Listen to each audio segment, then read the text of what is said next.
ਜਿਹੜੇ ਵੀਰਾਂ ਨੇ ਅੱਜ जिन्हां दे नाम लिखाए ने वो पक्के तौर पर तस्दीक किते ने, जिन्हां ने अज जाना वो संगत पंडाल दे विच जल्द तो जल्द पहुँच जावे, क्योंकि हुण अरदास होनी है। अरदास तो बाद फिर इत्थों जत्थे की रवानगी होवेगी। सो मैं बेनती करदियां कि जिहड़ा आपां इत्थे चार मुख मंगां दे उत्तों मुख मंगां नूं लैके इत्थे बैठे आ, जिहड़ियां चार मंगां ने, पहली मंग है गुरु ग्रंथ साहब जी की बेअदबियां दे जिहड़े दोषी ने उन्हां नूं सख्त सजावां दिवाणियां, सख्त कानून बनाउणे। दूजी मंग है बहबल कलां गोली कांड के दौरान सिख नौजवानों के गोलियां मारन वाले दोषी पुलिस अफसर ते सरकार के खिलाफ सख्त कार्रवाई होवे। तीजी मंग है गुरु ग्रंथ साहब जी जिहड़े 328 स्वरूप ने वो लापता किए गए ने, ये घिनौनी हरकत करन वालियां दे खिलाफ सख्त कार्रवाई होवे। चौथी ते अंतिम मंग है बंदी ਸਿੰਘਾਂ ਦੀ रिहाई। जिवें कि पता आप सब नूं कि मुल्क दे अंदर 11 साल दे अंदर जिहड़े बंदे नूं उमर कैद हुंदी है उहनूं वख-वख राज्यां दे विच भारत दीयां स्टेटां दे विच सिर्फ 11 सालां दे विच छड्ड दित्ता जांदा। जिहड़े झूठे पुलिस मुकाबले करन वाले दोषी पुलिस अफसर ने उन्हां नूं उमर कैद हुंदी है ते उन्हां नूं 4 सालां च छड्डिया जांदा। पर जिहड़े साडे कौमी योधे ने जिन्हां ने गुरु ग्रंथ साहब जी तो सेध लैके सिक्ख्या लैके इंसाफ की लड़ाई लड़ी है, उन्हां नूं सरकार नहीं छड्ड रही। उहदा कारण है जे किसी वो होर धर्म दे हुंदे शायद उन्हां नूं 4 दिन भी जेल च ना रहना पैंदा, पर सिख होण करके उन्हां नूं 30 साल हो गए ने, 32 साल हो गए ने, 33 साल तक हो गए ने। सो इन्नी लम्मी सजावां वो सिर्फ सिख होण करके दित्तियां जा रही ने। सो साडा भी खालसा पंथ दा सिख संगत दा हुण फर्ज बनदा उन्हां कौमी योधियां नूं असीं सरकारां दे उत्ते दबाव पा के जल्द तो जल्द रिहाई कराइए। सो हुण जिहड़ी जत्थे दी गल है वो भी मैं बेनती करदा कि जत्था भेजिया क्यों जांदा। जत्था भेजण दा कारण है कि जथेदार जगतार सिंह हवारा साहब दा 25-27 साल पुराने 2 केस ने वो अज तक शुरू नहीं किए गए। वो इस करके नहीं शुरू किए जाते कि किते साडे सिंह बाहर ना आउण जल्दी। सो साडी यह मंग सी गौरमेंट कोलों सरकार कोलों कि जथेदार जगतार सिंह हवारा नूं कोर्ट दे विच लिया के उन्हां दा ट्रायल शुरू किया जाए, उन्हां नूं तरीक ते लिआंदा जाए। तुसीं देखो उन्हां नूं सरकार तरीक ते लियाउण तक नहीं मन रही। सो इस करके आपां 31 मैंबरी जत्था भेजना शुरू किया होया कि जदों तक उन्हां नूं तरीक ते नहीं लैके आउंदे आपां इसे तरीके नाल जत्थियां दे रूप दे विच जांदे रवांगे। मैं इस करके बेनती कर रहा क्योंकि मीडिया वाले या होर लोकी बाहर सवाल पुछदे ने कि जिहड़ा 31 मैंबरी जत्था जांदा क्यों है। कई बारी साडे जान जत्थे ते जाण वाले वीरां नूं इस गल का पता नहीं हुंदा, वो 4 मंगां दी गल तां करदे ने, चंगी गल है, पर जत्थे नूं भेजण दा असल कारण है जथेदार जगतार सिंह हवारा होरां नूं तरीक ते लिआंदा जावे, कोर्ट च पेश किया जाए, उन्हां दा ट्रायल है, केस है, वो शुरू किया जाए। सो ये साडियां मुख मंगां ने कौमी इंसाफ मोर्चे दियां। सो अज फिर उस तरीके नाल 31 मैंबरी जत्था हुण रवाना होवेगा। जत्थे की अगवाई भाई मोहर सिंह जी खरड़ वाले वो करनगे। भाई मोहर सिंह जी मैं थोड़ा जिहा बेनती करदे आ, इन्हां वल्लों कौमी इंसाफ मोर्चा 7 तरीक नूं लग्गिया सी, उस दिन तो लैके अज तक तकरीबन शायद कोई दिन इन्हां दा खाली गया होवे। ये रोज़ाना हाज़रियां भरदे ने, कल्ला हाज़रियां नहीं, ये नहीं भी वो आके चले गए, 5-5 घंटे 10-10 घंटे बैठते ने, सेवा भी करते ने। सो ये लगातार कौमी इंसाफ मोर्चे नूं समर्पित भी ने। सो इन्हां दा असीं धन्नवाद भी करते हैं। सो हुण मेरी बेनती है भाई मोहर सिंह जी नूं, वो जथे की अगवाई करनगे, जथेदार होणगे जथे दे। सो उन्हां नूं ही बेनती है कि हुण वो गुरु साहब पासों अरदास करनगे, उपरंत गुरु साहब तो असीं हुक्म लैके इत्थों रवाना होना। सारे ਸਿੰਘਾਂ ने जाण समय उत्थे बैठण तक 4 4:30 का समा, उदों तक बैठना। आपां बिल्कुल जाबते दे विच रह के अपनी गल है सरकार तक, मीडिया तक पहुँचाउणी है। सो हुण भाई साहब होरी अरदास करनगे। वाहिगुरू जी का खालसा, वाहिगुरू जी की फतेह।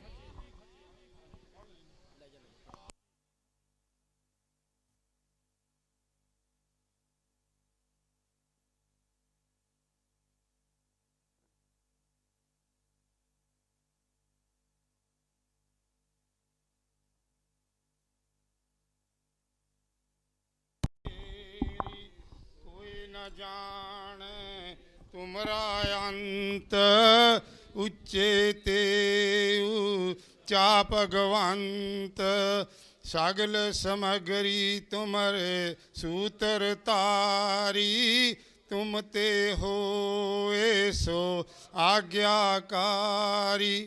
तुमरी गत मित तुम ही जानी, नानक दास सदा कुर्बानी। तुद आगे अरदास हमारी, जियो पिंड सब तेरा वाहिगुरू। कहो नानक सब तेरी वड्याई, कोई नौ न जाने मेरा वाहिगुरू। अरदास तिन्ने ताप निवारण हारा, दुख हंता सुख रास। ताको बिघन ना को लागै, जाकी परब अगै अरदास। अरदास एक ओंकार श्री वाहिगुरू जी की फतेह। श्री भगवती जी सहाय, वार श्री भगवती जी की पातशाही 10वीं। प्रथम भगवती सिमर कै गुरु नानक लई ध्याए, फिर अंगद गुर ते अमरदास।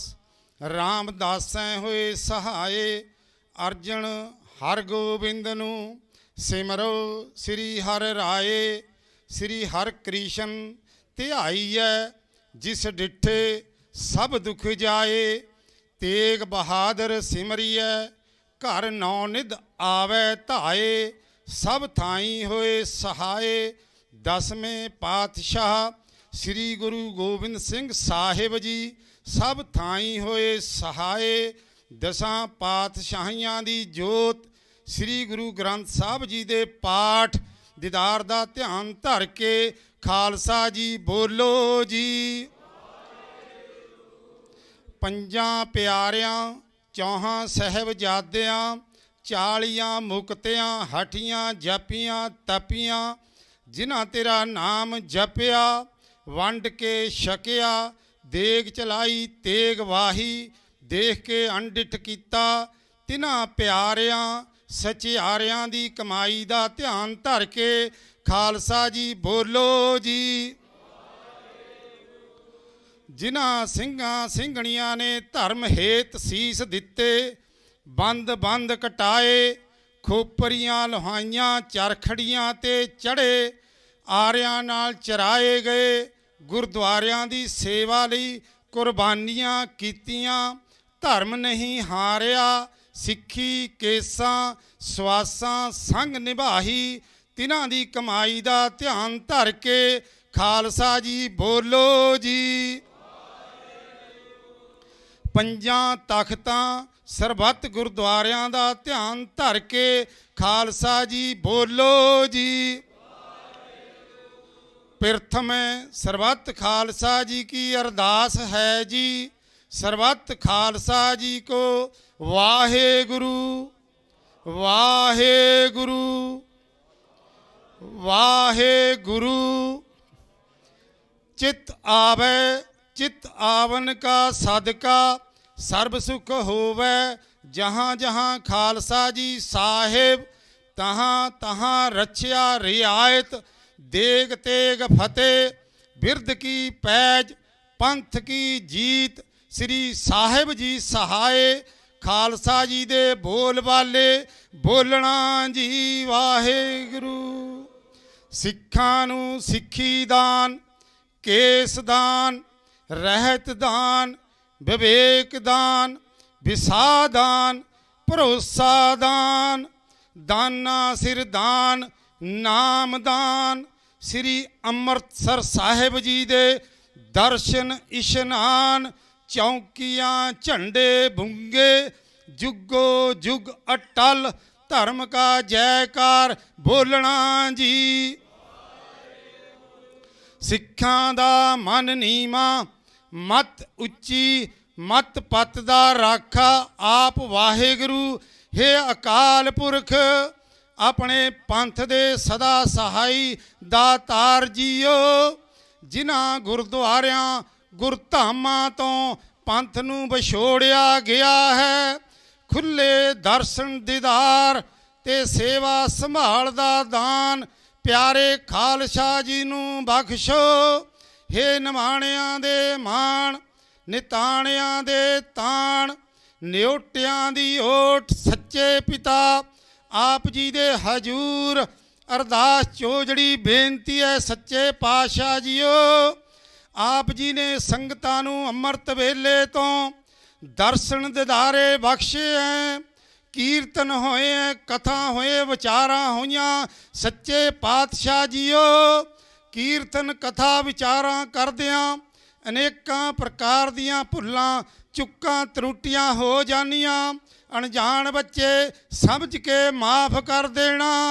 अगे तो शुद्ध बाणी शुद्ध कीर्तन करन दी बल बुद्धि बख्शणी। हुण किरपा करो संगतां दे उपर, जो कौमी इंसाफ मोर्चे वल्लों 31 ਸਿੰਘਾਂ ਦਾ जथा रोजाना दी तरह हुण भी आप आग्या बख्शो। सच्चे पातशाह जीओ जान दी आग्या बख्शो। संगतां नूं 31 ਸਿੰਘਾਂ ਦੇ जथे नूं दाता जीओ। किरपा करो संगतां दे मेहर भरिया हथ रखो। जो माई भाई भेटा तिल फुल प्रवान करियो। बाद घाट दी दाते किरपा रखियो। कौमी इंसाफ मोर्चे नूं जित हासिल कराओ। अंग संग हो के सहायता करो। खजाने संगतां दे भरपूर करो। सेई गुरमुख मित्र प्यारे मेलो। सोहणे जे हुक्मनामे भी संगतां नूं बख्शो दाते।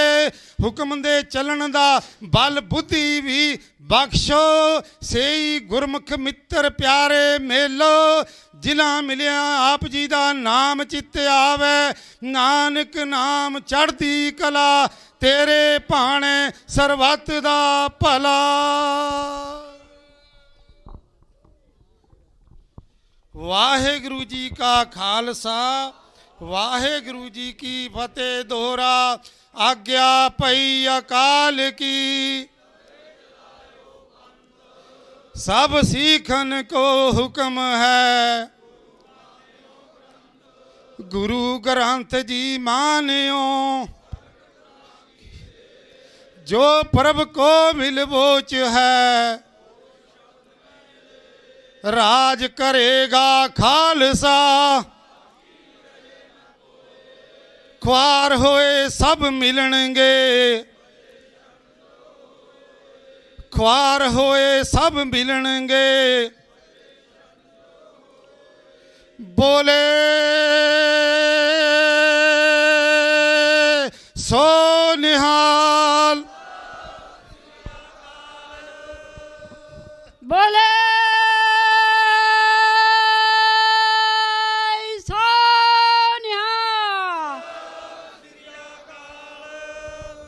बोले सो निहाल। बोले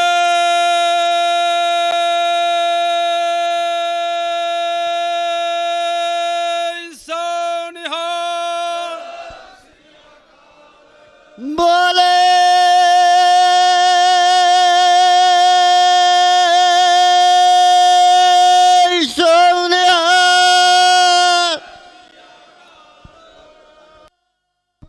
बोले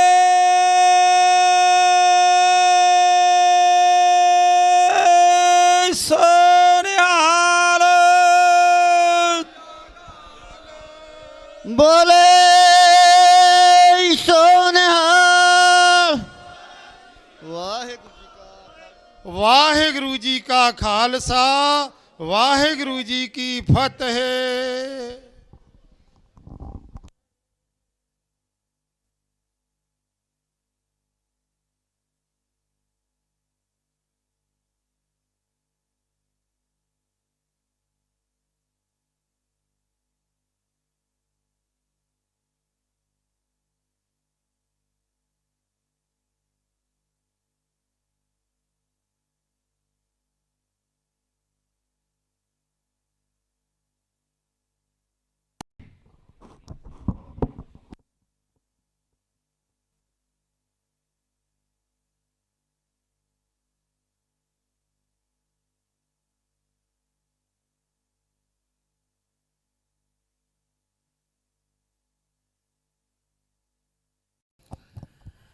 ਵਾਹਿਗੁਰੂ ਸਾਹਿਬ ਜੀ।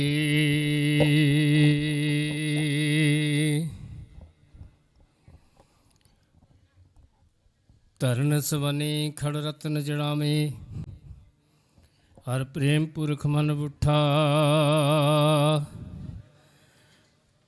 ਸਭੇ ਕਾਜ ਸੁਹੇਲੜੇ ਥੀਏ, ਗੁਰੂ ਨਾਨਕ ਸਤਿਗੁਰ ਤੁਠਾ।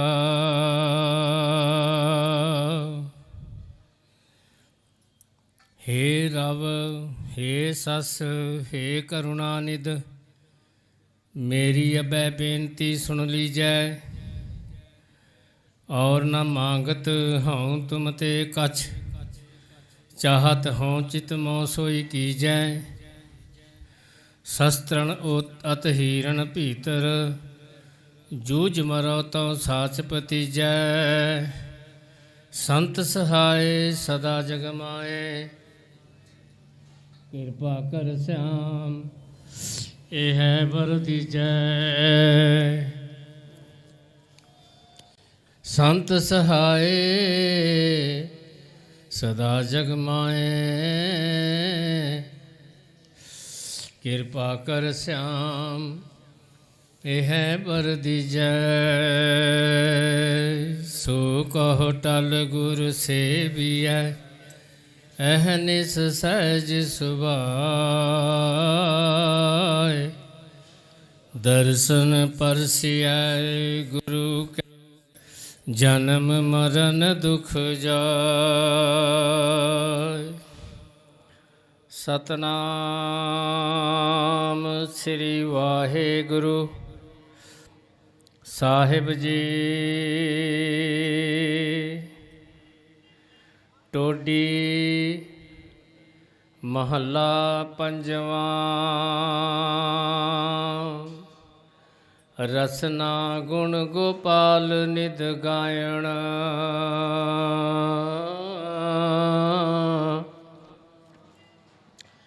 ਸ਼ਾਂਤ ਸਹਿਜ ਰਹਿਸ ਮਨ ਉਪਜਿਓ। ਸਗਲੇ ਦੁਖ ਪਲਾਇਣ,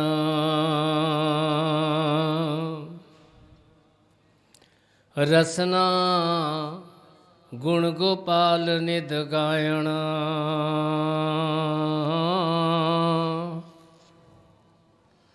ਸ਼ਾਂਤ ਸਹਿਜ ਰਹਿਸ ਮਨ ਉਪਜਿਓ। ਸਗਲੇ ਦੁਖ ਪਲਾਇਣ, ਰਹਾਉ ਜੋ ਮੰਗ ਹੈ ਸੋਈ ਸੋਈ ਪਾਵਹਿ। ਸੇਵ ਹਰ ਕੇ ਚਰਨ ਰਸਾਇਣ,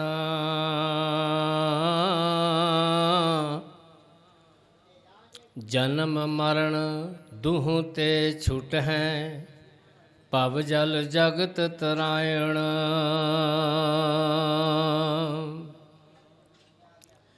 ਖੋਜਤ ਖੋਜਤ ਤਤ ਵਿਚਾਰਿਓ। ਦਾਸ ਗੋਵਿੰਦ ਪਰਾਇਣ,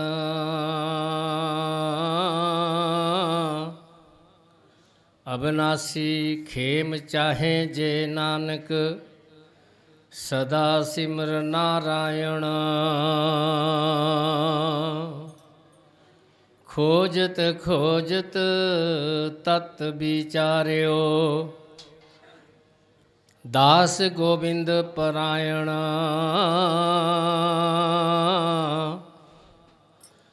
ਅਬਿਨਾਸੀ ਖੇਮ ਚਾਹੇ ਜੇ ਨਾਨਕ ਸਦਾ ਸਿਮਰ ਨਾਰਾਇਣ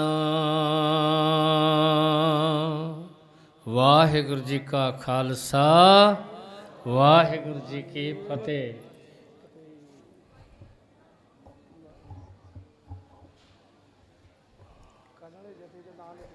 ਅੱਛਾ ਜੀ।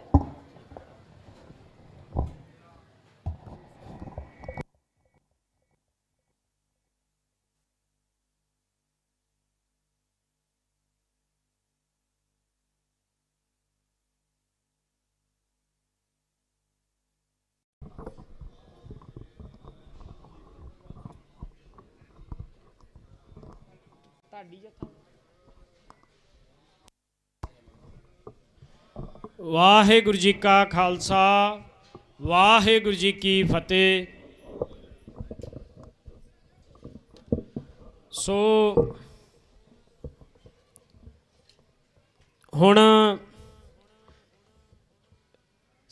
ਸਾਡਾ ਇੱਥੋਂ 31 ਮੈਂਬਰੀ ਜਿਹੜਾ ਜੱਥਾ ਉਹ ਰਵਾਨਾ ਹੋਵੇਗਾ। ਬਾਕੀ ਜਿਹੜੀ ਸੰਗਤ ਹੈ ਉਹ ਉਸੇ ਤਰੀਕੇ ਦੇ ਨਾਲ ਬੈਠੀ ਰਹੇ ਤੇ ਬੇਨਤੀ ਹੈ ਸੰਗਤ ਨੂੰ ਕਿਰਪਾ ਕਰਕੇ ਜਿਨ੍ਹਾਂ 31 ਸਿੰਘਾਂ ਦੇ ਨਾਂ ਲਿਖੇ ਨੇ ਸਿਰਫ ਉਹੀ ਜਾਣ, ਬਾਕੀ ਸਾਡੀ ਇੱਕ ਨਾਲ ਟੀਮ ਹੈ ਵੱਖਰੇ ਤੌਰ ਤੇ ਉਹ ਜਾਵੇਗੀ। ਹੋਰ ਕੋਈ ਵੀ ਕੌਮੀ ਇਨਸਾਫ ਮੋਰਚੇ 'ਚੋਂ ਸੰਗਤ 'ਚੋਂ ਨਾ ਜਾਵੇ ਨਾਲ। ਸੋ ਹੁਣ ਆਪਾਂ ਜਕਾਰਾ ਗਜਾਣਾ, ਉਸ ਤੋਂ ਬਾਅਦ ਜਿਹੜੇ 31 ਸਿੰਘ ਨੇ ਸਾਰੇ ਤੁਸੀਂ ਬੇਨਤੀ ਹੈ ਕਿ ਖੜੇ ਹੋ ਜਿਓ ਤੇ ਆਪਾਂ ਚਾਲੇ ਪਾਣੇ ਨੇ। ਬੋਲੇ ਸੋ ਨਿਹਾਲ, ਬੋਲੇ ਸੋ ਨਿਹਾਲ। ਦੇਗ ਤੇਗ, ਦੇਗ ਤੇਗ, ਦੇਗ ਤੇਗ। पंथ की राज करेगा, राज करेगा, राज करेगा। देग तेग, देग तेग। पंथ की राज करेगा, राज करेगा। बोले सो निहाल।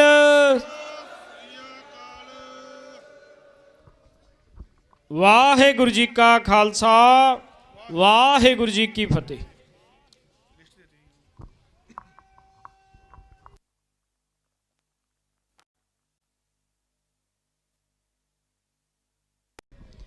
ਸੋ ਸਾਡੇ ਵਿਚਕਾਰ ਪੰਥ ਪ੍ਰਸਿੱਧ ਢਾਡੀ ਜੱਥਾ ਭਾਈ ਜਗਤਾਰ ਸਿੰਘ ਜੀ, ਬੀਬੀ ਬਲਦੇਵ ਕੌਰ ਖਾਲਸਾ ਉਹ ਪਹੁੰਚ ਚੁੱਕੇ ਨੇ। ਹੁਣ ਉਹਨਾਂ ਵੱਲੋਂ ਵਾਰਾਂ ਰਾਹੀਂ ਆਪ ਜੀ ਨੂੰ ਸਿੰਘਾਂ ਦੀਆਂ ਸ਼ਹੀਦਾਂ ਦੀਆਂ ਬੰਦੀ ਸਿੰਘਾਂ ਦੀਆਂ ਜਿਹੜੀ ਵਾਰਾਂ ਨੇ ਉਹ ਸਰਵਣ ਕਰਵਾਈਆਂ ਜਾਣਗੀਆਂ।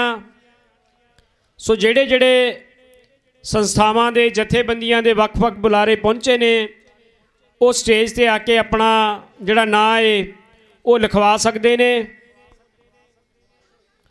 ਸੋ ਹੁਣ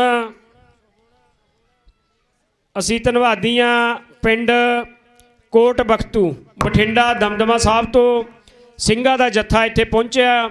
ਅਸੀਂ ਉਹਨਾਂ ਦਾ ਇੱਥੇ ਆਉਣ 'ਤੇ ਬਹੁਤ ਬਹੁਤ ਧੰਨਵਾਦ ਕਰਦੇ ਹਾਂ। ਸੋ ਹੁਣ ਢਾਡੀ ਜੱਥੇ ਵੱਲੋਂ ਆਪ ਜੀ ਨੂੰ ਵਾਰਾਂ ਸਰਵਣ ਕਰਵਾਈਆਂ ਜਾਣਗੀਆਂ। ਵਾਹਿਗੁਰੂ ਜੀ ਕਾ ਖਾਲਸਾ ਵਾਹਿਗੁਰੂ ਜੀ ਕੀ ਫਤਿਹ।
ਵਾਹਿਗੁਰੂ ਵਾਹਿਗੁਰੂ ਜੀ ਵਾਹਿਗੁਰੂ ਵਾਹਿਗੁਰੂ ਜੀ ਕਾ ਖਾਲਸਾ ਵਾਹਿਗੁਰੂ ਜੀ ਕੀ ਫਤਿਹ।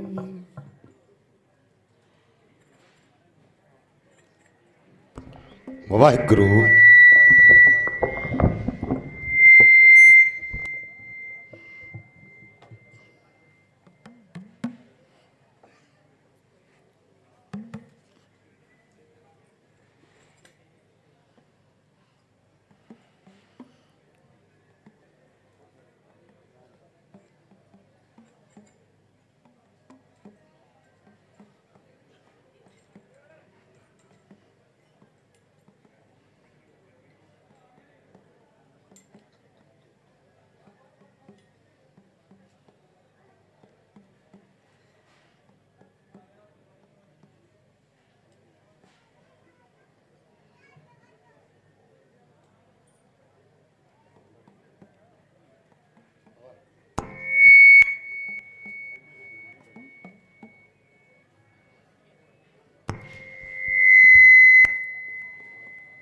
ਵਾਹਿਗੁਰੂ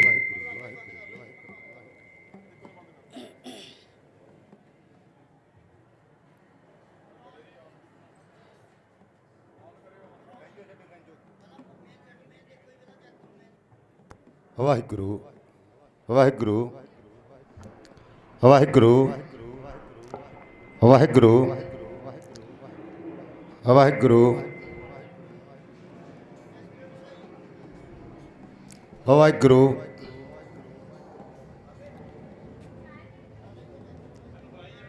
ਵਾਹਿਗੁਰੂ ਵਾਹਿਗੁਰੂ ਵਾਹਿਗੁਰੂ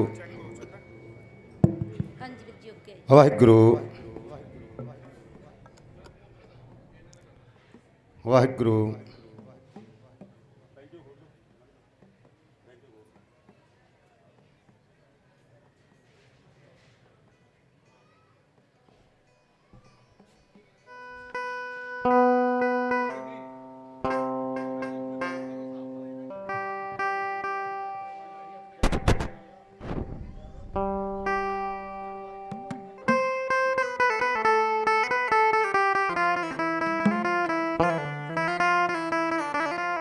ਵਾਹਿਗੁਰੂ ਵਾਹਿਗੁਰੂ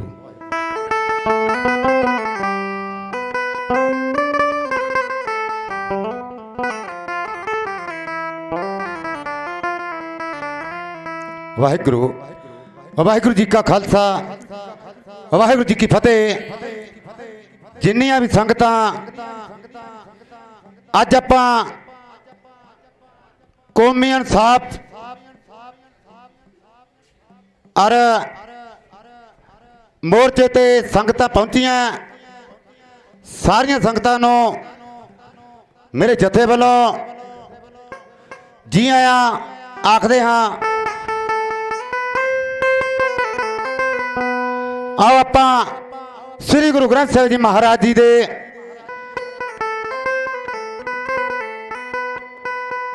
ਸੇਵਾਦਾਰ ਵੀਰਾਂ ਵੱਲੋਂ, ਪ੍ਰਬੰਧਕਾਂ ਵੱਲੋਂ ਸਮਾਂ ਪ੍ਰਾਪਤ ਹੋਇਆ ਔਰ ਮੈਂ ਆਪਣੇ ਸਮੇਂ ਦੇ ਵਿੱਚ ਰਹਿ ਕੇ ਅੱਜ ਆਪਾਂ ਕੌਮ ਦੇ ਮਹਾਨ ਹੀਰੇ ਜਿਨ੍ਹਾਂ ਦੀ ਬੰਦੀ ਛੋੜ ਰਿਹਾਈ ਦੇ ਮੋਰਚੇ ਨੂੰ ਸੁੱਧ ਰੱਖਦੇ ਹੋਈਏ ਸਾਰੀਆਂ ਸੰਗਤਾਂ ਨੇ ਗੱਜ ਵੱਜ ਕੇ ਫਤਿਹ ਬੁਲਾਉਣੀ ਹੈ। ਆਖੋ ਵਾਹਿਗੁਰੂ ਜੀ ਕਾ ਖਾਲਸਾ ਵਾਹਿਗੁਰੂ ਜੀ ਕੀ ਫਤਿਹ। ਕਹਿੰਦਾ ਸਾਨੂੰ ਮਿਲੀਆਂ ਨੇ ਅੱਜ ਸਰਦਾਰੀਆਂ, ਬਾਜੀ ਲੱਗੀ ਸਿਰ ਧੜ ਦੀ। ਅੱਜ ਆਪਾਂ ਇਸ ਇਨਸਾਫ ਨੂੰ ਮੋਰਚਾ ਜਿੱਤਣ ਦੇ ਨਾਲ, ਸਰਕਾਰ ਦੇ ਨਾਲ ਸਿੰਘਾਂ ਨੇ ਬੜੇ ਬੜੇ ਹਾਥੀਆਂ ਨਾਲ ਮੱਥਾ ਲਾਇਆ ਔਰ ਮੈਂ ਸਭ ਤੋਂ ਪਹਿਲਾਂ ਵੰਦਨਾ ਸਿਰ ਦੇ ਕੇ ਅੱਜ ਮਿਲੀਆਂ ਨੇ ਸਰਦਾਰੀਆਂ, ਬਾਜੀ ਲੱਗੀ ਸਿਰ ਧੜ ਦੀ। ਔਰ ਮੈਂ ਸਾਰੀਆਂ ਸੰਗਤਾਂ ਦਾ ਧੰਨਵਾਦ ਕਰਦਾ ਵੀ ਸਿਰ ਧਰ ਕੇ ਤਲੀ ਦੇ ਉੱਤੇ ਆ ਜਾ। ਲੰਘਣਾ ਜੇ ਪ੍ਰੇਮ ਦੀ ਗਲੀ, ਉਸ ਬਾਜਾਂ ਵਾਲੇ ਕਲਗੀਆਂ ਵਾਲੇ ਪਾਤਸ਼ਾਹ ਨੇ ਅੱਜ ਆਪਾਂ ਸ੍ਰੀ ਗੁਰੂ ਗ੍ਰੰਥ ਸਾਹਿਬ ਜੀ ਮਹਾਰਾਜ ਜੀ ਤੋਂ ਆਗਿਆ ਮੰਗਦੇ ਹਾਂ ਬਈ ਬੰਦੀ ਛੋਟ ਇਨਸਾਫ ਸਾਡੇ ਉਸ ਮੋਰਚੇ ਨੂੰ ਹਰਿਆਈ ਕੀਤਾ ਜਾਵੇ। ਆਓ ਮੈਂ ਜਿੰਨਾ ਕੁ ਮੈਨੂੰ ਸਮਾਂ ਪ੍ਰਾਪਤ ਹੋਇਆ ਮੈਂ ਆਪਣੇ ਸਮੇਂ ਦੇ ਵਿੱਚ ਰਹਿ ਕੇ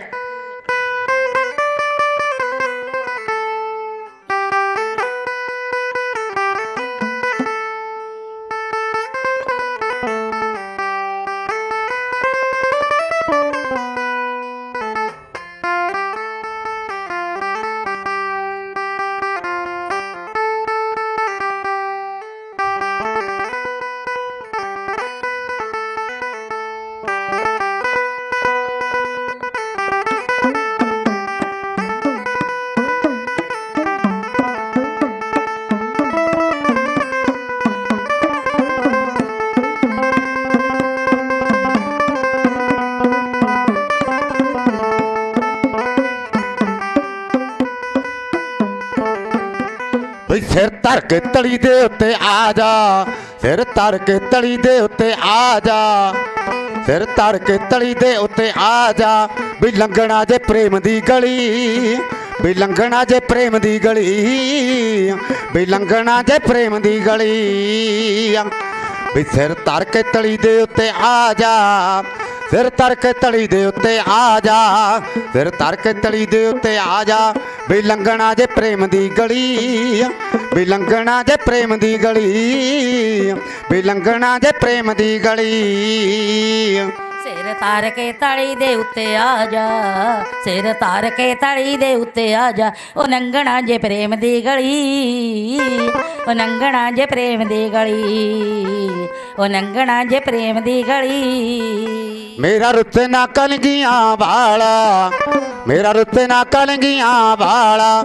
ਬਈ ਜੱਗ ਭਾਵੇਂ ਸਾਰਾ ਰੁੱਤ ਜਾਏ, ਜੱਗ ਭਾਵੇਂ ਸਾਰਾ ਰੁੱਤ ਜਾਏ, ਜੱਗ ਭਾਵੇਂ ਸਾਰਾ ਰੁੱਤ ਜਾਏ। ਮੇਰਾ ਰੁੱਸੇ ਨਾ ਕਲੰਗੀਆਂ ਵਾਲਾ, ਮੇਰਾ ਰੁੱਸੇ ਨਾ ਕਲੰਗੀਆਂ ਵਾਲਾ। ਜੀ ਜੱਗ ਭਾਵੇਂ ਸਾਰਾ ਰੁੱਸ ਜਾਏ, ਜੱਗ ਭਾਵੇਂ ਸਾਰਾ ਰੁੱਸ ਜਾਏ, ਜੱਗ ਭਾਵੇਂ ਸਾਰਾ ਰੁੱਸ ਜਾਏ। ਮੇਰਾ ਰੁੱਤੇ ਨਾ ਕਲਗੀਆਂ ਵਾਲਾ, ਮੇਰਾ ਰੁੱਤੇ ਨਾ ਕਲਗੀਆਂ ਵਾਲਾ, ਮੇਰਾ ਰੁੱਤੇ ਨਾ ਕਲਗੀਆਂ ਵਾਲਾ, ਮੇਰਾ ਰੁੱਤੇ ਨਾ ਕਲਗੀਆਂ ਵਾਲਾ। ਜੱਗ ਭਾਵੇਂ ਸਾਰਾ ਰੁੱਤ ਜਾਏ, ਜੱਗ ਭਾਵੇਂ ਸਾਰਾ ਰੁੱਤ ਜਾਏ, ਜੱਗ ਭਾਵੇਂ ਸਾਰਾ ਰੁੱਤ ਜਾਏ।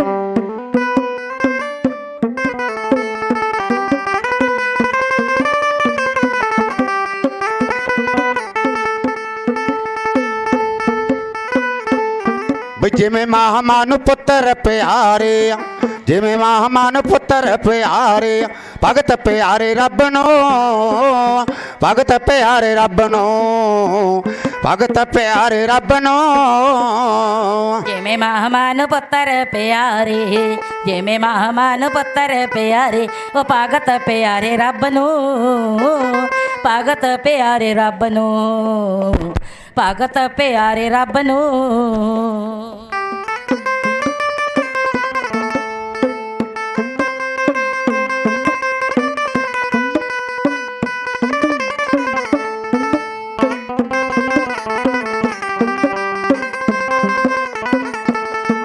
ਪਿਤਾ ਵਾਰਿਆ ਪੁੱਤਰ ਚਾਰ ਬਾਹਰੇ, ਪਿਤਾ ਵਾਰਿਆ ਪੁੱਤਰ ਚਾਰ ਬਾਹਰੇ, ਪਿਤਾ ਵਾਰਿਆ ਪੁੱਤਰ ਚਾਰ ਬਾਹਰੇ। ਸਿੱਖਾ ਤੇਰਾ ਧੰਨ ਜਿਗਰਾ, ਬੇ ਸਿੱਖਾ ਤੇਰਾ ਧੰਨ ਜਿਗਰਾ, ਬੇ ਸਿੱਖਾ ਤੇਰਾ ਧੰਨ ਜਿਗਰਾ, ਬੇ ਸਿੱਖਾ ਤੇਰਾ ਧੰਨ ਜਿਗਰਾ। ਪਿਤਾ ਵਾਰਿਆ ਪੁੱਤਰ ਚਾਰ ਬਾਹਰੇ, ਪਿਤਾ ਵਾਰਿਆ ਪੁੱਤਰ ਚਾਰ ਬਾਹਰੇ। ਉਹ ਸਿੱਖਾ ਤੇਰਾ ਧੰਨ ਜਿਗਰਾ, ਉਹ ਗੁਰੂਆ ਤੇਰਾ ਧੰਨ ਜਿਗਰਾ, ਉਹ ਗੁਰੂਆ ਤੇਰਾ ਧੰਨ ਜਿਗਰਾ।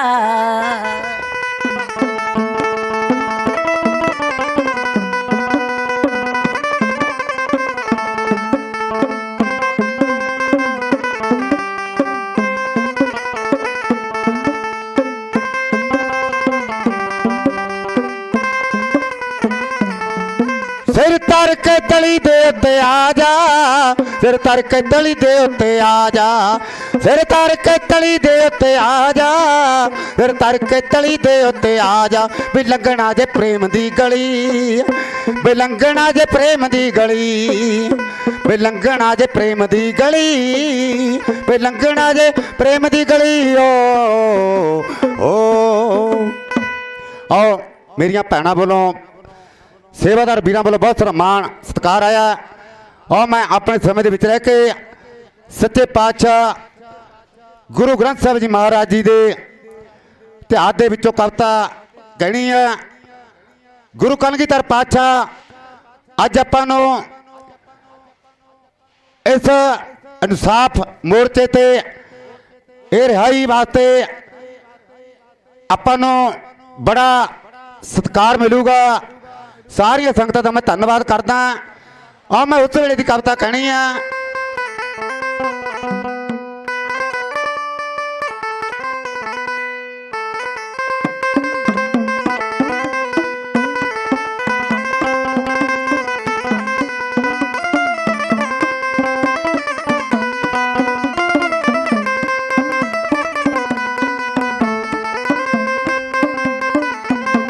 ਗੁਰੂ ਕਲਗੀਧਰ ਨੇ ਸੋਚਿਆ ਮੈਂ ਅਣਖ ਜਗਾਵਾਂ, ਕਲਗੀਧਰ ਨੇ ਸੋਚਿਆ ਮੈਂ ਅਣਖ ਜਗਾਵਾਂ। ਸੁੱਤੀ ਹੋਈ ਕੌਮ ਦੀ ਤਕਦੀਰ ਬਣਾਵਾਂ, ਮੈਂ ਕਰਾਂ ਗੁਲਾਮੀ ਦੂਰ ਸੰਸਾਰ ਦੇ ਵਿੱਚੋਂ। ਮੈਂ ਪੰਥ ਖਾਲਸਾ ਸਾਜਣਾ ਤਲਵਾਰ ਦੇ ਵਿੱਚੋਂ, ਮੈਂ ਪੰਥ ਖਾਲਸਾ ਸਾਜਣਾ ਤਲਵਾਰ ਦੇ ਵਿੱਚੋਂ।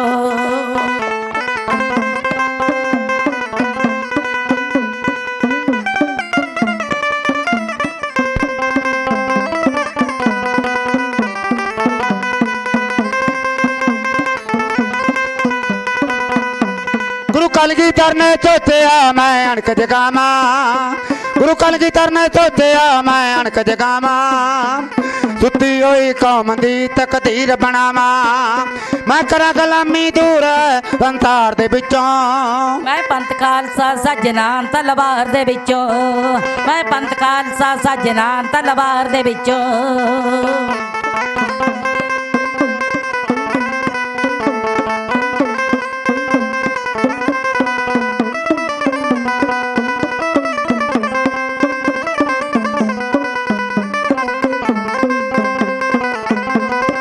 ਜ਼ਾਲਿਮ ਜ਼ੁਲਮ ਕਮਾਮ ਦੇ ਉਪਕਾਰ ਨੂੰ ਭੁੱਲੇ, ਹੋ ਗਏ ਇਹ ਜੇ ਸੂਰ ਮੈਂ ਤਲਵਾਰ ਨੂੰ ਭੁੱਲੇ।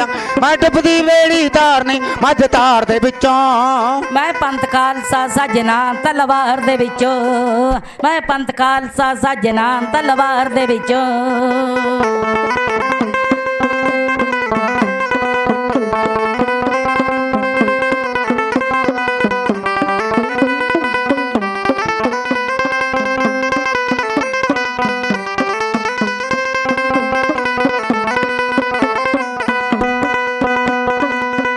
ਕੋਈ ਸੂਰਮਾ ਹੁਣ ਅੱਗੇ ਆ ਕੇ, ਖੜਕ ਕੇ ਹੱਥ ਸਮੇਤ ਨੇ ਹੱਥ ਖੜੇ ਉਠਾ ਕੇ।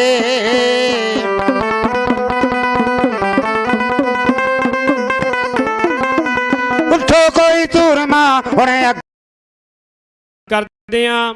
ਸੋ ਸਾਡੇ ਵਿਚਕਾਰ ਸਾਬਕਾ ਫੌਜੀ ਵੀਰ ਪਹੁੰਚੇ ਨੇ, ਉਹਨਾਂ ਦੇ ਜਿਹੜੇ ਆਗੂ ਨੇ ਭਾਈ ਮੇਜਰ ਬਲਵਿੰਦਰ ਸਿੰਘ ਜੀ, ਉਹਨਾਂ ਦਾ ਵੀ ਇੱਥੇ ਪਹੁੰਚਣ ਤੇ ਅਸੀਂ ਬਹੁਤ ਬਹੁਤ ਧੰਨਵਾਦ ਕਰਦੇ ਹਾਂ। ਸੋ ਹੁਣ ਢਾਡੀ ਜਥੇ ਵੱਲੋਂ ਵਾਰਾਂ ਸਰਵਣ ਕਰਵਾਈਆਂ ਜਾਣਗੀਆਂ। ਵਾਹਿਗੁਰੂ ਜੀ ਕਾ ਖਾਲਸਾ, ਵਾਹਿਗੁਰੂ ਜੀ ਕੀ ਫਤਿਹ। ਵਾਹਿਗੁਰੂ ਵਾਹਿਗੁਰੂ।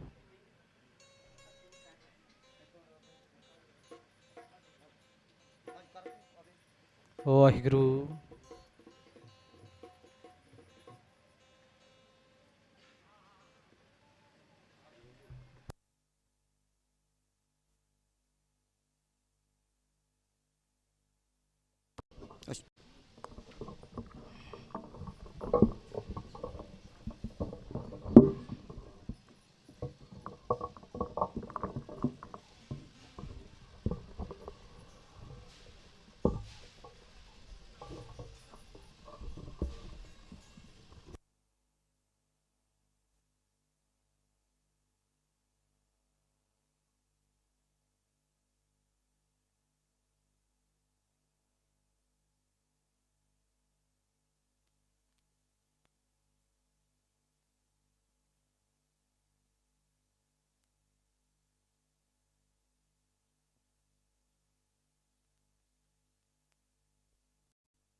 ਵਾਹਿਗੁਰੂ ਵਾਹਿਗੁਰੂ ਵਾਹਿਗੁਰੂ ਵਾਹਿਗੁਰੂ ਵਾਹਿਗੁਰੂ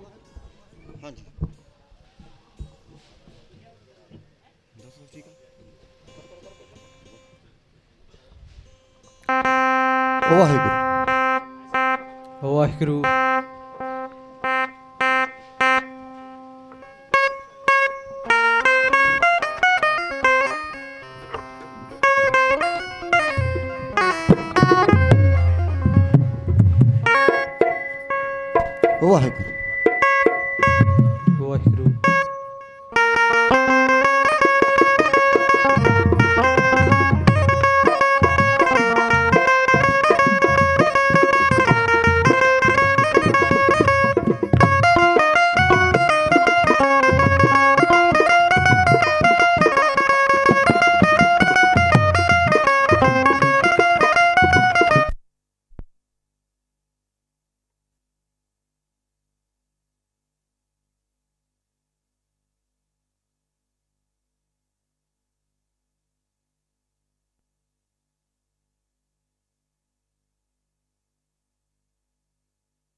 ਤੇਰਾ ਖਾਲਸਾ ਤਨ ਤੂੰ ਕਲਗੀਧਰ ਰੱਖਿਆ ਕਰੇ ਗਰੀਬ ਦੀ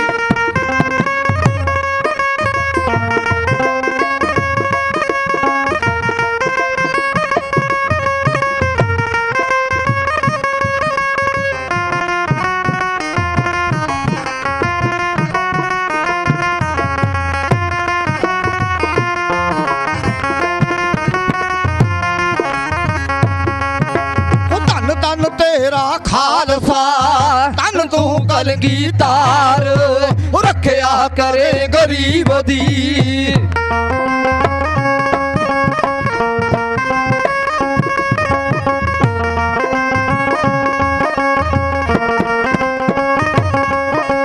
ਰੱਖਿਆ ਕਰੇ ਗਰੀਬ ਦੀ ਬਣ ਕੇ ਸੇਵਾਦਾਰ ਚੜ੍ਹਦੀ ਕਲਾ ਵਿੱਚ ਰਹੇ ਤੂੰ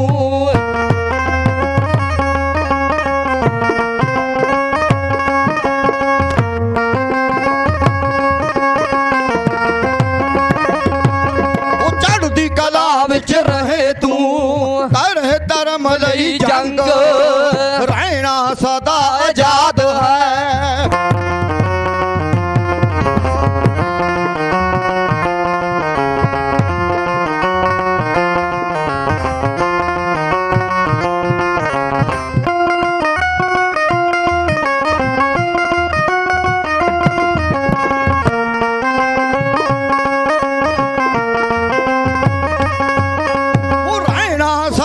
ਆਜ਼ਾਦ ਹੈ ਇਹ ਸਿੱਖਾਂ ਦੀ ਮੰਗ ਖੱਬੇ ਸਾਂਝੀਵਾਲ ਦਾ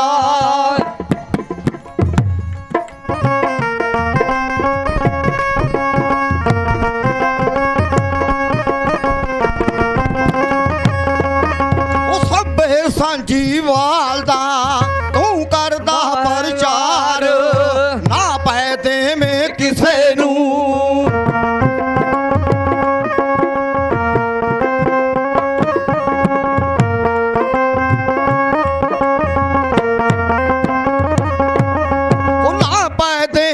ਕਿਸੇ ਨੂੰ ਨਾ ਪਾ ਲੈਂਦਾ ਆਪ ਕਰਦਾ ਵਿੱਚ ਮੈਦਾਨ ਦੇ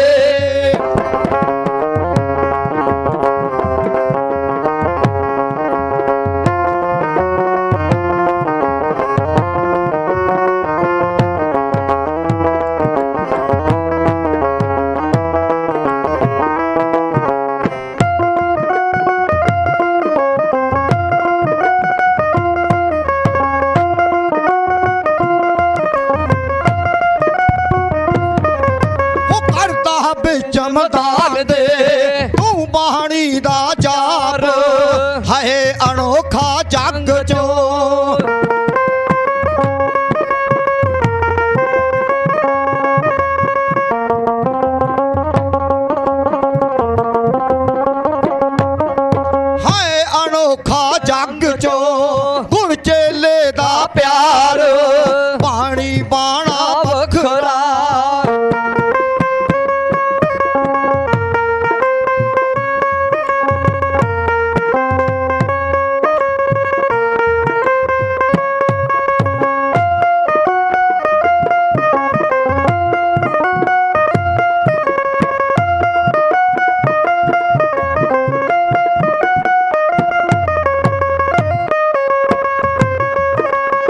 ਬਾਣੀ ਬਾਣਾ ਵੱਖਰਾ ਤੂੰ ਬੋਲਦਾ ਸੱਚ ਦੁਸ਼ਟਾਂ ਨੂੰ ਡੰਨ ਦਵੇ ਤੂੰ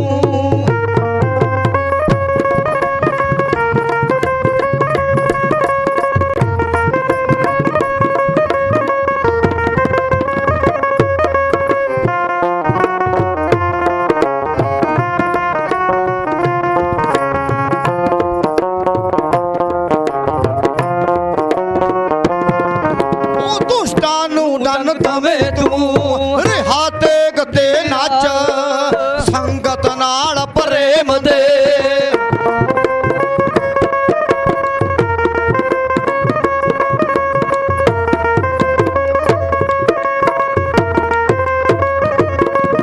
ਉਹ ਸੰਗਤ ਨਾਲ ਪ੍ਰੇਮ ਦੇ ਬੈਠੀ ਵਿੱਚ ਦੀਵਾਨ ਗੁਰੂ ਗ੍ਰੰਥ ਸਾਹਿਬ ਦੇ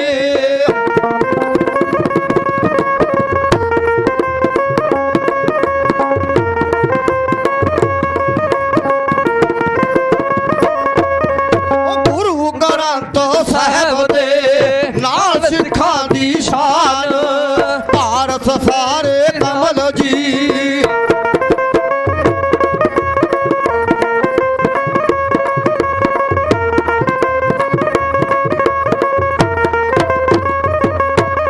ਉਹ ਭਾਰਤ ਸਾਰੇ ਕਮਲ ਜੀ ਕਰਦੇ ਨੇ ਸਤਿਕਾਰ ਧੰਨ ਧੰਨ ਤੇਰਾ ਖਾਲਸਾ ਧੰਨ ਤੂੰ ਕਲਗੀਧਰ ਦਿਆ ਧੰਨ ਤੂੰ ਕਲਗੀਧਰ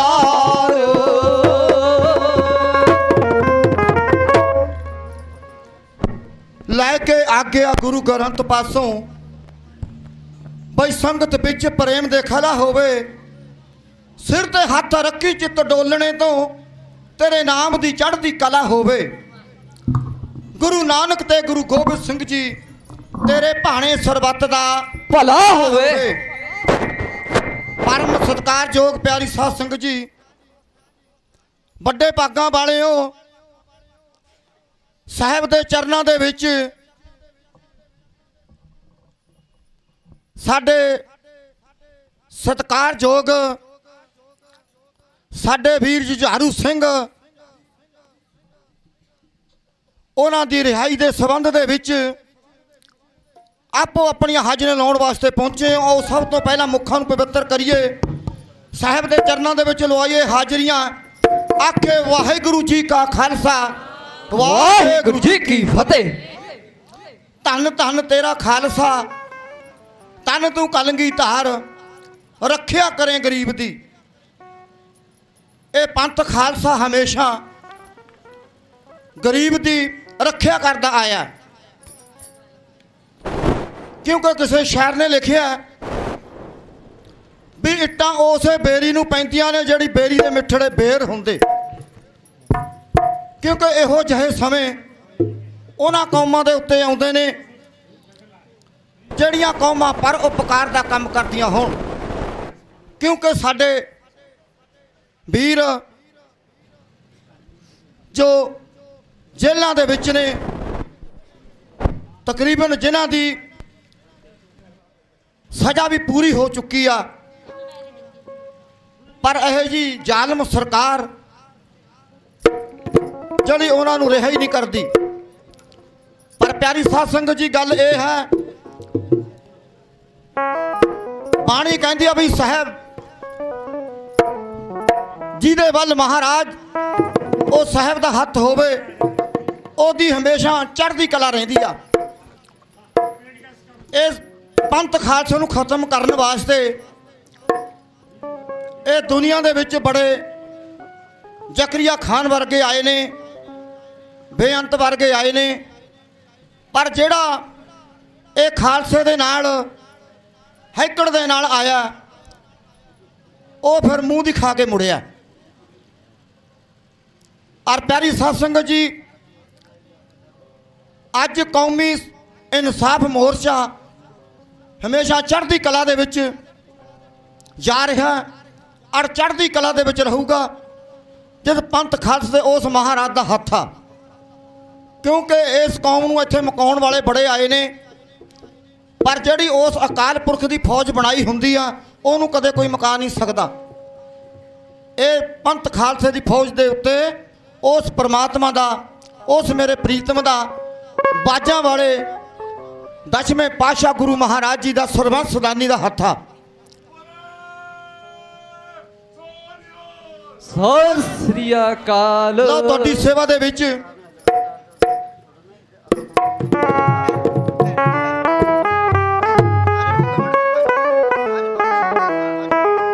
ਲਓ,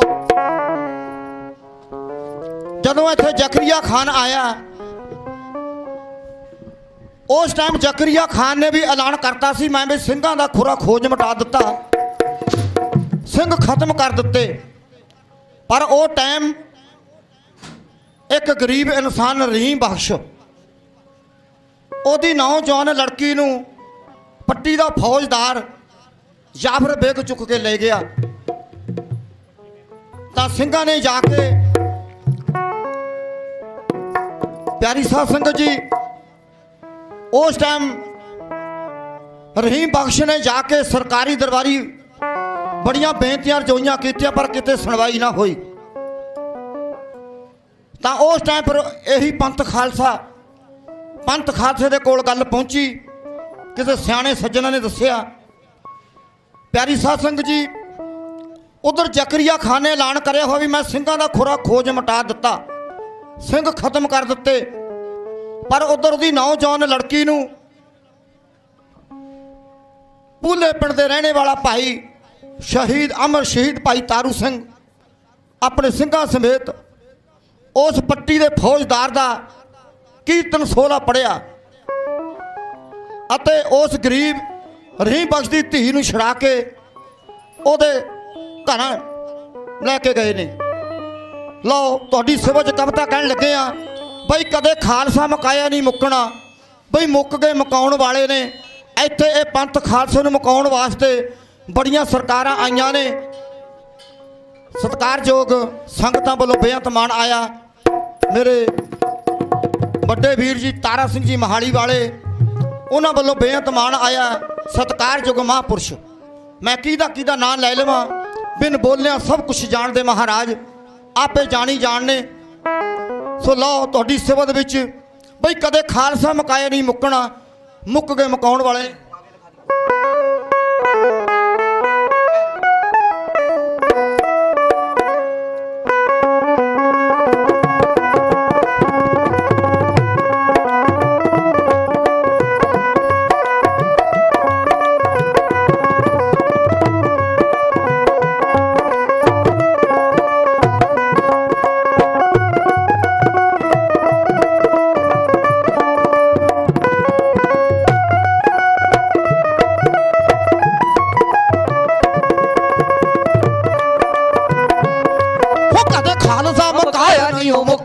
ਮੁੱਕ ਗਏ ਮਕਾਉਣ ਵਾਲੜੇ, ਕਦੇ ਖਾਲਸਾ ਮੁਕਾਇਆ ਨਹੀਂ ਮੁੱਕਣਾ, ਮੁੱਕ ਗਏ ਮਕਾਉਣ ਵਾਲੜੇ।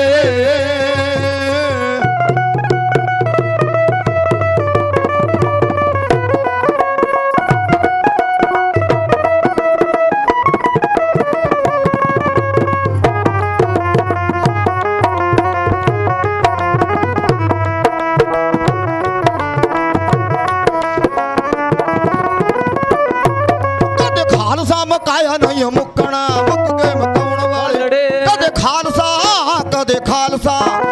ਖਾਲਸਾ ਮੁਕਾਇਆ ਨਹੀਂ ਮੁੱਕਣਾ, ਮੁੱਕ ਗਏ ਮਕਾਉਣ ਵਾਲੜੇ।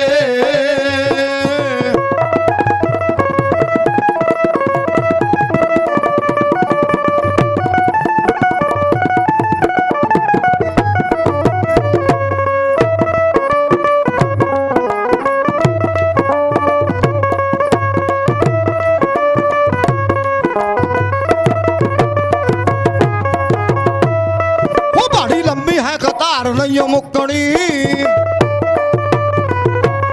ਉਹ ਬੜੀ ਲੰਮੀ ਹੈ ਕਤਾਰ ਨਹੀਂ ਓ ਮੁੱਕਣੀ ਟੁੱਟ ਜਾਊਗੀ ਉਹ ਜੁਰ ਨਹੀਂ ਉਹ ਟੁੱਟਣੀ ਉਹ ਬੜੀ ਲੰਮੀ ਹੈ ਕਤਾਰ ਨਹੀਂ ਓ ਮੁੱਕਣੀ ਟੁੱਟ ਜਾਊਗੀ ਜ਼ਰੂਰ ਨਹੀਂ ਉਹ ਚੁੱਕਣੀ ਜਦੋਂ ਤੱਕ ਜਾਨਦਾਰ ਸਿੰਘ ਜਾਣ ਸਤਕਾਰ ਸਿੰਘਾ ਕਦੇ ਨਾ ਨਿਸ਼ਾਨਿਆਂ ਤੋਂ ਉੱਕਣਾ ਮੁੱਕ ਗਏ ਮਕਾਉਣ ਵਾਲੜੇ ਕਦੇ ਖਾਲਸਾ ਮਕਾਇਆ ਨਹੀਂ ਓ ਮੁੱਕਣਾ ਮੁੱਕ ਗਏ ਮਕਾਉਣ ਵਾਲੇ ਨੇ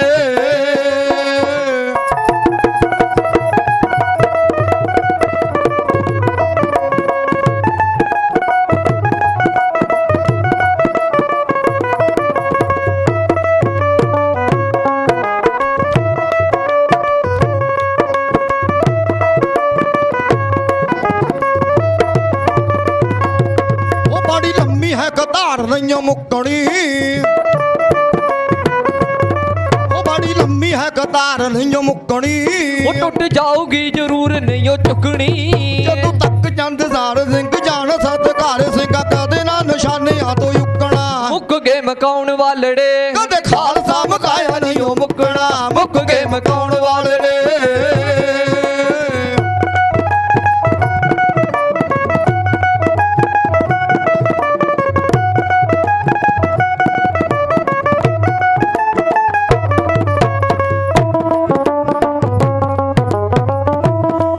ਉਹ ਸਿੰਘ ਹੱਸ ਹੱਸ ਦੇਣ ਕਰਵਾਨੀਆਂ ਲਾਉਂਦੇ ਧਰਮ ਤੋਂ ਸਦਾ ਨੇ ਜਵਾਨੀਆਂ ਉਹ ਸਿੰਘ ਹੱਸ ਹੱਸ ਦੇਣ ਕਰਵਾਨੀਆਂ ਲਾਉਂਦੇ ਧਰਮ ਤੋਂ ਸਦਾ ਨੇ ਜਵਾਨੀਆਂ ਉਹ ਲਾੜੀ ਮੌਤ ਬਰਵਾਉਣ ਸਿੱਖੀ ਸਿੱਧਕ ਵਿਖਾਉਣ ਮਾਰ ਝਾਪਟੇ ਬੈਰੀ ਦੇ ਉੱਤੇ ਬੁੱਕਣਾ ਮੁੱਕ ਗਏ ਮਕਾਉਣ ਵਾਲੜੇ ਕਦੇ ਖਾਲਸਾ ਮਕਾਇਆ ਨਹੀਂ ਓ ਮੁੱਕਣਾ ਮੁੱਕ ਗਏ ਮਕਾਉਣ ਵਾਲੜੇ ਕਦੇ ਖਾਲਸਾ ਕਦੇ ਖਾਲਸਾ ਕਦੇ ਖਾਲਸਾ ਮਕਾਇਆ ਨਹੀਂ ਓ ਮੁੱਕਣਾ ਮੁੱਕ ਗਏ ਮਕਾਉਣ ਵਾਲੇ ਨੇ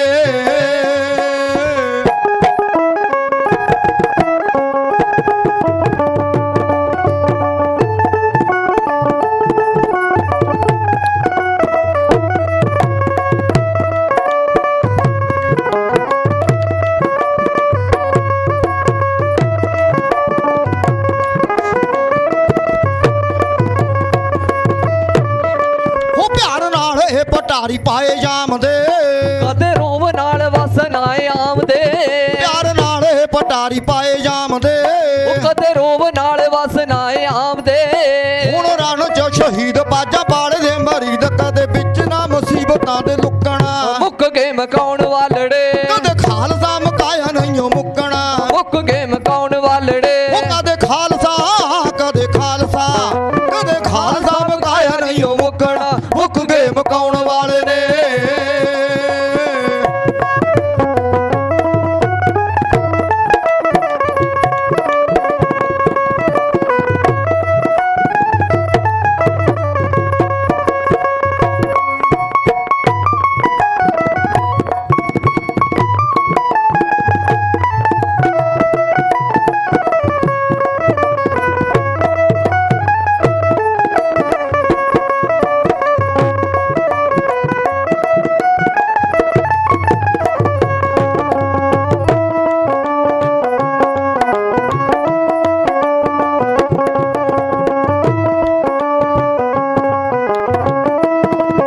ਉਹ ਸਿੰਘ ਹੱਸ ਹੱਸ ਦੇਣ ਕਰਵਾਨੀਆਂ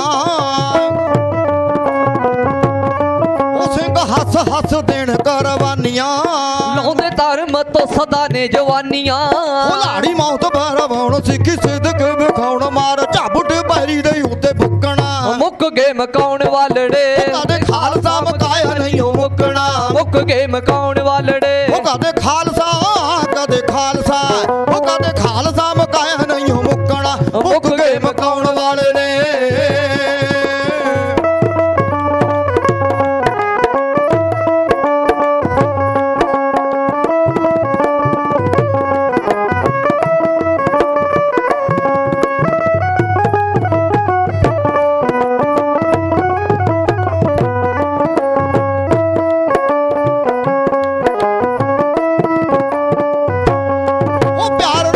ਪਟਾਰੀ ਪਾਏ ਜਾਮਦੇ ਕਦੇ ਰੋਵ ਨਾਲ ਵਸ ਨਾਏ ਆਮਦੇ ਪਿਆਰ ਨਾਲ ਇਹ ਪਟਾਰੀ ਪਾਏ ਜਾਮਦੇ ਕਦੇ ਰੋਵ ਨਾਲ ਵਸ ਨਾਏ ਆਮਦੇ ਹੁਣ ਰਣ ਜੋ ਸ਼ਹੀਦ ਬਾਜਾ ਬਾੜ ਸਾਡੇ ਵਿੱਚ ਨਾ ਮੁਸੀਬਤਾਂ ਦੇ ਲੁਕਣਾ ਮੁੱਕ ਗਏ ਮਕਾਉਣ ਵਾਲੜੇ ਕਦੇ ਖਾਲਸਾ ਮਕਾਇਆ ਨਹੀਂ ਮੁੱਕਣਾ ਮੁੱਕ ਗਏ ਮਕਾਉਣ ਵਾਲੜੇ ਕਦੇ ਖਾਲਸਾ ਮਕਾਇਆ ਨਹੀਂ ਮੁੱਕਣਾ ਮੁੱਕ ਗਏ ਮਕਾਉਣ ਵਾਲੇ ਨੇ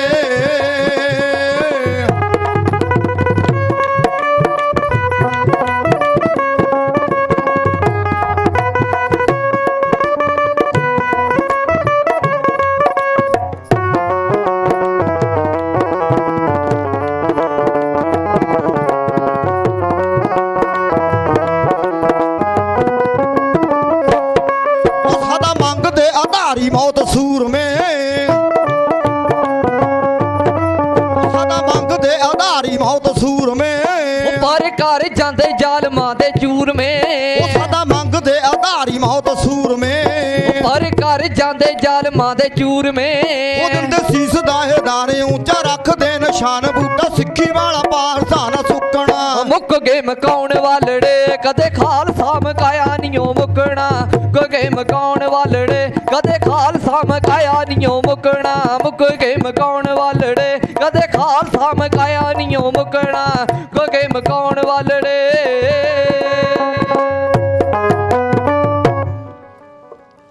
ਫੀਤਾ ਫੀਤਾ ਹੋ ਜਾਵੇ ਕਬੀਲਦਾਰੀ ਬੱਜੇ ਕਰ ਗੰਢ ਇਤਫਾਕ ਦੀ ਖੁੱਲ ਜਾਵੇ ਬਿਨਾ ਬੱਤੀਓਂ ਨਹੀਂ ਮਸਾਲ ਮੱਚਦੀ ਬਿਨਾ ਤੇਲ ਤੋਂ ਦੀਵਾ ਹੁੱਲ ਜਾਵੇ ਉਸ ਕੌਮ ਪਾਰਸਾ ਰੱਬ ਰਾਖਾ ਬਈ ਜਿਹੜੀ ਕੌਮ ਇਤਿਹਾਸ ਨੂੰ ਭੁੱਲ ਜਾਵੇ ਪਿਆਰੀ ਸਾਧ ਸੰਗਤ ਜੀ ਕਦੇ ਖਾਲਸਾ ਮਕਾਇਆ ਨਹੀਂ ਮੁੱਕਣਾ ਬਈ ਮੁੱਕ ਗਏ ਮਕਾਉਣ ਵਾਲੇ ਨੇ ਇਹ ਪੰਥ ਖਾਲਸੇ ਨੂੰ ਮਕਾਉਣ ਵਾਸਤੇ ਇੱਥੇ ਬੜੀਆਂ ਸਰਕਾਰਾਂ ਆਈਆਂ ਨੇ ਸੋ ਇਸ ਕਵਿਤਾ ਤੇ ਖੁਸ਼ ਹੋ ਕੇ ਸਾਡੇ ਸਤਿਕਾਰਯੋਗ ਜਥੇਦਾਰ ਸਾਹਿਬ ਜੀ ਉਹਨਾਂ ਵੱਲੋਂ ਬੇਅੰਤ ਮਾਣ ਆਇਆ ਪ੍ਰਬੰਧਕ ਵੀਰ ਜੋ ਕਿ ਇਸ ਕੌਮੀ ਇਨਸਾਫ ਮੋਰਚੇ ਨੂੰ ਬੜੇ ਦੇਖ ਰੇਖ ਦੇ ਨਾਲ ਚਲਾ ਰਹੇ ਨੇ ਪਿਆਰੀ ਸਾਧ ਸੰਗਤ ਜੀ ਉਹਨਾਂ ਵੱਲੋਂ ਵੀ ਬੇਅੰਤ ਮਾਣ ਆਇਆ ਗੁਰੂ ਮਹਾਰਾਜ ਸੱਚੇ ਪਾਤਸ਼ਾਹ ਚੜ੍ਹਦੀ ਕਲਾ ਵਿੱਚ ਰੱਖੇ ਹਰਮਦਾਨ ਫਤਿਹ ਕਰੇ ਸਾਰੀਆਂ ਰੱਬ ਵਰਗੀਆਂ ਸੰਗਤਾਂ ਦਾ ਬਹੁਤ ਬਹੁਤ ਧੰਨਵਾਦ ਹੈ ਸੋ ਦਿੱਤਾ ਹੋਇਆ ਸਮਾਂ ਭਾਈ ਸਮਾਪਤ ਹੈ ਸਾਰੀਆਂ ਸੰਗਤਾਂ ਦਾ ਬਹੁਤ ਬਹੁਤ ਧੰਨਵਾਦ ਹੈ ਪ੍ਰਬੰਧਕ ਵੀਰਾਂ ਦਾ ਬਹੁਤ ਬਹੁਤ ਧੰਨਵਾਦ ਹੈ ਮਹਾਂਪੁਰਸ਼ਾਂ ਦਾ ਬਹੁਤ ਬਹੁਤ ਧੰਨਵਾਦ ਹੈ ਵਿਸ਼ੇਸ਼ ਧੰਨਵਾਦ ਗੁਰੂ ਗ੍ਰੰਥ ਸਾਹਿਬ ਜੀ ਮਹਾਰਾਜ ਜੀ ਦਾ ਹੈ ਅੰਤ ਦੇ ਵਿੱਚ ਬੁਲਾਈਏ ਫਤਿਹ ਆਖੇ ਵਾਹਿਗੁਰੂ ਜੀ ਕਾ ਖਾਲਸਾ ਵਾਹਿਗੁਰੂ ਜੀ ਕੀ ਫਤਿਹ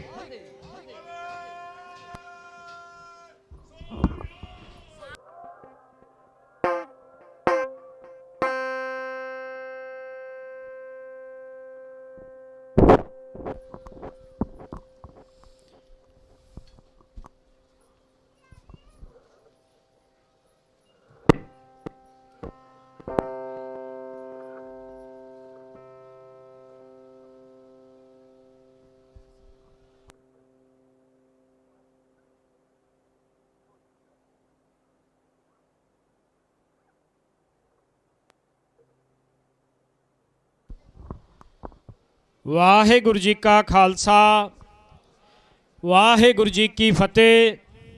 ਸੋ ਅਸੀਂ ਧੰਨਵਾਦੀ ਹਾਂ ਢਾਡੀ ਜੱਥਾ ਭਾਈ ਬਲਵੰਤ ਸਿੰਘ ਸਫਰੀ ਹੋਰਾਂ ਦਾ ਜਿਨ੍ਹਾਂ ਵੱਲੋਂ ਸ਼ਹੀਦਾਂ ਦੀਆਂ ਸਿੰਘਾਂ ਦੀਆਂ ਵਾਰਾਂ ਆਪ ਸਭ ਨੂੰ ਸਰਵਣ ਕਰਵਾਈਆਂ ਗਈਆਂ ਨੇ। ਸੋ ਖਾਲਸਾ ਜੀ ਜਿਵੇਂ ਆਪ ਸਭ ਨੂੰ ਪਤਾ ਕਿ ਕੱਲ 21 ਫਰਵਰੀ ਸੀ ਕਿ ਕੱਲ 21 ਫਰਵਰੀ 1921 ਨੂੰ ਆਪਾਂ ਸਾਕਾ ਨਨਕਾਣਾ ਸਾਹਿਬ ਦਾ ਮਨਾ ਕੇ ਹਟੇ ਹਾਂ। ਸੋ ਅੱਜ 22 ਫਰਵਰੀ ਹੈ। ਸੋ ਮੈਂ ਥੋੜਾ ਜਿਹਾ ਜ਼ਿਕਰ ਕਰਦੇ ਹਾਂ। ਕੱਲ ਸਾਕਾ ਨਨਕਾਣਾ ਸਾਹਿਬ ਦੀ ਧਰਤੀ ਲਹੂ ਲੁਹਾਨ ਹੋਈ ਸੀ ਸਿੰਘਾਂ ਦੇ ਖੂਨ ਦੇ ਨਾਲ। ਸਿੰਘਾਂ ਵੱਲੋਂ ਕੱਲ ਦੇ ਦਿਨ ਸਾਕਾ ਨਨਕਾਣਾ ਸਾਹਿਬ ਜਿਹੜਾ ਵਾਪਰਿਆ ਸੀ ਉੱਥੇ ਗੁਰਦੁਆਰੇ ਪ੍ਰਬੰਧ ਨੂੰ ਲੈ ਕੇ 150 ਤੋਂ 200 ਦੇ ਨੇੜੇ ਸਿੰਘਾਂ ਤੇ ਸਿੰਘਣੀਆਂ ਦੀ ਸ਼ਹਾਦਤ ਹੋਈ ਸੀ। ਸੋ ਅੱਜ ਦਾ ਦਿਨ ਜਿਹੜਾ ਇਤਿਹਾਸ 'ਚ 22 ਫਰਵਰੀ ਦਾ ਉੱਥੇ ਪੰਜਾਬ ਦੇ ਗਵਰਨਰ ਨੇ ਆਪ ਸ਼ਮੂਲੀਅਤ ਕੀਤੀ ਸੀ ਤੇ ਇਸ ਨੂੰ ਮੰਦਭਾਗਾ ਦੱਸਿਆ। ਤੇ ਅੱਜ ਦੇ ਦਿਨ ਭਾਈ ਕਰਤਾਰ ਸਿੰਘ ਝੱਬਰ ਹੋਰਾਂ ਨੇ 2200 ਤੋਂ ਵੱਧ ਸਿੱਖ ਨੌਜਵਾਨਾਂ ਨੂੰ ਲੈ ਕੇ ਗੁਰਦੁਆਰਾ ਸਾਹਿਬ ਦਾ ਪ੍ਰਬੰਧ ਉੱਥੇ ਫੋਰਸ ਪੁਲਿਸ ਲੱਗੇ ਹੋਣ ਦੇ ਬਾਵਜੂਦ ਆਪਣੇ ਹੱਥਾਂ 'ਚ ਲਿਆ। ਸੋ ਉਸ ਸਮੇਂ ਦੌਰਾਨ ਜਿਵੇਂ ਅੱਜ ਅਖਬਾਰਾਂ ਨੇ ਸਾਡੇ ਖਿਲਾਫ ਲਿਖਦੀਆਂ ਨੇ, ਇਹ ਨਵੀਂ ਗੱਲ ਨਹੀਂ ਹੈਗੀ। ਸੋ ਮੈਂ ਪੜ੍ਹ ਕੇ ਹੈਰਾਨ ਹੋ ਗਿਆ ਇਤਿਹਾਸ ਦੇ ਪੰਨਿਆਂ ਨੂੰ ਕਿ ਉਸ ਸਮੇਂ ਦੀ ਜਿਹੜੀ ਮਹਾਸ਼ਾ ਪ੍ਰੈਸ ਸੀਗੀ, ਜਿਹੜੇ ਭਗਵੇ ਲੋਕਾਂ ਦੀ ਪ੍ਰੈਸ ਸੀਗੀ, ਅਖਬਾਰ ਸੀ, ਅਖਬਾਰ ਦਾ ਨਾਂ ਪ੍ਰਤਾਪ ਤੇ ਪੰਜਾਬ ਕੇਸਰੀ, ਇਹ ਉਦੋਂ ਵੀ ਸੀਗਾ। ਇਹ ਅੱਜ ਦਾ ਸਾਡੇ ਵੈਰੀ ਨਹੀਂ ਬਣਿਆ।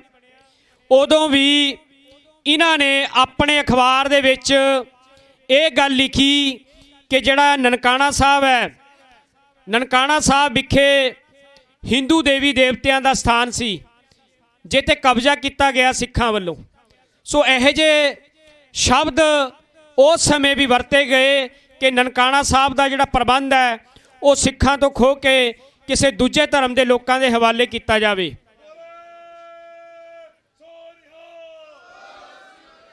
ਸੋ ਅੱਜ ਵੀ ਇਹ ਅਖਬਾਰਾਂ ਮੋਰਚੇ ਦੇ ਬਾਬਤ ਜਾਂ ਸਿੱਖ ਮੰਗਾਂ ਦੇ ਖਿਲਾਫ ਲਿਖਦੀਆਂ ਆ ਰਹੀਆਂ ਨੇ। ਸੋ ਗੁਰੂ ਨੇ ਜਿਵੇਂ ਉੱਥੇ ਕਿਰਪਾ ਕੀਤੀ ਤੇ ਇਸੇ ਤਰੀਕੇ ਦੇ ਨਾਲ ਸਾਡਾ ਵੀ ਮੋਰਚਾ ਉਹ ਫਤਿਹ ਹੋਵੇਗਾ। ਤੇ ਇੱਕ ਹੋਰ ਮੈਂ ਜਾਣਕਾਰੀ ਸਾਂਝੀ ਕਰਨਾ ਚਾਹੁੰਦਾ, 2 ਦਿਨ ਪਹਿਲਾਂ ਚੰਡੀਗੜ੍ਹ ਪ੍ਰਸ਼ਾਸਨ ਵੱਲੋਂ ਭਾਈ ਲਖਵਿੰਦਰ ਸਿੰਘ ਲੱਖਾ, ਜਿਹੜੇ ਤਕਰੀਬਨ 28 ਸਾਲ ਤੋਂ ਬੁੜੈਲ ਜੇਲ੍ਹ ਦੇ ਵਿੱਚ ਬੰਦ ਨੇ, ਉਹ ਬੰਦੀ ਸਿੰਘ ਨੇ ਸਾਡੇ, ਉਹ 2013 ਤੋਂ ਲਗਾਤਾਰ ਪੈਰੋਲ ਦੇ ਉੱਤੇ ਆ ਰਹੇ ਨੇ, ਛੁੱਟੀ ਤੇ ਆ ਰਹੇ ਨੇ। ਪਰ ਚੰਡੀਗੜ੍ਹ ਪ੍ਰਸ਼ਾਸਨ ਵੱਲੋਂ 2 ਦਿਨ ਪਹਿਲਾਂ ਉਹਨਾਂ ਦੀ ਪੈਰੋਲ ਉਹ ਰੱਦ ਕਰ ਦਿੱਤੀ ਗਈ ਹੈ। ਅਸੀਂ ਕੌਮੀ ਇਨਸਾਫ ਮੋਰਚੇ ਵੱਲੋਂ ਇਸ ਗੱਲ ਦਾ ਚੰਡੀਗੜ੍ਹ ਪ੍ਰਸ਼ਾਸਨ ਦੀ ਸਖਤ ਸ਼ਬਦਾਂ ਦੇ ਵਿੱਚ ਨਿਖੇਧੀ ਕਰਦੇ ਹਾਂ। ਸੋ ਉਹਦੇ ਨਾਲ ਮੇਰੇ ਕੋਲੇ ਕੱਲ ਭਾਈ ਲਖਵਿੰਦਰ ਸਿੰਘ ਜੀ ਲੱਖਾ, ਉਹਨਾਂ ਦੇ ਸਿੰਘਣੀ ਭੈਣ ਜੀ ਹੋਰਾਂ ਦਾ ਮੈਨੂੰ ਫੋਨ ਵੀ ਆਇਆ ਸੀਗਾ ਇਸ ਬਾਬਤ। ਸੋ ਅਸੀਂ ਅੱਜ ਸਵੇਰੇ ਆਪਣੀ ਲੀਗਲ ਟੀਮ ਨਾਲ ਗੱਲਬਾਤ ਕੀਤੀ ਹੈ। ਭਾਈ ਦਲਸ਼ੇਰ ਸਿੰਘ ਵੱਲੋਂ ਉਹਨਾਂ ਨੇ ਸੁਪਰਡੈਂਟ ਬੜੇਲ ਜੇਲ੍ਹ ਨਾਲ ਗੱਲ ਕੀਤੀ ਹੈ ਤੇ ਜੇਲ੍ਹਾਂ ਦੇ ਜਿਹੜੇ ਉੱਚ ਅਧਿਕਾਰੀ ਨੇ ਉਹਨਾਂ ਦੇ ਨਾਲ ਵੀ ਗੱਲ ਕੀਤੀ ਹੈ ਕਿ ਜਿਹੜੀ ਭਾਈ ਲਖਵਿੰਦਰ ਸਿੰਘ ਲੱਖਾ ਦੀ 7-8 ਸਾਲਾਂ ਤੋਂ ਪੈਰੋਲ ਤੇ ਆ ਰਹੇ ਸੀ, ਉਹ ਕਿਉਂ ਤੁਸੀਂ ਰੱਦ ਕੀਤੀ ਹੈ। ਸੋ ਉਹਦੇ ਬਾਬਤ ਵੀ ਕੌਮੀ ਇਨਸਾਫ ਮੋਰਚੇ ਵੱਲੋਂ ਸਖਤ ਕਦਮ ਚੁੱਕੇ ਜਾ ਰਹੇ ਨੇ। ਜੇ ਜਲਦੀ ਨਾ ਚੰਡੀਗੜ੍ਹ ਪ੍ਰਸ਼ਾਸਨ ਵੱਲੋਂ ਫੈਸਲਾ ਲਿਆ ਗਿਆ ਤੇ ਕੌਮੀ ਇਨਸਾਫ ਮੋਰਚੇ ਵੱਲੋਂ ਚੰਡੀਗੜ੍ਹ ਪ੍ਰਸ਼ਾਸਨ ਦੇ ਖਿਲਾਫ ਕੋਈ ਜਿਹੜਾ ਸਖਤ ਹੈ ਉਹ ਪ੍ਰੋਗਰਾਮ ਦਿੱਤਾ ਜਾਵੇਗਾ। ਸਾਡੇ ਜਿਹੜੇ 9 ਬੰਦੀ ਸਿੰਘ ਨੇ ਜਿਨ੍ਹਾਂ ਦੀ ਅਸੀਂ ਮੰਗਾਂ ਨੂੰ ਲੈ ਕੇ ਇੱਥੇ ਬੈਠੇ ਹਾਂ, ਉਹਨਾਂ ਦੇ ਪ੍ਰਤੀ ਸਰਕਾਰ ਵੱਲੋਂ ਕਿਸੇ ਤਰ੍ਹਾਂ ਦਾ ਵੀ ਜੇ ਪ੍ਰਤੀਕਰਮ ਹੁੰਦਾ ਤੇ ਕੌਮੀ ਇਨਸਾਫ ਮੋਰਚੇ ਵੱਲੋਂ ਇਹੋ ਜਿਹੀ ਕਿਸੇ ਵੀ ਗੱਲ ਨੂੰ ਬਰਦਾਸ਼ਤ ਨਾ ਕਰਦਿਆਂ ਪ੍ਰਸ਼ਾਸਨ ਨੂੰ ਜਵਾਬ ਦਿੱਤਾ ਜਾਵੇਗਾ। ਸੋ ਸਾਡੀ ਲੀਗਲ ਟੀਮ ਭਾਈ ਲਖਵਿੰਦਰ ਸਿੰਘ ਜੀ ਲੱਖਾ ਦੇ ਬਾਬਤ ਹਰ ਤਰ੍ਹਾਂ ਦੀ ਜਿਹੜੀ ਪੈਰਵਾਈ ਚਾਰਾਜੋਈ ਉਹ ਅਸੀਂ ਕਰ ਰਹੇ ਹਾਂ। ਜਲਦੀ ਥੋੜ੍ਹੇ ਦਿਨਾਂ 'ਚ ਭਾਈ ਲਖਵਿੰਦਰ ਸਿੰਘ ਲੱਖਾ ਦੀ ਜਿਹੜੀ ਪੈਰੋਲ ਹੈ ਉਹਨੂੰ ਦੁਬਾਰਾ ਬਹਾਲ ਕਰਾਵਾਂਗੇ। ਸੋ ਹੁਣ ਮੇਰੀ ਬੇਨਤੀ ਹੈ ਮੇਜਰ ਬਲਵਿੰਦਰ ਸਿੰਘ ਜੀ ਨੂੰ, ਜਿਹੜੇ ਸਾਬਕਾ ਫੌਜੀਆਂ ਦਾ ਜੱਥਾ ਲੈ ਕੇ ਇੱਥੇ ਪਹੁੰਚੇ ਨੇ, ਉਹ ਆਪ ਸਿੱਖ ਸੰਗਤਾਂ ਦੇ ਨਾਲ ਕੁਝ ਮਿੰਟਾਂ ਵਾਸਤੇ ਵਿਚਾਰਾਂ ਦੀ ਸਾਂਝ ਪਾਉਣਗੇ। ਇੱਕ ਸਾਡੇ ਕੋਲੇ ਜਾਣਕਾਰੀ ਆਈ ਹੈ, ਗੋਬਿੰਦ ਨੈਚੁਰੋਪੈਥੀ ਸ਼ੇਰ ਸਿੰਘ ਇਹ ਡਾਕਟਰ ਨੇ, ਨੇੜੇ ਪੰਡਾਲ ਦੇ ਉਹ ਆਪ ਦਾ ਟੈਂਟ ਲਗਾ ਰਹੇ ਨੇ, ਫ੍ਰੀ ਦਵਾਈਆਂ ਨੇ ਜਿਹੜੀ ਨੈਚੁਰੋਪੈਥੀ ਦੀ ਉਹ ਮੁਹੱਈਆ ਕਰਾਉਣਗੇ। ਉਹਨਾਂ ਦਾ ਸਾਨੂੰ ਲਿਖਤੀ ਰੂਪ 'ਚ ਆਇਆ ਕਿ ਕੋਈ ਸੰਗਤ ਲੈਣੀ ਚਾਹੁੰਦੀ ਹੋਵੇ ਤੇ ਉੱਥੇ ਜਾ ਕੇ ਉਹ ਲੈ ਸਕਦੇ ਨੇ। ਸੋ ਸਾਡੇ ਵਿਚਕਾਰ ਗੁਰਦੁਆਰਾ ਮਾਤਾ ਭੋਲੀ ਕੌਰ ਜੀ ਮਸਤੂਆਣਾ ਸਾਹਿਬ ਸੰਪਰਦਾ ਦੇ ਸੇਵਾਦਾਰ ਵੱਡੀ ਗਿਣਤੀ 'ਚ ਪਹੁੰਚੇ ਨੇ। ਉਹਨਾਂ ਦੇ ਇੱਥੇ ਆਉਣ ਤੇ ਅਸੀਂ ਬਹੁਤ ਬਹੁਤ ਧੰਨਵਾਦ ਕਰਦੇ ਹਾਂ। ਸੰਤ ਬਾਬਾ ਹਰਬੇਅੰਤ ਸਿੰਘ ਜੀ, ਸੰਤ ਸੁਖਦੇਵ ਸਿੰਘ ਸਿਧਾਣਾ ਸਾਹਿਬ, ਸੰਤ ਇੰਦਰਜੀਤ ਸਿੰਘ, ਸੰਤ ਵਾਹਿਗੁਰੂ ਸਿੰਘ ਰਾਜਪੁਰਾ ਮਮਾਣੀ, ਸੰਤ ਸਤਪਾਲ ਸਿੰਘ ਜੀ ਭੂਰੇ ਵਾਲੇ, ਸੰਤ ਗੁਰਜੰਟ ਸਿੰਘ ਤਪਾਦਰਾਜ ਵਾਲੇ। ਸੋ ਇਹ ਜਿੰਨੇ ਵੀ ਸੰਤ ਮਹਾਂਪੁਰਸ਼ ਆਏ ਨੇ ਕੌਮੀ ਇਨਸਾਫ ਮੋਰਚੇ ਦੇ ਵਿੱਚ, ਅਸੀਂ ਇਹਨਾਂ ਦਾ ਬਹੁਤ ਬਹੁਤ ਧੰਨਵਾਦ ਕਰਦੇ ਹਾਂ। ਸੋ ਹੁਣ ਮੇਜਰ ਬਲਵਿੰਦਰ ਸਿੰਘ ਜੀ ਉਹ ਆਪਣੇ ਵਿਚਾਰਾਂ ਦੀ ਸਾਂਝ ਪਾਉਣਗੇ। ਵਾਹਿਗੁਰੂ ਜੀ ਕਾ ਖਾਲਸਾ, ਵਾਹਿਗੁਰੂ ਜੀ ਕੀ ਫਤਿਹ।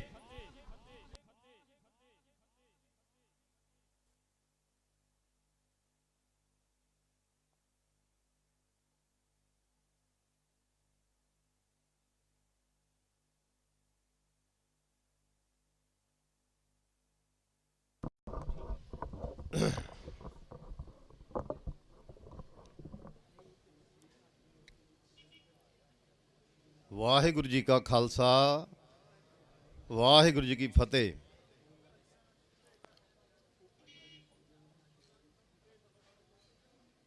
ਵਾਹਿਗੁਰੂ ਜੀ ਕਾ ਖਾਲਸਾ, ਵਾਹਿਗੁਰੂ ਜੀ ਕੀ ਫਤਿਹ।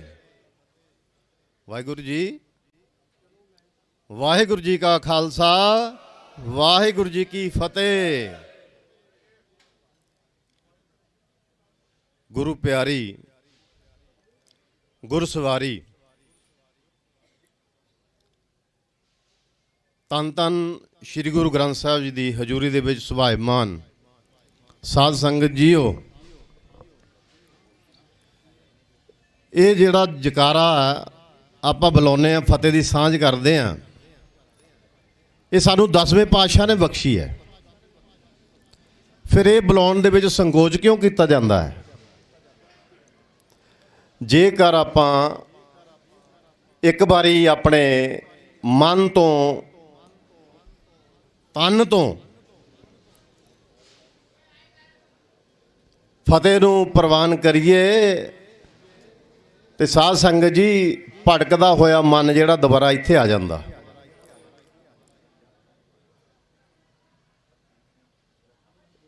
ਧੰਨ ਧੰਨ ਸ਼੍ਰੀ ਗੁਰੂ ਗੋਬਿੰਦ ਸਿੰਘ ਜੀ ਮਹਾਰਾਜ ਦੀ ਬਖਸ਼ੀ ਹੋਈ ਜੋ ਫਤਿਹ ਦੀ ਸਾਂਝ ਹੈ ਕਿ ਜਦੋਂ ਗੁਰਸਿੱਖ ਨੂੰ ਗੁਰਸਿੱਖ ਮਿਲਦਾ ਹੈ ਤਾਂ ਫਤਿਹ ਦੀ ਸਾਂਝ ਕਰਨੀ। ਤੇ ਅਸੀਂ ਸਾਰੇ ਗੁਰੂ ਮਹਾਰਾਜ ਦੇ ਚਰਨਾਂ ਦੇ ਵਿੱਚ ਬੈਠੇ ਹਾਂ।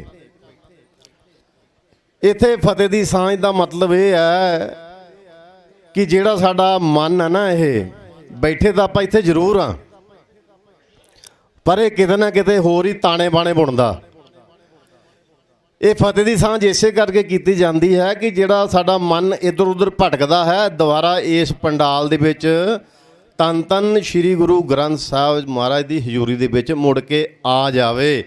ਤੋ ਗੱਜ ਵੱਜ ਕੇ ਫਤਿਹ ਬੁਲਾਓ। ਵਾਹਿਗੁਰੂ ਜੀ ਕਾ ਖਾਲਸਾ, ਵਾਹਿਗੁਰੂ ਜੀ ਕੀ ਫਤਿਹ। ਧੰਨਵਾਦ ਜੀ। ਸਾਧ ਸੰਗਤ ਜੀਓ, ਪਹਿਲਾਂ ਆਪਣੇ ਬਾਰੇ ਦੱਸ ਦਵਾਂ। ਮੇਰਾ ਨਾਮ ਸੂਬੇਦਾਰ ਮੇਜਰ ਬਲਵਿੰਦਰ ਸਿੰਘ, ਤੇ ਆ ਮੈਡਲ ਦੇਖ ਕੇ ਤੁਸੀਂ ਸਮਝ ਹੀ ਗਏ ਹੋਵੋਗੇ ਕਿ ਅਸੀਂ ਹਿੰਦੁਸਤਾਨ ਦੀ ਜਾਂ ਭਾਰਤ ਦੀ ਫੌਜ ਦੇ ਰਿਟਾਇਰ ਫੌਜੀ ਹਾਂ।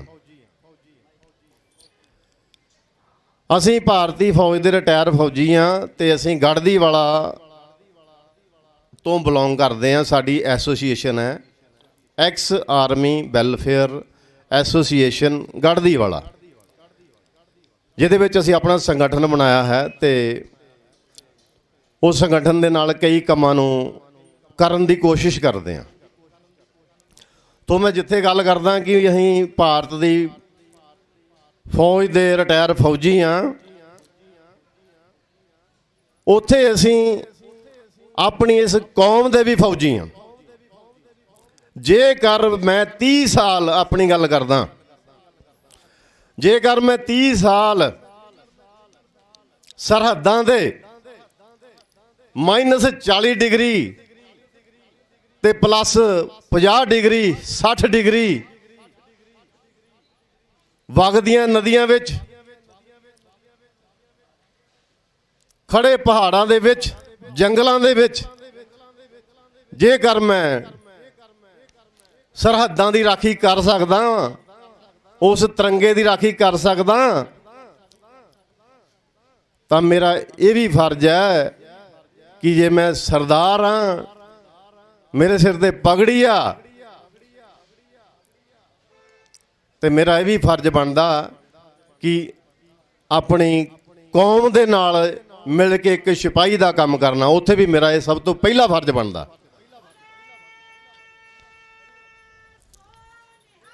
ਸਤਿ ਸ਼੍ਰੀ ਅਕਾਲ।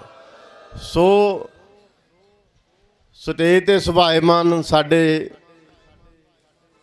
ਜਿੰਨੇ ਵੀ ਬਜ਼ੁਰਗ ਨੇ, ਜਿੰਨੀਆਂ ਵੀ ਜਥੇਬੰਦੀਆਂ ਦੇ ਸੰਤ ਸਮਾਜ ਸਾਰੇ ਆਏ ਹੋਏ ਨੇ,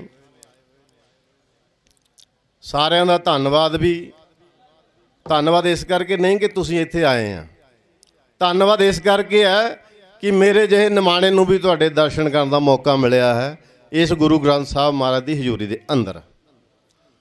ਸੋ ਕਹਿਣ ਦਾ ਮਤਲਬ ਇਹ ਹੈ ਜੀ ਕਿ ਜੋ ਸਾਡਾ ਇਹ ਕੌਮੀ ਇਨਸਾਫ ਮੋਰਚਾ ਜੋ ਆਪਾਂ ਸੰਘਰਸ਼ ਚੱਲ ਰਿਹਾ ਹੈ, ਇਹ ਸਾਰੇ ਤਸ਼ੱਦਦ ਜੋ ਹੈ ਸਿਰਫ ਤੇ ਸਿਰਫ ਪੰਜਾਬ ਦੇ ਵਿੱਚ ਸਿੰਘਾਂ ਨਾਲ ਹੀ ਕਿਉਂ ਕੀਤੇ ਜਾ ਰਹੇ ਆ। ਥੋੜਾ ਜਿਹਾ ਇਹਨੂੰ ਵਿਚਾਰਨ ਦੀ ਲੋੜ ਹੈ। ਮੈਂ ਸਟੇਜ ਸੈਕਟਰੀ ਸਾਹਿਬ ਤੋਂ ਮਾਫੀ ਚਾਹਾਂਗਾ ਜੇ 2-4 ਮਿੰਟ ਜ਼ਿਆਦਾ ਲੈ ਗਿਆ। ਸਾਧ ਸੰਗਤ ਜੀ, ਇਹ ਸਾਡੀ ਕੌਮ ਤੇ ਸਾਡੇ ਪੰਜਾਬ ਦੇ ਵਿੱਚ ਹੀ ਸਾਰਾ ਕੁਝ ਕਿਉਂ ਹੋ ਰਿਹਾ, ਥੋੜਾ ਜਿਹਾ ਸੋਚਣ ਦੀ ਲੋੜ ਆ। ਜਿੱਦਾਂ ਹੁਣੇ ਸਾਡੇ ਢਾਡੀ ਜਥੇ ਨੇ ਦੱਸਿਆ ਕੌਮ ਬਾਰੇ, ਬਹੁਤ ਵਧੀਆ ਬਿਆਨ ਕੀਤਾ ਉਹਨਾਂ ਨੇ, ਲੇਕਿਨ ਸਾਡੇ 'ਚ ਸਿਰਫ ਕਮੀ ਇੱਕੋ ਹੀ ਆ, ਮਾਫ ਕਰਨਾ। ਜਿੰਨੇ ਜਥੇਬੰਦੀਆਂ ਬੈਠੀਆਂ ਇੱਥੇ, ਜਿੰਨੇ ਵੀ ਸਿੰਘ ਬੀਬੀਆਂ ਭੈਣਾਂ ਬੈਠੀਆਂ ਨੇ, ਮਾਫ ਕਰਨਾ, ਇਹਦਾ ਸਿਰਫ ਇੱਕੋ ਹੀ ਕਾਰਨ ਆ, ਇਹਦਾ ਇੱਕੋ ਹੀ ਕਾਰਨ ਆ ਕਿ ਸਾਡੇ ਵਿੱਚ ਗੰਗੂ ਆ ਕੇ ਰਲ ਗਏ ਆ।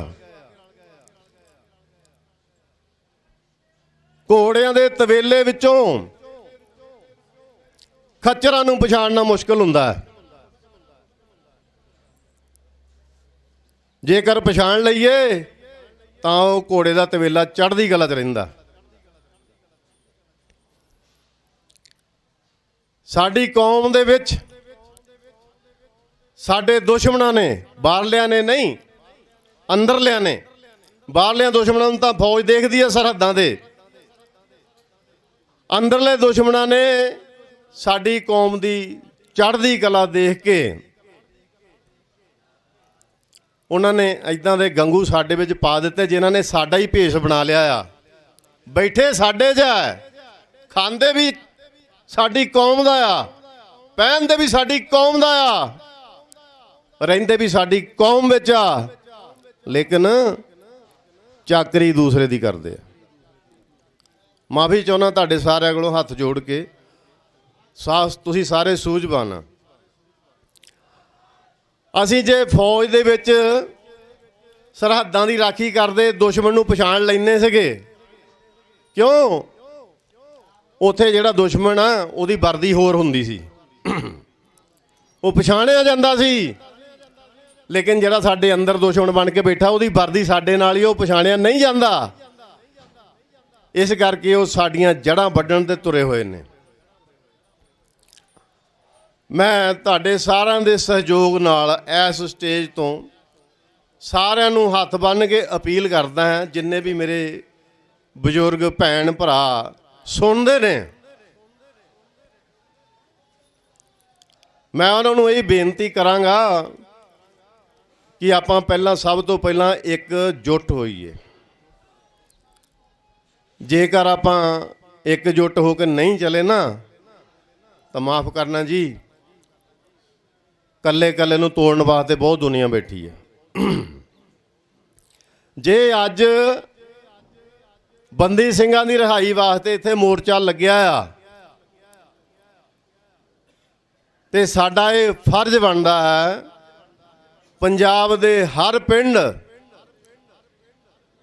हर शहर, हर महल्ला, हर गली ते हर घर दे विचों कम से कम अगर एक एक बंदा भी हाजिरी भरन आवे ना इत्थे, तो मेरे ख्याल आ ये ਸਿੰਘਾਂ ਦਾ सिख कौम का इतिहास उस घर तक जरूर पहुँचेगा ਜਿਹੜੇ इतिहास नूं विसर गए ने।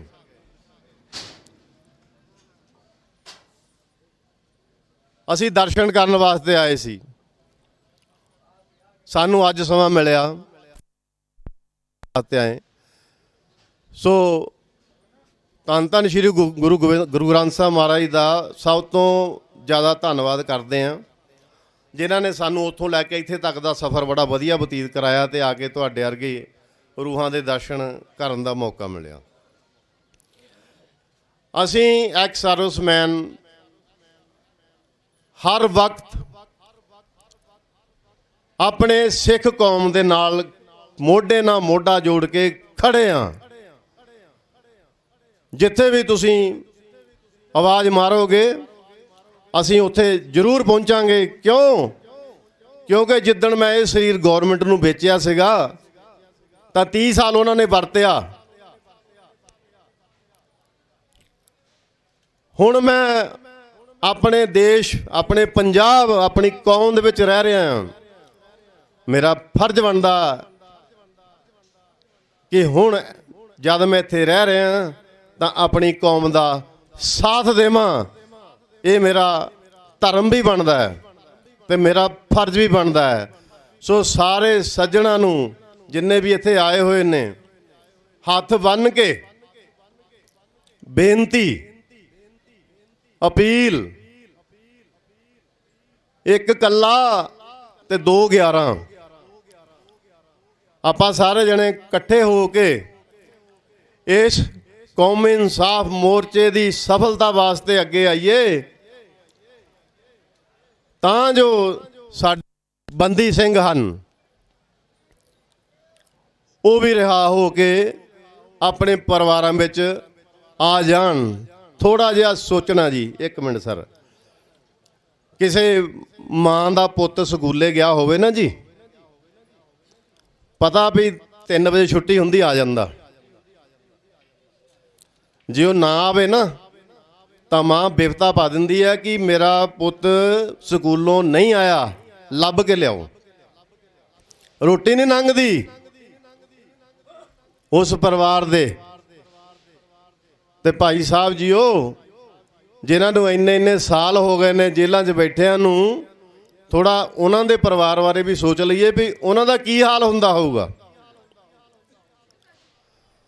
सो फिर यही बेनती करूँगा कि सारियां संगतां हुम हुमा के एक सुनेहा दिओ अपने अपने पिंडां शहरां कस्बियां दे विच जिथे भी तुसीं रहिंदे हो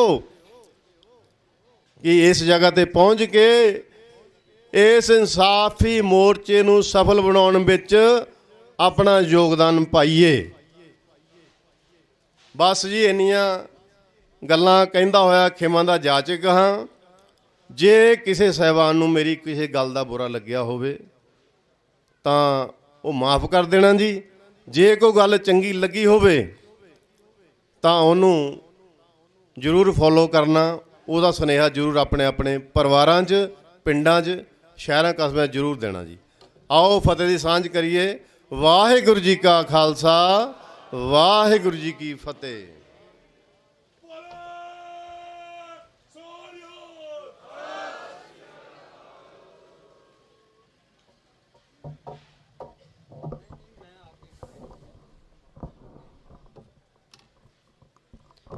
वाहिगुरू जी का खालसा, वाहिगुरू जी की फतेह। सो असी धन्नवादी हाँ सूबेदार मेजर बलविंदर सिंह होरां दा, जिन्हां ने ਇੱਕ ਗੱਲ ਬਿਆਨ ਕੀਤੀ ਹੈ ਕਿ ਮੈਂ 30 ਸਾਲ ਤੋਂ ਵੱਧ ਸਮਾਂ ਜਿਹੜਾ ਭਾਰਤ ਦੇਸ਼ ਲਈ ਲਾਇਆ, ਪਰ ਹੁਣ ਮੇਰੀ ਜਿਹੜੀ ਆਤਮਾ ਮਨ ਸਰੀਰ ਕਹਿੰਦਾ ਕਿ ਅਸੀਂ ਕੌਮ ਲਈ ਕੁਛ ਨਾ ਕੁਛ ਕਰੀਏ। ਸੋ ਅਸੀਂ ਧੰਨਵਾਦੀ ਹਾਂ ਬਲਵਿੰਦਰ ਸਿੰਘ ਜੀ ਦਾ।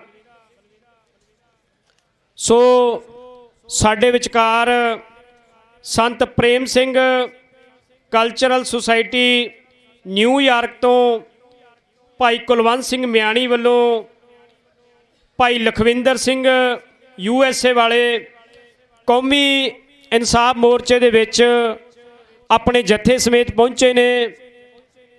ਨਾਲ ਦੀ ਨਾਲ ਬਹੁਤ ਵੱਡੀ ਗਿਣਤੀ ਦੇ ਵਿੱਚ ਜਿਹੜੀ ਕੰਬਲ ਨੇ, ਕੰਬਲਾਂ ਦੀ ਸੇਵਾ ਉਹ ਕਰ ਰਹੇ ਨੇ, ਕੰਬਲ ਲੈ ਕੇ ਪਹੁੰਚੇ ਨੇ।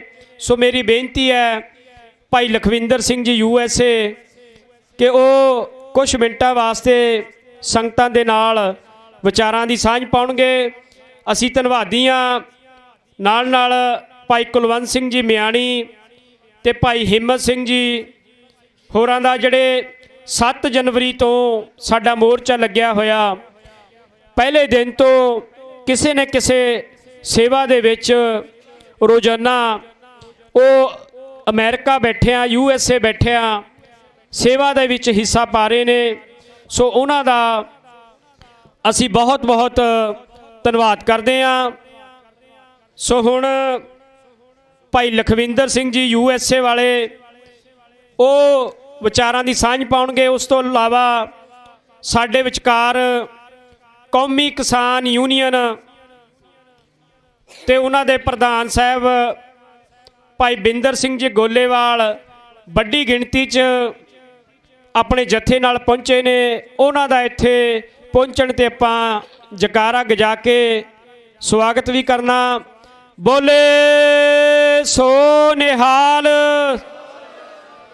ਸੋ ਉਹਨਾਂ ਨਾਲ ਉਹਨਾਂ ਦੇ ਜਿਹੜੇ ਜ਼ਿਲ੍ਹਾ ਜਥੇਦਾਰ ਨੇ, ਪੰਜਾਬ ਆਗੂ ਨੇ, ਉਹ ਵੀ ਪਹੁੰਚੇ ਨੇ। ਭਾਈ ਬਲਜਿੰਦਰ ਸਿੰਘ ਜੀ ਜ਼ਿਲ੍ਹਾ ਪ੍ਰਧਾਨ, ਜ਼ਿਲ੍ਹਾ ਯੂਥ ਪ੍ਰਧਾਨ ਤਰਨ ਤਾਰਨ ਸਾਹਿਬ, ਭਾਈ ਨਿਰਮਲ ਸਿੰਘ ਜ਼ਿਲ੍ਹਾ ਪ੍ਰਧਾਨ ਨਵਾਂ ਸ਼ਹਿਰ ਤੋਂ, ਭਾਈ ਰੁਪਿੰਦਰ ਸਿੰਘ ਡੋਕ ਜ਼ਿਲ੍ਹਾ ਪ੍ਰਧਾਨ ਸ਼੍ਰੀ ਮੁਕਤਸਰ ਸਾਹਿਬ, ਭਾਈ ਬਲਦੇਵ ਸਿੰਘ ਜੀ ਬੱਲ ਸ਼੍ਰੀ ਅੰਮ੍ਰਿਤਸਰ ਸਾਹਿਬ ਤੋਂ ਮੀਤ ਪ੍ਰਧਾਨ ਪੰਜਾਬ ਕੌਮੀ ਕਿਸਾਨ ਯੂਨੀਅਨ ਦੇ, ਭਾਈ ਸੁਖਵਿੰਦਰ ਸਿੰਘ ਬੁਈਆਂਵਾਲਾ ਜ਼ਿਲ੍ਹਾ ਫਿਰੋਜ਼ਪੁਰ ਪ੍ਰਧਾਨ, ਭਾਈ ਗੁਰਦੀਪ ਸਿੰਘ ਭੱਟੀ ਲੁਧਿਆਣਾ ਤੋਂ, ਭਾਈ ਗੁਰਮੀਤ ਸਿੰਘ ਜ਼ਿਲ੍ਹਾ ਪ੍ਰਧਾਨ ਫਾਜ਼ਿਲਕਾ, ਭਾਈ ਤਰਸੇਮ ਸਿੰਘ ਜ਼ਿਲ੍ਹਾ ਪ੍ਰਧਾਨ ਤਰਨ ਤਾਰਨ ਸਾਹਿਬ, ਭਾਈ ਗੁਰਮੀਤ ਸਿੰਘ ਕਿਲਾਨੋ ਜ਼ਿਲ੍ਹਾ ਫਰੀਦਕੋਟ। ਸੋ ਇਹਨਾਂ ਦੀ ਸਮੁੱਚੀ ਟੀਮ ਦਾ ਜ਼ਿਲ੍ਹਿਆਂ ਦੀ ਅਸੀਂ ਇੱਥੇ ਪਹੁੰਚਣ ਦੇ ਉੱਤੇ ਬਹੁਤ ਬਹੁਤ ਧੰਨਵਾਦ ਕਰਦੇ ਹਾਂ। ਸੋ ਹੁਣ ਭਾਈ ਲਖਵਿੰਦਰ ਸਿੰਘ ਜੀ USA। ਵਾਹਿਗੁਰੂ ਜੀ ਕਾ ਖਾਲਸਾ, ਵਾਹਿਗੁਰੂ ਜੀ ਕੀ ਫਤਿਹ।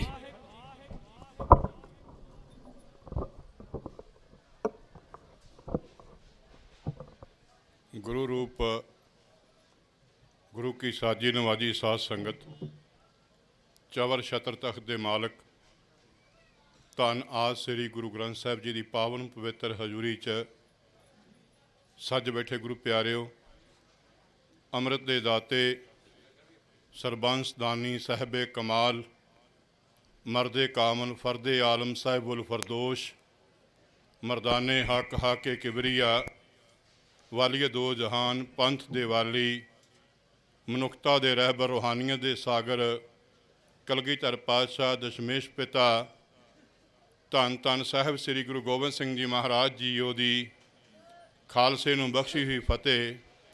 ਹਰ ਇੱਕ ਮਾਈ ਭਾਈ ਸਤਿਗੁਰੂ ਸਾਹਿਬ ਜੀ ਨੂੰ ਸੀਸ ਝੁਕਾ ਕੇ ਦੋਵੇਂ ਹੱਥ ਜੋੜ ਕੇ ਬੜੇ ਪਿਆਰ ਨਾਲ ਫਤਿਹ ਗਜਾਓ। ਵਾਹਿਗੁਰੂ ਜੀ ਕਾ ਖਾਲਸਾ, ਵਾਹਿਗੁਰੂ ਜੀ ਕੀ ਫਤਿਹ। ਗੁਰੂ ਕੀ ਸੰਗਤ, ਸੂਬੇਦਾਰ ਮੈਜਰ ਸਾਹਿਬ ਇੱਕ ਵਿਚਾਰ ਪੇਸ਼ ਕਰ ਰਹੇ ਸੀ। ਸਾਡੇ ਧਰਮ ਦੀ ਵਿਚਾਰ ਉਹ ਤੋਂ ਅੱਗੇ ਆ। ਸਤਿਗੁਰੂ ਸਾਹਿਬ ਜੀ ਦੀ ਇਲਾਹੀ ਬਾਣੀ ਦੀ ਇੱਕ ਪੰਕਤੀ ਹੈ, ਡਿੱਠੇ ਸਭੇ ਥਾਵ ਨਹੀਂ ਤੁਧ ਜਿਹਾ। ਇਹ ਸੱਚਖੰਡ ਸ੍ਰੀ ਹਰਿਮੰਦਰ ਸਾਹਿਬ ਵਾਸਤੇ ਆ। ਸੱਚਖੰਡ ਸ੍ਰੀ ਹਰਿਮੰਦਰ ਸਾਹਿਬ ਵਾਸਤੇ ਅਸੀਂ ਜਾਨ ਨਹੀਂ, ਕੇਵਲ ਪਰਿਵਾਰ ਨਹੀਂ, ਅਸੀਂ ਪੂਰੀ ਕੌਮ ਤੇ ਆਪਣਾ ਸਭ ਕੁਝ ਵਾਰ ਸਕਦੇ ਹਾਂ।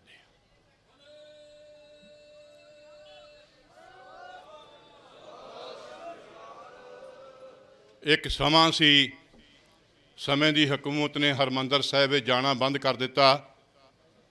ਹਰਿਮੰਦਰ ਸਾਹਿਬ ਦੇ ਅੰਦਰ ਜੋਤ ਜਗਾਉਣੀ ਬੰਦ ਕਰ ਦਿੱਤੀ।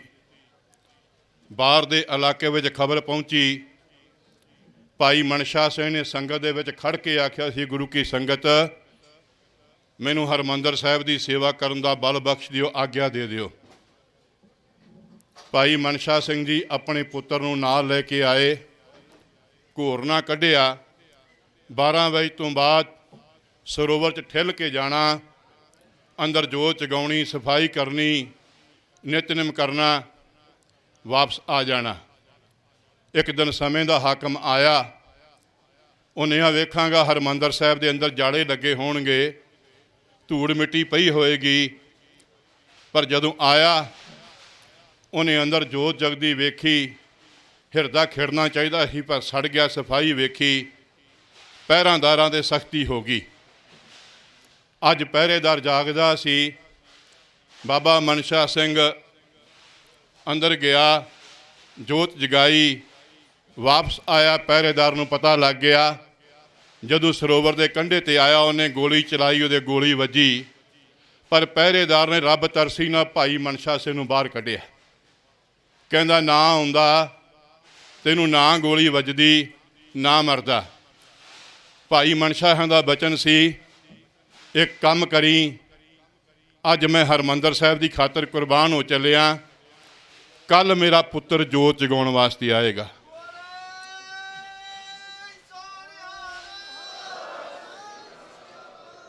ਤੂੰ ਇੱਕ ਕੰਮ ਕਰੀ, ਜਿਹੜਾ ਜਦੋਂ ਮੇਰਾ ਪੁੱਤਰ ਜੋਤ ਜਗਾਉਣ ਆਵੇ ਉਦੋਂ ਨਾ ਉਹਨੂੰ ਗੋਲੀ ਮਾਰੀ, ਜਦੋਂ ਜੋਤ ਜਗਾ ਕੇ ਵਾਪਸ ਜਾਵੇਗਾ ਉਦੋਂ ਉਹਨੂੰ ਗੋਲੀ ਮਾਰਦੀ ਮੇਰੇ ਪੁੱਤਰ ਨੂੰ।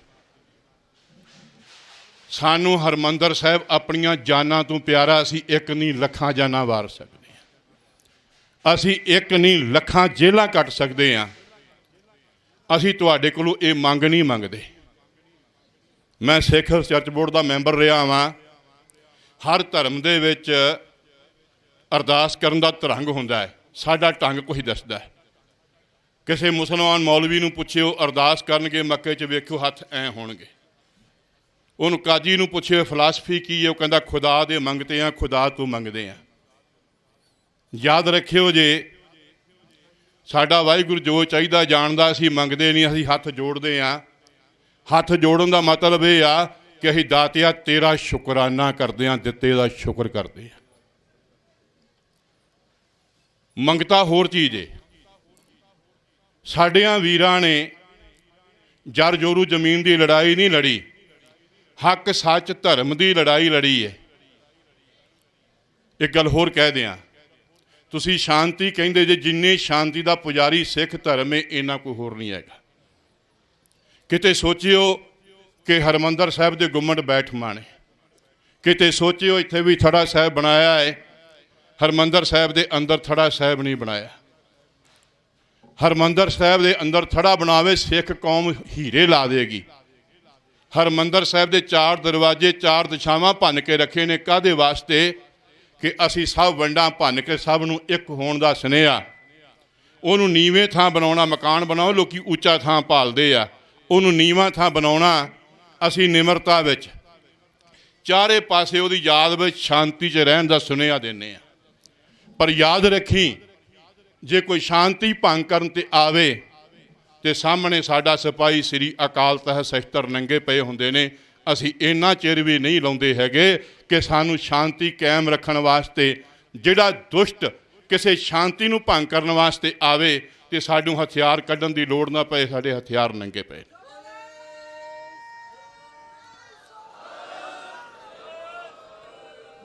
ਤੁਸੀਂ ਸਾਡੇ ਸ੍ਰੀ ਅਕਾਲ ਤਖ਼ਤ ਸਾਹਿਬ ਦਾ ਜਥੇਦਾਰ ਸਿੰਘ ਸਾਹਿਬ ਭਾਈ ਜਗਤਾਰ ਸਿੰਘ ਹਵਾਰਾ, ਉਹਨੇ ਆਪਣੇ ਧਰਮ ਨਿਭਾਇਆ। ਤੁਹਾਡੇ ਕਾਨੂੰਨ ਨੇ ਸਜ਼ਾ ਦਿੱਤੀ, ਪਰ ਤੁਸੀਂ ਆਪਣੇ ਧਰਮ ਤੇ ਨਹੀਂ ਨੇ। ਤੁਹਾਡਾ ਫਰਜ਼ ਬਣਦਾ ਸੀ ਅਸੀਂ ਆਪਣਾ ਧਰਮ ਨਿਭਾਇਆ, ਤੁਸੀਂ ਆਪਣਾ ਧਰਮ ਨਿਭਾਉਂਦੇ। ਤੁਹਾਡਾ ਇਹ ਧਰਮ ਸੀਗਾ ਕਿ ਜਿੰਨੀ ਤੁਹਾਡੇ ਦੇਸ਼ ਦੇ ਵਿਧਾਨ ਨੇ ਸਜ਼ਾ ਦਿੱਤੀ ਸੀ ਨਾ, ਉਹਦੇ ਮੁਤਾਬਕ ਤੁਹਾਨੂੰ ਉਹਦੇ ਬਾਅਦ ਆਪਣਾ ਧਰਮ ਨਿਭਾਉਣਾ ਚਾਹੀਦਾ ਸੀ। ਤੁਸੀਂ ਆਪਣੇ ਧਰਮ ਤੋਂ ਡੋਲ ਗਏ ਜੇ ਕਿ ਅੱਜ ਤੁਸੀਂ ਆਪਣੀਆਂ ਕੋਰਟਾਂ, ਤੁਹਾਡਾ ਸੰਵਿਧਾਨ, ਤੇ ਤੁਸੀਂ ਉਹਦੇ ਮੁਤਾਬਕ ਵੀ ਅੱਜ ਆਪਣੇ ਧਰਮ ਤੋਂ ਛਿੱਕੇ ਛੱਡ ਗਏ ਜੇ।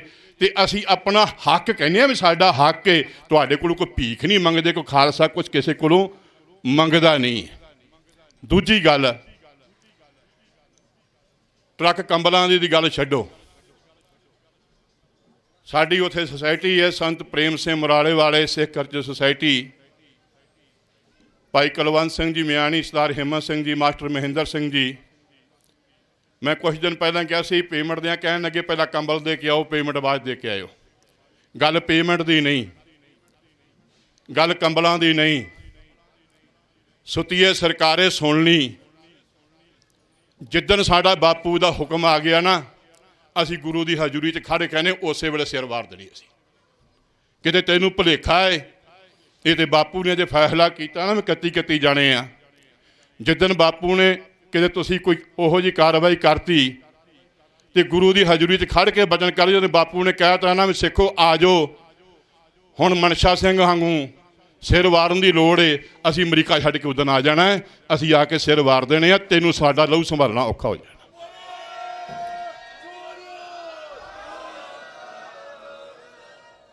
ਸਾਡਾ ਇਤਿਹਾਸ ਪੜ੍ਹੀ, ਜਦੋਂ ਮੌਤ ਆਉਂਦੀ ਹੈ ਲੋਕੀ ਕਰਲਾਉਂਦੇ ਆ। ਰੰਗੇ ਬਿਲੇ ਨੂੰ ਉਸੇ ਜੇਲ੍ਹ 'ਚੋਂ ਕੱਢਿਆ, ਧੂ ਕੇ ਖਿੱਚ ਕੇ ਕੱਢਿਆ ਸੀ। ਪਰ ਸਾਡੇ ਹਰਜਿੰਦਰ ਸਿੰਘ ਜਿੰਦੇ ਨੂੰ ਸੁਖਦੇਵ ਸਿੰਘ ਸਿੱਖੇ ਨੂੰ ਪਹਿਲਾਂ ਤਿਆਰ ਹੋ ਕੇ ਆਏ ਸੀ। ਭਾਈ ਸਤਵੰਤ ਸਿੰਘ ਨੂੰ ਫਾਂਸੀ ਲਾਉਣੀ ਸੀ, ਜੇਲ੍ਹ ਸੁਪਰਡੈਂਟ ਨੇ ਪੁੱਛਿਆ ਸੀ, ਸਤਵੰਤ ਸਿੰਘ ਅੱਜ ਕਿਹੋ ਜਿਹਾ ਦਿਨ ਨੇ? ਉਹਨੇ ਸੁਪਰਡੈਂਟ ਸਾਹਿਬ ਅੱਜ ਬਹੁਤ ਮੁਬਾਰਕ ਭਰਿਆ ਦਿਨ ਨੇ। ਕਹਿੰਦਾ ਕਿਵੇਂ? ਕਹਿੰਦਾ ਅੱਜ ਮੇਰਾ ਤੇ ਕਲਗੀਆਂ ਵਾਲੇ ਦਾ ਮਿਲਾਪ ਹੋ ਰਿਹਾ। ਤੇਰੀ ਰੂਹ ਸੀਗੀ ਫਰਖਸੀਅਰ ਦੇ ਵਿੱਚ, ਤੇਰੇ ਫਰਖਸੀਅਰ ਨੇ ਸਾਡੇ ਬੰਦਾ ਸਿੰਘ ਬਹਾਦਰ ਨੂੰ ਪੁੱਛਿਆ ਸੀ ਸ਼ਹੀਦ ਕਰਨ ਤੋਂ ਪਹਿਲਾਂ ਵੀ ਹੁਣ ਤੇ ਤੈਨੂੰ ਅਫਸੋਸ ਹੋਏਗਾ ਵੀ ਤੇਰੀ ਹੁਣ ਮੌਤ ਹੋਣ ਲੱਗੀ। ਉਹਨੇ ਕਿਹਾ ਸਾਨੂੰ ਜਰਾ ਅਫਸੋਸ ਨਹੀਂ ਜ਼ਾਲਮਾਂ ਆਏ, ਅਸਲ ਜ਼ਿੰਦਗੀ ਨੂੰ ਅਸੀਂ ਮਾਣਿਆ ਏ। ਅਸਲ ਜ਼ਿੰਦਗੀ ਮੌਤ ਤੋਂ ਸ਼ੁਰੂ ਹੁੰਦੀ, ਜ਼ਿੰਦਗੀ ਮੌਤ ਨੂੰ ਅਸੀਂ ਪਛਾਣਿਆ ਏ। ਰਾਜ ਤਾਜ ਅਣਖ ਦੇ ਨਾਲ ਰੱਖੇ। ਕੱਲ ਰਾਜ ਸੀ, ਅਣਖ ਸੀ ਸਾਡੇ ਕੋਲੇ। ਅੱਜ ਮੌਤ ਇਹ ਸਮੇਂ ਤੇ ਹਿੱਕ ਨੂੰ ਤਾਣਿਆ। ਅੱਜ ਮੌਤ ਅੱਗੇ ਹਿੱਕ ਤਾਣੀ ਹੋਈ। ਮੱਤ ਆਖੀ ਕਿਤੇ ਮੈਂ ਕਹਾਂਗਾ ਮੈਨੂੰ ਛੱਡ ਦਿਆ। ਨਹੀਂ ਸਜਣਾ, ਧਰਮ ਰੱਖਣਾ ਸਿਰਾਂ ਦੀ ਭੇਟ ਦੇ ਕੇ, ਉਧਾਰ ਰੱਖਣਾ ਨਹੀਂ ਖਾਲਸੇ ਨੇ ਜਾਣਿਆ। ਉਹਨੇ ਆਖਿਆ ਤੈਨੂੰ ਇੱਕ ਗੱਲ ਆਖਾਂ। ਕਹਿੰਦਾ ਹਾਂ। ਆਹ ਕਮੀ ਜਿਹੜੀ ਬਾਬਾ ਬੰਦਾ ਸਿੰਘ ਬਹਾਦਰ ਨੇ ਆਖੀ। ਕਹਿੰਦਾ ਅਸੀਂ ਇਕੱਠੇ ਸੀ, ਸਾਡੀ ਧਮਕ ਨਾਲ ਵੱਡੇ ਵੱਡੇ ਥੰਬ ਕੰਬੇ, ਬੁਰਜ ਸਰਹੰਦ ਦੇ ਅਸੀਂ ਢਾਹ ਦਿੱਤੇ। ਉਸ ਵੇਲੇ ਸਰਕਾਰ ਦੀ ਸਿਰ ਸੀ ਸਰਹੰਦ, ਇੱਕੋ ਤੋਪ ਕੁੰਜਪੁਰੇ ਤੋਂ ਮਿਲੀ ਸੀ, ਬਾਕੀ ਤੋਪਾਂ ਜਾਣੀ ਆਪਣੇ ਗੁਰੂ ਤੇ ਵਿਸ਼ਵਾਸ ਹੋਵੇ ਤੇ ਸਾਡੀ ਕਿਰਪਾਨ 'ਚ ਇੰਨੀ ਤਾਕਤ ਹੈ, ਤੋਪਾਂ ਫਨਾ ਕਰਦੇ ਨੇ ਸਰਹੰਦ 'ਚ ਕੀਤੀਆਂ ਹੋਈਆਂ ਨੇ। ਸਾਡੀ ਧਮਕ ਨਾਲ ਵੱਡੇ ਵੱਡੇ ਥੰਬ ਕੰਬੇ, ਬੁਰਜ ਸਰਹੰਦ ਦੇ ਅਸੀਂ ਢਾਹ ਦਿੱਤੇ। ਸ਼ਰਨ ਆਏ ਦੀ ਅਸੀਂ ਲਾਜ ਰੱਖੀ ਤੇ ਹੈਂਕੜਬਾਜ਼ ਵੀ ਅਸੀਂ ਝਟਕਾ ਦਿੱਤੇ। ਤਵਾਰੀਖ ਦੇ ਪੰਨੇ ਸਿਰ ਚੱਲੇ, ਖੱਬੀ ਖਾਨਾਂ ਨੂੰ ਰਾਹ ਪਾ ਦਿੱਤੇ। ਅਸੀਂ ਕਦੋਂ ਮਰਦੇ ਸੀ ਖਾਲਸਾ ਜੀ, ਸਾਡੀ ਫੁੱਟ ਨੇ ਸਾਨੂੰ ਮਰਵਾ ਦਿੱਤੇ। ਖਾਲਸਾ ਜੀ ਅਸੀਂ ਇੱਕ ਹੋ ਜਾਈਏ। ਇਹੋ ਜਿਹੀਆਂ 50 ਸਰਕਾਰਾਂ ਸਾਡੇ ਕੋਲ ਝੁਕਣ ਗਈਆਂ। ਮੈਂ ਬੇਨਤੀ ਕਰਾਂਗਾ, ਸਿੱਖ ਨੂੰ ਕਦੀ ਵੀ ਸਿੱਖ ਦੇ ਖਿਲਾਫ ਬਿਆਨ ਨਹੀਂ ਦੇਣਾ ਚਾਹੀਦਾ। ਸਾਡੇ ਵਿਚਾਰਕ ਮਤਭੇਦ 50 ਵਾਰੀ ਹੋਣਗੇ, ਨੱਪ ਲਈਏ ਅੰਦਰ। ਚਾਹੇ ਇਹ ਲੜਾਈ ਬਰਗਾੜੀ ਤੋਂ ਲੜੀ ਜਾ ਰਹੀ ਹੈ, ਚਾਹੇ ਇਹ ਲੜਾਈ ਅੱਜ ਮੋਹਾਲੀ ਤੋਂ ਕੌਮੀ ਇਨਸਾਫ ਮੋਰਚਾ ਹੀ ਲੜੀ ਜਾ ਰਹੀ ਹੈ। ਕੱਲ ਕੋਈ ਸਾਨੂੰ ਹੋਰ ਲੜਨੀ ਪਏ, ਇੱਕੋ ਗੱਲ ਪੱਲੇ ਬੰਨ੍ਹ ਲਓ ਕਿ ਸਾਨੂੰ ਕਦੀ ਵੀ ਸਿੱਖ ਨੂੰ ਸਿੱਖ ਦੇ ਖਿਲਾਫ ਨਹੀਂ ਬੋਲਣਾ ਚਾਹੀਦਾ। ਜਿੱਥੇ ਵੀ ਹੋਏ, ਉਹ ਕਿਸੇ ਜਥੇਬੰਦੀ 'ਚ ਪੈਦਾ ਹੋਇਆ ਹੋਵੇ, ਸਿੱਖ ਨੂੰ ਸਿੱਖ ਦੇ ਨਾਲ ਖੜਾ ਹੋਣਾ ਚਾਹੀਦਾ ਹੈ। ਅਸੀਂ ਜਿੰਨੇ ਸਿੰਘ ਆ, ਭਾਈ ਸਰਬਜੀਤ ਸਿੰਘ ਵੀ ਨਿਊਯਾਰਕ ਤੋਂ ਆਏ ਆ। ਸਾਡੇ ਜੇ ਇੱਕ ਸਿੰਘ ਬੈਠਾ ਅਮਰੀਕਾ ਛੱਡ ਕੇ ਆਇਆ, ਭਾਈ ਬਲਜੀਤ ਸਿੰਘ। ਕਿੱਡੀ ਕੁਰਬਾਨੀ ਕੀਤੀ ਉਹਨੇ ਕਿ ਉੱਥੋਂ ਦੀ ਪੁਲਿਸ ਨੇ ਪੁੱਛਿਆ ਸੀ ਤੇਰੇ ਨਾਲ ਦੇ ਦੱਸ ਦੇ ਕਿੰਨੇ ਆ। ਉਹ ਕਹਿੰਦਾ ਇਕੱਲਾ ਹੀ ਆ, ਮੈਂ ਹੀ ਫਸੂੰਗਾ, ਦੂਜਿਆਂ ਨੂੰ ਨਹੀਂ ਫਸਾਉਣਾ। ਜੇਲ੍ਹ ਕੱਟ ਲਈ, ਡਿਵੋਰਟ ਹੋ ਗਿਆ। ਲੋਕੀ ਅਮਰੀਕਾ ਜਾਂਦੇ ਆ। ਉਹਨੇ ਕਿਹਾ ਨਹੀਂ ਅਮਰੀਕਾ ਛੱਡਣਾ ਮਨਜ਼ੂਰ ਹੈ, ਪਰ ਸਿੱਖ ਨੇ ਸਿੱਖ ਨੂੰ ਬਚਾਉਣਾ ਹੈ। ਅਸੀਂ ਜਦੋਂ ਬਾਪੂ ਹੁਕਮ ਜਿਸ ਕਰੇਗਾ ਉਸ ਹੁਕਮ ਦੇ ਪਾਬੰਦ ਹਾਂ। ਇਹ ਸਰਕਾਰੇ ਸਮਝ ਲਈ, ਕਿਤੇ ਬਾਪੂ ਦੀ ਸ਼ਾਂਤੀ ਦਾ ਸਬਰ ਨਾ ਪਰਖੀ। ਕਿਤੇ ਬਾਪੂ ਨੇ ਕਹਿ ਦਿੱਤਾ ਵੀ ਸਿੱਖੋ ਆ ਜਾਓ, ਗੁਰੂ ਕਿਰਪਾ ਕਰੇ ਅਸੀਂ 1 ਮਿੰਟ ਵੀ ਨਹੀਂ ਉਹਦੇ ਬਾਅਦ ਲਾਉਣਾ। ਅਸੀਂ ਸਿੱਖੋ ਘਰਾਂ ਦੇ ਪਿਆਰ ਛੱਡ ਦਿਓ, ਸਿੱਖੀ ਨਾਲ ਪਿਆਰ ਪਾ ਲਓ, ਘਰ 'ਤੇ ਸਿਰਫ ਰਾਤ ਕੱਟਣ ਰੱਖ ਲਓ, ਆਪਣਾ ਸਭ ਕੁਝ ਸਿੱਖੀ ਤੋਂ ਲਾ ਦਿਓ। ਕਲਗੀਆਂ ਵਾਲੇ ਦੀ ਖੁਸ਼ੀ ਹੋਏਗੀ, ਫਿਰ ਸਿੱਖੀ ਦੀ ਚੜ੍ਹਦੀ ਕਲਾ ਹੋਵੇਗੀ ਅਤੇ ਸਾਡੀ ਵੀ ਚੜ੍ਹਦੀ ਕਲਾ ਹੋਵੇਗੀ। ਅੱਜ ਦੀ ਇਹ ਸੇਵਾ ਸੰਤ ਪ੍ਰੇਮ ਸਿੰਘ ਜੀ ਮੁਰਾਲੇ ਵਾਲੇ, ਬਾਬਾ ਬਿਸ਼ਨ ਸਿੰਘ ਮੁਰਾਲੇ ਵਾਲਿਆਂ ਨੇ ਉਹਨਾਂ ਨੂੰ ਇਹ ਸੇਵਾ ਜਥੇ ਦੀ ਸੌਂਪੀ ਸੀ। ਉਹਨਾਂ ਦੇ ਨਾਂ 'ਤੇ ਉੱਥੇ ਸੁਸਾਇਟੀ ਬਣੀ ਹੋਈ ਹੈ। ਉਹ ਸੁਸਾਇਟੀ ਦਾ ਹੁਕਮ ਅਨੁਸਾਰ ਦਾਸ ਅਤੇ ਇਉਂ ਕਹਿ ਲਓ ਵੀ ਅਰਸ਼ੋਂ ਲੈਣਾ ਅਤੇ ਫਰਸ਼ੋਂ ਦੇਣਾ ਵਿੱਚ ਖਾਮ ਖਾਈਏ। ਪਰ ਗੁਰੂ ਕਿਰਪਾ ਕਰੇ ਸੱਚੇ ਪਾਤਸ਼ਾਹ, ਮੈਂ ਬਾਪੂ ਜੀ ਦਾ ਬਹੁਤ ਧੰਨਵਾਦੀ, ਪ੍ਰਬੰਧਕਾਂ ਦਾ, ਸਤਿਗੁਰੂ ਸਾਹਿਬ ਦਾ, ਜਿਹਨੇ ਸਾਨੂੰ ਖਾਨਦਾਨ ਸਿੱਖੀ ਬਖਸ਼ੀ ਹੋਈ ਹੈ। ਅਤੇ ਗੁਰੂ ਕਿਰਪਾ ਕਰੇ ਕਿ ਸਾਡੇ ਕੋਲੋਂ ਇਹ ਸੇਵਾ ਜਿਹੜੀ ਇਹ ਲੈ ਲਵੇ। ਸੰਗਤਾਂ ਨੂੰ ਬੇਨਤੀ ਹੈ ਕਿ ਹਰ ਘਰ ਵਿੱਚੋਂ ਇਸ ਮੋਰਚੇ 'ਚ ਬੰਦਾ ਆਉਣਾ ਚਾਹੀਦਾ। ਆਪਣਾ ਦਸਵੰਧ ਕੱਢੋ ਅਤੇ ਇਸ ਮੋਰਚੇ 'ਚ ਬਚਾਓ। ਤਨ ਦਾ ਦਸਵੰਧ, ਮਨ ਦਾ ਦਸਵੰਧ, ਧਨ ਦਾ ਦਸਵੰਧ। ਅਜੇ ਤਨ ਦਾ ਦਸਵੰਧ ਜਥਿਆਂ ਦੇ ਰੂਪ ਵਿੱਚ ਇੱਥੇ ਹਾਜ਼ਰੀ ਜੇ ਕੱਲ੍ਹ ਲਾਉਣਾ ਪਿਆ ਅਤੇ ਲਾ ਦਿਆਂਗੇ। ਇੰਨੀ ਸਾਡੀ ਅਰਦਾਸ ਕਰਿਓ, ਜੋ ਕਹਿੰਦੇ ਆ ਉਹ ਕਰਨਾ ਆ ਜਾਵੇ। ਸਾਰਿਆਂ ਪ੍ਰਬੰਧਕਾਂ ਦਾ ਧੰਨ ਆ ਸ੍ਰੀ ਗੁਰੂ ਗ੍ਰੰਥ ਸਾਹਿਬ ਸੱਚੇ ਪਾਤਸ਼ਾਹ ਦਾ, ਜਿਹਨੇ ਸਾਡੇ 'ਤੇ ਕਿਰਪਾ ਕੀਤੀ ਹੈ। ਫਿਰ ਮੈਂ ਕਹਿੰਦਾ ਅਸੀਂ ਭੀਖ ਨਹੀਂ ਮੰਗਦੇ, ਤੁਸੀਂ ਆਪਣਾ ਧਰਮ ਨਿਭਾਓ, ਕਿਉਂਕਿ ਤੁਹਾਡੇ ਧਰਮ ਅਨੁਸਾਰ ਜੋ ਤੁਸੀਂ ਸਜ਼ਾ ਦਿੱਤੀ ਸੀ ਉਹ ਪੂਰੀ ਹੋ ਗਈ। ਤੁਸੀਂ ਅਧਰਮੀ ਹੋ ਗਏ ਜੇ, ਅਸੀਂ ਧਰਮੀ ਹਾਂ, ਆਪਣੇ ਧਰਮ ਦੀ ਖਾਤਰ ਹਾਂ। ਵੇਖਿਓ ਕਿਤੇ ਕੱਲ੍ਹ ਵੀ ਗਲਤੀ ਨਾ ਕਰ ਲਿਓ ਸਾਡੇ ਹਰਿਮੰਦਰ ਸਾਹਿਬ 'ਤੇ ਚੜ੍ਹਨ ਦੀ, ਅਸੀਂ ਘਰ ਛੱਡ ਕੇ ਉਸੇ ਵੇਲੇ ਹੀ ਆ ਜਾਣਾ ਜੇ ਕਿਤੇ ਸਾਡੇ ਹਰਿਮੰਦਰ ਸਾਹਿਬ ਨੂੰ ਤੁਸੀਂ ਮੂੰਹ ਕੀਤਾ। ਗੁਰੂ ਕੀ ਸੰਗਤ ਬੋਲਦਿਆਂ ਕੋਈ ਲਫ਼ਜ਼ ਗਲਤ ਨਿਕਲ ਗਿਆ ਹੋਵੇ, ਅਣਜਾਣ ਬੱਚਾ ਜਾਣ ਕੇ ਮਾफ़ ਕਰਿਓ ਜੇ। ਹੋਈਆਂ ਭੁੱਲਾਂ ਦੀ ਮਾफ़ੀ ਕਰੋ, ਕਿਰਪਾ ਬੁਲਾਓ ਫਤਿਹ। ਵਾਹਿਗੁਰੂ ਜੀ ਕਾ ਖਾਲਸਾ, ਵਾਹਿਗੁਰੂ ਜੀ ਕੀ ਫਤਿਹ। ਜਦੋਂ ਵੀ ਇਹ ਜਾਈਏ ਨਾ, ਸਾਡੇ ਨਾਲ ਇੱਕ ਪੰਡਤ ਜੀ ਬਹੁਤ ਸਾਥ ਦਿੰਦੇ ਆ। ਮੈਂ ਪ੍ਰਬੰਧਕਾਂ ਨੂੰ ਬੇਨਤੀ ਕਰਾਂਗਾ ਸਿਰਫ 2 ਮਿੰਟ, ਕਿਉਂਕਿ ਉਹ ਸਾਡੇ ਸਿੱਖਾਂ ਦੇ ਨਾਲ ਬਹੁਤ ਹਮਾਇਤੀ ਹੁੰਦੇ ਆ। 2 ਮਿੰਟ ਸਾਡੇ ਪੰਡਤ ਲਾਲ ਚੰਦ ਜੀ ਨੂੰ ਜ਼ਰੂਰ ਦਿਓ ਜੇ। ਵਾਹਿਗੁਰੂ ਜੀ ਕਾ ਖਾਲਸਾ, ਵਾਹਿਗੁਰੂ ਜੀ ਕੀ ਫਤਿਹ।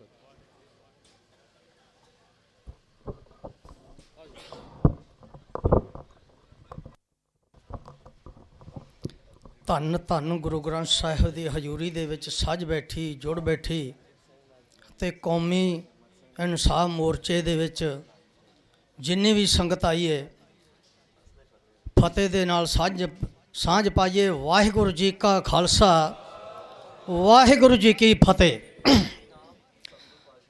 ਜਦੋਂ ਮੈਨੂੰ ਗਿਆਨੀ ਲਖਵਿੰਦਰ ਸਿੰਘ ਨੇ ਕਿਹਾ ਵੀ 2 ਮਿੰਟ ਤੋਂ ਜ਼ਰੂਰ ਬੋਲਣਾ, ਤੇ ਮੇਰੇ ਅੰਦਰ ਕਈ ਵਿਚਾਰ ਘੁੰਮਣ ਲੱਗੇ ਵੀ ਕਿਹੜਾ ਵਿਚਾਰ ਸ਼ਹੀਦੇ ਆਜ਼ਮ ਬਾਰੇ ਬੋਲਿਆ ਜਾਏ, ਸ਼ੇਰੇ ਪੰਜਾਬ ਬਾਰੇ ਬੋਲਿਆ ਜਾਏ।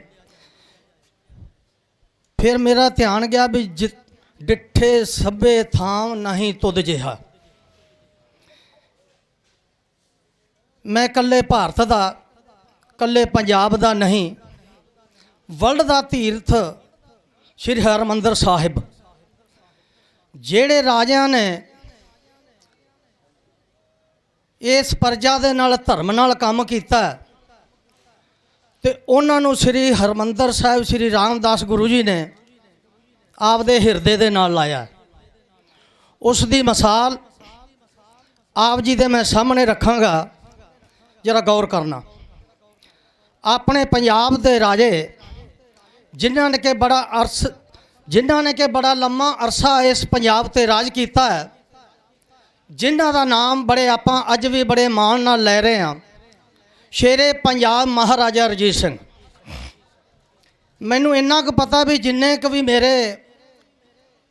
ਮੇਰੀ ਉਮਰ ਦੇ ਜਾਂ ਕਹਿ ਲਓ ਵੀ ਮੇਰੇ ਬਜ਼ੁਰਗ ਜਾਂ ਮੇਰੀਆਂ ਭੈਣਾਂ ਜਿਨ੍ਹਾਂ ਨੇ ਵੀ ਸ਼ੇਰੇ ਪੰਜਾਬ ਬਾਰੇ ਪੜ੍ਹਿਆ, ਤੇ ਜਦੋਂ ਉਹਨਾਂ ਦੇ ਕੰਨਾਂ ਦੇ ਵਿੱਚ ਸ਼ੇਰੇ ਪੰਜਾਬ ਦੀ ਆਵਾਜ਼ ਪਈ ਹੋਣੀ ਹੈ ਤੇ ਉਹਨਾਂ ਦੇ ਅੰਦਰ ਇੱਕ ਵੱਖਰਾ ਜਿਹਾ ਸਕੂਨ ਹੀ ਆਉਣਾ ਸ਼ੁਰੂ ਹੋ ਗਿਆ ਹੋਣਾ।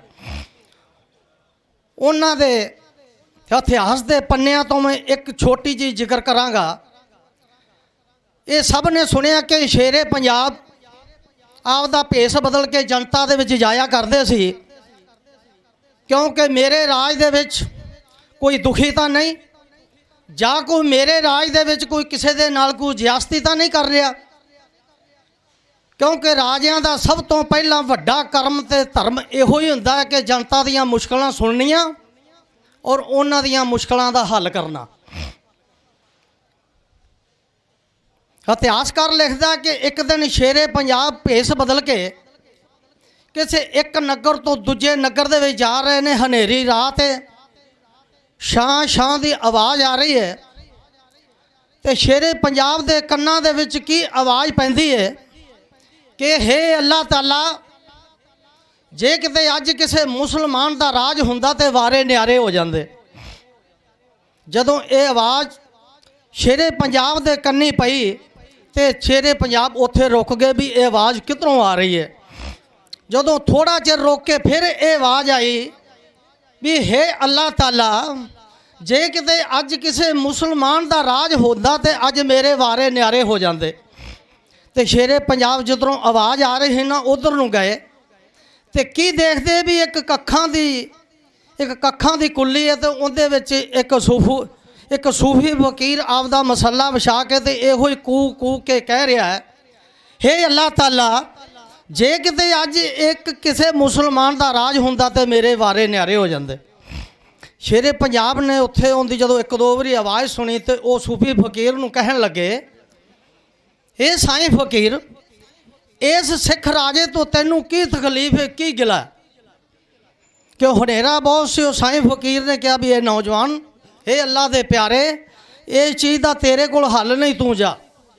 ਸ਼ੇਰੇ ਪੰਜਾਬ ਨੇ ਕਿਹਾ, ਨਹੀਂ ਸਾਈਂ ਫਕੀਰ, ਜਦੋਂ ਕਿਸੇ ਦੇ ਨਾਲ ਕੋਈ ਮੁਸ਼ਕਲ ਆਪਾਂ ਸਾਂਝੀ ਕਰੀਏ ਤੇ ਉਹਦੇ ਵਿੱਚੋਂ ਕੋਈ ਨਾ ਕੋਈ ਹੱਲ ਜ਼ਰੂਰ ਨਿਕਲ ਆਉਂਦਾ।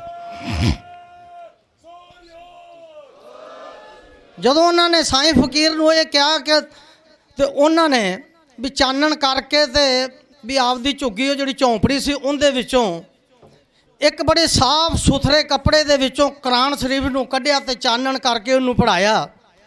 ਕਹਿੰਦਾ ਵੀ ਇਹ ਕੁਰਾਨ ਸ਼ਰੀਫ ਦਾ ਤਰਜਮਾ ਵੀ ਮੈਂ ਖੁਦ ਕੀਤਾ, ਪਰ ਹੁਣ ਗੱਲ ਇਹ ਆ ਵੀ ਇਹ ਸਿੱਖ ਰਾਜਾ, ਮੈਂ ਮੁਸਲਮਾਨ। ਉਹ ਕਹਿੰਦਾ, ਨਹੀਂ ਸਾਈਂ ਫਕੀਰ, ਮੈਨੂੰ ਬੜੀ ਉਮੀਦ ਹੈ ਕਿ ਉਹ ਤੈਨੂੰ ਨਿਰਾਸ਼ ਨਹੀਂ ਤੈਨੂੰ ਮੋੜੇਗਾ, ਤੇਰੀ ਇਸ ਭਾਵਨਾ ਦੀ ਜ਼ਰੂਰ ਕਦਰ ਕਰੇਗਾ ਤੇ ਤੂੰ ਉਸ ਦੇ ਕੋਲ ਇੱਕ ਵਾਰੀ ਮੇਰੇ ਆਖੇ ਲੱਗ ਕੇ ਜ਼ਰੂਰ ਜਾ। ਸਾਈਂ ਫਕੀਰ ਉਸ ਦਿਨ ਤੋਂ ਸਵੇਰੇ ਤੁਰ ਪਏ, 2-4 ਦਿਨਾਂ ਬਾਅਦ ਉੱਥੇ ਪਹੁੰਚ ਗਏ। ਹੁਣ ਉਹ ਸੂਫੀ ਫਕੀਰ ਸਾਈਂ ਫਕੀਰੀ ਲਿਬਾਸ ਦੇ ਵਿੱਚ ਜਦੋਂ ਦਰਬਾਰ ਤੇ ਪਹੁੰਚਾ ਤੇ ਸੰਤਰੀ ਖੜਾ, ਉਹ ਕਹਿੰਦਾ ਵੀ ਮੈਂ ਸ਼ੇਰੇ ਪੰਜਾਬ ਨੂੰ ਮਿਲਣਾ। ਥੋੜੀ ਜਿਹੀ ਗੱਲ ਰਹਿ ਗਈ ਬਸ। ਕਹਿੰਦਾ ਵੀ ਮੈਂ ਸ਼ੇਰੇ ਪੰਜਾਬ ਨੂੰ ਮਿਲਣਾ। ਉਹ ਜਦੋਂ ਸੰਤਰੀ ਨੇ ਉਹਦਾ ਫਕੀਰੀ ਲਿਬਾਸ ਵੇਖਿਆ, ਕਹਿੰਦਾ ਵੀ ਉਸ ਤਰ੍ਹਾਂ ਦਾ ਕੋਈ ਗੱਲ ਨਹੀਂ, ਸਭ ਨੂੰ ਮਿਲਣ ਦੀ ਇਜਾਜ਼ਤ ਹੈ, ਪਰ ਕਈ ਵਾਰੀ ਕੋਈ ਜ਼ਰੂਰੀ ਮੀਟਿੰਗ ਹੋ ਰਹੀ ਹੁੰਦੀ ਹੈ ਵੀ ਇਸ ਵਾਸਤੇ ਤੁਸੀਂ 1 ਮਿੰਟ ਰੁਕੋ। ਅੰਦਰ ਜਾ ਕੇ ਸ਼ੇਰੇ ਪੰਜਾਬ ਨੂੰ ਕਹਿੰਦੇ, ਮਹਾਰਾਜ ਇੱਕ ਅੱਜ ਸੂਫੀ ਫਕੀਰ ਤੁਹਾਨੂੰ ਮਿਲਣ ਆਏ ਨੇ। ਉਹ ਕਹਿੰਦੇ ਮੈਂ ਤੁਹਾਨੂੰ ਮਿਲਣਾ। ਸ਼ੇਰੇ ਪੰਜਾਬ ਨੇ ਕਿਹਾ ਵੀ ਉਹਨੂੰ ਆਦਰ ਸਹਿਤ ਅੰਦਰ ਲਿਆਓ। ਅੰਦਰ ਗਏ ਤੇ ਸ਼ੇਰੇ ਪੰਜਾਬ ਨੇ ਬੜਾ ਸਤਿਕਾਰ ਕੀਤਾ, ਬੜੀ ਭਾਵਨਾ ਨਾਲ ਉਹਨਾਂ ਨੂੰ ਬਿਠਾਇਆ, ਜਲਪਾਨ ਪੁੱਛਿਆ, ਜਲਪਾਨ ਕਰਵਾਇਆ। ਕਹਿੰਦੇ ਵੀ ਹਾਂਜੀ ਸਾਈਂ ਫਕੀਰ ਹੁਕਮ ਕਰੋ। ਉਹਨਾਂ ਨੇ ਆਪਦੀ ਕੁਰਾਨ ਸ਼ਰੀਫ ਨੂੰ ਖੋਲ੍ਹਿਆ। ਕਹਿੰਦਾ ਜੀ ਦੇਖੋ, ਇਹ ਕੁਰਾਨ ਦਾ ਤਰਜਮਾ ਮੈਂ ਆਪ ਕੀਤਾ, ਇਹ ਦੇਖੋ। ਕਹਿੰਦੇ ਸ਼ੇਰੇ ਪੰਜਾਬ ਨੇ ਕੁਰਾਨ ਸ਼ਰੀਫ ਨੂੰ ਮਸਤਕ ਦੇ ਨਾਲ ਲਾਇਆ ਤੇ ਆਪਦੇ ਸੰਤਰੀਆਂ ਨੂੰ ਕਿਹਾ ਵੀ ਜਾਓ ਸੋਨੇ ਦੀਆਂ ਮੋਹਰਾਂ ਲਿਆਓ। ਸੋਨੇ ਦੀਆਂ ਮੋਹਰਾਂ ਜਦ ਲਾਇਆ ਤੇ ਉਹ ਕਹਿੰਦੇ ਵੀ ਕੁਰਾਨ ਸ਼ਰੀਫ ਨੂੰ ਇੱਕ ਪੱਲੜੇ 'ਚ ਰੱਖ ਦਿਓ, ਦੂਜੇ ਪਾਸੇ ਮੋਹਰਾਂ ਰੱਖ ਦਿਓ। ਤੇ ਸ਼ੇਰੇ ਪੰਜਾਬ ਕਹਿੰਦੇ ਵੀ ਜੇ ਕਹਾਂ ਵੀ ਮੈਂ ਤੈਨੂੰ, ਕਹਿੰਦਾ ਕੁਰਾਨ ਸ਼ਰੀਫ ਦੀ ਕੀਮਤ ਦਿੱਤੀ ਤੇ ਕਹਿੰਦਾ ਵੀ ਜੇਕਰ ਮੈਂ ਤੈਨੂੰ ਸਾਰਾ ਰਾਜ ਵੀ ਦੇ ਦਿਆਂ ਤੇ ਮੈਂ ਨਹੀਂ ਦੇ ਸਕਦਾ, ਇਹ ਪਰ ਤੁੱਛ ਭੇਟਾ। ਕਹਿੰਦਾ ਵੀ 10 ਦੀ ਪ੍ਰਵਾਨ ਕਰੋ। ਹੁਣ ਸਾਈਂ ਫਕੀਰ ਬੜੇ ਖੁਸ਼ ਹੋ ਗਏ ਤੇ ਸਾਈਂ ਫਕੀਰ ਵੀ ਉੱਠ ਕੇ ਤੁਰ ਚੱਲੇ। ਸ਼ੇਰੇ ਪੰਜਾਬ ਕਹਿੰਦੇ ਨਹੀਂ ਸਾਈਂ ਫਕੀਰ 1 ਮਿੰਟ ਰੁਕੋ। ਸੰਤਰੀਆਂ ਨੇ ਫਿਰ ਹੁਕਮ ਦਿੱਤਾ, ਕਹਿੰਦਾ ਵੀ ਬਾਬਾ ਚੋਖੀਆਂ ਸਾਰੀਆਂ ਮੋਹਰਾਂ ਲਿਆਓ। ਕਹਿੰਦੇ ਵੀ ਇੱਕ ਪੱਲੜੇ ਦੇ ਵਿੱਚ ਸਾਈਂ ਫਕੀਰ ਨੂੰ ਬਿਠਾਓ, ਦੂਜੇ ਪੱਲੜੇ ਦੇ ਵਿੱਚ ਕਹਿੰਦਾ ਮੋਹਰਾਂ ਪਾਈ ਜਾਓ। ਜਦ ਸਾਈਂ ਫਕੀਰ ਨੂੰ ਤੋਲਤਾ ਤੇ ਕਹਿੰਦਾ ਵੀ ਹੇ ਸਾਈਂ ਫਕੀਰ, ਜੇਕਰ ਮੈਂ ਤੇਰੀ ਭਗਤੀ ਦਾ ਜਾਕਰ ਤੇਰੀ ਕੀਮਤ ਮੈਂ ਦੇ ਸਕਾਂ ਤਾਂ ਮੈਂ ਸਾਰਾ ਰਾਜ ਵੀ ਨਹੀਂ ਦੇ ਸਕਦਾ, ਪਰ ਕਹਿੰਦਾ ਵੀ ਇਹ ਤੁੱਛ ਭੇਟਾ ਕਹਿੰਦਾ ਮਨਜ਼ੂਰ ਕਰੋ। ਜਿਹੜਾ ਇੱਕ ਫਕੀਰ ਝੌਂਪੜੀ ਦੇ ਵਿੱਚ ਕੂ ਕੂ ਕੇ ਕਹਿ ਰਿਹਾ ਸੀ, ਕਹਿੰਦਾ ਵੀ ਹੇ ਅੱਲਾਹ ਤਾਲਾ, ਜੇ ਕਿਤੇ ਕੋਈ ਮੁਸਲਮਾਨ ਰਾਜਾ ਹੁੰਦਾ ਮੇਰੇ ਵਾਰੇ ਨਿਆਰੇ ਹੋ ਜਾਂਦੇ, ਤੇ ਉਹ ਸਾਈਂ ਫਕੀਰ ਸ਼ੇਰੇ ਪੰਜਾਬ ਦੇ ਵਿੱਚ ਖਲੋ ਕੇ ਕੂ ਕੂ ਕੇ ਕਹਿਣ ਲੱਗ ਪਿਆ, ਕਹਿੰਦਾ ਹੇ ਸਾਈਂ, ਜੇ ਕਿਤੇ ਇਹੋ ਜਿਹੇ ਰਾਜੇ ਕਿਤੇ ਸਾਰੇ ਦੇਸ਼ਾਂ ਦੇ ਹੀ ਹੋ ਜਾਣ ਤੇ ਸਾਰੇ ਦੇਸ਼ਾਂ ਦੇ ਹੀ ਵਾਰੇ ਨਿਆਰੇ ਹੋ ਜਾਣ। ਮੇਰੇ ਕਹਿਣ ਦਾ ਮਤਲਬ ਵੀ ਮੋਦੀ ਸਰਕਾਰ, ਜਿੰਨੀਆਂ ਵੀ ਸਰਕਾਰਾਂ ਆਈਆਂ ਨੇ ਜਾਂ ਮਤਲਬ ਮੋਦੀ ਸਰਕਾਰ, ਵੀ ਜੇਕਰ ਉਹਨਾਂ ਨੇ ਰਾਜ ਕਰਨਾ ਸਿੱਖਣਾ ਤੇ ਪਹਿਲਾਂ ਸ਼ੇਰੇ ਪੰਜਾਬ ਨੂੰ ਜ਼ਰੂਰ ਪੜ੍ਹਨ ਤੇ ਉਹਨਾਂ ਨੂੰ ਆਟੋਮੈਟਿਕ ਹੀ ਰਾਜ ਕਰਨ ਦੀ ਜਾਚ ਆ ਜਾਏਗੀ। ਮੈਂ ਇੰਨਾ ਕੋਈ ਬੋਲਦਾ ਆ ਵੀ 10 ਖਿਮਾ ਦਾ ਜੱਜ ਕੇ, ਕਿਉਂ ਸਮਾਂ ਸੀਮਤ ਹੈ, ਹੋਰ ਵੀ ਬੜੇ ਬੁਲਾਰਿਆਂ ਨੇ ਬੋਲਣਾ। ਜੇਕਰ ਮੇਰੇ ਕੋਲੋਂ ਕਿਸੇ ਦੀ ਵੀ ਕੋਈ ਸ਼ਾਨ ਦੇ ਖਿਲਾਫ ਕੋਈ ਸ਼ਬਦ ਲੱਗ ਗਿਆ ਹੋਵੇ ਤਾਂ ਮੈਂ ਉਹਨਾਂ ਤੋਂ ਮਾਫੀ ਚਾਹਾਂਗਾ। ਵਾਹਿਗੁਰੂ ਜੀ ਕਾ ਖਾਲਸਾ, ਵਾਹਿਗੁਰੂ ਜੀ ਕੀ ਫਤਿਹ।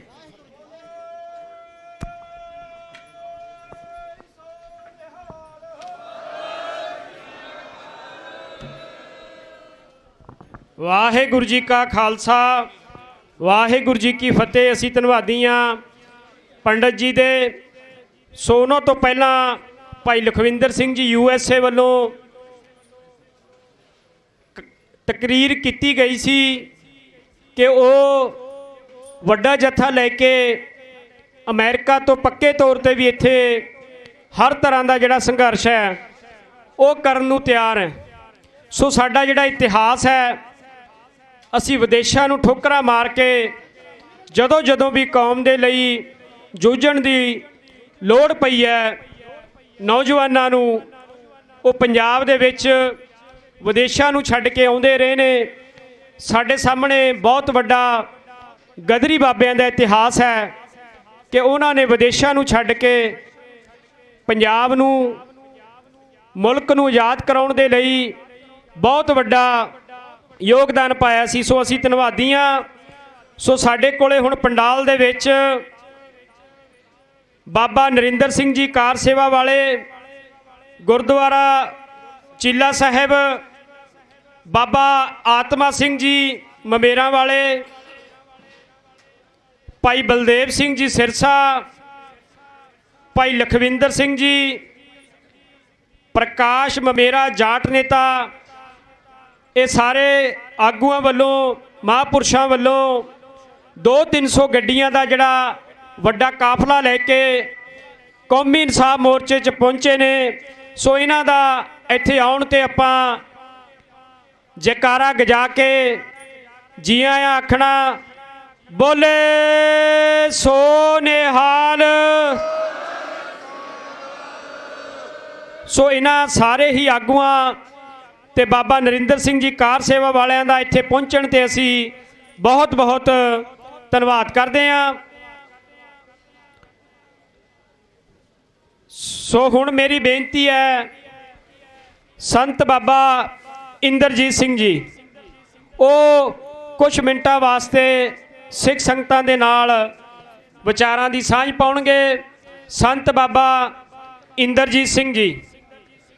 ਸੋ ਸਾਡੇ ਵਿਚਕਾਰ ਭਾਈ ਜਸਦੇਵ ਸਿੰਘ ਜੀ ਲਲਤੋਂ ਸਕੱਤਰ ਨੇ, ਜਿਹੜੇ ਦਸ਼ਮੇਸ਼ ਕਿਸਾਨ ਮਜ਼ਦੂਰ ਯੂਨੀਅਨ ਦੇ, ਸੋ ਉਹ ਵੀ ਆਪਣਾ ਜੱਥਾ ਲੈ ਕੇ ਇੱਥੇ ਪਹੁੰਚੇ ਨੇ। ਉਹਨਾਂ ਦਾ ਇੱਥੇ ਪਹੁੰਚਣ ਤੇ ਅਸੀਂ ਬਹੁਤ ਬਹੁਤ ਧੰਨਵਾਦ ਕਰਦੇ ਹਾਂ। ਬੁੱਢਾ ਦਲ ਤੋਂ ਮੀਤ ਗ੍ਰੰਥੀ ਬਾਬਾ ਤਲਵਿੰਦਰ ਸਿੰਘ ਜੀ ਨਿਹੰਗ ਸਿੰਘ, ਉਹਨਾਂ ਦਾ ਵੀ ਅਸੀਂ ਬਹੁਤ ਬਹੁਤ ਧੰਨਵਾਦ ਕਰਦੇ ਹਾਂ।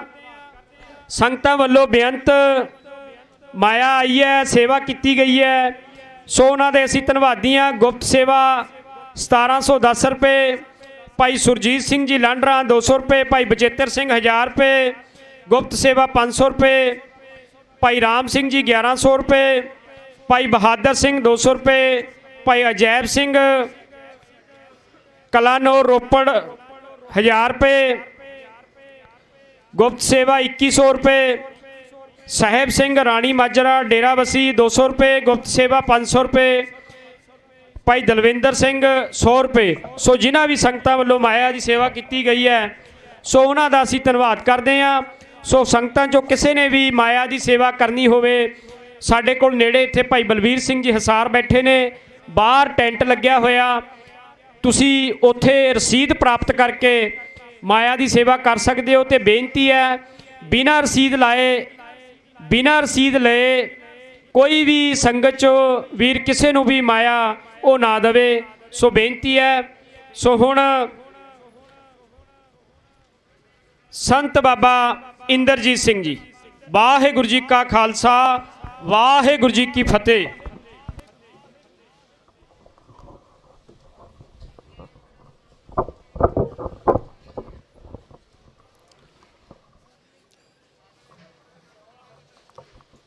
ਪਰਮ ਸਤਿਕਾਰਯੋਗ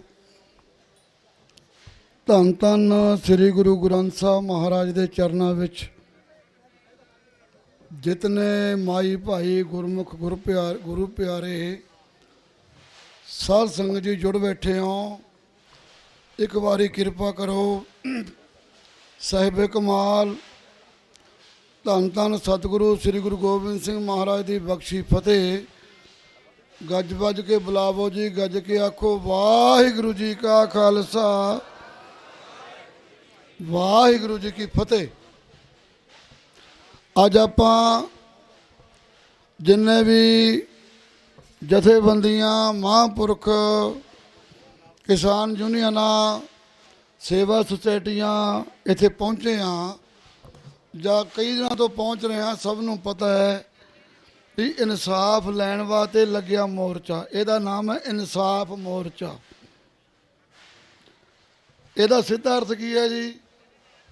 ਜਦ ਤੋਂ 47 ਤੋਂ ਹਿੰਦੁਸਤਾਨ ਆਜ਼ਾਦ ਹੋਇਆ ਹੈ, ਸਾਡੇ ਬਹੁਤ ਸਤਿਕਾਰਯੋਗ ਭਾਈ ਬਲਦੇਵ ਸਿੰਘ ਸਰਸਾ ਬੈਠੇ ਨੇ, ਮੇਰਾ ਇਹਨਾਂ ਨੂੰ ਪਿਆਰ ਹੈ ਕਈ ਸਾਲਾਂ ਤੋਂ, ਇਹ ਰਤੀਏ ਮੇਰੇ ਕੋਲ ਆਉਂਦੇ ਰਹੇ ਨਾ, ਇਹ ਬਹੁਤ ਵਿਸਥਾਰ ਨਾਲ ਦੱਸਦੇ ਹੁੰਦੇ ਹੈ 47 ਤੋਂ ਲੈ ਕੇ ਅੱਜ ਤੱਕ ਬਹੁ ਗਿਣਤੀ ਕੌਮ ਨੇ ਘੱਟ ਗਿਣਤੀਆਂ ਨੂੰ ਕਦੇ ਇਨਸਾਫ ਨਹੀਂ ਦਿੱਤਾ। ਸਾਡੇ ਵਾਸਤੇ ਕਾਨੂੰਨ ਹੋ ਰਿਹਾ ਹੈ, ਉਹਨਾਂ ਦੇ ਵਾਸਤੇ ਕਾਨੂੰਨ ਹੋ ਰਿਹਾ ਹੈ। ਜੇ ਵਿਸਤਾਰ ਵਿੱਚ ਜਾਈਏ ਤਾਂ ਇਹ ਬਹੁਤ ਲੰਬੀ ਚੌੜੀ ਗੱਲ ਹੈ। ਸਾਧ ਸੰਗਤ ਜੀ, ਇਹ ਕਿਉਂ ਸਾਨੂੰ ਮੋਰਚੇ ਬਾਰ-ਬਾਰ ਲਾਉਣੇ ਪੈਂਦੇ ਨੇ, ਕਿਉਂ ਸੰਘਰਸ਼ ਲੜਨੇ ਪੈਂਦੇ ਨੇ? ਇਹਦਾ ਇੱਕੋ ਹੀ ਕਾਰਨ ਹੈ ਕਿ 47 ਵਿੱਚ ਜਿਹੜੇ ਲੋਕ ਆਜ਼ਾਦੀ ਦੀ ਲੜਾਈ ਲੜਦੇ ਸੀ, ਉਹਨਾਂ ਨੇ ਪੰਜਾਬ ਵਿੱਚ ਆ ਕੇ ਸਿੱਖ ਕੌਮ ਨਾਲ ਗੁਰੂ ਕੀ ਹਜ਼ੂਰੀ ਵਿੱਚ ਵਾਅਦੇ ਕੀਤੇ ਵੀ ਜਦੋਂ ਦੇਸ਼ ਆਜ਼ਾਦ ਹੋ ਗਿਆ ਤੇ ਤੁਹਾਨੂੰ ਇੱਕ ਆਜ਼ਾਦ ਜ਼ਿੰਦਗੀ ਜਿਉਣ ਦਾ ਖਿੱਤਾ ਮਿਲੇਗਾ। ਇਹ ਵਾਅਦੇ ਕੀਤੇ ਸਰਸਾ ਸਾਹਿਬ ਦੱਸਦੇ ਹੁੰਦੇ ਆ।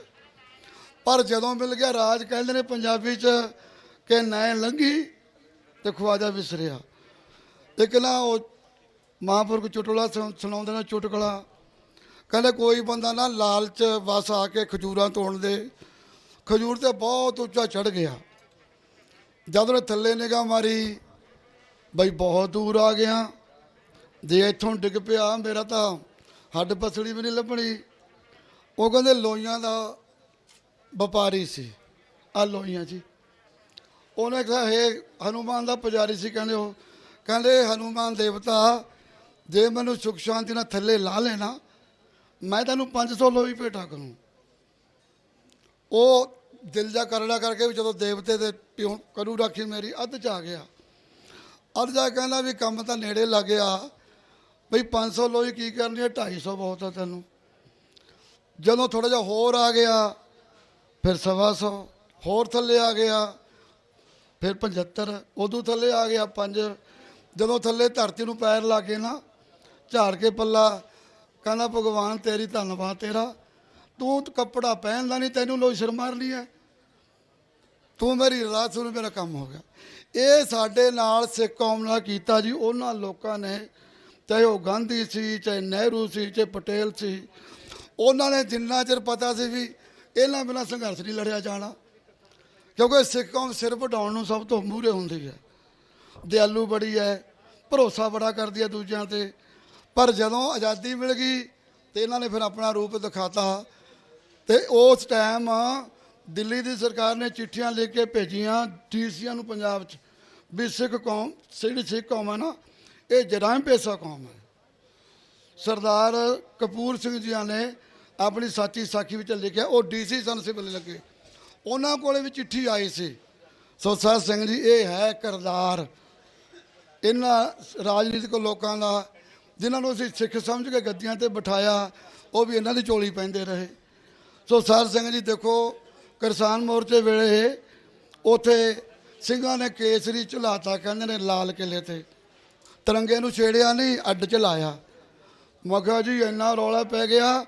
ਅੱਧੇ ਕੁ ਤਾਂ ਸਾਡੇ ਉਹ ਸਿੱਖ ਸੀ ਜਿਹੜੇ ਰੌਲਾ ਪਾਉਂਦੇ ਸੀ ਵੀ ਕੇਸਰੀ ਦਾ ਦੇਖੋ ਜੀ ਅਪਮਾਨ ਕਰਤਾ। ਮੈਂ ਕਹਿਣਾ ਉਹਨਾਂ ਕੇਸਰੀ ਮਾਂ ਹੈ ਤੁਹਾਡੇ ਤਿਰੰਗੇ ਦੀ, ਅਗਰ ਕੇਸਰੀ ਨਾ ਹੁੰਦਾ, ਅਗਰ ਕੇਸਰੀ ਨਾ ਹੁੰਦਾ ਆ ਤੁਹਾਡਾ ਤਿਰੰਗਾ ਤੁਰੰਗਾ ਕਿਤੇ ਨਹੀਂ ਲੱਭਣਾ ਸੀ।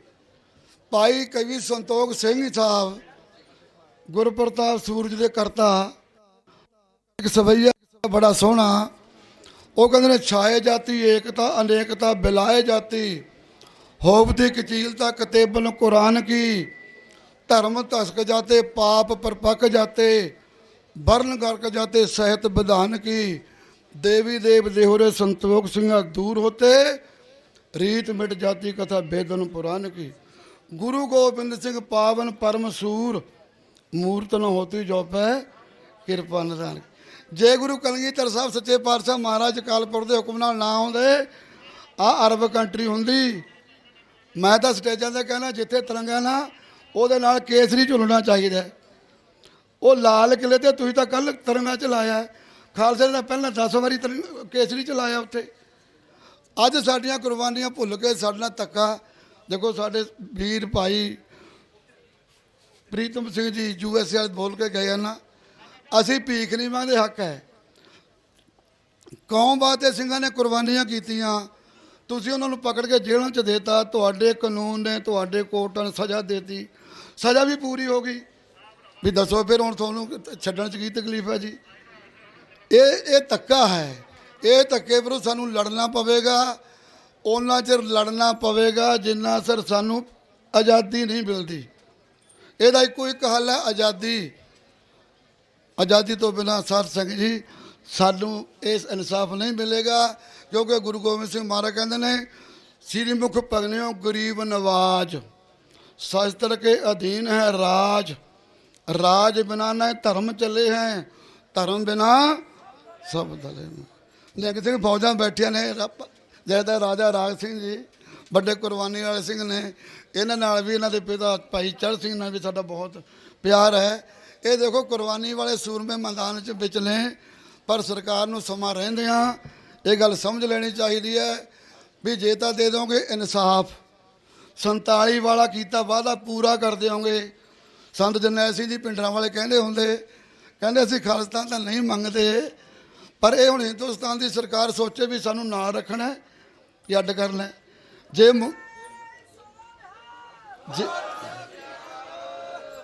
ਬਾਪੂ ਮੁੰਡੇ ਨਾਲ ਧੱਕਾ ਕਰੀ ਜਾਵੇ, ਮੁੰਡਾ ਕੀ ਕਹਿੰਦਾ? ਕਹਿੰਦਾ ਫਿਰ ਮੇਰਾ ਵੀ ਅੱਡ ਕਰ ਦੇ, ਮੇਰੇ ਦੋ ਸਿਆੜ ਅੱਡ ਵੰਡ ਦੇ।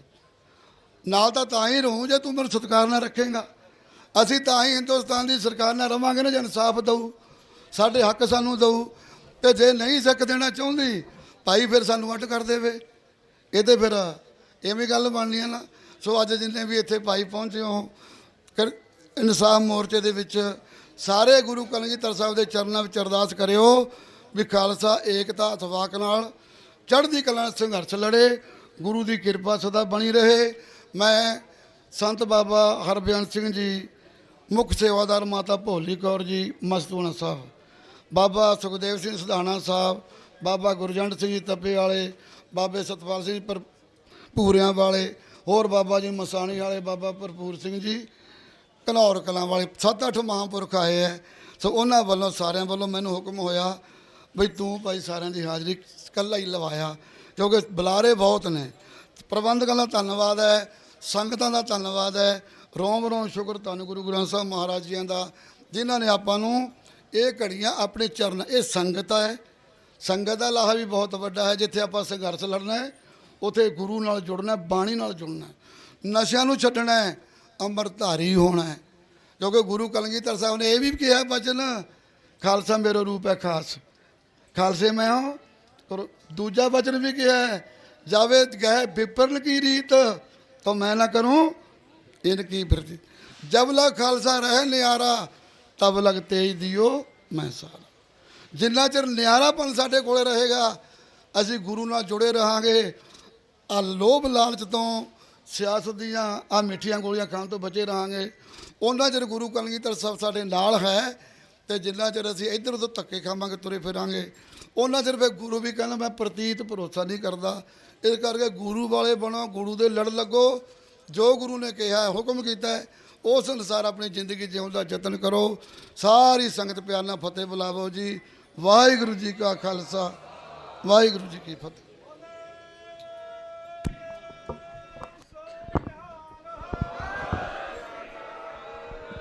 ਵਾਹਿਗੁਰੂ ਜੀ ਕਾ ਖਾਲਸਾ, ਵਾਹਿਗੁਰੂ ਜੀ ਕੀ ਫਤਿਹ। ਸੋ ਅਸੀਂ ਧੰਨਵਾਦੀ ਹਾਂ ਸੰਤ ਬਾਬਾ ਇੰਦਰਜੀਤ ਸਿੰਘ ਜੀ ਦੇ ਰਤੀਏ ਵਾਲੇ। ਸੋ ਜਿਹੜੇ ਹੋਰ ਵੀ ਨਾਲ ਉਹਨਾਂ ਦੇ ਸੰਤ ਮਹਾਂਪੁਰਸ਼ ਵੱਡੀ ਗਿਣਤੀ 'ਚ ਆਏ ਸੀ ਜਥੇ ਨਾਲ। ਸੋ ਸਾਡੀ ਉਹਨਾਂ ਨੇ ਬੇਨਤੀ ਮੰਨੀ, ਉਹਨਾਂ ਵੱਲੋਂ ਸਿਰਫ ਇੱਕ ਹੀ ਬੁਲਾਰਾ ਬੋਲਿਆ ਗਿਆ, ਕਿਉਂਕਿ ਸਾਡੇ ਕੋਲ ਅੱਜ ਬੁਲਾਰਿਆਂ ਦੀ ਜਿਹੜੀ ਲਿਸਟ ਹੈ ਬਹੁਤ ਵੱਡੀ ਹੈ। ਬੜੀ ਦੂਰੋਂ ਦੂਰੋਂ ਜਥੇਬੰਦੀਆਂ ਆਈਆਂ ਨੇ, ਕਿਸਾਨ ਜਥੇਬੰਦੀਆਂ ਆਈਆਂ ਨੇ, ਸਾਡੀਆਂ ਪੰਥਕ ਜਥੇਬੰਦੀਆਂ ਆਈਆਂ ਨੇ, ਸਾਬਕਾ ਫੌਜੀ ਵੀਰ ਆਏ ਨੇ। ਸੋ ਅਸੀਂ ਕੋਸ਼ਿਸ਼ ਕਰਾਂਗੇ ਵੱਧ ਤੋਂ ਵੱਧ ਬੁਲਾਰਿਆਂ ਨੂੰ ਸਮਾਂ ਦੇਣ ਦੀ। ਜੇ ਕੋਈ ਬੁਲਾਰਾ ਰਹਿ ਗਿਆ ਤਾਂ ਉਹਨਾਂ ਨੂੰ ਕੱਲ੍ਹ ਸਮਾਂ ਦਿੱਤਾ ਜਾਵੇਗਾ। ਸੋ ਮੇਰੀ ਬੇਨਤੀ ਹੈ ਕਿ ਜਥੇਦਾਰ ਸ਼੍ਰੀ ਅਕਾਲ ਤਖਤ ਸਾਹਿਬ ਜਥੇਦਾਰ ਜਗਤਾਰ ਸਿੰਘ ਹਵਾਰਾ ਸਾਹਿਬ ਦਾ ਹੁਕਮ ਹੋਇਆ ਕਿ ਸਾਡੇ ਜਿਹੜੇ ਵਕੀਲ ਅਮਰ ਸਿੰਘ ਚਹਿਲ ਨੇ, ਉਹਨਾਂ ਦਾ ਕੌਮੀ ਸੇਵਾਵਾਂ ਬਦਲੇ ਸਨਮਾਨ ਕੀਤਾ ਜਾਵੇ। ਕੌਮੀ ਇਨਸਾਫ ਮੋਰਚੇ ਦੀ ਸਟੇਜ ਤੋਂ ਜ਼ਿਕਰਯੋਗ ਹੈ ਕਿ ਉਹ ਉਹਨਾਂ ਸਮੇਂ ਦੇ ਦੌਰਾਨ ਬੰਦੀ ਸਿੰਘਾਂ ਦੇ ਕੇਸ ਲੜਦੇ ਰਹੇ ਨੇ, ਨਿਸ਼ਕਾਮ ਤੌਰ 'ਤੇ ਰਹਿ ਕੇ, ਜਿਨ੍ਹਾਂ ਸਮੇਂ ਦੇ ਦੌਰਾਨ ਪਤਾ ਨਹੀਂ ਹੁੰਦਾ ਸੀ ਪੁਲਿਸ ਵੱਲੋਂ ਕਿਸ ਸਮੇਂ ਇੱਕ ਵਕੀਲ ਦਾ ਪੁਲਿਸ ਮੁਕਾਬਲਾ ਬਣਾ ਦੇਣਾ। ਇਹਨਾਂ ਨੂੰ ਵੀ ਅਨੇਕ ਤਰੀਕੇ ਦੇ ਨਾਲ ਉਹਨਾਂ ਸਮੇਂ ਦੇ ਦੌਰਾਨ ਸਿੱਧੇ ਅਸਿੱਧੇ ਢੰਗ ਦੇ ਨਾਲ ਧਮਕੀਆਂ ਆਉਂਦੀ ਰਹੀਆਂ, ਪਰ ਇੱਕ ਯੋਧੇ ਵਾਂਗੂ ਉਹਨਾਂ ਨੇ ਵਕੀਲ ਦੇ ਰੂਪ ਵਿੱਚ ਕੌਮ ਦੀ ਸੇਵਾ ਕਰਦਿਆਂ ਜਿਹੜਾ ਬੇਅੰਤਾ ਬੁੱਚੜ ਮਾਰਿਆ ਸੀਗਾ, ਬੇਅੰਤ ਸਿੰਘ ਅਸੈਸੀਨੇਸ਼ਨ ਕੇਸ ਹੈ, ਉਹ ਨਿਸ਼ਕਾਮ ਤੌਰ 'ਤੇ ਲੜਿਆ। ਉਹ ਉਸ ਸਮੇਂ ਨਹੀਂ ਲੜਿਆ, ਉਹ ਅੱਜ ਤੱਕ ਬੰਦੀ ਸਿੰਘਾਂ ਦੇ ਕੇਸ ਨੇ। ਮਨੁੱਖੀ ਅਧਿਕਾਰਾਂ ਦੀ ਗੱਲ ਹੁੰਦੀ ਹੈ, ਪੰਥਕ ਨੌਜਵਾਨਾਂ ਦੇ ਉੱਤੇ ਮੁਕੱਦਮੇ ਦਰਜ ਹੁੰਦੇ ਨੇ, ਹਰ ਥਾਂ ਦੇ ਉੱਤੇ ਉਹ ਪਹੁੰਚਦੇ ਨੇ, ਉਹਨਾਂ ਦੀ ਟੀਮ ਪਹੁੰਚਦੀ ਹੈ। ਸੋ ਮੈਂ ਬਾਪੂ ਗੁਰਚਰਨ ਸਿੰਘ ਜੀ ਨੂੰ ਬੇਨਤੀ ਕਰਾਂਗਾ ਕਿ ਉਹ ਐਡਵੋਕੇਟ ਅਮਰ ਸਿੰਘ ਚਹਿਲ ਹੋਰਾਂ ਦਾ ਸਰਪਾਉ ਦੇ ਨਾਲ ਸਨਮਾਨ ਕਰਨ।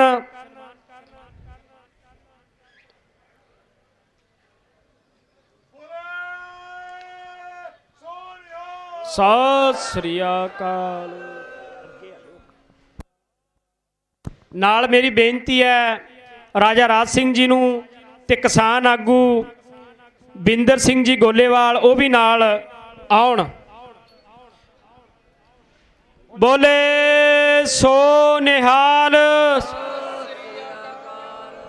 ਸੋ ਬੋਲੇ ਸੋ ਨਿਹਾਲ। ਸੋ ਦੋ ਸ਼ਬਦ ਹੁਣ ਬਾਪੂ ਗੁਰਚਰਨ ਸਿੰਘ ਜੀ ਆਪ ਜੀ ਦੇ ਨਾਲ ਵਿਚਾਰਾਂ ਦੀ ਸਾਂਝ ਪਾਉਣਗੇ। ਉਹਨਾਂ ਤੋਂ ਬਾਅਦ ਬਹੁਤ ਵੱਡਾ ਜੱਥਾ ਲੈ ਕੇ ਪਹੁੰਚੇ ਕੌਮੀ ਕਿਸਾਨ ਯੂਨੀਅਨ ਦੇ ਮੁੱਖ ਸੇਵਾਦਾਰ ਭਾਈ ਬਿੰਦਰ ਸਿੰਘ ਜੀ ਗੋਲੇਵਾਲ, ਉਹ ਤਿਆਰ ਰਹਿਣ। ਵਾਹਿਗੁਰੂ ਜੀ ਕਾ ਖਾਲਸਾ, ਵਾਹਿਗੁਰੂ ਜੀ ਕੀ ਫਤਿਹ।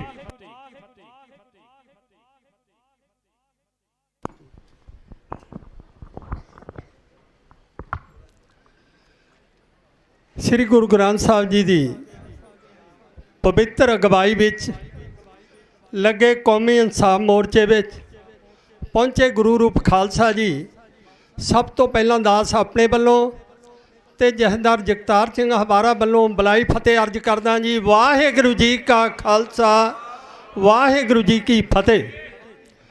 ਕੌਮੀ ਮੁੱਦਿਆਂ ਨੂੰ ਲੈ ਕੇ ਜੋ ਕੌਮੀ ਇਨਸਾਫ ਮੋਰਚਾ 7 ਜਨਵਰੀ ਤੋਂ ਚੰਡੀਗੜ੍ਹ ਦੀ ਬਰੂਹਾਂ ਤੇ ਲੱਗਿਆ, ਕਿਉਂਕਿ ਸਰਕਾਰ ਸਾਨੂੰ ਪਿਛਲੇ ਸਮਿਆਂ ਤੋਂ ਇਹਨਾਂ ਮੁੱਦਿਆਂ ਤੇ ਇਨਸਾਫ ਦੇਣ ਲਈ ਤਿਆਰ ਨਹੀਂ।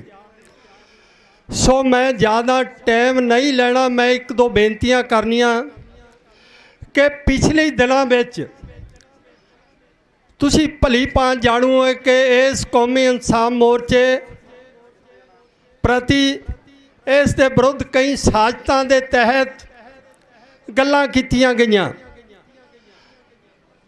ਜਿਹੜੇ ਐਡਵੋਕੇਟ ਅਮਰ ਸਿੰਘ ਚਾਹਲ ਨੂੰ ਅਸੀਂ ਸਨਮਾਨਿਤ ਕੀਤਾ, ਨਾ ਉਹ ਸਨਮਾਨ ਵਾਸਤੇ ਕੋਈ ਮੰਗਣ ਲਈ ਤਿਆਰ ਹੈ, ਕਿਉਂਕਿ ਉਹ ਰੂਹ ਹੈ ਜਿਹਨੇ ਨਿਸ਼ਕਾਮ ਹੋ ਕੇ ਇਸ ਕੌਮ ਦੀ ਸੇਵਾ ਕੀਤੀ ਹੈ। ਪਰੰਤੂ ਸਾਡੀ ਮਜਬੂਰੀ ਬਣ ਗਈ ਸੀ, ਜੋ ਪਿਛਲੇ ਦਿਨੀ ਉਹਨਾਂ ਦੇ ਖਿਲਾਫ ਵੀ ਕੂੜ ਪ੍ਰਚਾਰ ਕੀਤਾ ਗਿਆ। ਉਹ ਇੱਕ ਸਾਜ਼ਿਸ਼ਾਂ ਦੇ ਤਹਿਤ ਇੱਕ ਪਰਿਵਾਰ ਵੱਲੋਂ ਸਾਡੇ ਬੰਦੀ ਸਿੰਘਾਂ ਨੂੰ ਵਰਤ ਕੇ ਹੀ ਇਹਨਾਂ ਦੇ ਖਿਲਾਫ ਪ੍ਰਚਾਰ ਕੀਤਾ ਗਿਆ।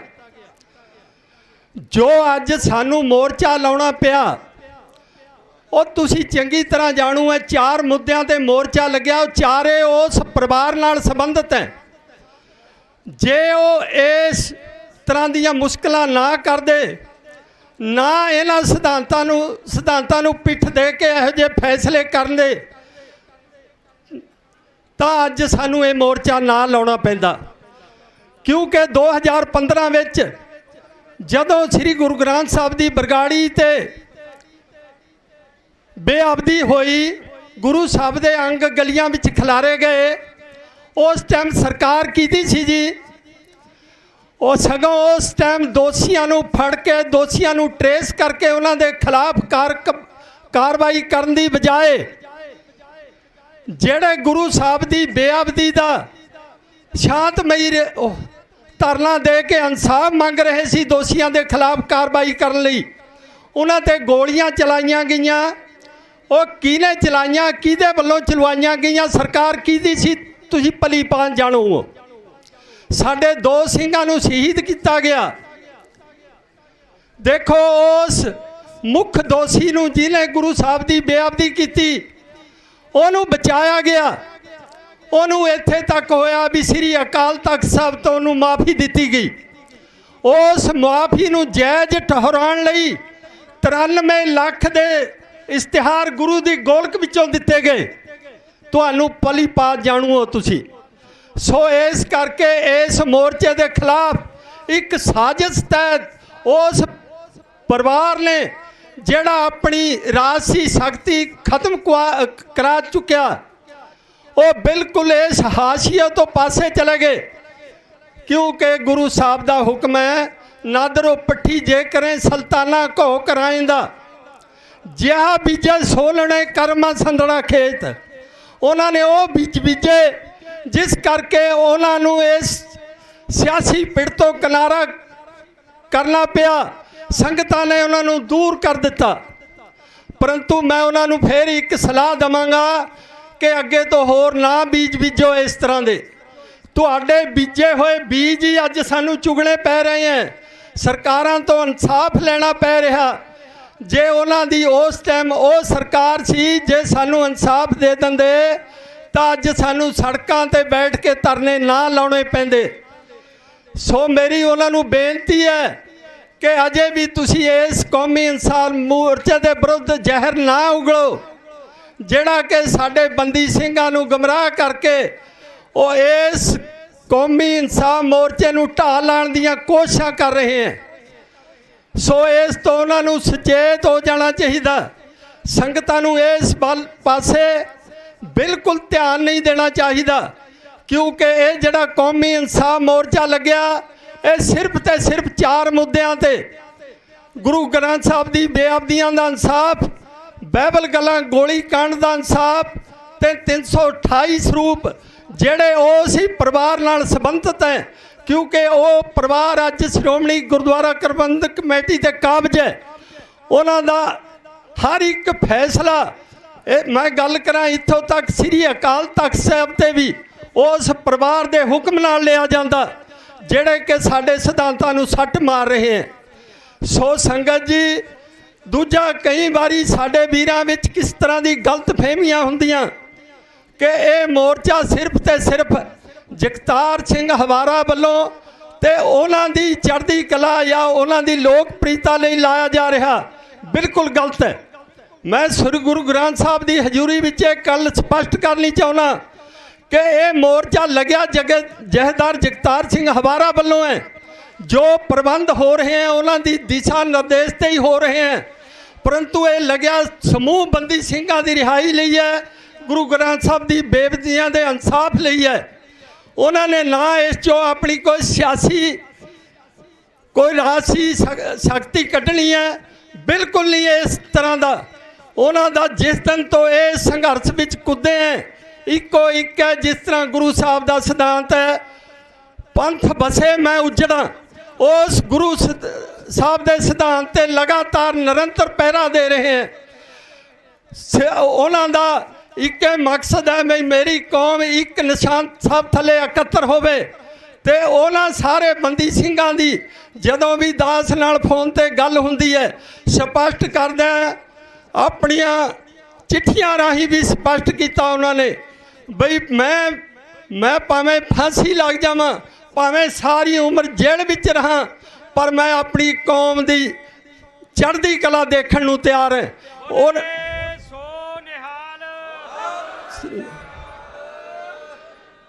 उन्हां दा इको एक निशाना भी पहला साडे सारे बंदी सिंह जो साडे वास्ते बराबर दे सत्कारयोग हैं, जिन्ने भी बंदी सिंघां दी इत्थे फोटोआं लगियां ਜਾਂ जिन्हां दी रिहाई लई असीं मंग कर रहे हैं, संघर्ष कर रहे हैं, वो सारे बराबर दे सत्कार है, किसी नाल वितकरा नहीं। सो संगतां नूं इस तो सुचेत रहना चाहिए, क्योंकि वो परिवार अज तरलो मच्छी होया राजसी शक्ति प्राप्त करने लई वो हथ कंडे मार रहा। कदे श्रोमणी गुरुद्वारा प्रबंधक कमेटी वालों दस्तखत दी मुहिम का बहाना बना रहा कि उस टाइम नहीं वो कर सकता सी जदों उन्हां दी सरकार सी, वो भाईवाल सी सेंटर की सरकार तक, जिहड़ा अज वो सरकारां तो मंग कर रहा दस्तखत करा के कि उस टाइम वो सरकारां तो फैसले नहीं करा सकता सी। ये सिर्फ तो सिर्फ एक सियासी स्टंट है। सो मेरी संगतां नूं बेनती है भी इस तरह का कोई गुमराह दे प्रचार का शिकार ना होण, एक अपना निशाना बना के कि असीं अपने उन्हां कौमी योद्धिआं नूं रिहा कराउणा, गुरु ग्रंथ साहब की बेअदबी का इंसाफ लेना। सो इस मोर्चे विच भीड़ां घत के पुछो अज बहुत वड्डे जथे पहुँचे हैं। मैं धन्नवाद करदा बलदेव सिंह सरसा का जो 300 गड्डी लैके सरसा तो पहुँचे हैं। सो इस तरह किसान यूनियन वालों सानू लगातार समर्थन दिता जा रहा, जिन्हों का बहुत लंबा तजर्बा किसानी संघर्ष का। सो असी आयां दा सारियां दा धन्नवाद। कौम इस तो सचेत रहे, एक कौमी मुद्दों ते लग्या कौमी इंसाफ मोर्चा इंसाफ लैण तक जारी रहेगा। सो ये गुरु ग्रंथ साहब की अगवाई विच है, कोई विशेष व्यक्ति इस मोर्चे का डिकटेटर नहीं है। ये मोर्चा गुरु ग्रंथ साहब की ताब्या हेठ लड़िया जा रहा। सो इन्नी बेनतियां प्रवान करनिया जी। वाहिगुरू जी का खालसा, वाहिगुरू जी की फतेह।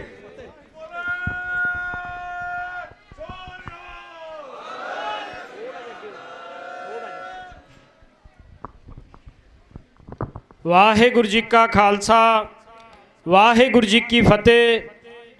सो ये सन बापू गुरचरण सिंह जी, जिन्हां ने सिख कौम के उत्ते हो रहे हमलिਆਂ प्रति या कौमी इंसाफ मोर्चे नूं ਢਾਹ ਲਾਉਣ ਵਾਲੀਆਂ ਤਾਕਤਾਂ प्रति सुचेत किया कि किवें एजेंसियां के रूप दे विच कुछ लोग कोझियां हरकतां कर रहे ने, इहो ਜਿਹੇ बयान दवाए जा रहे ने जिस नाल असी तां कि बंदी ਸਿੰਘਾਂ ਨੂੰ ਅਸੀਂ रिहा कराउण दे विच कामयाब ना हो सकीए।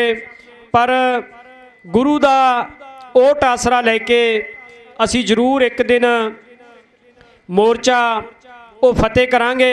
सो हुण मेरी बेनती है ਕੌਮੀ ਕਿਸਾਨ ਯੂਨੀਅਨ ਦੇ ਮੁੱਖ ਸੇਵਾਦਾਰ ਭਾਈ ਬਿੰਦਰ ਸਿੰਘ ਜੀ ਗੋਲੇਵਾਲ, ਉਹ ਸਿੱਖ ਸੰਗਤਾਂ ਦੇ ਨਾਲ ਵਿਚਾਰਾਂ ਦੀ ਸਾਂਝ ਪਾਉਣਗੇ। ਵਾਹਿਗੁਰੂ ਜੀ ਕਾ ਖਾਲਸਾ, ਵਾਹਿਗੁਰੂ ਜੀ ਕੀ ਫਤਿਹ।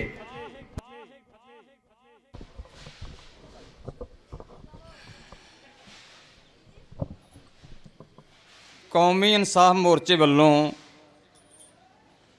ਵਿੱਢੇ ਸੰਘਰਸ਼ ਵਿੱਚ ਸਾਹਿਬ ਸ੍ਰੀ ਗੁਰੂ ਗ੍ਰੰਥ ਸਾਹਿਬ ਦੀ ਪਾਵਨ ਅਤੇ ਪਵਿੱਤਰ ਗੋਦ ਵਿੱਚ ਪਹੁੰਚੇ ਸਮੂਹ ਕਿਸਾਨ ਜਥੇਬੰਦੀਆਂ, ਸਮੂਹ ਬੀਬੀਆਂ ਭੈਣਾਂ, ਨਿਹੰਗ ਸਿੰਘ ਜਥੇਬੰਦੀਆਂ, ਧਾਰਮਿਕ ਸੰਸਥਾਵਾਂ ਅਤੇ ਕੌਮੀ ਇਨਸਾਫ ਮੋਰਚੇ ਦੀ ਜੋ ਪ੍ਰਬੰਧਕ ਕਮੇਟੀ, ਬਾਪੂ ਜੀ ਹੁਣੀ, ਸਾਰਿਆਂ ਨੂੰ ਫਤਿਹ ਅਰਜ਼ ਕਰਦਾ ਹਾਂ। ਵਾਹਿਗੁਰੂ ਜੀ ਕਾ ਖਾਲਸਾ, ਵਾਹਿਗੁਰੂ ਜੀ ਕੀ ਫਤਿਹ।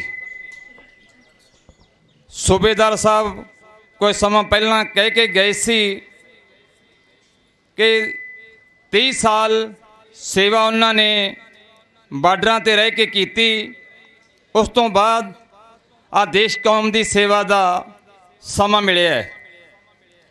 ਸੋ ਮੈਂ ਵੀ ਕਹਿ ਦਿਆਂ ਕਿ ਮੈਨੂੰ 30 ਸਾਲ ਤੋਂ ਹੀ ਯਾਦ ਆ ਗਿਆ, 30 ਸਾਲ ਦਾ ਸੇਵਾ ਜੋ ਕਿਸਾਨੀ ਦੀ ਲਗਾਤਾਰ ਕਰ ਰਹੇ ਹਾਂ।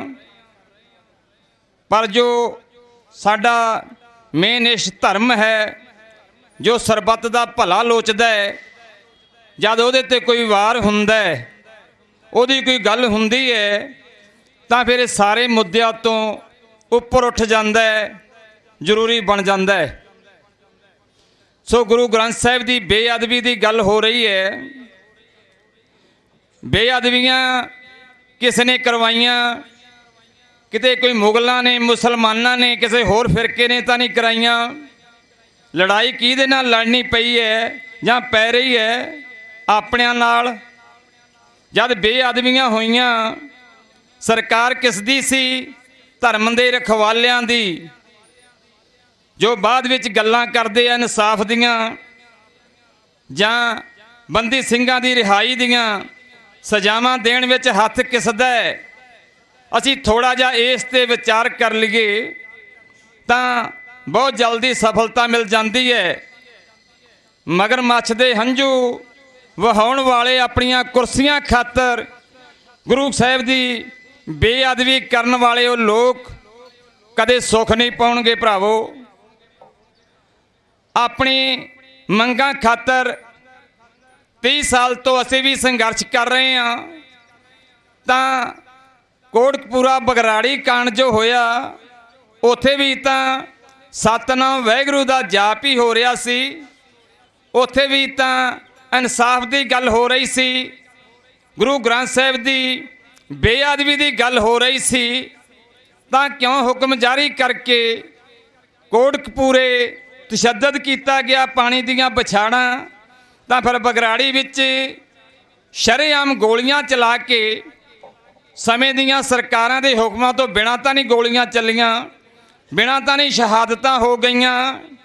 ਕਿ ਇਹ ਸਰਕਾਰਾਂ ਵਾਲਾ ਕੰਮ ਹੈ? ਸਰਕਾਰਾਂ ਤਾਂ ਮਾਂ-ਬਾਪ ਹੋਇਆ ਕਰਦੀਆਂ ਜਨਤਾ ਦਾ, ਕਿਉਂਕਿ ਅਸੀਂ ਉਹਨਾਂ ਨੂੰ ਅੱਗੇ ਲਾਇਆ ਹੁੰਦਾ, ਫਿਕਰ ਹੁੰਦਾ ਕਿ ਉਹ ਸਾਡੇ ਧਰਮ, ਉਹਨਾਂ ਦਾ ਵੀ ਧਰਮ ਹੈ, ਉਹਨਾਂ ਦਾ ਵੀ ਗੁਰੂ ਗ੍ਰੰਥ ਸਾਹਿਬ ਉਹ ਤਾਂ ਰਖਵਾਲੇ ਮੰਨਦੇ ਹਨ। ਗੁਰੂ ਗ੍ਰੰਥ ਸਾਹਿਬ ਦੇ ਸਾਰੇ ਸਾਡੇ ਮੋਢੀ ਬਣਦੇ ਹਨ। ਸ਼੍ਰੋਮਣੀ ਅਕਾਲੀ ਦਲ ਕਹਿ ਕੇ, ਕਾਂਗਰਸ ਦੀ ਗੱਲ ਕਹਿ ਲਈਏ, ਕੋਈ ਵੀ ਲੈ ਲਓ ਭਰਾਵੋ। ਸੋ 328 ਸਰੂਪਾਂ ਦੀ ਗੱਲ ਕਰੀਏ ਕਿ ਉਸ ਦਾ ਸਪਸ਼ਟੀਕਰਨ ਨਹੀਂ ਹੋ ਸਕਦਾ। ਜੇ ਉਹ ਕਹਿੰਦੇ ਹੈ ਸਹੀ ਥਾਂ 'ਤੇ ਜੋ ਸਾਡੇ ਗੁਰੂ ਗ੍ਰੰਥ ਸਾਹਿਬ ਗਏ ਨੇ ਉਹਨਾਂ ਦਾ ਸਪਸ਼ਟੀਕਰਨ ਦੇ ਦੇਣਾ, ਤਾਂ ਸਪਸ਼ਟੀਕਰਨ ਹੀ ਮੰਗਿਆ ਜਾ ਰਿਹਾ ਹੈ। ਇੱਕ ਸਰੂਪ ਦੀ ਗੱਲ ਨਹੀਂ, 328 ਸਰੂਪ ਸਾਡੇ ਜੋ ਜਿੰਦ ਜਾਨ ਹੈ, ਸਾਡੇ ਰਹਿਬਰ ਨੇ, ਜਿਨ੍ਹਾਂ ਨੂੰ ਅਸੀਂ ਹਮੇਸ਼ਾ ਨਸਮਸਤਕ ਹੁੰਨੇ ਆ। ਕੋਈ ਸਾਡੀ ਬਿਪਤਾ ਬਣਦੀ ਆ, ਹਮੇਸ਼ਾ ਅਰਦਾਸਾਂ ਗੁਰੂ ਗ੍ਰੰਥ ਸਾਹਿਬ ਦੇ ਅੱਗੇ ਕਰਦੇ ਆ ਕਿ ਉਹਨਾਂ ਦੀ ਕੋਈ ਭਾਵਨਾ, ਕਿ ਉਹਨਾਂ ਨੇ ਸਿਰਫ ਕਬਜ਼ੇ ਕਰਨੇ ਹਨ, ਜਾਂ ਸ਼੍ਰੋਮਣੀ ਕਮੇਟੀ ਹੋਵੇ ਜਾਂ ਸਰਕਾਰ ਹੋਵੇ। ਤਾਂ ਬੰਦੀ ਸਿੰਘਾਂ ਦੀ ਗੱਲ ਹੈ ਭਰਾਵੋ ਕਿ ਇਹਨਾਂ ਨੇ ਆਪਦੀ ਖਾਤਰ, ਜਗਤਾਰ ਸਿੰਘ ਹਵਾਰਾ ਹੋਣਾ ਨੇ ਜਾਂ ਇਹਨਾਂ ਸਿੰਘਾਂ ਨੇ ਕੋਈ ਆਪਦੀ ਖਾਤਰ ਇਹ ਕੀਤਾ। ਜੇ ਆਪਦੀ ਖਾਤਰ ਇਹ ਮੋਰਚੇ ਲਾਉਣੇ ਹੁੰਦੇ ਤਾਂ ਆਪਣੀ ਜ਼ਿੰਦਗੀ ਜੋ ਹੈ, 30 ਸਾਲ ਦੀ ਜ਼ਿੰਦਗੀ, 30 ਸਾਲ ਦਾ ਵੀ ਬੰਦਾ ਹੋਵੇ, 30 ਸਾਲ ਦੀ ਜ਼ਿੰਦਗੀ ਜੋ ਹੈ ਆਪਣੇ ਬੱਚਿਆਂ ਵਿੱਚ ਗੁਜ਼ਾਰਨੀ ਹੁੰਦੀ ਹੈ, ਆਪਣੇ ਕੰਮ ਧੰਦੇ ਕਰਨੇ ਹੁੰਦੇ, ਕਾਰੋਬਾਰ ਕਰਨਾ ਹੁੰਦਾ ਹੈ। ਅਸੀਂ ਰਿਸ਼ਤੇਦਾਰੀ 'ਚ ਚਲੇ ਜਾਈਏ 2-4 ਦਿਨ ਤਾਂ ਪਿੰਡ ਵੱਲ ਨੂੰ ਭੱਜਦੇ ਹਾਂ, ਪਰਿਵਾਰ ਵੱਲ ਨੂੰ ਭੱਜਦੇ ਹਾਂ। 28 30 ਸਾਲ 27 ਸਾਲ ਲਗਾਤਾਰ ਜੇਲ੍ਹਾਂ ਵਿੱਚ, ਫਿਰ ਮਾੜਾ ਵਿਹਾਰ ਉੱਥੇ ਹੋਣਾ ਇਹਨਾਂ ਲੋਕਾਂ ਨੇ ਕਰਨਾ ਇਹਨਾਂ ਸਿੰਘਾਂ ਨਾਲ। ਛੋਟੀ ਕੁਰਬਾਨੀ ਹੈ, ਕਹਿ ਦੇਣਾ ਸੌਖਾ ਹੈ ਕਿ ਆਪਦੀ ਖਾਤਰ ਕੋਈ ਕਰਦਾ ਹੈ, ਆਪਦੀ ਖਾਤਰ ਸਾਰੇ ਕਰਦੇ ਹੈ। ਕਿਸੇ ਦੀ ਖਾਤਰ ਕਰਕੇ ਦੇਖੋ, ਆਪਣਾ ਪ੍ਰੋਗਰਾਮ ਤਾਂ ਆਪਾਂ ਹਰ ਰੋਜ਼ ਬਣਾ ਲੈਂਦੇ ਹਾਂ, ਰਾਤ ਨੂੰ ਬਣਾਉਂਦੇ ਹਾਂ, ਸੁਬਾਹ ਘਰ ਵਾਸਤੇ ਆਹ ਕਰਨਾ ਹੈ, ਪਰਸੋਂ ਆਹ ਕਰਨਾ ਹੈ। ਜਦ ਕਿਸੇ ਦੀ ਖਾਤਰ, ਕੌਮ ਦੀ ਖਾਤਰ, ਲੋਕਾਂ ਦੀ ਖਾਤਰ ਜਦ ਕੁਰਬਾਨੀਆਂ ਕੀਤੀਆਂ ਜਾਂਦੀਆਂ ਨੇ ਨਾ, ਤਾਂ ਫਿਰ ਪਤਾ ਲੱਗਦਾ ਹੈ। ਪਰ ਲੋਕ ਵੀ ਯਾਦ ਉਹਨਾਂ ਨੂੰ ਕਰਦੇ ਨੇ, ਇਤਿਹਾਸ ਵੀ ਉਹਨਾਂ ਲੋਕਾਂ ਦੇ ਹੀ ਬਣਦੇ ਹੈ। ਸੋ ਇਸ ਸੰਘਰਸ਼ ਨੂੰ ਹੋਰ ਤਿੱਖਾ ਕਰਨ ਵਾਸਤੇ ਮੈਂ ਜਥੇਬੰਦੀ ਵੱਲੋਂ, ਕੌਮੀ ਕਿਸਾਨ ਯੂਨੀਅਨ ਵੱਲੋਂ ਸਾਡੇ 8-10 ਜ਼ਿਲ੍ਹੇ ਅੱਜ ਆਏ ਨੇ ਇੱਥੇ। ਬੇਨਤੀ ਕਰਦਾ, 20 ਤਰੀਕ ਨੂੰ ਵੀ ਆਏ ਸੀ ਸੰਯੁਕਤ ਮੋਰਚੇ ਦੇ ਨਾਲ। ਉਸ ਦਿਨ ਮੈਂ ਕਹਿ ਕੇ ਗਿਆ ਸੀ ਕਿ 22 ਤਰੀਕ ਨੂੰ ਕੌਮੀ ਕਿਸਾਨ ਯੂਨੀਅਨ ਦਾ ਵੱਡਾ ਜੱਥਾ ਲੈ ਕੇ ਆਵਾਂਗਾ। ਸੋ ਮੈਂ ਬੇਨਤੀ ਕਰਦਾ, ਸੰਘਰਸ਼ ਨੂੰ ਹੋਰ ਤੇਜ਼ ਕਰਨ ਵਾਸਤੇ ਕੋਈ ਪੰਜਾਬ ਲੈਵਲ ਦਾ ਵੱਡਾ ਪ੍ਰੋਗਰਾਮ ਸਾਨੂੰ ਉਲੀਕਣਾ ਚਾਹੀਦਾ। ਪ੍ਰਬੰਧਕਾਂ ਨੂੰ ਬੇਨਤੀ ਕਰ ਸਕਦੇ ਹਾਂ, ਸੁਝਾਅ ਦੇ ਸਕਦੇ ਹਾਂ, ਫੈਸਲਾ ਤਾਂ ਉਹਨਾਂ ਦਾ ਹੋਣਾ। ਪ੍ਰੋਗਰਾਮ ਅਸੀਂ ਅਜਿਹਾ ਲਿਖੀਏ ਜਿਸ ਨਾਲ ਸੰਗਤ ਨੂੰ ਕੋਈ ਭੀੜ ਨਾ ਬਣੇ, ਕੋਈ ਕਿਸ ਤਰ੍ਹਾਂ ਦਾ ਕੋਈ ਸੰਘਰਸ਼ ਕਰਨ ਵੇਲੇ ਔਕੜ ਨਾ ਬਣੇ। ਕਿਉਂਕਿ ਅਜਿਹਾ ਪੰਜਾਬ ਲੈਵਲ ਦਾ ਮੈਂ ਚਾਹੁੰਦਾ ਕਿ ਜੋ 92 MLA ਹੈ ਜਾਂ MP ਹੈ ਜਾਂ ਕਿਸੇ ਪਾਰਟੀ ਨਾਲ ਸੰਬੰਧਿਤ ਹੈ, ਨਾਲੇ ਤਾਂ ਲੋਕਾਂ ਵਿੱਚ ਪ੍ਰਚਾਰ ਹੋਵੇਗਾ, ਉਹਨਾਂ ਦੇ ਘਰਾਂ ਅੱਗੇ ਇੱਕ ਦਿਨ ਦੇ ਕੇ ਪੰਜਾਬ ਲੈਵਲ ਦਾ ਸਾਨੂੰ ਮੰਗ ਪੱਤਰ ਦੇਣੇ ਚਾਹੀਦੇ ਇਹਨਾਂ ਸਾਰੀਆਂ ਮੰਗਾਂ ਦੇ। ਔਰ ਉਹ ਹਾਜ਼ਰ ਹੋ ਕੇ ਕੋਈ ਵੀ MLA, ਚਾਹੇ ਕੋਈ ਮੁੱਖ ਮੰਤਰੀ ਹੋਵੇ, ਚਾਹੇ ਕੋਈ ਮੰਤਰੀ ਹੋਵੇ, ਉਹਦੇ ਬਾਹਰ ਅੱਗੇ ਜਾ ਕੇ ਉਹ ਆਪ ਲਵੇ। ਜੇ ਕੋਈ ਨਹੀਂ ਲੈਂਦਾ ਤਾਂ ਉੱਥੇ ਉਹਨੇ ਦਿਨ ਲਗਾਤਾਰ ਸੰਘਰਸ਼ ਉਹਨਾਂ ਲੋਕਾਂ ਦੇ ਬਾਹਰਾਂ ਅੱਗੇ, ਤਾਂ ਜੋ ਉਹਨਾਂ ਨੂੰ ਕੁਝ ਮਹਿਸੂਸ ਹੋਵੇ। ਦੇਣਾ ਚਾਹੀਦਾ ਪੰਜਾਬ ਵਿੱਚ ਇੱਕ ਦਿਨ ਸਾਰੇ ਵਿਚਾਰ ਕਰਕੇ, ਜੋ ਪ੍ਰਬੰਧਕ ਹੈ ਬਾਪੂ ਜੀ ਹੈ, ਕਿਉਂਕਿ ਸਾਨੂੰ ਥੋੜਾ ਸੰਘਰਸ਼ ਨੂੰ ਤੇਜ਼ ਹੋਵੇਗਾ। ਬਹੁਤ ਲੋਕ ਨਾਲ ਨੇ, ਉਹਨਾਂ ਵਿੱਚ ਪ੍ਰਚਾਰ ਦੀ ਨਾਲੇ ਤਾਂ ਪ੍ਰਚਾਰ ਹੋ ਜਾਏਗਾ, ਹਰ ਜ਼ਿਲ੍ਹੇ ਦੇ ਵਿੱਚ, ਹਰ ਕਿਸੇ ਕੰਸਟੀਚੂਸੀ ਦੇ ਵਿੱਚ ਇਕੱਠ ਹੋ ਜਾਵੇਗਾ, ਪ੍ਰਚਾਰ ਹੋਵੇਗਾ, ਨਾਲੇ ਸਾਰੇ ਥੋੜ੍ਹੇ ਸਰਕਾਰ ਦੇ ਕੰਨ ਖੁੱਲ੍ਹਣਗੇ। ਸੋ ਭਰਾਵੋ, ਆਪਾਂ ਸਮਾਂ ਜ਼ਿਆਦਾ ਨਹੀਂ ਲੈਣਾ, ਕਿਉਂਕਿ ਬਹੁਤ ਸਾਰੇ ਬੁਲਾਰੇ ਨੇ। ਇੱਕੋ ਹੀ ਹੈ ਸੰਘਰਸ਼, ਇਹੀ ਹੈ। ਪਤਾ ਆਪਾਂ ਨੂੰ ਗੁਰੂ ਗ੍ਰੰਥ ਸਾਹਿਬ ਦੀ ਬੇਅਦਬੀ ਦਾ ਮਸਲਾ ਹੈ, 328 ਸਰੂਪਾਂ ਦਾ ਬਦਲਾ ਹੈ, ਕੋਟਕਪੂਰਾ ਬਾਈਬਲ ਕੋਲੀ ਕਾਂਡ ਦਾ ਮਸਲਾ, ਸਾਡੇ ਬੰਦੀ ਸਿੰਘਾਂ ਦਾ ਮਸਲਾ ਹੈ। ਘਰ ਘਰ ਗੱਲ ਹੈ, ਪਰਿਵਾਰ ਦੇ ਵਿੱਚ ਗੱਲ ਚੱਲੀ ਹੈ ਜਦੋਂ ਦਾ ਮੋਰਚਾ ਚੱਲਾ, ਪਹਿਲਾਂ ਵੀ ਚੱਲਦੀ ਹੈ। ਅਸੀਂ ਹਰ ਪਰਿਵਾਰ, ਹਰ ਘਰ ਜਿਹੜਾ ਹੈਗਾ ਇੱਥੇ ਯੋਗਦਾਨ ਪਾਉਣ ਦੀ, ਕਿਉਂਕਿ ਇਹਨਾਂ ਨੇ ਸਾਡੀ ਖਾਤਰ ਕੀਤਾ। ਗੁਰੂ ਗ੍ਰੰਥ ਸਾਹਿਬ ਦੀਆਂ ਬੇਅਦਬੀਆਂ ਹੁੰਦੀਆਂ, ਜੇ ਅਸੀਂ ਉਹਨਾਂ ਜੋ ਕਰਨ ਵਾਲੇ ਹੈ, ਗੁਨਾਹਗਾਰ ਲੋਕ ਹੈ, ਉਹਨਾਂ ਦੇ ਮੂੰਹ ਤੇ ਚਪੇੜ ਮਾਰਾਂਗੇ, ਜੋ ਹੁਣ ਮਗਰਮੱਛ ਦੇ ਹੰਝੂ ਵਗਾ ਕੇ ਆਪਣਾ ਜੋ ਉੱਥੇ ਸਥਾਨ ਪ੍ਰਾਪਤ ਕਰਨਾ ਚਾਹੁੰਦੇ ਗੱਲਾਂ ਕਰਦੇ ਹੈ, ਉਹਨਾਂ ਨੂੰ ਫਿਰ ਪਤਾ ਲੱਗੇਗਾ। ਤਕੜੇ ਹੋ ਕੇ ਸਾਥ ਦੇਈਏ। ਮੈਂ ਤਾਂ ਕੌਮੀ ਕਿਸਾਨ ਯੂਨੀਅਨ ਵੱਲੋਂ ਪਹਿਲਾਂ ਵੀ ਬੇਨਤੀ ਕਰਕੇ ਗਿਆ ਸੀ, ਅੱਜ ਵੀ ਕਰਦਾ। ਸਾਡਾ ਕੈਂਪ ਵੀ ਚੱਲਦਾ ਹੈ ਲਗਾਤਾਰ ਤੁਹਾਡੇ ਨਾਲ, ਜਥੇਬੰਦੀ ਤੌਰ ਤੇ ਵੀ, ਕੌਮੀ ਕਿਸਾਨ ਯੂਨੀਅਨ ਤੌਰ ਤੇ ਵੀ, ਔਰ ਸੰਯੁਕਤ ਮੋਰਚੇ ਵੱਲੋਂ ਵੀ। ਜੋ ਪ੍ਰੋਗਰਾਮ ਕਦੇ ਉਲੀਕਿਆ ਜਾਵੇਗਾ ਉਸ ਵਿੱਚ ਤੁਹਾਡੇ ਨਾਲ ਲਗਾਤਾਰ ਸੰਪਰਕ ਵਿੱਚ ਰਹਾਂਗੇ। ਬਹੁਤ ਬਹੁਤ ਧੰਨਵਾਦ ਹੈ ਸਾਰੀ ਸੰਗਤ ਦਾ, ਗੁਰੂ ਗ੍ਰੰਥ ਸਾਹਿਬ ਦਾ ਧੰਨਵਾਦ ਹੈ, ਜਿਹਦੇ ਆਸ਼ੀਰਵਾਦ ਸਦਕਾ, ਜਿਹਦੇ ਰਹਿਨਮਾਈ ਹੇਠ ਸਾਰਾ ਕੁਝ ਚੱਲ ਰਿਹਾ ਹੈ। ਸਾਰਿਆਂ ਦਾ ਬਹੁਤ ਬਹੁਤ ਧੰਨਵਾਦ ਹੈ ਜੀ। ਵਾਹਿਗੁਰੂ ਜੀ ਕਾ ਖਾਲਸਾ, ਵਾਹਿਗੁਰੂ ਜੀ ਕੀ ਫਤਿਹ।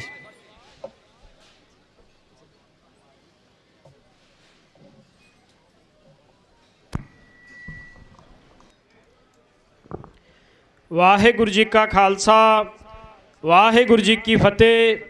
ਸੋ ਅਸੀਂ ਧੰਨਵਾਦੀ ਹਾਂ ਕੌਮੀ ਕਿਸਾਨ ਯੂਨੀਅਨ ਦੇ ਮੁੱਖ ਸੇਵਾਦਾਰ ਭਾਈ ਬਿੰਦਰ ਸਿੰਘ ਜੀ ਗੋਲੇਵਾਲ ਦਾ, ਜਿਹੜੇ ਅੱਜ ਬਹੁਤ ਵੱਡਾ ਜੱਥਾ ਲੈ ਕੇ ਕੌਮੀ ਇਨਸਾਫ ਮੋਰਚੇ ਦੇ ਵਿੱਚ ਪਹੁੰਚੇ ਨੇ। ਸੋ ਉਹਨਾਂ ਵੱਲੋਂ ਕੁਛ ਦਿਨ ਪਹਿਲਾਂ ਵੀ ਤੇ ਅੱਜ ਵੀ ਇਸ ਗੱਲ ਦਾ ਐਲਾਨ ਕੀਤਾ ਗਿਆ ਕਿ ਜਦੋਂ ਤੱਕ ਕੌਮੀ ਇਨਸਾਫ ਮੋਰਚੇ ਦੀਆਂ ਚਾਰੋਂ ਮੰਗਾਂ ਪੂਰੀਆਂ ਨਹੀਂ ਹੁੰਦੀਆਂ, ਉਹਨਾਂ ਦੀ ਜਿਹੜੀ ਕੌਮੀ ਕਿਸਾਨ ਯੂਨੀਅਨ ਜਥੇਬੰਦੀ ਹੈ ਉਹ ਹਰ ਤਰ੍ਹਾਂ ਦਾ ਸਾਥ ਦਿੰਦੀ ਰਹੇਗੀ। ਸੋ ਅਸੀਂ ਧੰਨਵਾਦੀ ਹਾਂ ਬਾਬਾ ਜਗਜੀਤ ਸਿੰਘ ਜੀ ਫਲੋਰ ਤੋਂ, ਜਿਹੜੇ 7 ਜਨਵਰੀ ਤੋਂ ਲਗਾਤਾਰ ਦੁੱਧ ਦੀ ਸੇਵਾ ਨਿਭਾ ਰਹੇ ਨੇ। ਸੋ ਉਹਨਾਂ ਦਾ ਵੀ ਅਸੀਂ ਬਹੁਤ ਬਹੁਤ ਧੰਨਵਾਦ ਕਰਦੇ ਹਾਂ।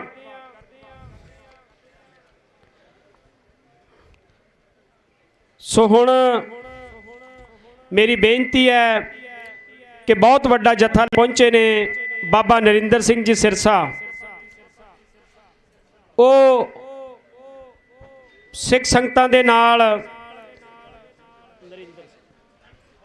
ਸੋ ਫਤਿਹ ਦੀ ਸੰਗਤਾਂ ਦੇ ਨਾਲ ਸਾਂਝ ਪਾਉਣਗੇ।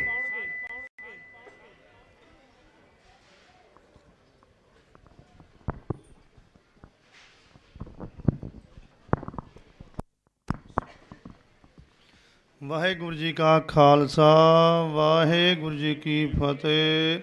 2 ਮਿੰਟ ਵਾਸਤੇ ਸਤਿਨਾਮ ਵਾਹਿਗੁਰੂ ਜਾਪ ਕਰਨਾ ਜੀ। ਸਤਿਨਾਮ ਵਾਹਿਗੁਰੂ ਸਤਿਨਾਮ ਵਾਹਿਗੁਰੂ ਸਤਿਨਾਮ ਵਾਹਿਗੁਰੂ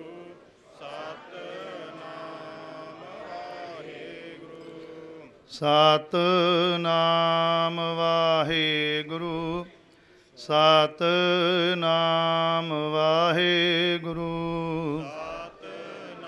ਸਤਿਨਾਮ ਵਾਹਿਗੁਰੂ ਸਤਿਨਾਮ ਵਾਹਿਗੁਰੂ ਸਤਿਨਾਮ ਵਾਹਿਗੁਰੂ ਸਤਿਨਾਮ ਵਾਹਿਗੁਰੂ ਸਤਿਨਾਮ ਵਾਹਿਗੁਰੂ ਸਤਿਨਾਮ ਵਾਹਿਗੁਰੂ ਸਤਿਨਾਮ ਵਾਹਿਗੁਰੂ ਸਤਿਨਾਮ ਵਾਹਿਗੁਰੂ ਸਤਿਨਾਮ ਵਾਹਿਗੁਰੂ।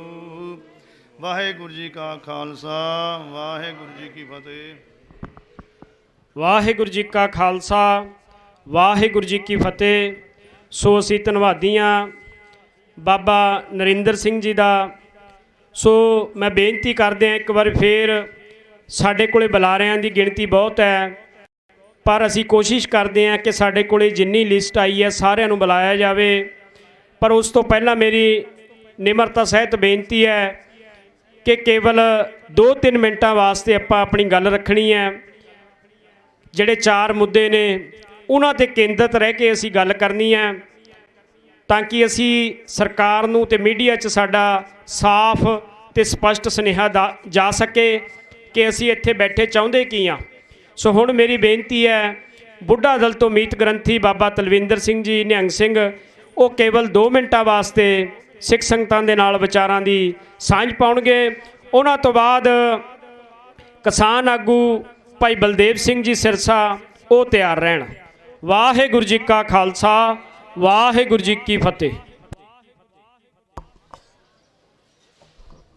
ਵਾਹਿਗੁਰੂ ਜੀ ਕਾ ਖਾਲਸਾ ਵਾਹਿਗੁਰੂ ਜੀ ਕੀ ਫਤਿਹ।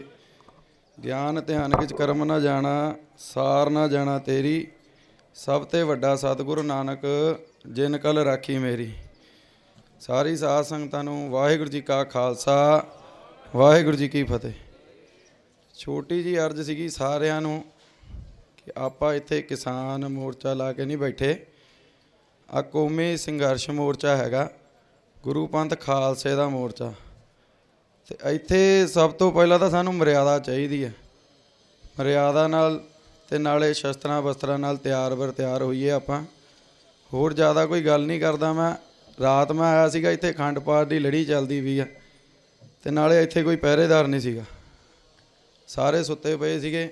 ਤੇ ਜਦੋਂ ਮਹਾਰਾਜ ਲਈ ਕੋਈ ਪਹਿਰੇਦਾਰ ਨਹੀਂ ਤੇ ਮੋਰਚਾ ਫਿਰ ਚੰਗਾ ਨੀਗਾ। ਠੀਕ ਆ, ਜਿਹੜੀ ਮਹਾਰਾਜ ਦੀ ਮਰਿਆਦਾ ਹੈਗੀ ਆਪਾਂ ਮਰਿਆਦਾ ਛੱਡ ਦਾਂਗੇ ਤੇ ਮੋਰਚਾ ਫੇਲ ਹੀ ਆ, ਸਾਡਾ ਪਾਸ ਨਹੀਂ ਹੋ ਸਕਦਾ ਕਿਸੇ ਵੀ ਤਰੀਕੇ ਤੋਂ। ਸੰਤ ਜਰਨੈਲ ਸਿੰਘ ਹੁਣੀ ਖਾਲਸਾ ਪਿੰਡਰਾਂ ਵਾਲਿਆਂ ਨੇ ਮੋਰਚਾ ਲਾਇਆ ਸੀਗਾ ਅਕਾਲ ਤਖਤ ਤੇ ਜਿੱਥੇ ਵੀ ਮਹਾਰਾਜ ਜਾਂਦੇ ਸੀਗੇ ਨਾ, ਜਦੋਂ ਤਖਤਾਂ 'ਤੇ ਬਹਿੰਦੇ ਸੀਗੇ ਤੇ ਉਦੋਂ ਫੌਜ ਸਾਰੀ ਕਾਇਮ ਹੋ ਜਾਂਦੀ ਸੀਗੀ ਕਿ ਮਹਾਰਾਜ ਵਿਰਾਜਮਾਨ ਆ, ਸੁਭਾਏਮਾਨ ਆ ਤਖਤ 'ਤੇ ਕਿੱਥੇ ਕੋਈ ਆ ਕੇ ਕੋਈ ਛੇੜਖਾਨੀ ਨਾ ਕਰਦੇ। ਤੇ ਇੱਧਰ ਜੇ ਅਗਰ ਕਿਸੇ ਨੇ ਵੀ ਛੇੜਖਾਨੀ ਕਰਦੀ, ਫੌਜ ਇੱਧਰ ਵੀ ਤਿਆਰ ਖੜੀ ਹੈ, ਇੱਧਰ ਵੀ ਤਿਆਰ ਖੜੀ ਹੈ। ਤੇ ਕਿਸੇ ਕੋਲ ਆਪਣੇ ਕੋਲ ਇੱਥੇ ਡਾਂਗ ਵੀ ਹੈ ਨਹੀਂ ਗੀ ਕਿ ਹਾਂ ਵੀ ਆਪਣਾ ਹੀ ਬਚਾਅ ਕਰ ਸਕੀ, ਕਿਸੇ ਦਾ ਤਾਂ ਕੀ ਕਰਨਾ ਆਪਾਂ। ਗੱਲ ਇੰਨੀ ਸੀਗੀ 26 ਤਰੀਕ ਤੋਂ ਆਪਾਂ ਆਏ ਹੋਏ ਹਾਂ ਇੱਥੇ। ਆਪਾਂ ਨੇ ਕਿਸੇ ਨੂੰ ਕੁਝ ਵੀ ਕਿਹਾ ਨਾ ਕਹਿਣਾ, ਕਿਉਂਕਿ ਆਹ ਪੰਥ ਆ, ਸ਼੍ਰੋਮਣੀ ਪੰਥ ਅਕਾਲੀ ਬੁੱਢਾ ਦਲ, 5ਵਾਂ ਤਖਤ, ਪੰਜਵਾਂ ਤਖਤ ਵੀ ਕਿਸੇ ਨੂੰ ਨਹੀਂ ਪਤਾ ਪੰਜਵਾਂ ਤਖਤ ਹੈਗਾ ਕੀ ਆ। ਪੰਜਵਾਂ ਤਖਤ ਦਮਦਮਾ ਸਾਹਿਬ ਨੂੰ ਕਹਿ ਦਿੰਦੇ, ਦਮਦਮਾ ਸਾਹਿਬ ਪੰਜਵਾਂ ਤਖਤ ਨਹੀਂ ਆ। ਪੰਜਵਾਂ ਤਖਤ ਹੈ ਜਿਹੜਾ ਚੱਕਰਵਰਤੀ ਸ਼੍ਰੋਮਣੀ ਪੰਥ ਅਕਾਲੀ ਬੁੱਢਾ ਦਲ, ਜਿਹਦੇ ਮੁਖੀ ਬੈਠੇ ਆ ਬਾਬੇ ਮਾਨ ਸਿੰਘ ਜੀ 96 ਕਰੋੜੀ, 16ਵੇਂ ਮੁਖੀ ਬੈਠੇ, 7ਵੇਂ ਮੁਖੀ ਬੈਠੇ ਆ ਬਾਬਾ ਹਨੂਮਾਨ ਸਿੰਘ ਜੀ। ਆਹ ਸ਼੍ਰੋਮਣੀ ਪੰਥ ਅਕਾਲੀ ਦਲ ਦੇ ਬੁੱਢੇ ਦਲ ਦੇ ਜਥੇਦਾਰ ਹੈਗੇ ਆ। ਤੇ ਜਿਹੜੀ ਗੱਲ ਕਰਨੀ ਆ, ਮਰਿਆਦਾ ਦੀ ਗੱਲ ਕਰਨੀ ਆ, ਆਪਾਂ ਕੋਈ ਫालतू ਗੱਲ ਨਹੀਂ ਕਰਨੀ, ਨਾ ਕਿਸੇ ਨੂੰ ਪੁੱਠਾ ਸਿੱਧਾ ਕਹਿਣਾ। ਆਦਰ ਮਹਾਰਾਜ ਦਾ ਸਨਮਾਨ ਨਿਰਾਦਰ ਹੋ ਰਿਹਾ, ਸਿੱਧੀ ਗੱਲ ਕਹੀਏ ਆਪਾਂ ਦਾ ਮਹਾਰਾਜ ਦਾ ਸਨਮਾਨ ਨਹੀਂ ਹੋ ਰਿਹਾ ਕਿਸੇ ਵੀ ਤਰੀਕੋਂ। ਮਹਾਰਾਜ ਦਾ ਸਨਮਾਨ ਤਾਂ ਹੋਏਗਾ ਜੇ ਆਪਾਂ ਇੱਥੇ ਦੀਵਾਨ ਲਾਈਏ, ਨਾ ਕਿ ਸਟੇਜਾਂ ਨਹੀਂ ਚੱਲਦੀਆਂ ਹੁੰਦੀਆਂ ਮਹਾਰਾਜ ਦੇ ਮੂਹਰੇ। ਮਹਾਰਾਜ ਦੇ ਮੂਹਰੇ ਦੀਵਾਨ ਲੱਗਦੇ ਹੁੰਦੇ, ਤੇ ਵਿਦਵਾਨ ਬੁਲਾਓ, ਵੱਡੇ ਵੱਡੇ ਵਿਦਵਾਨ ਆਉਂਦੇ ਆ। ਵਿਦਵਾਨ ਨੂੰ ਆਪਾਂ ਸਟੇਜਾਂ 'ਤੇ ਥੋੜ੍ਹੀ ਬੁਲਾ ਕੇ ਖੜਾ ਕਰ ਦਾਂਗੇ। ਵਿਦਵਾਨ ਹੁੰਦੇ ਨੇ ਦੀਵਾਨਾਂ 'ਤੇ, ਤਖਤਾਂ 'ਤੇ ਦੀਵਾਨ ਹੁੰਦੇ ਆ। ਜਦੋਂ ਦੀਵਾਨ ਹੀ ਨਹੀਂ ਲੱਗੇ, ਆਪਾਂ ਸਟੇਜ ਲਾ ਕੇ ਬੈਠੇ ਹਾਂ, ਅਖੰਡ ਪਾਠ ਅੰਦਰ ਚੱਲੀ ਜਾਂਦਾ ਮਹਾਰਾਜ ਦੇ, ਅਖੰਡ ਪਾਠ ਬਾਰ ਪ੍ਰਕਾਸ਼ ਹੋਏ। ਸਾਡੀ ਬੇਨਤੀ ਇੰਨੀ ਕੋਈ ਆ, ਜ਼ਿਆਦਾ ਨਹੀਂ ਗੀ। ਨਾਲੇ ਤਿਆਰ ਬਰ ਤਿਆਰ ਹੋਵੋ, ਸਾਰੇ ਬਾਣੇ ਨਾਲ ਲੈਸ ਬੈਸ ਹੋਵੋ। ਅਕਾਲ ਤਖਤ 'ਤੇ ਵੀ ਜਦੋਂ ਮੋਰਚਾ ਲਾਇਆ ਸੀ ਸੰਤ ਖਾਲਸਾ ਪਿੰਡਰਾਂ ਵਾਲਿਆਂ ਨੇ, ਤੇ ਉਦੋਂ ਵੇਲੇ ਬਹਿ ਕੇ ਰੋਟੀਆਂ ਨਹੀਂ ਖਾਂਦੇ ਰਹੇ ਸੀਗੇ ਉੱਥੇ। ਸਵੇਰੇ ਆ ਕੇ ਭਾਸ਼ਣਬਾਜ਼ੀ ਨਹੀਂ ਦੇ ਕੇ, ਘੰਟੇ ਦਾ ਟਾਈਮ ਹੁੰਦਾ ਸੀ। ਉਹ ਵੀ ਸੰਤ ਜਰਨੈਲ ਸਿੰਘ ਜੀ ਆਪ ਸਪੀਚ ਕਰਦੇ ਹੁੰਦੇ ਸੀਗੇ, ਉਹ ਵੀ ਬਾਣੀ ਵਿੱਚੋਂ ਕੋਈ ਉਦਾਹਰਨ ਦਿੰਦੇ ਹੁੰਦੇ ਸੀਗੇ। ਪੂਰਾ ਦਿਨ ਕਥਾ ਚੱਲਦੀ ਰਹਿਣੀ, ਕੀਰਤਨ ਚੱਲਦਾ ਰਹਿਣਾ, ਤੇ ਜਿਹੜੀ ਗੁਰਬਾਣੀ ਦੇ ਅਰਥ ਹੋਣੇ ਉਹ ਹੋਣੇ, ਜਾਂ ਪੰਥ ਪ੍ਰਕਾਸ਼ ਵਿੱਚੋਂ ਕਥਾ ਆਰੰਭ ਹੋਣੀ, ਜਾਂ ਸੂਰਜ ਪ੍ਰਕਾਸ਼ ਵਿੱਚੋਂ ਇਤਿਹਾਸ ਦੀ ਕਥਾ ਚੱਲਣੀ। ਇਹ ਫਾਲਤੂਆਂ ਗੱਲਾਂ ਖਾਲਿਸਤਾਨ ਦੀਆਂ ਜਿਹੜੀਆਂ ਕਰਦੇ ਆ, ਖਾਲਿਸਤਾਨ ਦੀ ਗੱਲ ਜਿਹੜੀ ਕਰਦੇ ਆ, ਉਹ ਖਾਲਿਸਤਾਨ ਆਪਾਂ ਤਾਂ ਨਜਾਇਜ਼ ਹੀ ਮੰਨਦੇ ਆ। ਮਹਾਰਾਜ ਨੇ ਸਾਨੂੰ ਰਾਜ ਦਿੱਤਾ, ਉਦੇ ਅਸਤ ਲੋ ਰਾਜ ਇਨੀ ਕੋ ਦੇ ਹਾਂ। ਚੜ੍ਹਦੇ ਤੋਂ ਛਿਪਦੇ ਤੱਕ ਰਾਜ ਖਾਲਸੇ ਦਾ ਹੀ ਆ। ਮਹਾਰਾਜ ਨੇ ਸਾਨੂੰ ਰਾਜ ਦਿੱਤਾ, ਆਪਾਂ ਕਿਸੇ ਤੋਂ ਕਿਉਂ ਮੰਗੀਏ? ਆਪਾਂ ਸਰਕਾਰਾਂ ਤੋਂ ਰਾਜ ਮੰਗਣ ਜੋਗੇ ਹੋ ਗਏ ਅੱਜ ਸਾਨੂੰ ਬਈਏ ਸਾਡੇ ਪੰਜਾਬ 'ਚ ਆ ਕੇ ਸਾਨੂੰ ਹੀ ਪੱਥਰ ਮਾਰਨ ਲੱਗ ਗਏ ਆ। ਆਪਾਂ ਆਪਣੀ ਵੈਲਿਊ ਆਪ ਹੀ ਖ਼ਤਮ ਕਰ ਲਈ। ਬਾਣਾ ਛੱਡਤਾ, ਮਰਿਆਦਾ ਛੱਡਤੀ, ਪੈਰਾ ਛੱਡਤਾ। ਸਭ ਤੋਂ ਪਹਿਲੇ ਸਾਨੂੰ ਮੋਰਚਾ ਜਿੱਤਣਾ ਤੇ ਮਰਿਆਦਾ ਹੀ ਚੋਣਾ ਪੈਣਾ, ਤੇ ਮਰਿਆਦਾ ਤੋਂ ਬਾਅਦ ਬਾਣਾ ਪਾਉਣਾ ਪੈਣਾ ਸਾਨੂੰ। ਤੇ ਅੰਮ੍ਰਿਤ ਦੀ ਪੋਹਲ ਦੀ ਜਿਹੜੀ ਗੱਲ ਆ, ਉਹ ਤਾਂ ਬੜੀ ਦੂਰ ਦੀ ਗੱਲ ਆ ਕਿ ਆਪਾਂ ਪੋਹਲ ਦੇ ਦਈਏ। ਸਭ ਤੋਂ ਪਹਿਲੇ ਆਪਾਂ ਮਾਈਆਂ ਨੂੰ ਵੀ ਬੇਨਤੀ ਕਰਦੇ ਹਾਂ ਕਿ ਤਿਆਰ ਬਰ ਤਿਆਰ ਹੋਵੋ, ਬਾਣੀ ਪੜਿਆ ਕਰੋ, ਨਿਤਨੇਮ ਕਰਿਆ ਕਰੋ। ਇੱਥੇ ਸੌਣ ਤਾਂ ਕੋਈ ਆਇਆ ਨਹੀਂਗਾ। ਜੇ ਮੋਰਚੇ ਲੱਗੇ ਆ, ਸਵੇਰੇ ਉੱਠ ਕੇ ਨਿਤਨੇਮ ਕਰਿਆ ਕਰੋ, ਦਰਬਾਰ ਦੀਆਂ ਹਾਜ਼ਰੀਆਂ ਭਰਿਆ ਕਰੋ, ਨਿਤਨੇਮ ਕਰਿਆ ਕਰੋ। 10 ਵਜੇ ਸਟੇਜ ਚਾਲੂ ਹੋਣੀ ਆ, ਉਦੋਂ ਹੀ ਸਾਰਿਆਂ ਨੇ ਨਹਾ ਧੋ ਕੇ ਆ ਕੇ ਇੱਥੇ ਬਹਿ ਜਾਣਾ। ਉਸ ਤੋਂ ਪਹਿਲਾਂ ਨਾ ਕਿਸੇ ਨੇ ਸਿਮਰਨ ਕਰਨਾ, ਨਾ ਕਿਸੇ ਨੇ ਨਾਮ ਬਾਣੀ ਜਪਣੀਆਂ, ਨਾ ਕੋਈ ਨਿਤਨੇਮ ਕਿਸੇ ਦਾ। ਬਿਨਾਂ ਨਿਤਨੇਮ ਤੋਂ, ਬਿਨਾਂ ਨਾਮ ਬਾਣੀ ਤੋਂ, ਬਿਨਾਂ ਸਿਮਰਨ ਤੋਂ ਨਾ ਜੰਗ ਆਪਾਂ ਜਿੱਤ ਸਕੇ ਹਾਂ, ਨਾ ਕਦੇ ਜਿੱਤੀਆਂ ਜੰਗਾਂ। ਮਹਾਰਾਜ ਨੇ ਵੀ ਜੰਗਾਂ ਜਿੱਤੀਆਂ, ਤੇ ਜਿੱਥੇ ਮੋਰਚੇ ਲੱਗੇ ਉੱਥੇ ਤਖਤ ਲਾਏ ਮਹਾਰਾਜ ਨੇ, ਸਟੇਜਾਂ ਨਹੀਂ ਲਾਈਆਂ ਮਹਾਰਾਜ ਨੇ। ਵੱਡੇ ਵੱਡੇ ਤਖਤ ਲੱਗੇ ਆ, ਵੱਡੇ ਵੱਡੇ ਦੀਵਾਨ ਲੱਗੇ ਆ, ਸਿੰਘ ਸਜਾਏ ਆ, ਅੰਮ੍ਰਿਤ ਸੰਚਾਰ ਹੋਇਆ ਉੱਥੇ। ਮਹੀਨਾ ਹੋ ਗਿਆ ਇੱਥੇ ਅੰਮ੍ਰਿਤ ਸੰਚਾਰ ਨਹੀਂ ਹੋਇਆ ਇੱਕ ਵਾਰੀ ਵੀ। 2 ਵਾਰੀ ਹੋ ਗਿਆ। ਕੀ ਆਪਾਂ ਖਾਲਸਾ ਪੰਥ ਕਿੱਥੇ ਦੇਖਿਆ? ਦਿਖਾਓ ਨਾ ਮੈਨੂੰ, ਕਿੱਥੇ ਆ ਸਿੰਘ? ਲਿਸਟ ਹੈਗੀ ਸਿੰਘਾਂ ਦੀ, ਤੁਸੀਂ ਦੱਸੋ ਕਿੰਨੀ? ਸਿੰਘਾਂ ਦੀ ਲਿਸਟ ਨਹੀਂ, ਲਿਸਟ ਜਿੰਨੀ ਮਰਜ਼ੀ। ਲਿਸਟ ਤਾਂ ਅੰਮ੍ਰਿਤਪਾਲ ਬਥੇਰੀ ਬਣਾਈ ਬੈਠਾ, ਲਿਸਟ ਤਾਂ ਅੰਮ੍ਰਿਤਪਾਲ ਬਥੇਰੀ ਬਣਾਈ ਬੈਠਾ। ਲਿਸਟਾਂ ਤਾਂ ਬਥੇਰੀਆਂ ਅਕਾਲ ਤਖਤ ਵਾਲੇ ਬਿਠਾਏ ਬੈਠੇ ਆ, ਲਿਸਟਾਂ ਤਾਂ ਟਿੰਡਰੀ ਵਾਲਾ ਬਣਾਈ ਬੈਠਾ ਬਥੇਰੀਆਂ। ਅਸੀਂ ਕੋਈ ਗੁਰੂ ਮਹਾਰਾਜ ਦੀ ਤਾਬਿਆਂ 'ਚ ਦੇਖੋ, ਆਪਾਂ ਆਪਸ ਵਿੱਚ ਇਹ ਚੰਗਾ ਨਹੀਂ ਲੱਗਦਾ ਜੀ। ਆਪਾਂ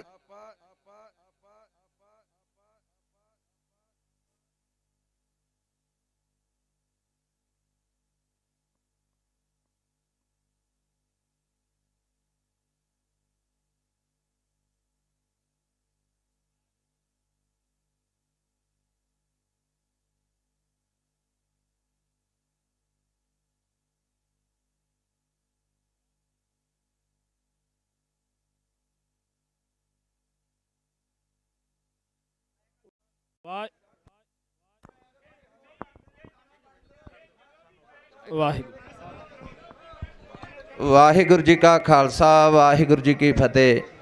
ਸੋ ਦੇਖੋ, ਜਥੇਦਾਰ ਵੀਰ ਹਵਾਰਾ ਸਿੰਘ ਜੀ ਨੇ ਇਹ ਗੱਲ ਪਹਿਲਾਂ ਕਹੀ ਸੀ ਸਾਨੂੰ। ਉਹ ਮੈਸੇਜ ਬਾਬਾ ਰਾਜਾ ਰਾਜ ਸਿੰਘ ਜੀਆਂ ਦੇ ਮੂੰਹੋਂ ਲਵਾਇਆ ਸੀਗਾ। ਉਹ ਕਹਿੰਦੇ ਵੀ ਬਾਬਾ ਰਾਜਾ ਰਾਜ ਸਿੰਘ ਜੀ ਇੱਥੇ ਸਾਡੇ ਕੋਲੇ ਇਸ ਤਰ੍ਹਾਂ ਮਹਿਸੂਸ ਹੋਇਆ ਸਾਨੂੰ ਵੀ ਇਹ ਆਪਸ ਵਿੱਚ ਕਿਤੇ ਕੁੱਕੜਾਂ ਵਾਂਗੂ ਲੜ ਲੜ ਕੇ ਮੋਰਚਾ ਨਾ ਖਾਲੀ ਕਰ ਦੇਣ। ਸੋ ਅਸੀਂ ਬੇਨਤੀ ਕਰਦੇ ਹਾਂ, ਮੇਰੇ ਭਰਾ ਇਹ ਨਿਹੰਗ ਸਿੰਘ ਜੋ ਫੌਜ ਆਈ ਹੈ ਬੁੱਢਾ ਦਲ ਦੀ, ਦਾਸ ਵੀ ਬੁੱਢਾ ਦਲ 'ਚੋਂ ਹੀ ਹੈ। ਸੋ ਬੇਨਤੀ ਕਰਦੇ ਹਾਂ ਵੀ ਜੋ ਦਰਬਾਰ ਦੀ ਮਰਜ਼ਾਦਾ ਹੈ, ਆਪਾਂ ਸ਼ਾਮ ਨੂੰ ਇਕੱਤਰ ਹੋ ਕੇ ਇਹ ਮਰਜ਼ਾਦਾ ਨੂੰ ਪਹਿਰੇ 'ਚ ਲਿਆਵਾਂਗੇ। ਬੇਨਤੀ ਕਰਦੇ ਹਾਂ। ਸੋ ਬਾਪੂ ਜੀਆਂ ਦੀ ਇਨਸਲਟ ਹੁੰਦੀ ਆ, ਆਪਾਂ ਬਾਪੂ ਜੀਆਂ ਦੇ ਚਰਨਾਂ 'ਚ ਬੈਠੇ ਹਾਂ। ਦੇਖੋ, ਮਹਾਰਾਜ ਕਿਰਪਾ ਕਰਨ, ਸੱਚੇ ਪਾਤਸ਼ਾਹ ਸਭ ਨੂੰ ਸਮੱਤ ਬਖਸ਼ਣ। ਦੇਖੋ ਇੱਥੇ ਆਪਣੇ ਕੋਲੇ ਬੁਲਾਰੇ ਬਹੁਤ ਦੂਰੋਂ ਦੂਰੋਂ ਉੱਤਰ ਪ੍ਰਦੇਸ਼ ਕੰਨੋਂ ਆਏ ਬੈਠੇ ਹੈ। ਇਹ ਪਹਿਰੇ ਨੂੰ ਵੀਰ ਬਣ ਕੇ ਮੈਸੇਜ ਗਲਤ ਲੱਗਦਾ ਹੈ, ਸੋ ਸਾਰੇ ਨਿਮਰਤਾ ਨਾਲ ਰਹੋ। ਇੱਥੇ ਕੋਈ ਵੀ ਅਹੰਕਾਰ ਵਾਲੀ ਗੱਲ ਜਾਂ ਕੋਈ ਜਿਵੇਂ ਆਪਾਂ ਵੀਰ ਨੇ ਸ਼ਬਦ ਭਈਆ ਸ਼ਬਦ ਵਰਤਿਆ, ਸੋ ਸਾਡੇ ਵਿੱਚ ਉਧਰੋਂ ਉੱਤਰਾਖੰਡ 'ਚੋਂ ਵੀ ਫੌਜਾਂ ਆਈਆਂ ਬੈਠੀਆਂ। ਸੋ ਸਾਡੇ ਨਾਲ ਜਿਹੜੇ ਸਮਰਥਨ ਦੇ ਰਹੇ ਹੈ, ਨਾ ਤਾਂ ਅਸੀਂ ਕਿਸੇ ਜਾਤ ਪਾਤ 'ਚ ਪੈਣਾ ਹੈ, ਨਾ ਅਸੀਂ ਕੋਈ ਊਚ ਨੀਚ ਦੇਖਣੀ ਹੈ। ਸੋ ਨਿਮਰਤਾ ਸਹਿਤ ਅਸੀਂ ਬੇਨਤੀ ਕਰਦੇ ਹਾਂ ਸਾਡੇ ਵੀਰ ਨੂੰ ਵੀ ਆਪਾਂ ਦੀਵਾਨ ਹਾਲ ਤੋਂ ਥੋੜ੍ਹਾ ਜਿਹਾ ਦੂਰ ਹੋ ਕੇ ਬੇਨਤੀ ਕਰਾਂਗੇ। ਸਤਿ ਸ੍ਰੀ ਅਕਾਲ। ਸੋ ਆਪਾਂ ਦੇਖੋ ਖਾਲਸਾ ਰਾਜ ਹੀ ਕਰੀ ਜਾਂਦਾ, ਨਾ ਤਾਂ ਦੇਖੋ ਕਦੇ ਨਿਹੰਗ ਸਿੰਘ ਦੀ ਕਦੇ ਟਿਕਟ ਲੱਗੀ ਹੈ ਰੇਲ ਤੇ, ਖਾਲਸਾ ਰਾਜ ਕਰੀ ਜਾਂਦਾ ਹੈ, ਜਾਂ ਆਪਣਾ ਕਦੇ ਕੋਈ ਟੂਲ ਟੈਕਸ ਲੱਗਿਆ, ਖਾਲਸਾ ਰਾਜ ਕਰੀ ਜਾਂਦਾ ਹੈ। ਜੋ ਆਪਣੇ ਬੰਦੀ ਸਿੰਘ ਆ ਬਹੁਤ ਛੇਤੀ ਆਪ ਜੀਆਂ ਦੇ ਸਨਮੁਖ ਕਰਾਵਾਂਗੇ। ਵੀਰ ਬਣ ਕੇ ਘਬਰਾਓ ਨਾ, ਸ਼ਾਂਤ ਬੈਠੋ, ਨਾਮ ਜਪੋ। ਜਿਹੜਾ ਨਾਮ ਜਪੂ ਆ ਉਹਦੇ ਅੰਦਰ ਇਹ ਵਾਲਾ ਵੱਜਦਾ ਹੀ ਨਹੀਂ, ਚਾਹੇ ਅੱਗੋਂ ਗੋਲੀਆਂ ਚਲਾ ਦੇ ਕੋਈ। ਬੇਨਤੀ ਆ ਭਰਾ ਬਣ ਕੇ, ਬੇਨਤੀਆਂ ਪ੍ਰਵਾਨ ਕਰੋ, ਬਾਹਲੇ ਅਸੀਂ ਵੀ ਸਿਆਣੇ ਨਹੀਂ। ਸੋ ਫਤਿਹ ਦੀ ਸਾਂਝ ਕਰਦੇ ਹਾਂ ਜੀ। ਵਾਹਿਗੁਰੂ ਜੀ ਕਾ ਖਾਲਸਾ, ਵਾਹਿਗੁਰੂ ਜੀ ਕੀ ਫਤਿਹ। ਵਾਹਿਗੁਰੂ ਜੀ ਕਾ ਖਾਲਸਾ, ਵਾਹਿਗੁਰੂ ਜੀ ਕੀ ਫਤਿਹ। ਸੋ ਅਸੀਂ ਧੰਨਵਾਦੀ ਹਾਂ ਨਿਹੰਗ ਸਿੰਘ ਭਾਈ ਜਬਰ ਜੰਗ ਸਿੰਘ ਜੀ ਦਾ, ਜਿਨ੍ਹਾਂ ਨੇ ਵਿਚਾਰਾਂ ਦੀ ਸੰਗਤਾਂ ਦੇ ਨਾਲ ਸਾਂਝ ਪਾਈ ਹੈ। ਸੋ ਹੁਣ ਮੇਰੀ ਬੇਨਤੀ ਹੈ ਭਾਈ ਬਲਦੇਵ ਸਿੰਘ ਜੀ ਸਿਰਸਾ, ਜਿਹੜੇ ਬਹੁਤ ਵੱਡਾ ਜਿਹੜਾ ਕਾਫਲਾ ਲੈ ਕੇ ਹਰਿਆਣੇ ਤੋਂ ਪਹੁੰਚੇ ਨੇ, ਉਹ ਸਿੱਖ ਸੰਗਤਾਂ ਦੇ ਨਾਲ ਵਿਚਾਰਾਂ ਦੀ ਸਾਂਝ ਪਾਉਣਗੇ। ਸੋ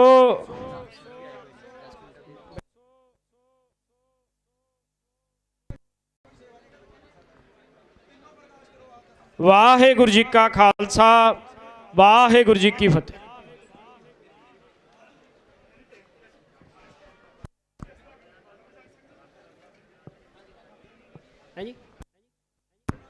ਸੋ ਮੇਰੀ ਬੇਨਤੀ ਹੈ ਐਡਵੋਕੇਟ ਅਮਰ ਸਿੰਘ ਜੀ ਚਹਿਲ, ਉਹ ਕੁਝ ਮਿੰਟਾਂ ਵਾਸਤੇ ਵਿਚਾਰਾਂ ਦੀ ਸਾਂਝ ਪਾਉਣਗੇ। ਵਾਹਿਗੁਰੂ ਜੀ ਕਾ ਖਾਲਸਾ, ਵਾਹਿਗੁਰੂ ਜੀ ਕੀ ਫਤਿਹ।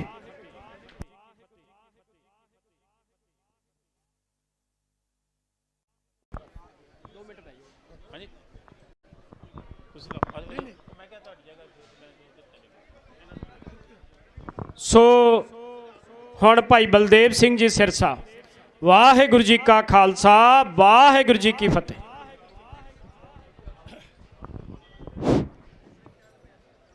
ਧੰਨ ਧੰਨ ਸਾਹਿਬ ਸ੍ਰੀ ਗੁਰੂ ਗ੍ਰੰਥ ਸਾਹਿਬ ਦੀ ਹਜ਼ੂਰੀ ਵਿੱਚ ਕੌਮੀ ਇਨਸਾਫ ਮੋਰਚੇ ਵਿੱਚ ਬੈਠੀ ਹੋਈ ਗੁਰੂ ਪਿਆਰੀ ਸਾਧ ਸੰਗਤ, ਸਭ ਤੋਂ ਪਹਿਲਾਂ ਬੁਲਾਓ ਫਤਿਹ। ਵਾਹਿਗੁਰੂ ਜੀ ਕਾ ਖਾਲਸਾ, ਵਾਹਿਗੁਰੂ ਜੀ ਕੀ ਫਤਿਹ। ਮੈਂ ਬੇਨਤੀ ਕਰਾਂਗਾ ਕਿ ਇੱਕ ਆਦਮੀ ਜੇ ਗੱਲ ਕਰਦਾ ਦੂਸਰੇ ਨਾ ਬੋਲਣ, ਉਹਨੂੰ ਜਵਾਬ ਨਾ ਦੇਣ, ਤੇ ਆਪੇ ਗੱਲ ਵਿਵਾਦ 'ਚ ਨਹੀਂ ਜਾਂਦੀ। ਇਹ ਮੇਰੀ ਬੇਨਤੀ ਪ੍ਰਵਾਨ ਕਰੋ। ਸੋ ਦੇਖੋ ਕਿ ਇਹ ਕੌਮੀ ਇਨਸਾਫ ਮੋਰਚਾ 7 ਜਨਵਰੀ ਤੋਂ ਲੱਗਿਆ ਔਰ ਪ੍ਰਬੰਧਕ ਸਾਹਿਬਾਨਾਂ ਵੱਲੋਂ ਵਾਰ-ਵਾਰ ਇਹ ਗੱਲ ਕੀਤੀ ਜਾਂਦੀ ਹੈ ਕਿ ਇਹ ਮੋਰਚਾ ਸ੍ਰੀ ਗੁਰੂ ਗ੍ਰੰਥ ਸਾਹਿਬ ਦੀ ਰਹਿਨਮਾਈ ਹੇਠ ਚੱਲ ਰਿਹਾ ਹੈ ਅਤੇ 4 ਮੰਗਾਂ ਨੇ। ਉਹ ਮੰਗਾਂ ਦਾ ਵੀ ਹਰ ਰੋਜ਼ ਹੀ ਨਹੀਂ, ਹਰ ਬੁਲਾਰੇ ਵੱਲੋਂ ਵੀ ਤਕਰੀਬਨ ਖੁਲਾਸਾ ਕੀਤਾ ਜਾਂਦਾ ਹੈ ਕਿ ਬੰਦੀ ਸਿੰਘਾਂ ਦੀ ਰਿਹਾਈ ਹੈ। ਔਰ ਜੋ ਬਾਈਬਲ ਕਲਾਂ ਆਦਿ ਮੋਰਚੇ ਚੱਲ ਰਹੇ ਨੇ, ਜੋ 2015 'ਚ ਸ੍ਰੀ ਗੁਰੂ ਗ੍ਰੰਥ ਸਾਹਿਬ ਦਾ ਨਿਰਾਦਰ ਕੀਤਾ ਗਿਆ, 328 ਸਰੂਪਾਂ ਦੀ ਗੱਲ ਹੈ। ਇਸੇ ਤਰ੍ਹਾਂ ਸ੍ਰੀ ਗੁਰੂ ਗ੍ਰੰਥ ਸਾਹਿਬ ਦੇ ਸੰਬੰਧ ਵਿੱਚ ਜੋ ਕਾਨੂੰਨ ਬਣਿਆ ਹੈ, ਉਹਦੇ ਵਿੱਚ ਅਸੀਂ ਸਖਤ ਕਾਨੂੰਨ ਦੀ ਮੰਗ ਕਰਦੇ ਹਾਂ। ਸੋ ਇਹ ਮੰਗਾਂ ਲੈ ਕੇ ਮੋਰਚਾ ਚੱਲ ਰਿਹਾ। ਇਹ ਠੀਕ ਹੈ ਕਿ ਸਾਡੀਆਂ ਮੰਗਾਂ ਬਹੁਤ ਨੇ, ਪਰ ਜੋ ਇਹ ਮੋਰਚਾ ਚੱਲ ਰਿਹਾ ਹੈ, ਸਾਨੂੰ ਇਸ ਸਟੇਜ ਤੋਂ ਇਹਨਾਂ ਹੀ ਮੰਗਾਂ ਦੀ ਗੱਲ ਕਰਨੀ ਚਾਹੀਦੀ ਹੈ। ਬਾਕੀ ਬਹੁਤ ਸਾਰੀਆਂ ਸਾਡੀਆਂ ਮੰਗਾਂ ਨੇ। ਜਿਹੜੀ ਗੱਲ ਕਰਦੇ ਨੇ ਸਰਦਾਰ ਗੁਰਚਰਨ ਸਿੰਘ ਜੀ ਸਾਰੇ ਆਮ ਤੌਰ ਤੇ ਸੰਗਤ ਬਾਪੂ ਜੀ ਕਹਿ ਕੇ ਬੁਲਾਉਂਦੇ ਆ, ਪਰ ਮੇਰੇ ਉਹ ਬਹੁਤ ਸਤਿਕਾਰਯੋਗ ਭਾਈ ਸਾਹਿਬ ਨੇ। ਲੇਕਿਨ ਬੇਨਤੀ ਕਰਾਂ ਕਿ ਇਹਨਾਂ ਨੇ ਬਹੁਤ ਵਿਸਤਾਰ ਦੇ ਨਾਲ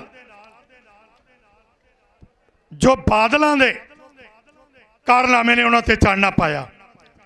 ਮੈਂ ਅੱਜ ਨਹੀਂ, ਫਿਰ ਕਿਤੇ ਸਮਾਂ ਇਹਨਾਂ ਤੋਂ ਲੈ ਕੇ ਤੁਹਾਡੇ ਸਾਹਮਣੇ ਉਹ ਲਿਖਤੀ ਪ੍ਰੂਫ ਲਿਆਵਾਂਗਾ ਕਿ ਜਿਹੜੇ ਬਾਦਲਾਂ ਨੇ ਸ੍ਰੀ ਗੁਰੂ ਗ੍ਰੰਥ ਸਾਹਿਬ ਦੀ ਗੁਰਿਆਈ ਨੂੰ ਰੱਦ ਕਰਨ ਵਾਲੇ ਲੋਕਾਂ ਨੂੰ ਸਤਿਗੁਰੂ ਸ਼ਬਦ ਕਹਿ ਕੇ ਤੇ ਸ੍ਰੀ ਗੁਰੂ ਨਾਨਕ ਦੇਵ ਯੂਨੀਵਰਸਿਟੀ 'ਚ ਚੇਅਰ ਸਥਾਪਿਤ ਕੀਤੀ ਹੈ। ਹੈਰਾਨ ਨਾ ਹੋਵੋ, ਮੈਂ ਦੱਸ ਦਿੰਦਾ, ਸ੍ਰੀ ਗੁਰੂ ਨਾਨਕ ਦੇਵ ਯੂਨੀਵਰਸਿਟੀ 'ਚ ਸਾਲ 2000 'ਚ ਸਤਿਗੁਰੂ ਰਾਮ ਸਿੰਘ ਚੇਅਰ ਸਥਾਪਿਤ ਕੀਤੀ ਆ। ਕਿਹਨੇ ਕੀਤੀ ਸੀ? ਪ੍ਰਕਾਸ਼ ਸਿੰਘ ਬਾਦਲ ਨੇ। ਕੀ ਸੀ ਉਹ? ਮੁੱਖ ਮੰਤਰੀ ਸੀ, ਅਕਾਲੀ ਦਲ ਦਾ ਪ੍ਰਧਾਨ ਸੀ। ਸੋ ਇਸੇ ਤਰ੍ਹਾਂ ਸ੍ਰੀ ਗੁਰੂ ਗ੍ਰੰਥ ਸਾਹਿਬ ਦੀ ਗੁਰਿਆਈ ਨੂੰ ਰੱਦ ਕਰਕੇ ਦੇਹਧਾਰੀ ਗੁਰੂ ਨੂੰ ਮਾਨਤਾ ਦੇਣੀ, ਉਹ ਬਾਦਲ ਵੱਲੋਂ।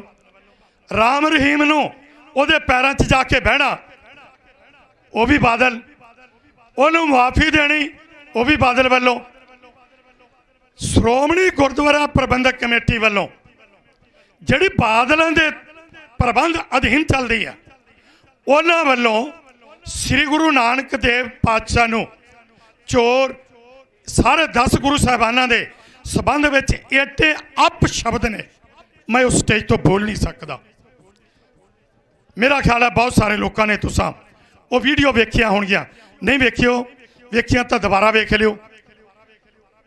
ਜੋ ਕਿ ਸਿੱਖ ਇਤਿਹਾਸ ਨਾਂ ਦੀ ਇੱਕ ਕਿਤਾਬ ਪਬਲਿਸ਼ ਕੀਤੀ ਸ਼੍ਰੋਮਣੀ ਕਮੇਟੀ ਨੇ 1999 ਵਿੱਚ ਖਾਲਸੇ ਦੇ 300 ਸਾਲਾ ਸਾਜਨਾ ਦਿਵਸ ਨੂੰ ਸਮਰਪਿਤ।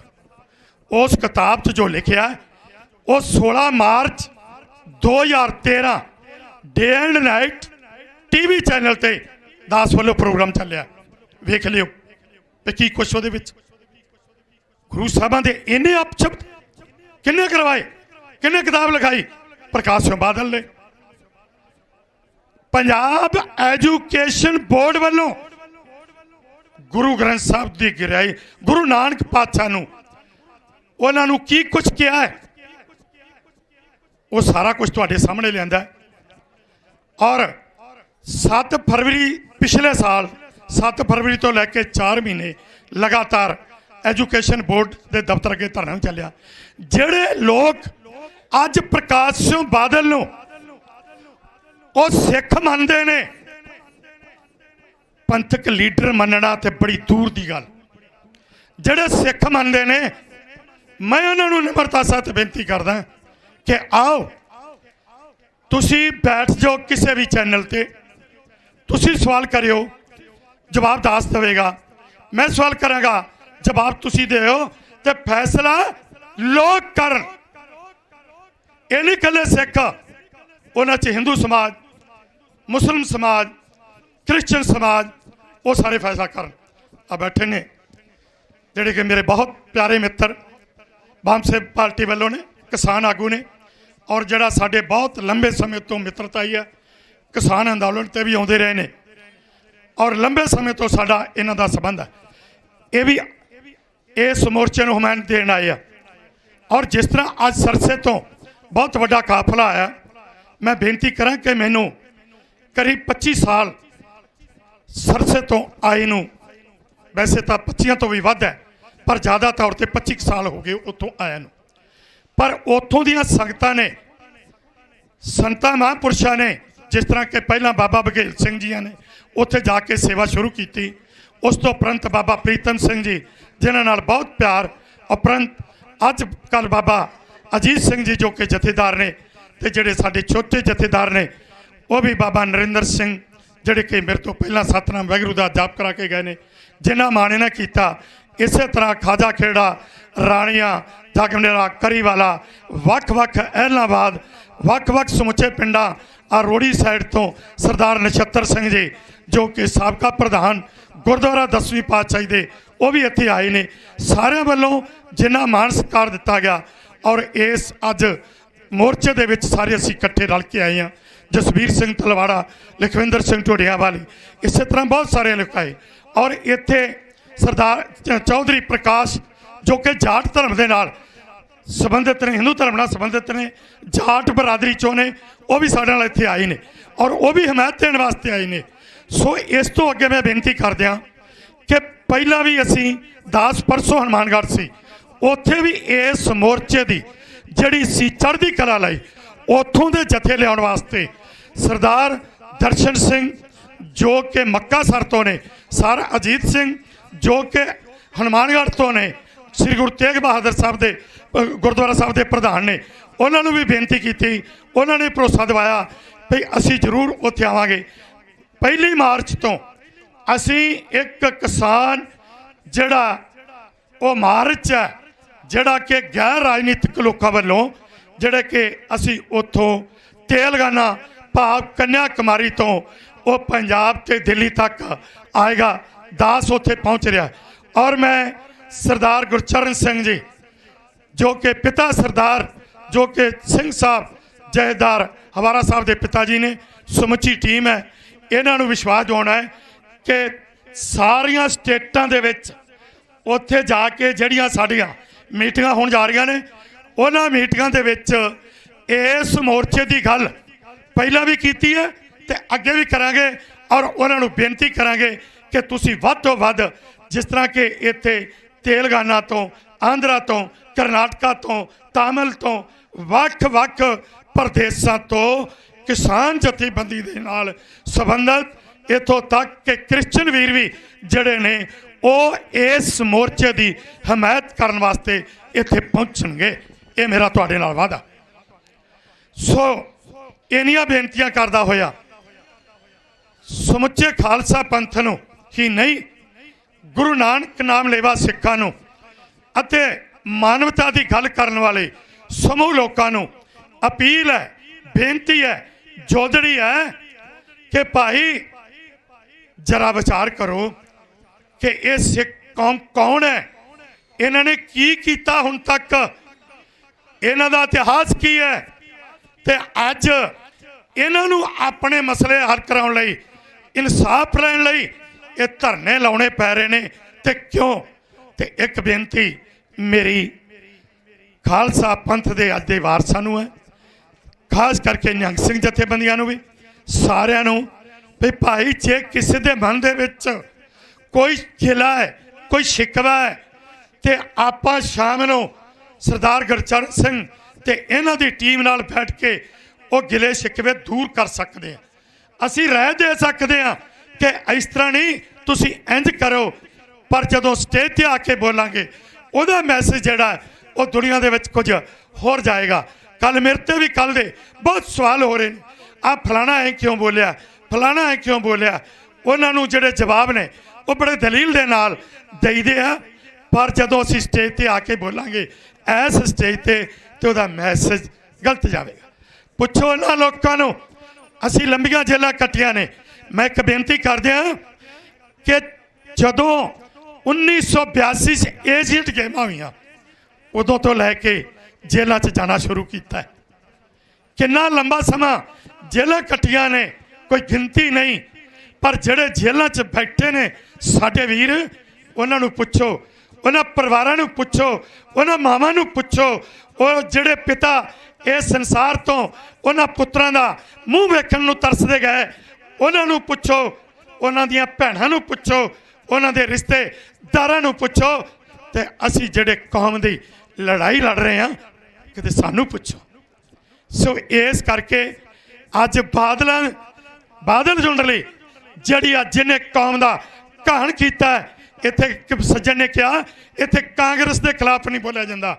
ਉਸ ਕਾਂਗਰਸ ਨੂੰ ਅਸੀਂ ਕਦੋਂ ਫੁੱਲਾਂ ਦੇ ਹਾਰ ਪਾਉਣੇ ਆ ਜਿਸ ਕਾਂਗਰਸ ਨੇ ਸ੍ਰੀ ਅਕਾਲ ਤਖਤ ਸਾਹਿਬ ਤੇ ਟੈਂਕਾਂ ਤੇ ਤੋਪਾਂ ਨਾਲ ਹਮਲਾ ਕੀਤਾ, ਜਿਸ ਕਾਂਗਰਸ ਦੀ ਉਸ ਵਕਤ ਦੀ ਪ੍ਰਧਾਨ ਮੰਤਰੀ ਇੰਦਰਾ ਗਾਂਧੀ ਨੂੰ ਸਿੰਘਾਂ ਨੇ ਜਿਹੜਾ ਸੀ ਉਸ ਟਾਈਮ ਦੇ ਉੱਤੇ ਜਿਹੜਾ ਸੀ ਤੁੰਬਾ ਕੀਤਾ, ਕਿਤੇ ਅਸੀਂ ਉਹਨੂੰ ਫੁੱਲਾਂ ਦੇ ਹਾਰ ਪਾਉਣੇ ਆ? ਬਿਲਕੁਲ ਨਹੀਂ। ਅਸੀਂ ਕੌਮ ਦੀ ਗੱਲ ਕਰਨੇ ਆ, ਅਸੀਂ ਗੁਰੂ ਨੂੰ ਸਮਰਪਿਤ ਹਾਂ, ਅਸੀਂ ਸੱਚ ਦੇ ਪਹਿਰੇ ਤੇ ਚੱਲਦੇ ਹਾਂ, ਅਸੀਂ ਕਿਸੇ ਦੇ ਕੋਈ ਦਬੇਲ ਨਹੀਂ। ਅਸੀਂ ਕਿਸੇ ਤੋਂ ਲੈ ਕੇ ਨਹੀਂ ਖਾਂਦੇ। ਔਰ ਜੋ ਕੁਝ ਹੁਣ ਤੱਕ ਕਿਤਾਬਾਂ ਦੇ ਵਿੱਚ ਇਸ ਬਾਦਲਾਂ ਨੇ ਇਹਨਾਂ ਨੇ ਜੋ ਲਿਖਾਤਾ ਉਹ ਕੋਈ ਦੁਸ਼ਮਣ ਨਹੀਂ ਕਰ ਸਕਿਆ।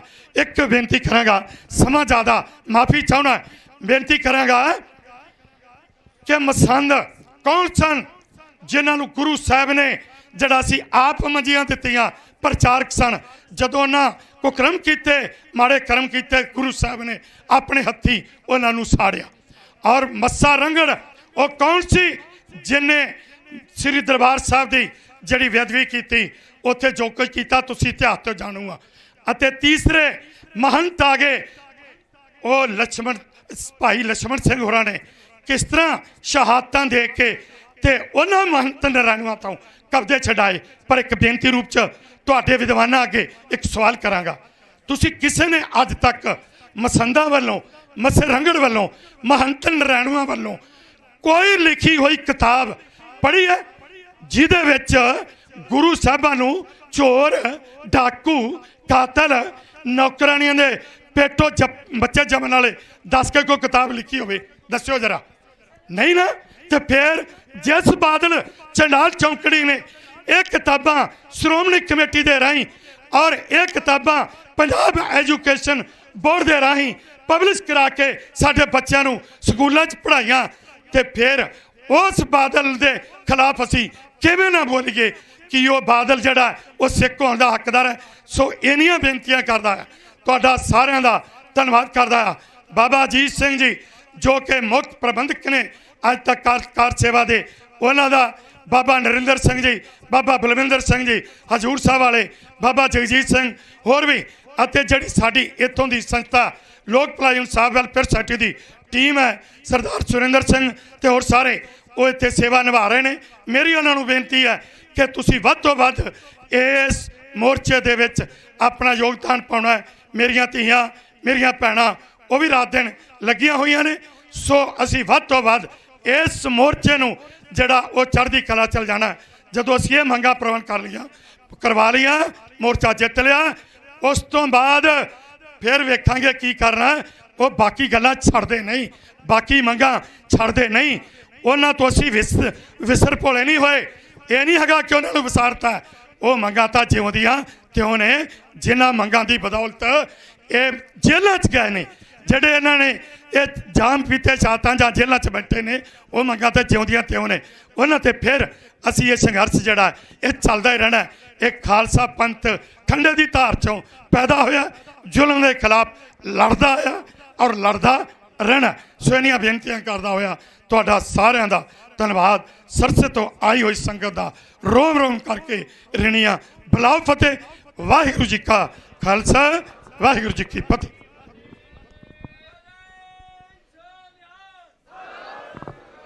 ਵਾਹਿਗੁਰੂ ਜੀ ਕਾ ਖਾਲਸਾ, ਵਾਹਿਗੁਰੂ ਜੀ ਕੀ ਫਤਿਹ। ਅਸੀਂ ਧੰਨਵਾਦੀ ਹਾਂ ਭਾਈ ਬਲਦੇਵ ਸਿੰਘ ਜੀ ਸਿਰਸਾ, ਜਿਨ੍ਹਾਂ ਵੱਲੋਂ ਕਿਸਾਨੀ ਮੋਰਚੇ ਦੇ ਵਿੱਚ ਵੀ ਬਹੁਤ ਵੱਡੇ ਪੱਧਰ ਤੇ ਸ਼ਮੂਲੀਅਤ ਕੀਤੀ ਗਈ ਸੀ। ਉਸ ਤੋਂ ਇਲਾਵਾ ਡੇਰਾ ਬਿਆਸ ਦੀ ਗੱਲ ਹੋਵੇ, ਉਹਦੇ ਖਿਲਾਫ ਵੀ ਵੱਡੀ ਜੰਗ ਇਹਨਾਂ ਵੱਲੋਂ ਲੜੀ ਗਈ ਹੈ। ਉਸ ਤੋਂ ਬਾਅਦ ਸਿੱਖ ਇਤਿਹਾਸ ਨੂੰ ਵਿਗਾੜਨ ਵਾਲੀ ਕਿਤਾਬਾਂ ਨੇ ਜਿਹੜੀਆਂ ਉਹ ਸਾਡੇ ਬੱਚਿਆਂ ਨੂੰ ਸਕੂਲਾਂ ਦੇ ਵਿੱਚ ਪੜ੍ਹਾਈ ਜਾਂਦੀਆਂ ਸੀ, ਉਹਨਾਂ 'ਤੇ ਪਾਬੰਦੀ ਇਹਨਾਂ ਵੱਲੋਂ ਲਵਾਈ ਗਈ ਹੈ। ਅਤੇ ਸੰਗਤਾਂ ਦੇ ਸਾਹਮਣੇ ਇਹ ਗੱਲ ਰੱਖੀ ਗਈ ਹੈ ਕਿ ਜਿਹੜਾ ਅਸੀਂ ਇਤਿਹਾਸ ਬੱਚਿਆਂ ਨੂੰ ਪੜ੍ਹਾ ਰਹੇ ਹਾਂ ਉਹ ਸਾਡਾ ਹੈ ਹੀ ਨਹੀਂ। ਉਹਦੇ ਵਿੱਚ ਬਹੁਤ ਮਿਲਾਵਟ ਵਾਲੀ ਗੱਲਾਂ ਸਿੱਖ ਪੰਥ ਦੇ ਸਾਹਮਣੇ ਰੱਖੀ ਗਈਆਂ ਸੀਆਂ। ਸੋ ਇਹਨਾਂ ਦਾ ਧੰਨਵਾਦ ਕਰਦੇ ਹਾਂ। ਸੋ ਹੁਣ ਮੇਰੀ ਬੇਨਤੀ ਹੈ ਜਾਟ ਨੇਤਾ ਪ੍ਰਕਾਸ਼ ਮਮੇਰਾ ਜੀ ਨੂੰ, ਉਹ ਕੇਵਲ 2-3 ਮਿੰਟਾਂ ਵਾਸਤੇ ਆਪ ਸਿੱਖ ਸੰਗਤਾਂ ਦੇ ਨਾਲ ਵਿਚਾਰਾਂ ਦੀ ਸਾਂਝ ਪਾਉਣਗੇ। ਵਾਹਿਗੁਰੂ ਜੀ ਕਾ ਖਾਲਸਾ, ਵਾਹਿਗੁਰੂ ਜੀ ਕੀ ਫਤਿਹ।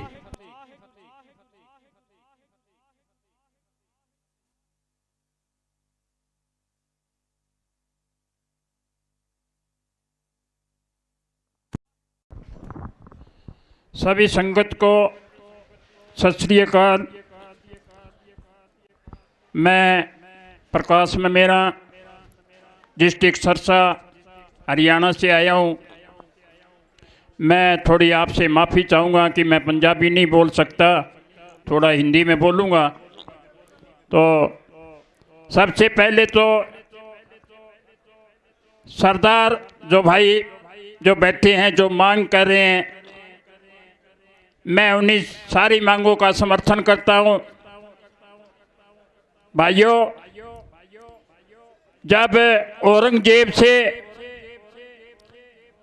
हिंदुओं को मुसलमान बनाया जा रहा था, जब 1.25 मन जनेऊ उतार करके रोजाना वो खाने की नेम खा बैठा था, 1.25 मन जनेऊ उतारता था और सारों को मुसलमान बना रहा था, उसमें आपकी कौम का सबसे बड़ा योगदान रहा है।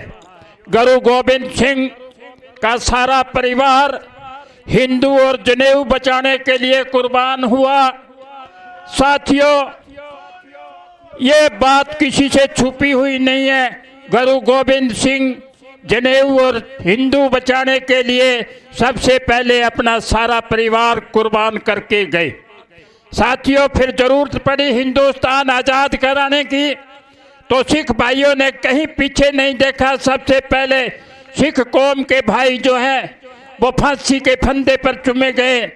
शहीद भगत सिंह, शहीद आजम भगत सिंह, राजगुरु सुखदेव जैसे साथी, आपकी कौम को मैं सलाम करता हूं साथियों, और मैं आपकी लड़ाई में बढ़ चढ़ करके हिस्सा लेंगे। इसी प्रकार से मोदी ने 4 कानून बनाए, उन 4 कानूनों की तोड़ के लिए, उन कानूनों को वापस करने के लिए सबसे पहले जो अगर जत्था चला तो वो पंजाब से चला साथियों, और उसके साथ फिर हरियाणा चला। मैं आपका बहुत बहुत ऋणी हूँ, आपने मेरी बात को सुना, कोई गलती हो तो माफ़ करना।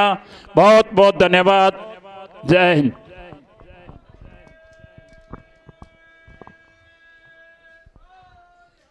सत श्री अकाल। वाहिगुरू जी का खालसा, वाहिगुरू जी की फतेह। असी धन्नवादी हाँ प्रकाश ममेरा जी का, जिन्हां वल्लों सिर्फ 2-3 मिनटां दे विच रहिंदियां समय दे विच रहिंदियां अपनी जिहड़ी गल है वो सिख संगतां दे सामने रखी है। सो हुण मेरी बेनती है, भाई लखविंदर सिंह जी औलख सूबा प्रधान ने भारती किसान यूनीयन एकता हरियाणा दे, वो भी केवल 2-3 मिनटां वास्ते आप सिख संगतां दे नाल विचारां दी सांझ पाउणगे। वाहिगुरू जी का खालसा, वाहिगुरू जी की फतेह। जुगो जुग अटल लोक परलोक दे राखे धन धन साहिब श्री गुरु ग्रंथ साहब जी की हजूरी दे विच कौमी इंसाफ मोर्चे दे विच जुड़ बैठी साध संगत जीओ, वाहिगुरू जी का खालसा, वाहिगुरू जी की फतेह। अज सिरसा तो जथा जो आया है, साडे सचखंड वासी संत बाबा प्रीतम सिंह जी कार सेवा वाले, उन्हां तो वारोस आए हुए जथेदार बाबा अजीत सिंह जी, ते वो सारे उन्हां दी रहनमाई दे विच पूरे सरसे दी संगत, पूरे जिले दी संगत, बाबा आतम सिंह जी ममेरा वाले, उन्हां एलाहाबाद तो उन्हां वालों संगत, ते पूरी संगत जिन्नी भी आई है वो बाबा जी दी रहनमाई दे विच इत्थे पहुंची है।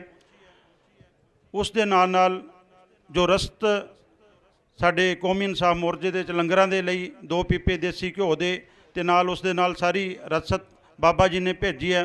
सारी संगत दा जो बाबा जी ने भेजा इस कौमी इंसाफ मोर्चे दे विच, ते आउण वाले समय दे विच भी हरियाणे दे विचों साडी भारती किसान एकता दी टीम हिसार तो, रोहतक तो ते सोनीपत तो अपने जत्थे लैके इत्थे पहुँचूगी। जिवें कि बाबा जी भी पहलों बोल रहे सी, ये मोर्चा जिहड़ा है जिहड़ियां मंगां नूं लैके लग्या होया है। मंगां बहुत ने साडे पंजाब दीयां मंगां, साडी कौम दीयां मंगां, बहुत मंगां ने, लेकिन जिहड़ा गुरु ग्रंथ साहब जी की रहनमाई दे विच मोर्चा लग्या, जिन्हां मंगां नूं लैके लग्या, वाहिगुरू आप सहाई हो के उन्हां मंगां नूं भी पूरा कराउणगे, क्योंकि दिल्ली दे मोर्चों के उपर भी बहुत सारे औंकड़ियां, बापू जी कह रहे सी भी बहुत औंकड़ाइयां, बहुत प्रचार किया जाता है। बापू जी उत्थे ते इत्थे ते प्रचार ही किया जाता, उत्थे ते हमले किए जाते साडे ते, कदे ਪੈਟਰੋਲ ਬੰਬ ਸੁੱਟੇ ਜਾਂਦੇ ਸੀ, ਕਦੇ ਟੈਂਟ ਸਾੜੇ ਜਾਂਦੇ ਸੀ, ਕਦੇ ਟਰਾਲੀਆਂ ਸਾੜੀਆਂ ਜਾਂਦੀਆਂ ਸੀ। ਉੱਥੇ ਤੇ ਹਮਲੇ ਵੀ ਹੋਏ ਨੇ, ਲੇਕਿਨ ਜਦੋਂ ਗੁਰੂ ਸਾਹਿਬ ਆਪ ਆਪਣੀ ਕਿਰਪਾ ਸਦਕਾ ਇਹ ਮੋਰਚਾ ਲਵਾਇਆ, ਇਸ ਮੋਰਚੇ ਦੇ ਵਿੱਚ ਸੰਗਤਾਂ ਜੁੜ ਬੈਠੀਆਂ ਨੇ, ਪੂਰੇ ਪੰਜਾਬ ਦੀਆਂ ਨਹੀਂ, ਪੂਰੇ ਜਿਵੇਂ ਪ੍ਰਕਾਸ਼ ਮਮੇਰਾ ਜੀ ਬੋਲ ਕੇ ਗਏ ਨੇ ਵੀ ਇਹ ਇਕੱਲੇ ਕੋਈ ਸਿੱਖਾਂ ਦਾ ਮੋਰਚਾ ਨਹੀਂ ਹੈ, ਬੰਦੀ ਸਿੱਖਾਂ ਦੀ ਰਿਹਾਈ ਦੀ ਮੰਗ ਹੈ। ਇਹ ਇਕੱਲੀ ਇੱਕ ਸੰਵਿਧਾਨ ਨੂੰ ਬਚਾਉਣ ਦੀ ਵੀ ਲੜਾਈ ਆ, ਸਾਡੇ ਲੋਕਤੰਤਰ ਨੂੰ ਬਚਾਉਣ ਦੀ ਵੀ ਲੜਾਈ ਹੈ, ਕਿਉਂਕਿ ਜਿਹੜੇ ਬੰਦੀ ਸਿੰਘ ਜਿਹੜੇ ਸੰਵਿਧਾਨ ਦੀ ਅਸੀਂ ਪਾਲਣਾ ਕਰਦੇ ਹਾਂ, ਉਸ ਸੰਵਿਧਾਨ ਦੇ ਅੰਦਰ ਜਦੋਂ ਸਾਡੇ ਬੰਦੀ ਸਿੰਘਾਂ ਦੀ ਜਾਂ ਸਿੱਖਾਂ ਦੇ ਇਨਸਾਫ ਦਾ ਮਸਲਾ ਆਉਂਦਾ ਤੇ ਉਸ ਸੰਵਿਧਾਨ ਨੂੰ ਵੀ ਤਾਰ-ਤਾਰ ਕੀਤਾ ਜਾਂਦਾ ਹੈ। ਉਸ ਸੰਵਿਧਾਨ ਨੂੰ ਵੀ ਬਚਾਉਣਾ ਹੈ, ਸਾਡੇ ਲੋਕਤੰਤਰ ਨੂੰ ਬਚਾਉਣਾ ਹੈ। ਇਸ ਕਰਕੇ ਇਹ ਜੋ ਕੌਮੀ ਇਨਸਾਫ ਮੋਰਚਾ ਲੱਗਾ ਹੈ, ਇਸ ਦੇ ਵਿੱਚ ਅਸੀਂ ਹਰਿਆਣੇ ਤੋਂ ਹਾਂ ਤੇ ਪੰਜਾਬ ਨੂੰ ਅਸੀਂ ਵੱਡਾ ਭਰਾ ਮੰਨਦੇ ਹਾਂ। ਜਦੋਂ ਵੀ ਕਿਤੇ ਲੋੜ ਪਈ ਹੈ ਤੇ ਸਭ ਤੋਂ ਪਹਿਲਾਂ ਪੰਜਾਬ ਅੱਗੇ ਆਪਣੀ ਛਾਤੀਆਂ ਕਰਦਾ ਤੇ ਅਸੀਂ ਵੀ ਵਿਸ਼ਵਾਸ ਦਿਵਾਉਂਦੇ ਹਾਂ ਪੂਰੀ ਮੈਨੇਜਮੈਂਟ ਕਮੇਟੀ ਨੂੰ, ਇਸ ਕੌਮੀ ਇਨਸਾਫ ਮੋਰਚੇ ਨੂੰ ਜੋ ਚਲਾ ਰਹੀ ਹੈ। ਮੈਨੇਜਮੈਂਟ ਦੇਖ ਚਲਾ ਤੇ ਗੁਰੂ ਸਾਹਿਬ ਆਪ ਰਹੇ ਨੇ, ਜਿਹੜੀ ਮੈਨੇਜਮੈਂਟ ਦੇਖ ਰਹੀ ਹੈ ਉਸ ਕਮੇਟੀ ਨੂੰ ਵਿਸ਼ਵਾਸ ਦਿਲਾਉਣੇ ਵੀ ਹਰਿਆਣੇ ਤੋਂ ਵੱਖ-ਵੱਖ ਜ਼ਿਲ੍ਹਿਆਂ ਤੋਂ ਅਗਲੇ ਆਉਣ ਵਾਲੇ ਦਿਨਾਂ ਦੇ ਵਿੱਚ ਜਿਹੜੇ ਜਥੇ ਨੇ ਉਹ ਇੱਥੇ ਆਉਂਦੇ ਰਹਿਣਗੇ, ਕਿਉਂਕਿ ਇਸ ਸਰਕਾਰ ਨੂੰ, ਇਸ ਗੂੰਗੀ ਬੈਰੀ ਸਰਕਾਰ ਨੂੰ, ਜਿਹੜੀ ਕੋਈ ਵੀ ਸਰਕਾਰ ਹੈ, ਜੇ ਅਜੋਕੀ ਸਰਕਾਰ ਹੈ ਚਾਹੇ ਪਿਛਲੀਆਂ ਸਰਕਾਰਾਂ ਹੈ, ਕੋਈ ਵੀ ਇਹ ਮਿੱਤ ਨਹੀਂ, ਇਹ ਸਰਕਾਰਾਂ ਨਹੀਂ, ਹੁਣ ਇਹ ਕੰਪਨੀਆਂ ਬਣ ਚੁੱਕੀਆਂ, ਇਨਵੈਸਟਮੈਂਟ ਕਰਦੀਆਂ, ਵੋਟਾਂ ਖਰੀਦਦੀਆਂ ਤੇ ਨੋਟ ਕਮਾਉਂਦੀਆਂ। ਕੋਈ ਸਰਕਾਰ ਹੈ ਜਿਹੜੀ ਉਹਨਾਂ ਨੂੰ ਆਪਣੀ ਕੁਰਸੀ ਦਾ ਲਾਲਚ ਹੈ। ਇਸ ਕਰਕੇ ਆਉਣ ਵਾਲੇ ਟਾਈਮ ਦੇ ਵਿੱਚ ਇਸ ਮੋਰਚੇ ਨੂੰ ਹੋਰ ਤਾਕਤ ਦੇਣ ਦੇ ਲਈ, ਜਿਵੇਂ ਬਲਦੇਵ ਸਿੰਘ ਸਿਰਸਾ ਜੀ ਨੇ ਕਿਹਾ ਸੀ, ਸੰਯੁਕਤ ਕਿਸਾਨ ਮੋਰਚਾ ਗੈਰ ਰਾਜਨੀਤੀ ਦੇ ਵਿੱਚ ਵੀ ਇਹ ਗੱਲ ਰੱਖ ਕੇ ਹਮੇਸ਼ਾ ਜਦੋਂ ਸਾਡੀ ਮੀਟਿੰਗ ਹੁੰਦੀ ਹੈ ਇਸ ਮੋਰਚੇ ਦੇ ਉੱਪਰ ਸਭ ਤੋਂ ਪਹਿਲਾਂ ਵਿਸ਼ਾ ਜਿਹੜਾ ਮੋਰਚੇ ਦਾ ਚੱਲਦਾ ਤੇ ਆਉਣ ਵਾਲੇ ਟਾਈਮ ਦੇ ਵਿੱਚ ਪੂਰੇ ਦੇਸ਼ ਭਰ ਤੋਂ ਵੀ ਕੋਈ ਕਾਲ ਦੇ ਕੇ ਜਾਂ ਪੰਜਾਬ ਦੀ ਕਾਲ ਦੇ ਕੇ ਇਸ ਨੂੰ ਹੋਰ ਤਾਕਤ ਦੇਣ ਦੇ ਲਈ ਉਹ ਵੀ ਕੰਮ ਕਰਾਂਗੇ। ਹੁਣ ਬਾਬਾ ਜੀ ਵੱਲੋਂ ਵੀ ਜਿਹੜੀ ਹੈਗੀ ਆ ਇਸ ਮੋਰਚੇ ਨੂੰ ਤਾਕਤ ਦੇਣ ਵਾਸਤੇ ਜਦੋਂ ਵੀ ਬਾਬਾ ਜੀ ਨੇ ਹੁਕਮ ਕੀਤਾ, ਸਾਰੀ ਸੰਗਤ ਸਰਸੇ ਦੀ ਇੱਥੇ ਪਹੁੰਚੀ ਹੈ। ਜਦੋਂ ਵੀ ਬਾਬਾ ਜੀ ਵੱਲੋਂ ਹੁਕਮ ਹੁੰਦਾ, ਕਿਉਂਕਿ ਕਾਰ ਸੇਵਾ ਵਾਲੇ ਬਾਬਾ ਜੀ ਵੱਲ ਜਦੋਂ ਉੱਥੇ 378 ਦਿਨ ਅਸੀਂ ਦਿੱਲੀ ਦੇ ਬਾਰਡਰਾਂ ਤੇ ਬੈਠੇ ਸੀ, ਰੋਜ਼ਾਨਾ 3000 ਲੀਟਰ ਦੁੱਧ ਦੀ ਸੇਵਾ ਟਿਕਰੀ ਬਾਰਡਰ ਤੇ ਜਾਂਦੀ ਸੀ ਸਰਸਾ ਦੇ ਵਿੱਚੋਂ ਇਕੱਠੀ ਹੋ ਕੇ। ਉਸ ਦੇ ਨਾਲ ਉੱਥੇ ਬਹੁਤ ਵੱਡਾ ਲੰਗਰ ਲੱਗਾ ਹੋਇਆ ਸੀ, ਉਹ ਕਾਰ ਸੇਵਾ ਚਿਲਾ ਸਾਹਿਬ ਸਰਸਾ ਵੱਲੋਂ ਚੱਲ ਰਿਹਾ ਸੀ। ਇੱਥੇ ਵੀ ਦਾਤੇ ਦੀ ਮਿਹਰ ਹੈ, ਉਹੀ ਮੋਰਚਾ, ਉਹੀ ਲੰਗਰ, ਉਹੀ ਕੇਸਰੀ ਝੂਲਦੇ ਸਾਡੇ ਝੰਡੇ, ਤੇ ਵਾਹਿਗੁਰੂ ਸਾਨੂੰ ਜਲਦੀ ਇਸ ਮੋਰਚੇ ਨੂੰ ਇਨਸਾਫ ਦਊਗਾ, ਸਾਡੇ ਬੰਦੀ ਸਿੰਘਾਂ ਨੂੰ ਰਿਹਾ ਕਰੂਗਾ, ਸਾਡੇ ਗੁਰੂ ਗ੍ਰੰਥ ਸਾਹਿਬ ਜੀ ਦੀ ਬੇਅਦਬੀ ਕਰਨ ਵਾਲਿਆਂ ਨੂੰ ਸਜ਼ਾਵਾਂ ਤੇ ਇਨਸਾਫ ਜਿੰਨੇ ਵੀ ਮੰਗਾਂ ਨੂੰ ਲੈ ਕੇ ਚੱਲੇ ਆ, ਵਾਹਿਗੁਰੂ ਆਪ ਸਹਾਈ ਹੋ ਕੇ ਇਹਨਾਂ ਮੰਗਾਂ ਨੂੰ ਪੂਰਨ ਕਰਨਗੇ। ਮੈਂ ਜ਼ਿਆਦਾ ਕੁਝ ਨਾ ਕਹਿੰਦਾ ਹੋਇਆ, ਕੋਈ ਅਗਰ ਵੱਧ ਘੱਟ ਬੋਲਿਆ ਗਿਆ ਹੋਏ ਤੇ ਗੁਰੂ ਸਾਹਿਬ ਬਖਸ਼ਣਹਾਰ ਹੈ, ਸੰਗਤ ਆਪ ਬਖਸ਼ਣਹਾਰ ਹੈ। ਵਾਹਿਗੁਰੂ ਜੀ ਕਾ ਖਾਲਸਾ, ਵਾਹਿਗੁਰੂ ਜੀ ਕੀ ਫਤਿਹ।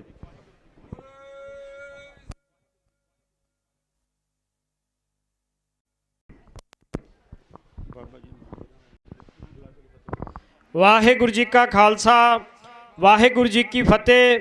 ਸੋ ਅਸੀਂ ਧੰਨਵਾਦੀ ਹਾਂ ਭਾਈ ਲਖਵਿੰਦਰ ਸਿੰਘ ਜੀ ਔਲਖ ਦੇ। ਸੋ ਹੁਣ ਮੇਰੀ ਬੇਨਤੀ ਹੈ, ਕੇਵਲ 2 ਮਿੰਟਾਂ ਵਾਸਤੇ ਨਛੱਤਰ ਸਿੰਘ ਜੀ ਝੌਰੜ ਉਹ ਸਿੱਖ ਸੰਗਤਾਂ ਦੇ ਨਾਲ ਵਿਚਾਰਾਂ ਦੀ ਸਾਂਝ ਪਾਉਣਗੇ। ਉਹਨਾਂ ਤੋਂ ਬਾਅਦ ਬਾਬਾ ਆਤਮਾ ਸਿੰਘ ਜੀ ਵੀ ਸਿੱਖ ਸੰਗਤਾਂ ਦੇ ਨਾਲ ਫਤਿਹ ਦੀ ਸਾਂਝ ਕਰਨਗੇ, ਕਿਉਂਕਿ ਭਾਈ ਬਲਦੇਵ ਸਿੰਘ ਜੀ ਸਰਸਾ ਜੀ ਵੱਲੋਂ ਹੁਣੇ ਉਹਨਾਂ ਨਾਲ ਵਿਚਾਰ ਹੋ ਰਹੀ ਸੀ, ਉਹ ਕਿਤੇ ਬਾਬਾ ਜੀ ਦਾ ਨਾਂ ਲੈਣਾ ਭੁੱਲ ਗਏ, ਉਹ ਖੀਮਾ ਦੇਵੀ ਜਾਚਕ ਨੇ।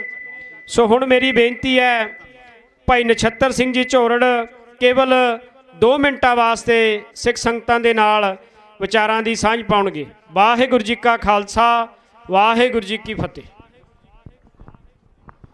ਸਾਹਿਬ ਗੁਰੂ ਗ੍ਰੰਥ ਸਾਹਿਬ ਦੀ ਪਾਵਨ ਹਜ਼ੂਰੀ 'ਚ ਜੁੜ ਬੈਠੀ ਕੌਮੀ ਇਨਸਾਫ ਮੋਰਚਾ ਦੇ ਸੰਬੰਧ ਵਿੱਚ ਜੁੜ ਬੈਠੀ ਗੁਰੂ ਰੂਪ ਸਾਧ ਸੰਗਤ ਜੀ, ਵਾਹਿਗੁਰੂ ਜੀ ਕਾ ਖਾਲਸਾ, ਵਾਹਿਗੁਰੂ ਜੀ ਕੀ ਫਤਿਹ। ਅਸੀਂ ਜ਼ਿਲ੍ਹਾ ਸਰਸਾ ਹਰਿਆਣਾ ਤੋਂ ਬਹੁਤ ਵੱਡੀ ਸਾਰੀ ਕਾਫੀ ਵੱਡੀ ਸੰਗਤ ਲੈ ਕੇ ਤੁਹਾਡੇ ਆਪਣਾ ਇਸ ਮੋਰਚੇ ਵਿੱਚ ਸਮੂਲਤ ਕਰਨ ਵਾਸਤੇ ਪਹੁੰਚੇ ਹਾਂ। ਸੋ ਮੈਂ ਜ਼ਿਆਦਾ ਵਕਤ ਨਹੀਂ ਲੈਂਦਾ, ਸਿਰਫ ਮੈਥੋਂ ਪਹਿਲਾਂ ਸਰਦਾਰ ਬਲਦੇਵ ਸਿੰਘ ਜੀ ਅਤੇ ਮੇਰੇ ਸਰਸੇ ਦੇ ਹੋਰ ਉਹਨਾਂ ਨੇ ਸਾਰੀਆਂ ਗੱਲਾਂ ਸਾਡੇ ਵਾਸਤੇ ਕਰ ਲਈਆਂ। ਮੈਂ ਤਾਂ ਸਿਰਫ ਭਾਈ ਗੁਰਨਾਮ ਸਿੰਘ ਜੀ ਝੱਬਰ ਅਤੇ ਜਿਹੜੇ ਸਾਡੇ ਨਾਲ ਹੋਰ ਸਾਰੀ ਸੰਗਤ ਆਈ ਹੈ ਉਹਨਾਂ ਦਾ ਧੰਨਵਾਦ ਕਰਨ ਵਾਸਤੇ ਅਤੇ ਤੁਹਾਥੋਂ ਇਹ ਅਸ਼ੀਰਵਾਦ ਲੈਣ ਵਾਸਤੇ ਅਤੇ ਤੁਹਾਨੂੰ ਭਰੋਸਾ ਦਿਵਾਉਣ ਵਾਸਤੇ ਵੀ ਅਸੀਂ ਅੱਜ ਵੀ ਆਏ ਹਾਂ, ਅਤੇ ਜਦੋਂ ਵੀ ਕਦੇ ਫੇਰ ਉਹ ਹੋਊਗਾ ਅਸੀਂ ਹਰ ਵਕਤ ਜਦੋਂ ਵੀ ਲੋੜ ਪਊਗੀ ਅਸੀਂ ਹਰਿਆਣੇ ਵੱਲੋਂ ਇੱਥੇ ਪੂਰਾ ਸਾਥ ਦੇਵਾਂਗੇ। ਵਾਹਿਗੁਰੂ ਜੀ ਕਾ ਖਾਲਸਾ, ਵਾਹਿਗੁਰੂ ਜੀ ਕੀ ਫਤਿਹ। ਸਤਿ ਸ੍ਰੀ ਅਕਾਲ। ਸੋ ਧੰਨਵਾਦ ਹੈ ਭਾਈ ਸਾਹਿਬ ਹੋਰਾਂ ਦਾ, ਜਿਨ੍ਹਾਂ ਨੇ ਬੜੇ ਹੀ ਸੀਮਤ ਸ਼ਬਦਾਂ ਦੇ ਵਿੱਚ ਰਹਿ ਕੇ ਆਪਣੀ ਗੱਲ ਹੈ ਉਹ ਰੱਖੀ ਹੈ। ਹੁਣ ਮੇਰੀ ਬੇਨਤੀ ਹੈ ਬਾਬਾ ਆਤਮਾ ਸਿੰਘ ਜੀ ਨੂੰ ਕਿ ਉਹ ਵੀ ਸਿੱਖ ਸੰਗਤਾਂ ਦੇ ਨਾਲ ਜਿਹੜੀ ਫਤਿਹ ਹੈ ਗੁਰੂ ਦੀ ਬਖਸ਼ੀ ਹੋਈ ਉਹ ਸਾਂਝ ਪਾਉਣ। ਉਹਨਾਂ ਤੋਂ ਬਾਅਦ ਬਾਬਾ ਜਗਜੀਤ ਸਿੰਘ ਜੀ ਵੀ ਫਤਿਹ ਦੀ ਸਾਂਝ ਪਾਉਣਗੇ ਸਿੱਖ ਸੰਗਤਾਂ ਦੇ ਨਾਲ। ਸੋ ਹੁਣ ਅਸੀਂ ਧੰਨਵਾਦੀਆਂ ਸਟੇਜ ਦੀ ਸਜਾਵਟ ਦੀ ਸੇਵਾ ਭਾਈ ਮੋਹਨ ਸਿੰਘ ਟੇਲਰ ਨੇੜੇ ਸਿੰਘ ਸ਼ਹੀਦਾਂ ਵੱਲੋਂ ਨਿਸ਼ਕਾਮ ਤੌਰ ਤੇ ਕੀਤੀ ਗਈ ਹੈ, ਉਹਨਾਂ ਦਾ ਵੀ ਅਸੀਂ ਧੰਨਵਾਦ ਕਰਦੇ ਹਾਂ। ਸੋ ਕਾਰ ਸੇਵਾ ਵਾਲੇ ਬਾਬਾ ਜੀ ਸ਼੍ਰੀ ਅਨੰਦਪੁਰ ਸਾਹਿਬ ਵਾਲੇ ਅਤੇ ਸ਼੍ਰੀ ਹਜੂਰ ਸਾਹਿਬ ਲੰਗਰਾਂ ਵਾਲੇ ਬਾਬਾ ਜੀ ਦਾ ਅਸੀਂ ਧੰਨਵਾਦ ਕਰਦੇ ਹਾਂ। ਉਹਨਾਂ ਵੱਲੋਂ ਲਗਾਤਾਰ 7 ਤਰੀਕ ਤੋਂ ਪੱਕੇ ਤੌਰ ਤੇ ਇੱਥੇ ਰਹਿ ਕੇ ਲੰਗਰ ਦੀ ਸੇਵਾ ਨਿਰੰਤਰ ਕੀਤੀ ਜਾ ਰਹੀ ਹੈ ਤੇ ਹਜੂਰ ਸਾਹਿਬ ਵਾਲੇ ਬਾਬਿਆਂ ਵੱਲੋਂ 10 ਪੱਖੇ ਪੰਡਾਲ ਵਿੱਚ ਲਗਾਏ ਗਏ ਨੇ, ਉਹਨਾਂ ਦਾ ਵੀ ਅਸੀਂ ਬਹੁਤ ਬਹੁਤ ਧੰਨਵਾਦ ਕਰਦੇ ਹਾਂ। ਸੋ ਬਾਹਰ ਵੀ ਸਿੱਖ ਸੰਗਤਾਂ ਵੱਲੋਂ ਚਾਹ ਪੜੇ ਦਾ ਜਿਹੜਾ ਲੰਗਰ ਸਿੰਘਾਂ ਵੱਲੋਂ ਲਾਇਆ ਹੋਇਆ, ਉਹਨਾਂ ਦਾ ਵੀ ਅਸੀਂ ਧੰਨਵਾਦ ਕਰਦੇ ਹਾਂ। ਉਹ ਵੀ ਸਿੰਘ ਲਗਾਤਾਰ ਪਕੌੜਿਆਂ ਦਾ ਲੰਗਰ ਕਈ ਦਿਨਾਂ ਤੋਂ ਲਾ ਰਹੇ ਨੇ। ਸੋ ਗੁਰਦੁਆਰਾ ਸਿੰਘ ਸ਼ਹੀਦਾਂ ਸੁਹਾਣਾ ਜਥੇਦਾਰ ਬਾਬਾ ਹਨੂਮਾਨ ਸਿੰਘ ਜੀ ਅਤੇ ਪਿੰਡ ਦੀਆਂ ਸੰਗਤਾਂ ਵੱਲੋਂ ਚਾਹ, ਦੁੱਧ, ਲੱਸੀ, ਮਿੱਸੇ ਪ੍ਰਸ਼ਾਦਿਆਂ ਦਾ ਲੰਗਰ ਲਗਾਤਾਰ ਜਾਰੀ ਹੈ, ਉਹਨਾਂ ਦਾ ਵੀ ਧੰਨਵਾਦ ਕਰਦੇ ਹਾਂ। ਸੰਗਤਾਂ ਲਈ ਮੈਡੀਕਲ ਸੇਵਾਵਾਂ ਚੱਲ ਰਹੀਆਂ ਨੇ।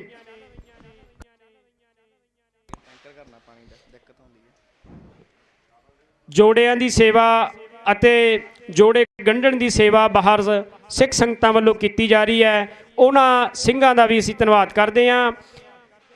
ਸੋ ਮੈਡੀਕਲ ਸਹੂਲਤਾਂ ਜਿਹੜੀ ਚੱਲ ਰਹੀਆਂ ਨੇ ਨਿਸ਼ਕਾਮ ਤੌਰ ਤੇ ਰਹਿ ਕੇ, ਉਹਨਾਂ ਸੰਸਥਾਵਾਂ ਦਾ, ਜਥੇਬੰਦੀਆਂ ਦਾ ਅਸੀਂ ਧੰਨਵਾਦ ਕਰਦੇ ਹਾਂ।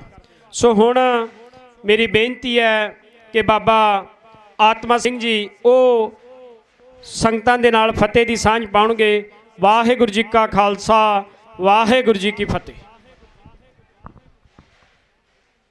ਪਤਿਤ ਪਾਵਨ ਭਗਤ ਵਚਲ ਕਿਰਪਾ ਦੇ ਖਜ਼ਾਨੇ, ਧੰਨ ਧੰਨ ਸਤਿਗੁਰੂ ਸ੍ਰੀ ਗੁਰੂ ਗ੍ਰੰਥ ਸਾਹਿਬ ਮਹਾਰਾਜ ਜੀ ਦੀ ਨੂਰੀ ਹਜ਼ੂਰੀ ਅੰਦਰ ਜੁੜ ਬੈਠੇ ਗੁਰੂ ਖਾਲਸਾ ਜੀ, ਵਾਹਿਗੁਰੂ ਜੀ ਕਾ ਖਾਲਸਾ, ਵਾਹਿਗੁਰੂ ਜੀ ਕੀ ਫਤਿਹ। ਗੁਰੂ ਪਿਆਰੀ ਸਾਧ ਸੰਗਤ ਜੀ, ਆਪਾਂ ਸਾਰੇ ਹੀ ਇਨਸਾਫ ਪਸੰਦ ਲੋਕ ਜੋ ਕਿ ਕੌਮੀ ਇਨਸਾਫ ਮੋਰਚੇ ਦੇ ਵਿੱਚ ਸ਼ਮੂਲੀਅਤ ਕੀਤੀ ਹੈ, ਬਹੁਤ ਹੀ ਸਤਿਕਾਰਯੋਗ ਸਿੰਘ ਸਾਹਿਬ ਜਗਤਾਰ ਸਿੰਘ ਜੀ ਹਵਾਰਾ, ਜਿਨ੍ਹਾਂ ਦੇ ਪਿਤਾ ਜੀ ਸਰਦਾਰ ਗੁਰਚਰਨ ਸਿੰਘ ਜੀ, ਐਡਵੋਕੇਟ ਚਹਿਲ ਸਾਹਿਬ ਔਰ ਸਮੁੱਚੀ ਟੀਮ, ਸਾਡੇ ਅਤੀ ਸਤਿਕਾਰਯੋਗ ਸਿੰਘ ਸਾਹਿਬ ਜਥੇਦਾਰ ਬਾਬਾ ਰਾਜਾ ਰਾਜ ਸਿੰਘ ਜੀ ਔਰ ਸਮੁੱਚੀਆਂ ਸੰਗਤਾਂ, ਭਾਈ ਬਲਦੇਵ ਸਿੰਘ ਜੀ ਨੇ ਆਪ ਜੀ ਨੂੰ ਬਹੁਤ ਕੁਝ 'ਚ ਸਮੁੰਦਰ ਬੰਦ ਕਰਨ ਦੀ ਤਰ੍ਹਾਂ ਕਹਿਣਾ ਕੀਤਾ। ਦਾਸ ਨੇ ਤਾਂ ਕਿਹਾ ਸੀ ਕਿ ਤੁਸੀਂ ਹਾਜ਼ਰੀ ਲਵਾ ਦਿਓ, ਪਰ ਹੁਕਮ ਹੈ। ਸੋ ਸਾਧ ਸੰਗਤ ਜੀ, ਦਾਸ ਜੋ ਸੰਤ ਬਾਬਾ ਅਜੀਤ ਸਿੰਘ ਜੀ ਕਾਰ ਸੇਵਾ ਵਾਲਿਆਂ ਦੀ ਅਗਵਾਈ ਵਿੱਚ ਬਾਬਾ ਨਰਿੰਦਰ ਸਿੰਘ ਜੀ, ਸਮੁੱਚੀਆਂ ਸੰਗਤਾਂ ਇੱਥੇ ਵੱਡੇ ਕਾਫਲੇ ਦੇ ਰੂਪ ਵਿੱਚ ਪਹੁੰਚੀਆਂ ਹਨ। ਸੋ ਇਹ ਆਸ਼ਵਾਸਨ ਦਿਵਾਉਂਦੇ ਹਾਂ ਸਾਰੇ ਹੀ ਹਰਿਆਣੇ ਦੀ ਸੰਗਤ, ਵਿਸ਼ੇਸ਼ ਕਰਕੇ ਸਿਰਸਾ ਜ਼ਿਲ੍ਹਾ ਤੋਂ, ਕਿ ਜਦੋਂ ਵੀ ਕਿਸੇ ਵੀ ਤਰ੍ਹਾਂ ਦੀ ਲੋੜ ਪਵੇ ਤੇ ਕੌਮੀ ਇਨਸਾਫ ਮੋਰਚੇ ਦੇ ਵਿੱਚ ਤਨ ਮਨ ਧਨ ਦੇ ਨਾਲ ਸਾਰੀਆਂ ਸੰਗਤਾਂ ਆਪ ਜੀ ਦੀ ਸੇਵਾ ਵਿੱਚ ਹਾਜ਼ਰ ਨੇ। ਵਾਹਿਗੁਰੂ ਜੀ ਕਾ ਖਾਲਸਾ, ਵਾਹਿਗੁਰੂ ਜੀ ਕੀ ਫਤਿਹ।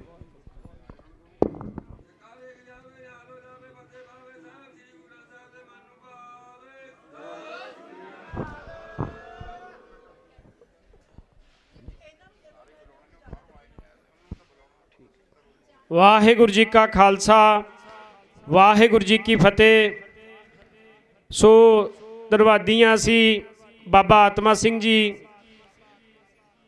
ਸੋ ਹੁਣ ਮੇਰੀ ਬੇਨਤੀ ਹੈ, ਕੇਵਲ 2 ਮਿੰਟਾਂ ਵਾਸਤੇ ਮਹਿਲਾ ਮਜ਼ਦੂਰ ਵਰਕਰ ਬੀਬੀ ਗੁਰਜੀਤ ਕੌਰ ਜੀ ਨੂੰ ਕਿ ਉਹ ਕੇਵਲ 2 ਮਿੰਟਾਂ ਵਾਸਤੇ ਵਿਚਾਰਾਂ ਦੀ ਸਾਂਝ ਪਾਉਣਗੇ।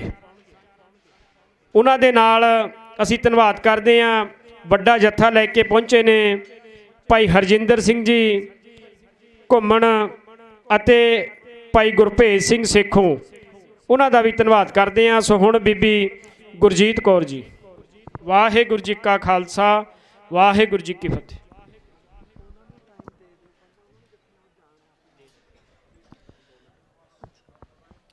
ਸ਼੍ਰੀ ਗੁਰੂ ਗ੍ਰੰਥ ਸਾਹਿਬ ਦੀ ਹਜ਼ੂਰੀ ਦੇ ਵਿੱਚ ਬੈਠੀ ਸਾਧ ਸੰਗਤ ਜੀਓ, ਵਾਹਿਗੁਰੂ ਜੀ ਕਾ ਖਾਲਸਾ, ਵਾਹਿਗੁਰੂ ਜੀ ਕੀ ਫਤਿਹ। ਬੜੀ ਖੁਸ਼ੀ ਹੁੰਦੀ ਹੈ ਜੀ ਮੈਨੂੰ ਅੱਜ ਦੇਖ ਕੇ ਵੀ ਸਾਡੀ ਸੁੱਤੀ ਹੋਈ ਕੌਮ ਜਾਗ ਗਈ। ਜੋ ਦੀਪ ਸਿੱਧੂ ਚਾਹੁੰਦਾ ਸੀ ਅੱਜ ਹੋ ਗਿਆ। ਸਾਡੇ ਇਹਨਾਂ ਹੀਰਿਆਂ ਨੂੰ ਸਰਕਾਰਾਂ ਨੇ ਜੇਲ੍ਹਾਂ ਦੇ ਵਿੱਚ ਡੱਕ ਕੇ ਪੰਜਾਬ ਦੇ ਲੋਕਾਂ ਦੇ ਜੀਭ ਦੇ ਉੱਤੇ ਮਤਲਬ ਸਾਡੀ ਜੀਭ ਕੱਟ ਦਿੱਤੀ ਸੀ, ਸਾਡੇ ਮੂੰਹ ਤਾਂ ਚੇਪੀ ਲਾਤੀ ਸੀ। ਦੀਪ ਸਿੱਧੂ ਨੇ ਜਿਵੇਂ ਯਹੂਦੀਆਂ ਦੀ ਕੌਮ ਗੁਲਾਮ ਸੀਗੀ, ਉਹਨਾਂ ਦਾ ਇੱਕ ਆਗੂ ਹੋਇਆ ਹਜ਼ਲ ਥਿਓਰਡ, ਉਹਨੇ ਮਤਲਬ ਆਪਣੀ ਸੁੱਤੀ ਹੋਈ ਯਹੂਦੀ ਕੌਮ ਨੂੰ ਜਗਾਇਆ ਸੀ, ਉਹਨਾਂ ਨੂੰ ਆਜ਼ਾਦੀ ਮਿਲ ਗਈ ਸੀ। ਉਹੀ ਕੰਮ ਸਾਡੇ ਦੀਪ ਸਿੱਧੂ ਨੇ ਕੀਤਾ ਸੀਗਾ। ਜਿਸ ਦਿਨ ਪਹਿਲਾਂ ਫਤਿਹਗੜ੍ਹ ਸਾਹਿਬ ਤੋਂ ਮੋਰਚਾ ਰਿਹਾਈ ਮੋਰਚਾ ਲੈ ਕੇ ਆਏ ਸੀ, ਅਸੀਂ ਉਸ ਦਿਨ ਵੀ ਨਾਲ ਸੀਗੇ। ਜਿਸ ਦਿਨ 7 ਤਰੀਕ ਤੋਂ ਮਤਲਬ ਇਹ ਚੱਲ ਰਿਹਾ ਮੋਰਚਾ, ਅਸੀਂ ਪਹਿਲੇ ਦਿਨ ਤੋਂ ਨਾਲ ਹੈ। ਧੰਨਵਾਦ ਕਰਦੇ ਆ, ਖੁਸ਼ੀ ਹੁੰਦੀ ਆ ਦੇਖ ਕੇ ਵੀ ਸਾਡੇ ਕਾਫਲੇ ਵੱਧਦੇ ਜਾ ਰਹੇ ਨੇ। ਪਰ ਮੈਂ ਇੱਥੇ ਇੱਕ ਗੱਲ ਕਹਿ ਦੇਣਾ ਚਾਹੁੰਦੀ ਹਾਂ, ਚਾਹੇ ਕਿਸੇ ਨੂੰ ਕੌੜੀ ਲੱਗੇ। ਬਲਦੇਵ ਸਿੰਘ ਸਿਰਸਾ ਬਾਪੂ ਜੀ ਸਾਡੇ ਇਹ ਗੱਲ ਬੋਲ ਕੇ ਗਏ ਨੇ, ਮੈਂ ਪਰਚੀ ਦੇ ਪਹਿਲਾਂ ਲਿਖ ਕੇ ਲੈ ਕੇ ਆਈ ਸੀਗੀ ਵੀ ਨਾਮਧਾਰੀ ਜੋ ਸਾਡੀ ਸਿੱਖ ਸੰਸਥਾ ਦਾ ਇੱਕ ਹਿੱਸਾ ਬਣਦੇ ਨੇ, ਬਿਲਕੁਲ ਝੂਠ ਹੈ।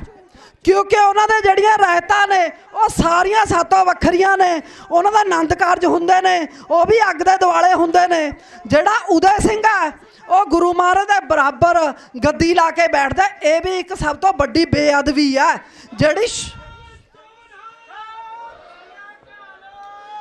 ਜਿਹੜਾ ਉਹ ਪਹਿਲੇ ਦਿਨ ਤੋਂ ਮਤਲਬ ਕਹਿੰਦੇ ਨੇ ਸਾਡੇ ਬਾਲਕ ਸਿੰਘ ਨੂੰ ਗੱਦੀ ਦਿੱਤੀ, ਝੂਠ ਬੋਲਦੇ ਨੇ। ਫਿਰ ਬਾਲਕ ਸਿੰਘ ਨੇ ਰਾਮ ਸਿੰਘ ਨੂੰ ਦਿੱਤੀ, ਜਿਹਦੀ ਕੁਰਸੀ ਬਾਦਲਾਂ ਨੇ ਯੂਨੀਵਰਸਿਟੀ ਦੇ ਵਿੱਚ ਲਾਈ ਹੋਈ ਹੈ। ਬਾਦਲ ਕਹਿੰਦੇ ਨੇ ਸਾਡਾ ਕਸੂਰ ਕਿੱਥੇ ਆ, ਤੁਸੀਂ ਐਂ ਦੱਸੋ ਤੁਸੀਂ ਸਹੀ ਕਿੱਥੇ ਹੋ। ਨਾ ਸਾਡੀ ਕਾਂਗਰਸ ਸਾਡੀ ਹੋਈ ਹੈ ਸਕੀ, ਨਾ ਬਾਦਲ ਸਾਡੇ ਸਕੇ ਹੋਏ ਨੇ। ਹੁਣ ਭਗਵੰਤ ਮਾਨ ਨੇ ਤਾਂ ਜਮਾ ਹੀ ਸਿਰਾ ਲਾਤਾ।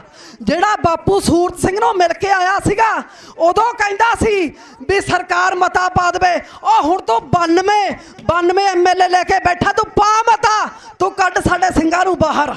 ਜੇ ਗੱਲਾਂ ਕਰਨੀਆਂ ਸੌਖੀਆਂ ਨੇ, ਜਦ ਤੁਸੀਂ ਸੱਤਾ ਦੇ ਵਿੱਚ ਆ ਜਾਂਦੇ ਹੋ ਫਿਰ ਸਾਰਾ ਕੁਝ ਭੁੱਲ ਜਾਂਦੇ ਹੋ। ਤੁਹਾਨੂੰ ਸਿਰਫ ਆਪਦਾ ਪਿਆਰਾ ਕੀ ਹੁੰਦਾ, ਗੱਦੀ ਤੇ ਰਾਜ। ਬਾਬਾ ਰਾਜਾ ਰਾਜ ਸਿੰਘ ਜੀ ਬੈਠੇ ਨੇ, ਇਹਨਾਂ ਨੂੰ ਬੇਨਤੀ ਕਰਦੀ ਹਾਂ ਮੈਂ। ਸਰਦਾਰ ਬਲਵੀਰ ਸਿੰਘ ਬੈਠੇ ਨੇ, ਇਹ ਇਸ ਕਮੇਟੀ ਦੇ ਮੈਂਬਰ ਨੇ। ਇਹਨਾਂ ਨੇ ਮੈਨੂੰ ਸੱਦਿਆ 22 ਤਰੀਕ ਨੂੰ। ਅਸੀਂ ਇੱਕ ਮਤਲਬ ਅਸੀਂ ਵਿਚਾਰ ਕਰ ਰਹੇ ਸੀਗੇ ਵੀ ਬੰਦੀ ਸਿੰਘਾਂ ਦੀ ਰਿਹਾਈ ਬਾਰੇ ਪ੍ਰਚਾਰ ਕਿਵੇਂ ਕੀਤਾ ਜਾਵੇ। ਮੇਰੀ ਬੇਟੀ ਬੈਠੀ ਆ, ਇਹ ਕਹਿੰਦੀ ਲੰਗਰਾਂ ਦੇ ਵਿੱਚ ਮੈਂ ਵੰਡੂੰਗੀ। ਜਿਹੜੇ ਪੋਸਟਰ ਨੇ ਸਾਰੇ ਲੰਗਰਾਂ ਦੇ ਵਿੱਚ ਅਸੀਂ ਪੋਸਟਰ ਵੰਡੇ। ਅਸੀਂ ਪੈਦਲ ਮਾਰਚ ਕੱਢਿਆ 3 ਦਿਨ ਸਭਾ ਨੂੰ।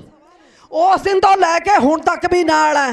ਕਦੇ ਕਦਾਈ ਸਾਡਾ ਵਿਰੋਧ ਵੀ ਹੋਇਆ, ਖਬਰਾਂ ਅਸੀਂ ਕਿਤੇ ਗਲਤ ਹੋਵਾਂਗੇ, ਪਰ ਜਿੱਥੇ ਸਾਨੂੰ ਸਹੀ ਲੱਗਦਾ ਅਸੀਂ ਉਹ ਗੱਲ ਕਹਿੰਦੇ ਆ। ਨਾ ਮੈਂ ਸਰਕਾਰ ਤੋਂ ਡਰਦੀ ਆ, ਨਾ ਮੈਂ ਕਿਸੇ ਬੰਦੇ ਤੋਂ ਡਰਦੀ ਆ। ਜੋ ਗੱਲ ਕਹਿਣੀ ਆ ਕਹਿ ਦੇਣੀ ਆ।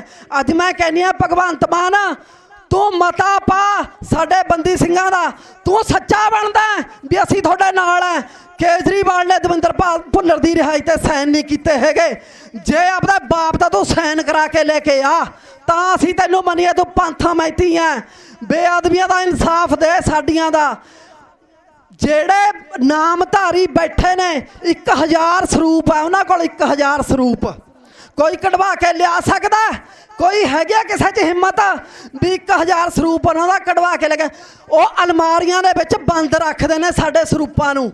ਜਦ ਉਹਨਾਂ ਨੂੰ ਲੋੜ ਪੈਂਦੀ ਆ ਕਿਸੇ ਭੋਗ ਤੇ, ਕਿਸੇ ਵਿਆਹ ਤੇ, ਉਦੋਂ ਕੱਢ ਕੇ ਉਹ ਵਰਤਦੇ ਨੇ।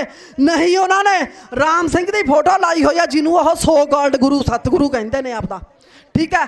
ਜਾਂ ਉਹ ਆਪ ਬੈਠਦੇ ਨੇ, ਠੀਕ ਹੈ। ਮੈਂ ਇਹ ਗੱਲ ਕਹਿਣਾ ਚਾਹੁੰਦੀ ਹਾਂ, ਪੰਥ ਨੂੰ ਪੁੱਛਣਾ ਚਾਹੁੰਦੀ ਹਾਂ, ਬਾਅਦ ਦੇ ਵਿੱਚ ਹੋਈਆਂ ਬੇਅਦਬੀਆਂ ਦਾ ਅਸੀਂ ਇਨਸਾਫ ਮੰਗਦੇ ਫਿਰੀ ਜਾਂਦੇ ਹਾਂ। ਜਿਹੜੀ ਹੋ ਰਹੀ ਆ ਉਹ ਤਾਂ ਅਸੀਂ ਰੋਕੀਏ, ਉਹ ਵੀ ਸਾਨੂੰ ਰੋਕਣੀ ਚਾਹੀਦੀ ਆ। ਮੈਂ ਬੁੱਢਾ ਦਲ ਨੂੰ, ਤਰਨਾ ਦਲ ਨੂੰ ਬੇਨਤੀ ਕਰਦੀ ਹਾਂ, ਤੁਸੀਂ ਮੂਹਰੇ ਹੋ ਕੇ ਚੱਲੋ, ਸਿਰ ਦੇਣ ਨੂੰ ਅਸੀਂ ਤਿਆਰ ਬੈਠੇ ਹਾਂ।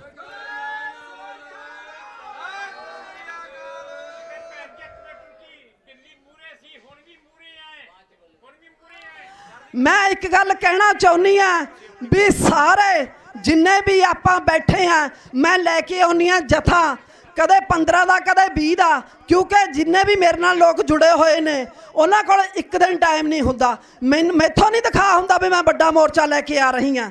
ਜੋ ਲੈ ਕੇ ਆਉਂਦੇ ਆ ਸਤਿਗੁਰ ਨੂੰ ਪਤਾ ਹੈ, ਮੈਂ ਸਤਿਗੁਰ ਨੂੰ ਜਵਾਬ ਦੇਣਾ ਹੈ। ਮੈਂ ਕਿਸੇ ਕਮੇਟੀ ਨੂੰ ਜਵਾਬ ਨਹੀਂ ਦੇਣਾ, ਕਿਸੇ ਬੰਦੇ ਨੂੰ ਜਵਾਬ ਨਹੀਂ ਦੇਣਾ। ਅੱਜ ਹਰਭੇਜ ਸਿੰਘ ਸਿੱਖੋਂ ਤਰਨ ਤਾਰਨ ਤੋਂ ਇੱਕ ਵੱਡਾ ਜਥਾ ਲੈ ਕੇ ਮੇਰੇ ਨਾਲ ਆਏ, ਹਰਜਿੰਦਰ ਸਿੰਘ ਘੁੰਮਣ ਇੱਕ ਵੱਡਾ ਜਥਾ ਲੈ ਕੇ ਮੇਰੇ ਨਾਲ ਆਏ, ਕਿਉਂਕਿ ਅਸੀਂ ਇੱਕ ਗਰੁੱਪ ਚਲਾਇਆ ਹੋਇਆ, ਚਿੱਟਾ ਭਜਾਓ ਪੰਜਾਬ ਬਚਾਓ। ਪੰਜਾਬ ਕੋਲ ਬਹੁਤ ਮਤਲਬ ਤਕਲੀਫਾਂ ਦੇ ਵਿੱਚ ਅਸੀਂ ਚੱਲ ਰਹੇ ਹਾਂ। ਜੇ ਸਾਡੇ ਇਹ ਯੋਧੇ ਬਾਹਰ ਆ ਗਏ ਅਸੀਂ ਸਾਰੀਆਂ ਤੋਂ ਮੁਕਤ ਹੋ ਜਾਾਂਗੇ। ਇਹ ਮੈਂ ਗੱਲ ਸਾਡੇ ਪੰਜਾਬ 'ਚ ਚਿੱਟਾ ਵੀ ਬੰਦ ਹੋ ਜਾਊਗਾ, ਉਦੋਂ ਹੀ ਬੰਦ ਹੋ ਜਾਣਾ ਜਦੋਂ ਸਾਡੇ ਸਿੰਘ ਬਾਹਰ ਆ ਗਏ। ਆਪਾਂ ਇਕਜੁੱਟ ਹੋ, ਆਪਣੇ ਸਿੰਘਾਂ ਨੂੰ ਬਾਹਰ ਲਿਆਓ, ਇੱਕੋ ਇੱਕ ਫੋਕਸ ਰੱਖੋ ਵੀ ਸਾਡੇ ਸਿੰਘ ਬਾਹਰ ਆ ਜਾਣ। ਇੰਨੀ ਕਹਿੰਦੀ ਖਿਮਾ ਦਾ ਜਾਚਕ ਹੈ। ਵਾਹਿਗੁਰੂ ਜੀ ਕਾ ਖਾਲਸਾ, ਵਾਹਿਗੁਰੂ ਜੀ ਕੀ ਫਤਿਹ।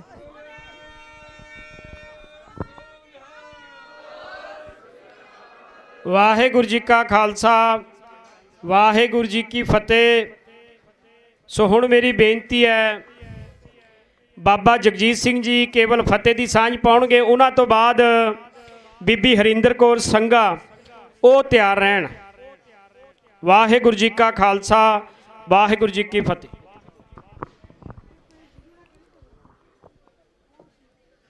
ਵਾਹਿਗੁਰੂ ਜੀ ਕਾ ਖਾਲਸਾ, ਵਾਹਿਗੁਰੂ ਜੀ ਕੀ ਫਤਿਹ। ਸੰਗਤ ਜੀ, ਬਾਪੂ ਜੀ ਦਾ ਹੁਕਮ ਸੀ ਵੀ ਸੰਗਤ ਦੇ ਸਨਮੁਖ ਹੋ ਕੇ ਜ਼ਰੂਰ ਜਾਣਾ, ਕਿਉਂਕਿ ਆਪ ਸੰਗਤਾਂ ਨੂੰ ਪਤਾ ਹੀ ਆ ਵੀ ਜਿਸ ਦਿਨ ਦਾ ਮੋਰਚਾ ਲੱਗਾ, ਨਿਰੰਤਰ ਜਿਹੜੀਆਂ ਸੇਵਾਵਾਂ ਜਿਹੜੀਆਂ ਦਾਸ ਦੇ ਜਥੇ ਵੱਲੋਂ ਜਿਹੜੀਆਂ ਸਾਰੀਆਂ ਦੁੱਧੀਆਂ ਸੇਵਾਵਾਂ ਜਿਹੜੀਆਂ ਇੱਥੇ ਚੱਲ ਰਹੀਆਂ, ਕਿਉਂਕਿ ਸਭ ਤੋਂ ਵੱਡਾ ਸੰਗਤ ਦਾ ਸੰਯੋਗ ਆ। ਸੰਯੋਗ ਦੇ ਨਾਲ ਜਿਵੇਂ ਦਿੱਲੀ ਬਾਰਡਰਾਂ ਦੇ ਉੱਤੇ ਆਪਾਂ ਸੇਵਾ ਕੀਤੀ, ਉਸੇ ਤਰ੍ਹਾਂ ਹੀ ਆਪਾਂ ਇਹ ਫਰਜ਼ ਨਿਭਾਉਣਾ, ਕਿਉਂਕਿ ਸਾਡਾ ਕਰਮ ਆ ਅਤੇ ਸਾਡਾ ਧਰਮ ਆ, ਸਾਡਾ ਫਰਜ਼ ਆ। ਇਸ ਕਰਕੇ ਸਾਧ ਸੰਗਤ ਜੀ, ਮੈਂ ਇੱਕ ਬੇਨਤੀ ਜ਼ਰੂਰ ਕਰੂੰਗਾ, ਜ਼ਿਆਦਾ ਮੈਂ ਟਾਈਮ ਨਹੀਂ ਅੱਜ ਲਾਉਣਾ। ਮੈਂ ਪਹਿਲਾਂ ਸੈਕਟਰੀ ਸਾਹਿਬ ਨੂੰ ਕਿਹਾ ਸੀ ਮੈਂ ਫਤਿਹ ਹੀ ਵਜਾਉਣੀ ਆ। ਆਪਾਂ ਥਪਾਕ ਅਤੇ ਪਿਆਰ ਜ਼ਰੂਰ ਰੱਖੀਏ, ਕਿਉਂਕਿ ਜੇ ਆਪਣੇ 'ਚ ਪਿਆਰ ਅਤੇ ਥਪਾਕ ਨਹੀਂ ਤਾਂ ਕੁਛ ਨਹੀਂ ਗਾ। ਜਿੱਡੀ ਕੌਮ ਬਲਵਾਨ ਆ, ਜਿੱਡੀ ਕੌਮ ਮਹਾਨ ਆ, ਅਤੇ ਉਦੋਂ ਕਈ ਗੁਣਾ ਜ਼ਿਆਦਾ ਜਿਹੜਾ ਸਾਡਾ ਗੁਰੂ ਸਾਡੇ 'ਤੇ ਦਿਆਲੂ ਅਤੇ ਕਿਰਪਾਲੂ ਅਤੇ ਮਹਾਨ ਆ, ਕਿਉਂਕਿ ਹਰ ਧਰਮ ਦਾ, ਹਰ ਵਰਗ ਦਾ ਬੰਦਾ ਜਿਹੜਾ ਇੱਥੇ ਸਾਡੇ ਕੋਲ ਆਉਂਦਾ, ਅਤੇ ਅਸੀਂ ਸਾਰਿਆਂ ਨੂੰ ਮੁਕਲ 'ਚ ਲੈਣਾ, ਇਹ ਵੀ ਮੇਰੀ ਬੇਨਤੀ ਆ। ਅਤੇ ਸਤਿਗੁਰੂ ਪਾਤਸ਼ਾਹ ਦੀ ਕਿਰਪਾ ਨਾਲ ਸਾਰੀਆਂ ਇਸੇ ਤਰ੍ਹਾਂ ਹੀ ਜਿਹੜੀਆਂ ਰੂਹਾਂ ਜਿਹੜੀਆਂ ਆਉਂਦੀਆਂ, ਵੱਧ ਤੋਂ ਵੱਧ, ਜਿਹੜੀ ਮੈਂ ਪਿਛਲੀ ਵਾਰ ਵੀ ਬੇਨਤੀ ਕਰਕੇ ਗਿਆ, ਵੱਧ ਤੋਂ ਵੱਧ ਸੰਗਤਾਂ ਨੂੰ ਲੈ ਕੇ ਆਓ। ਅਤੇ ਪਿਛਲੀ ਵਾਰ ਇੱਕ ਮੈਂ ਬੇਨਤੀ ਕੀਤੀ ਸੀ, ਅਤੇ ਉਹ ਮੈਂ 15 ਪਿੰਡ ਮੈਂ ਡੇਲੀ ਸਵੇਰੇ ਅੰਮ੍ਰਿਤ ਵੇਲੇ 4 ਵਜੇ ਤੋਂ ਲੈ ਕੇ 12 ਵਜੇ ਤੱਕ ਮੈਂ 15 ਪਿੰਡ ਕੱਢਦਾ ਡੇਲੀ ਪ੍ਰਚਾਰ 'ਤੇ। ਅਤੇ 15 ਪਿੰਡਾਂ ਦੇ ਵਿੱਚ ਅਤੇ ਜਿਹੜੇ ਸਾਡੇ ਸੇਵਾਦਾਰ ਆ, ਜਿਹੜੇ ਜਥੇ ਦੇ, ਉਹ 10-12 ਪਿੰਡ ਉਹ ਮੇਰੇ ਨਾਲ ਕੱਢਦੇ, ਉਹ ਵੱਖਰੀ ਗੱਡੀ 'ਤੇ। ਮੈਂ ਕਈਆਂ ਗ੍ਰੰਥੀਆਂ ਨੂੰ ਜਾ ਕੇ ਪੁੱਛਿਆ, ਪਿਛਲੀ ਵਾਰ ਵੀ ਵੀਰ ਨੂੰ ਸਾਡੇ ਨੂੰ ਪਤਾ ਹੀ ਆ, ਦੂਜੇ ਵੀਰ ਸੀ ਸਾਡੇ ਸੈਕਟਰੀ ਉਹ ਦਿਨ, ਮੈਂ ਪੁੱਛਿਆ ਗ੍ਰੰਥੀ ਨੂੰ ਪੁੱਛਿਆ ਕੱਲ੍ਹ ਜਾ ਕੇ, ਮੈਂ ਕਿਹਾ ਭਾਈ ਸਾਹਿਬ ਮੈਨੂੰ ਦੱਸੋ ਵੀ ਜਿਹੜਾ ਮੋਰਚਾ ਲੱਗਾ ਉਹਦੇ ਬਾਰੇ ਪਤਾ ਕੋਈ? ਕਹਿੰਦੇ ਨਹੀਂ ਜੀ ਪਤਾ। ਮੈਂ ਫਿਰ ਪ੍ਰਬੰਧਕਾਂ ਨੂੰ ਪੁੱਛਿਆ ਉੱਥੇ, ਮੈਂ ਕਿਹਾ ਪ੍ਰਬੰਧਕੋ ਵੀ ਤੁਸੀਂ ਇਹ ਦੱਸੋ ਵੀ ਅਰਦਾਸ ਕਰਦੇ ਰੋਜ਼ ਦੀ ਪਤਾ ਤੁਹਾਨੂੰ? ਕਹਿੰਦਾ ਜੀ ਸਾਨੂੰ ਪਤਾ ਹੈਗਾ, ਪਰ ਬਾਬੇ ਨਾਲ ਗੱਲ ਕਰੋ। ਮੈਂ ਉਦੋਂ ਵੀ ਬੇਨਤੀ ਪਿਛਲੀ ਵਾਰ ਵੀ ਕਰਕੇ ਗਿਆ ਹਾਂ, 4 ਦਿਨ ਪਹਿਲਾਂ ਵੀ ਮੈਂ ਬੇਨਤੀ ਕੀਤੀ ਸੀ ਵੀ ਸਾਧ ਸੰਗਤ ਜੀ, ਜਿਹੜਾ ਘਰ ਘਰ ਦੇ ਵਿੱਚ, ਗੁਰੂ ਘਰਾਂ ਦੇ ਵਿੱਚ ਜਿਹੜਾ ਸਾਡਾ ਮੁੱਢ ਆ, ਅਸੀਂ ਉੱਥੇ ਪ੍ਰਚਾਰ ਜ਼ਰੂਰ ਕਰੀਏ, ਸਾਡਾ ਫਰਜ਼ ਆ। ਗ੍ਰੰਥੀ ਸਿੰਘਾਂ ਨੂੰ ਮੇਰੀ ਉਦੋਂ ਵੀ ਬੇਨਤੀ ਸੀ, ਅੱਜ ਵੀ ਹੱਥ ਜੋੜ ਕੇ ਬੇਨਤੀ ਗੁਰੂ ਗ੍ਰੰਥ ਸਾਹਿਬ ਮਹਾਰਾਜ ਦੀ ਹਜ਼ੂਰੀ ਅੱਗੇ ਅਤੇ ਸੰਗਤ ਦੀ ਹਜ਼ੂਰੀ ਅੱਗੇ, ਮੈਂ ਜ਼ਰੂਰੀ ਉਹਨਾਂ ਨੂੰ ਮੀਡੀਆ ਰਾਹੀਂ ਵੀ ਇਹ ਮੈਸੇਜ ਪਹੁੰਚਾਉਣਾ ਚਾਹਣਾ, ਸੁਣਿਆ ਕਰੋ। ਅਰਦਾਸ ਬੇਨਤੀ 2 ਟਾਈਮ ਤੇ 2 ਟਾਈਮ ਦਾ ਪ੍ਰਚਾਰ ਸੰਗਤ ਜੀ ਇੱਥੇ ਪਹੁੰਚੋ, ਇਹ ਜ਼ਰੂਰੀ ਆ। ਜੇ ਸਾਡੇ ਗ੍ਰੰਥੀਆਂ ਨੂੰ, ਸਾਡੇ ਪ੍ਰਚਾਰਕਾਂ ਨੂੰ ਨਹੀਂ ਇੱਥੋਂ ਦਾ ਪਤਾ ਤੇ ਫਿਰ ਅਸੀਂ ਕੀ ਕਰ ਸਕਦੇ ਹਾਂ? ਐਦੋਂ ਅੱਗੇ ਤਾਂ ਮੱਕਿਓ ਕੇ ਫਿਰ ਕਹਿੰਦੇ ਜਾੜ ਆ। ਇਸ ਕਰਕੇ ਸੰਗਤ ਜੀ ਇਹ ਬੇਨਤੀ ਜ਼ਰੂਰ ਪ੍ਰਵਾਨ ਕਰਿਓ। ਬਹੁਤ ਬਹੁਤ ਧੰਨਵਾਦ ਸਾਰੀ ਪ੍ਰਬੰਧਕ ਕਮੇਟੀ ਦਾ। ਸਾਡੇ ਸਰਸਾ ਸਾਹਿਬ ਵੀ ਅੱਜ ਆਏ ਸੀ, ਉਹਨਾਂ ਨਾਲ ਵੀ ਅਸੀਂ ਬਹੁਤ ਵੱਡਾ ਸੰਘਰਸ਼ ਲੜਦੇ ਰਹੇ। ਕਿਤਾਬਾਂ ਦੇ ਸਮੇਂ ਵੀ ਮੈਂ ਨਾਲ ਪੂਰਾ ਸੰਘਰਸ਼ ਲੜਿਆ। ਦਿੱਲੀ ਦਾ ਚਲੋ ਆਪਾਂ ਰਲ ਮਿਲ ਕੇ ਸਾਰਿਆਂ ਨੇ ਲੜਿਆ। ਇੰਨੇ ਕੁ ਬੇਨਤੀਆਂ ਪ੍ਰਵਾਨ ਕਰਿਓ। ਬਹੁਤ ਬਹੁਤ ਧੰਨਵਾਦ ਜੀ। ਵਾਹਿਗੁਰੂ ਜੀ ਕਾ ਖਾਲਸਾ, ਵਾਹਿਗੁਰੂ ਜੀ ਕੀ ਫਤਿਹ।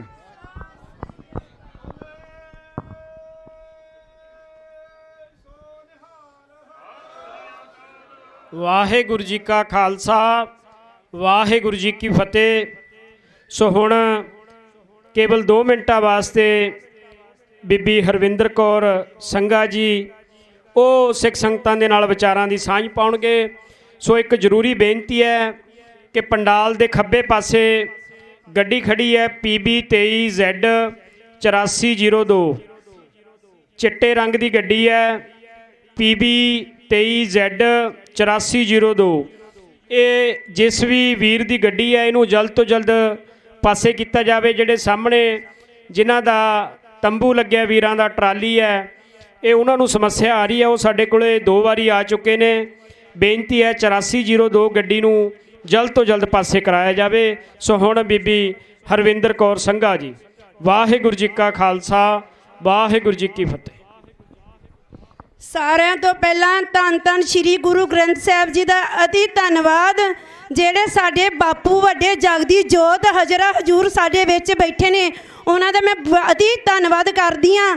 ਦੂਜੀ ਮੇਰੀ ਸੰਗਤ, ਮੇਰੇ ਕਿਸਾਨ ਵੀਰ ਜਿਹੜੇ ਸਿੰਘਾਂ ਦੀ ਰਿਹਾਈ ਵਾਸਤੇ 7 ਜਨਵਰੀ ਤੋਂ ਇਸ ਮੋਰਚੇ ਵਿੱਚ ਸ਼ਾਮਲ ਹੋਏ ਹਨ, ਉਹਨਾਂ ਦਾ ਅਤੀ ਧੰਨਵਾਦ।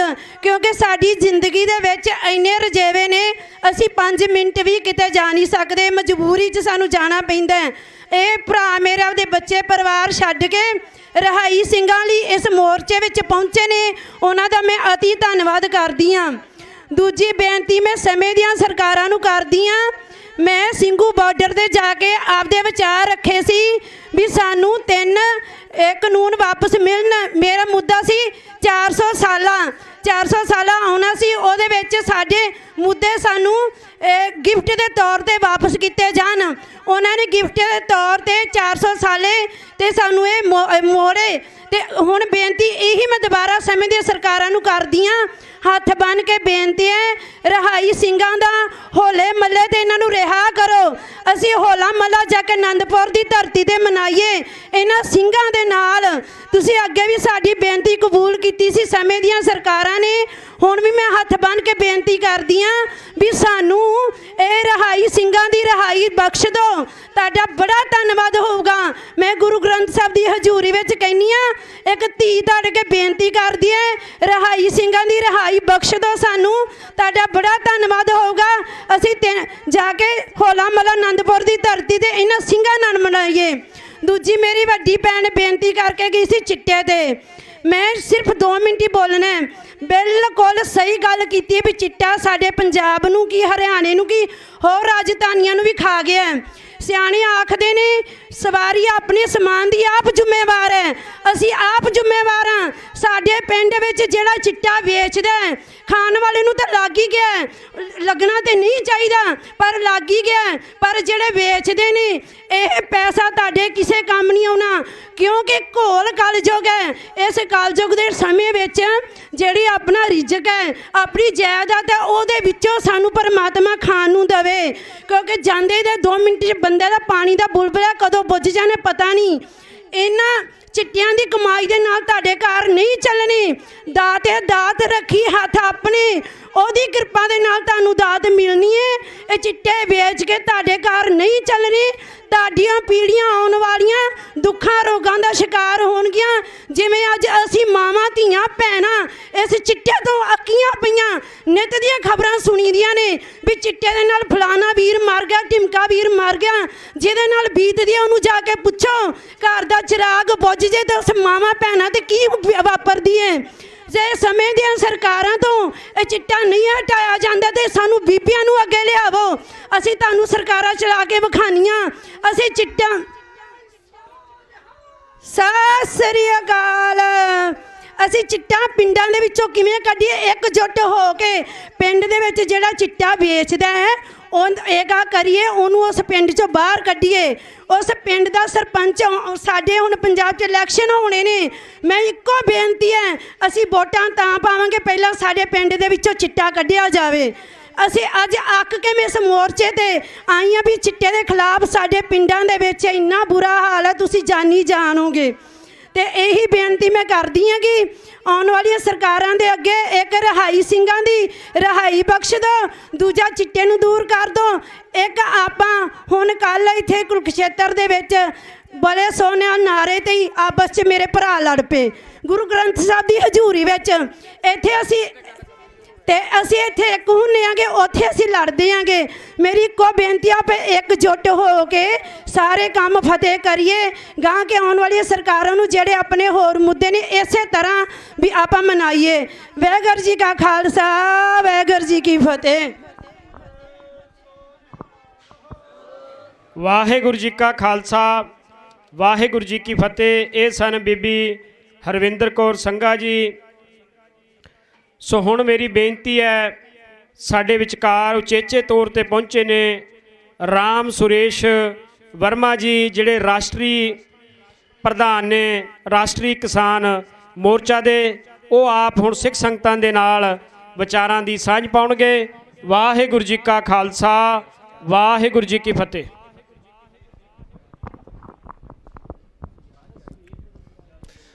प्रकीत प्रकाश प्रतीक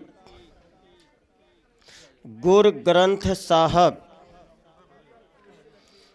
के दरबार में नतमस्तक होते हुए कौमी इंसाफ मोर्चा के सूत्रपात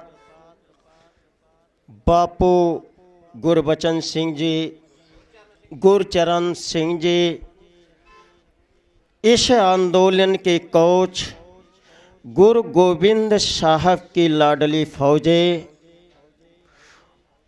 सोशल मीडिया यूट्यूब चैनल्स के हमारे सच्चे खबर दिखाने वाले और देश के कोने कोने से, पंजाब हरियाणा के कोने कोने से आए हुए कमेरा श्रवणशील किसान परिवार, किसान जत्थेबंदियों, साथियों, ये 4 प्रकरण को लेकर के ये हमारी दुनिया की मिसाल कौमें, जो गुरु नानक जी ने इंसानियत का पैगाम दिया, इंसान के साथ सरकारें भेदभाव कर रही हैं, पीड़ा दे रही है।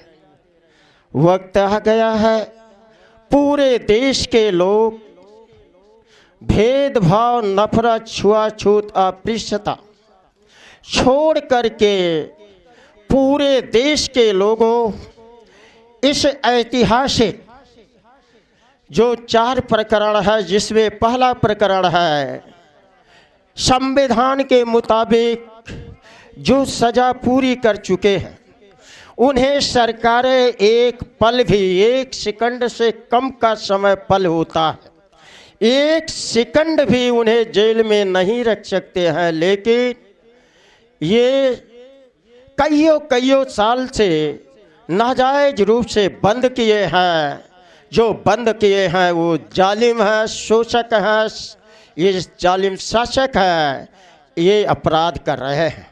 अपराध का सजा होता है। संविधान कहता है जो संविधान को नहीं मानता है वो देशद्रोही है, सरकार देशद्रोही है, इन्हें फांसी लगनी चाहिए, भविष्य में लगेगा भी। और जो ये गुरु ग्रंथ, पवित्र गुरु ग्रंथ साहिब का बेअदबी करने वाले लोग हैं, यह किसी भी इंसाफ की जो ग्रंथ है उसका कोई भी बेअदबी करता है उस सजा का पात्र है। और जो ये इनकी 4 मांगे हैं ये जायज़ है, जनूनी है, राष्ट्रीय किसान मोर्चा राष्ट्रव्यापी संगठन है 31 राज्यों का, 5,000 तहसीलों का, 573 जिलों का, ये 22,000 ब्लॉकों का, 3300 जातियों का मैं संगठन चलाता हूँ। किसान बचाओ देश बचाओ EVM भंडाफोर राष्ट्रव्यापी परिवर्तन यात्रा पूरे भारत में चल रहा है। और मैं मध्य प्रदेश से पार्ट 4 छोड़ करके आया हूँ, दूसरे को अपना नेतृत्व देकर आया हूँ इस यूनिट से। तो इससे जो ये हमारा ये इंसाफ मोर्चा चल रहा है, ये जो कौमी इंसाफ मोर्चा, इसका खुला समर्थन करता हूँ, सहभागी करता हूँ। अभी आज बापू गुरबचन जी को मेश्राम साहब से बात हुई है।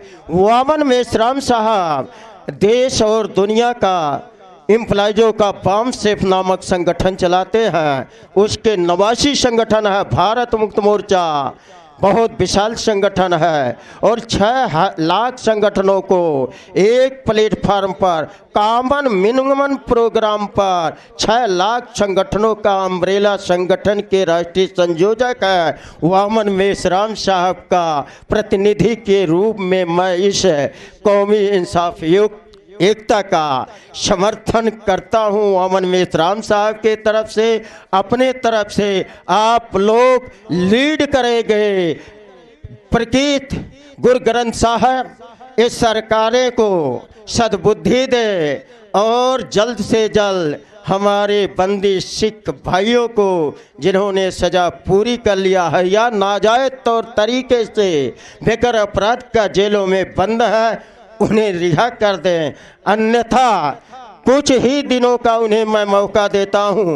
पंजाब के सरकार को, हरियाणा के सरकार को, हर भारत के स्टेट गवर्नमेंट और ये जो जालिम सरकार मोदी की चल रही है, एक केंद्रीय गृह मंत्रिया को, ये जो राष्ट्रपति जी हैं, मामले को संज्ञान में लें। अन्यथा भारत के 573 जिले के हर कलेक्ट्रेट मुख्यालय पर ये भारत मुक्त मोर्चा, बहुजन क्रांति मोर्चा, राष्ट्रीय किसान मोर्चा आपके समर्थन में धरना प्रदर्शन लगा करके कलेक्टर के माध्यम से राष्ट्रपति को ज्ञापन सौंपेगा। नहीं, अगर नहीं मानते हैं ये लोग तो वही करवा दूंगा जो ये लोग चाहते हैं। हम शांत के प्रतीक हैं, हम लोग गौतम बुद्धा के वंशज हैं, हम गुरु नानक के हैं, शिवाजी के हैं। हमारे अंदर सत्साहस पुरुषार्थ है। इसकी परीक्षा ये जालिम सरकारें न ले, अन्यथा इन्हें विदेश जाना होगा। जैसे अंग्रेज भारत को छोड़कर गए तो इनकी जो छठवीं अम्मा है EVM मशीन से ये घोटाले बाद कातिल कांग्रेस और BJP UPA NDA संघ की सरकार मिली जुली से चल रही है। इनके समेत इन्हें 7 समुंदर पार फेंकने में आप लोगों का मदद करूंगा। आप लोग युद्ध फतेह करेंगे, ये मोर्चा फतेह करेंगे।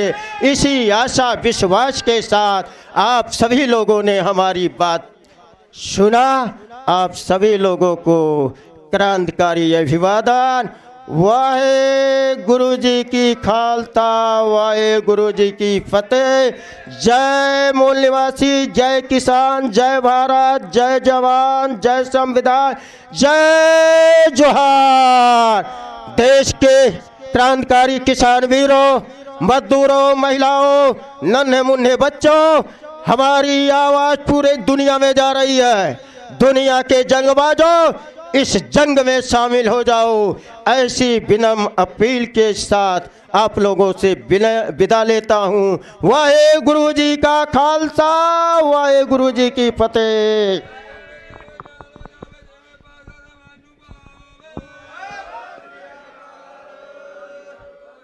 ਵਾਹਿਗੁਰੂ ਜੀ ਕਾ ਖਾਲਸਾ, ਵਾਹਿਗੁਰੂ ਜੀ ਕੀ ਫਤਿਹ। ਸੋ ਅਸੀਂ ਧੰਨਵਾਦੀ ਹਾਂ ਰਾਮ ਸੁਰੇਸ਼ ਵਰਮਾ ਜੀ ਦਾ, ਜਿਹੜੇ ਰਾਸ਼ਟਰੀ ਪ੍ਰਧਾਨ ਨੇ ਰਾਸ਼ਟਰੀ ਕਿਸਾਨ ਮੋਰਚਾ ਦੇ। ਉਹ ਬੜੀ ਦੂਰੋਂ ਚੱਲ ਕੇ ਕੌਮੀ ਇਨਸਾਫ ਮੋਰਚੇ ਨੂੰ ਸਮਰਥਨ ਦੇਣ ਆਏ ਨੇ। ਇਹਨਾਂ ਦੀ ਟੀਮ, ਸਮੁੱਚੀ ਟੀਮ ਹੈ ਜਿਹੜੀ, ਉਹ ਬੜੀ ਦੂਰੋਂ ਚੱਲ ਕੇ ਕੌਮੀ ਇਨਸਾਫ ਮੋਰਚੇ ਦਾ ਸਮਰਥਨ ਦੇਣ ਆਈ ਹੈ। ਜਿਹੜੀਆਂ ਕੌਮੀ ਇਨਸਾਫ ਮੋਰਚੇ ਦੀਆਂ ਚਾਰੋਂ ਮੰਗਾਂ ਨੇ, ਉਹਨਾਂ ਨੇ ਐਲਾਨ ਵੀ ਕੀਤਾ ਕਿ ਉਹ ਪੂਰੇ ਭਾਰਤ ਦੇ ਅੰਦਰ ਸਿੱਖਾਂ ਦੀ ਜਿਹੜੀਆਂ ਮੰਗਾਂ ਨੇ ਉਹਨੂੰ ਤੇਜ਼ ਕਰਨ ਦੇ ਲਈ ਮੁਹਿੰਮ ਵਿੱਢਣਗੇ ਤੇ ਰਾਸ਼ਟਰਪਤੀ ਨਾਲ ਵੀ ਉਹ ਮੰਗ ਪੱਤਰ ਦੇ ਕੇ ਮੁਲਾਕਾਤ ਕਰਨਗੇ। ਸੋ ਅਸੀਂ ਧੰਨਵਾਦੀ ਹਾਂ। ਹੁਣ ਮੇਰੀ ਬੇਨਤੀ ਹੈ ਉਹਨਾਂ ਦੀ ਟੀਮ 'ਚੋਂ ਉਹਨਾਂ ਦੇ ਸਾਥੀ ਭਾਈ ਕੁਲਦੀਪ ਸਿੰਘ ਈਸਾਪੁਰੀ, ਜਿਹੜੇ ਪੰਜਾਬ ਪ੍ਰਧਾਨ ਨੇ ਬਹੁਜਨ ਮੁਕਤੀ ਪਾਰਟੀ ਦੇ।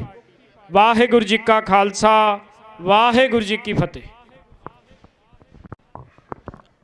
ਗੁਰੂ ਰੂਪ ਸਾਧ ਸੰਗਤ ਜੀ, ਵਾਹਿਗੁਰੂ ਜੀ ਕਾ ਖਾਲਸਾ, ਵਾਹਿਗੁਰੂ ਜੀ ਕੀ ਫਤਿਹ। ਕੌਮੀ ਇਨਸਾਫ ਮੋਰਚਾ ਦੇ ਪ੍ਰਬੰਧਕਾਂ ਵੱਲੋਂ ਜਿਹੜਾ ਇਹ ਉਪਰਾਲਾ ਕੀਤਾ ਗਿਆ ਹੈ, ਇਹ ਬਹੁਤ ਹੀ ਵੱਡਾ ਤੇ ਬਹੁਤ ਹੀ ਸ਼ਲਾਘਾਯੋਗ ਉਪਰਾਲਾ ਹੈ। ਮੈਨੂੰ ਪਤਾ ਹੈ ਕਿ ਬਹੁਤ ਸਾਰੀਆਂ ਹਿਸਟਰੀ 'ਚ ਅਜਿਹੀਆਂ ਗੱਲਾਂ ਹੋਈਆਂ, ਵਾਹਿਗੁਰੂ ਨੇ ਮੈਨੂੰ ਉੱਥੇ ਸ਼ਾਮਲ ਕੀਤਾ। ਮੈਂ 13 ਅਪ੍ਰੈਲ 1978 ਨੂੰ ਦਰਬਾਰ ਸਾਹਿਬ ਹਾਜ਼ਰ ਸੀ, ਜਦੋਂ ਸ਼ਹੀਦ ਫੌਜਾ ਸਿੰਘ ਜੀ ਮੇਰੇ ਸਾਹਮਣੇ ਮੈਨੂੰ ਮਿਲ ਕੇ ਗਏ ਤੇ 13 ਅਪ੍ਰੈਲ 1978 ਨੂੰ ਗੁਰਬਚਨ ਸਿੰਘ ਸੋ ਕਾਲਡ ਨਿਰੰਕਾਰੀ, ਉਹਨਾਂ ਵੱਲੋਂ ਖਾਲਸਾ ਦੇ ਜਨਮ ਦਿਨ 'ਤੇ ਇੱਕ ਬਹੁਤ ਵੱਡਾ ਜਲਸਾ ਜਲੂਸ ਕੱਢਿਆ ਗਿਆ ਔਰ ਉਹ ਗੁਰੂ ਗ੍ਰੰਥ ਸਾਹਿਬ ਦੀ ਬੇਅਦਬੀ, ਕਿਉਂਕਿ ਉਹ ਬਰਾਬਰ ਬੈਠਦਾ ਸੀ ਗੁਰੂ ਸਾਹਿਬ ਦੇ, ਬੇਅਦਬੀ ਦਾ ਮਸਲਾ ਸੀ। ਸਰ ਫੌਜਾ ਸਿੰਘ ਆਪਣੇ ਬੱਚਿਆਂ ਨੂੰ, ਬੰਦਿਆਂ ਨੂੰ ਨਾਲ ਲੈ ਕੇ ਗਿਆ। ਜਾਂਦੇ ਹੀ 13 ਸਿੰਘ ਸ਼ਹੀਦ ਗੋਲੀਆਂ ਨਾਲ ਸ਼ਹੀਦ ਕਰਤੇ ਔਰ ਉਹ ਗੋਲੀਆਂ ਦੀਆਂ ਪੂਰੀ ਤਿਆਰੀ ਕਰਕੇ ਆਏ ਸੀ, ਜਿਸ ਤਰ੍ਹਾਂ ਕਿ ਖਾਲਸੇ ਦੇ ਜਨਮ ਦਿਨ ਤੇ ਖਾਲਸੇ ਨੂੰ ਸਬਕ ਸਿਖਾਉਣਾ। 20-22 ਬੰਦੇ ਤਾਂ ਮੌਕੇ ਤੇ ਹਾਜ਼ਰ ਸੀ ਜਿਹੜੇ ਜ਼ਖਮੀ ਹੋਏ ਆ, ਬਹੁਤ ਸਾਰੇ ਉੱਥੋਂ ਚਲੇ ਗਏ ਸੀ। ਬੜਾ ਅਫਸੋਸ ਹੈ, ਪੂਰੇ 6 ਸਾਲ ਬਾਅਦ ਸੰਤ ਜਰਨੈਲ ਸਿੰਘ ਪਿੰਡਰਾਂ ਵਾਲੇ ਜੀ ਨੇ ਮੰਗਿਆ ਸੀ ਇਨਸਾਫ ਉਸ ਗੁਰੂ ਗ੍ਰੰਥ ਸਾਹਿਬ ਦੀ ਬੇਅਦਬੀ ਦਾ, ਜਿਹੜੀ 13 ਅਪ੍ਰੈਲ 1978 ਨੂੰ ਹੋਈ। ਬਾਦਲ ਸਾਹਿਬ ਦੀ ਸਰਕਾਰ ਸੀ, ਉਹਨਾਂ ਨੇ ਮਨਜ਼ੂਰੀ ਦਿੱਤੀ ਜਾਣ ਬੁੱਝ ਕੇ। ਉਹਨਾਂ ਨੇ ਬਾਬਾ ਗੁਰਬਚਨ ਜੀ ਨੂੰ ਬਾਬਾ ਕਹਿੰਦੇ ਸੀ, ਮੈਂ ਨਹੀਂ ਕਹਿੰਦਾ ਵੈਸੇ, ਪਰ ਉਹ ਗੁਰਬਚਨ ਸਿੰਘ ਨੂੰ, ਗੁਰਬਚਨੇ ਬੁੱਚੜ ਨੂੰ ਉੱਥੋਂ ਸਰਕਾਰੀ ਗੱਡੀ ਦੇ ਵਿੱਚ, ਇੱਕ ਮੰਤਰੀ ਦੀ ਗੱਡੀ ਦੇ ਵਿੱਚ ਕਰਨਾਲ ਛੱਡ ਕੇ ਆਏ। ਉਸ ਦਿਨ ਮੈਂ ਉੱਥੇ ਹਾਜ਼ਰ ਸੀ। ਬੜਾ ਮੈਨੂੰ ਅਫਸੋਸ ਹੈ ਇਸ ਗੱਲ ਦਾ। 6 ਸਾਲ ਬਾਅਦ ਬਲੂ ਸਟਾਰ ਆਪਰੇਸ਼ਨ ਹੋਇਆ। ਬਾਦਲ ਸਾਹਿਬ ਨੇ ਚਿੱਠੀ ਲਿਖੀ ਕਿ ਖੁੱਲ੍ਹਾ ਮੈਦਾਨ ਹੈ, ਆ ਜਾਓ। ਕਾਂਗਰਸ ਨੇ ਹਮਲਾ ਕੀਤਾ, CPI CPM ਇਹ ਸਾਰੇ ਉਹਨਾਂ ਨਾਲ ਰਲੇ ਸੀ, ਪੂਰੀ RSS। ਇਹ ਜਿਹੜਾ ਸਾਰੇ ਕਾਰੇ ਹੋਏ, ਮੈਂ ਇਸ ਕਰਕੇ ਸੁਣਾਇਆ, ਇਸ ਸਮੇਂ ਦੇ ਦੌਰਾਨ 30,000 ਬੱਚਾ ਸਾਡਾ ਨਹੀਂ ਲੱਭਿਆ। 30,000 ਬੱਚਾ ਸ਼ਹੀਦ ਹੋ ਗਿਆ।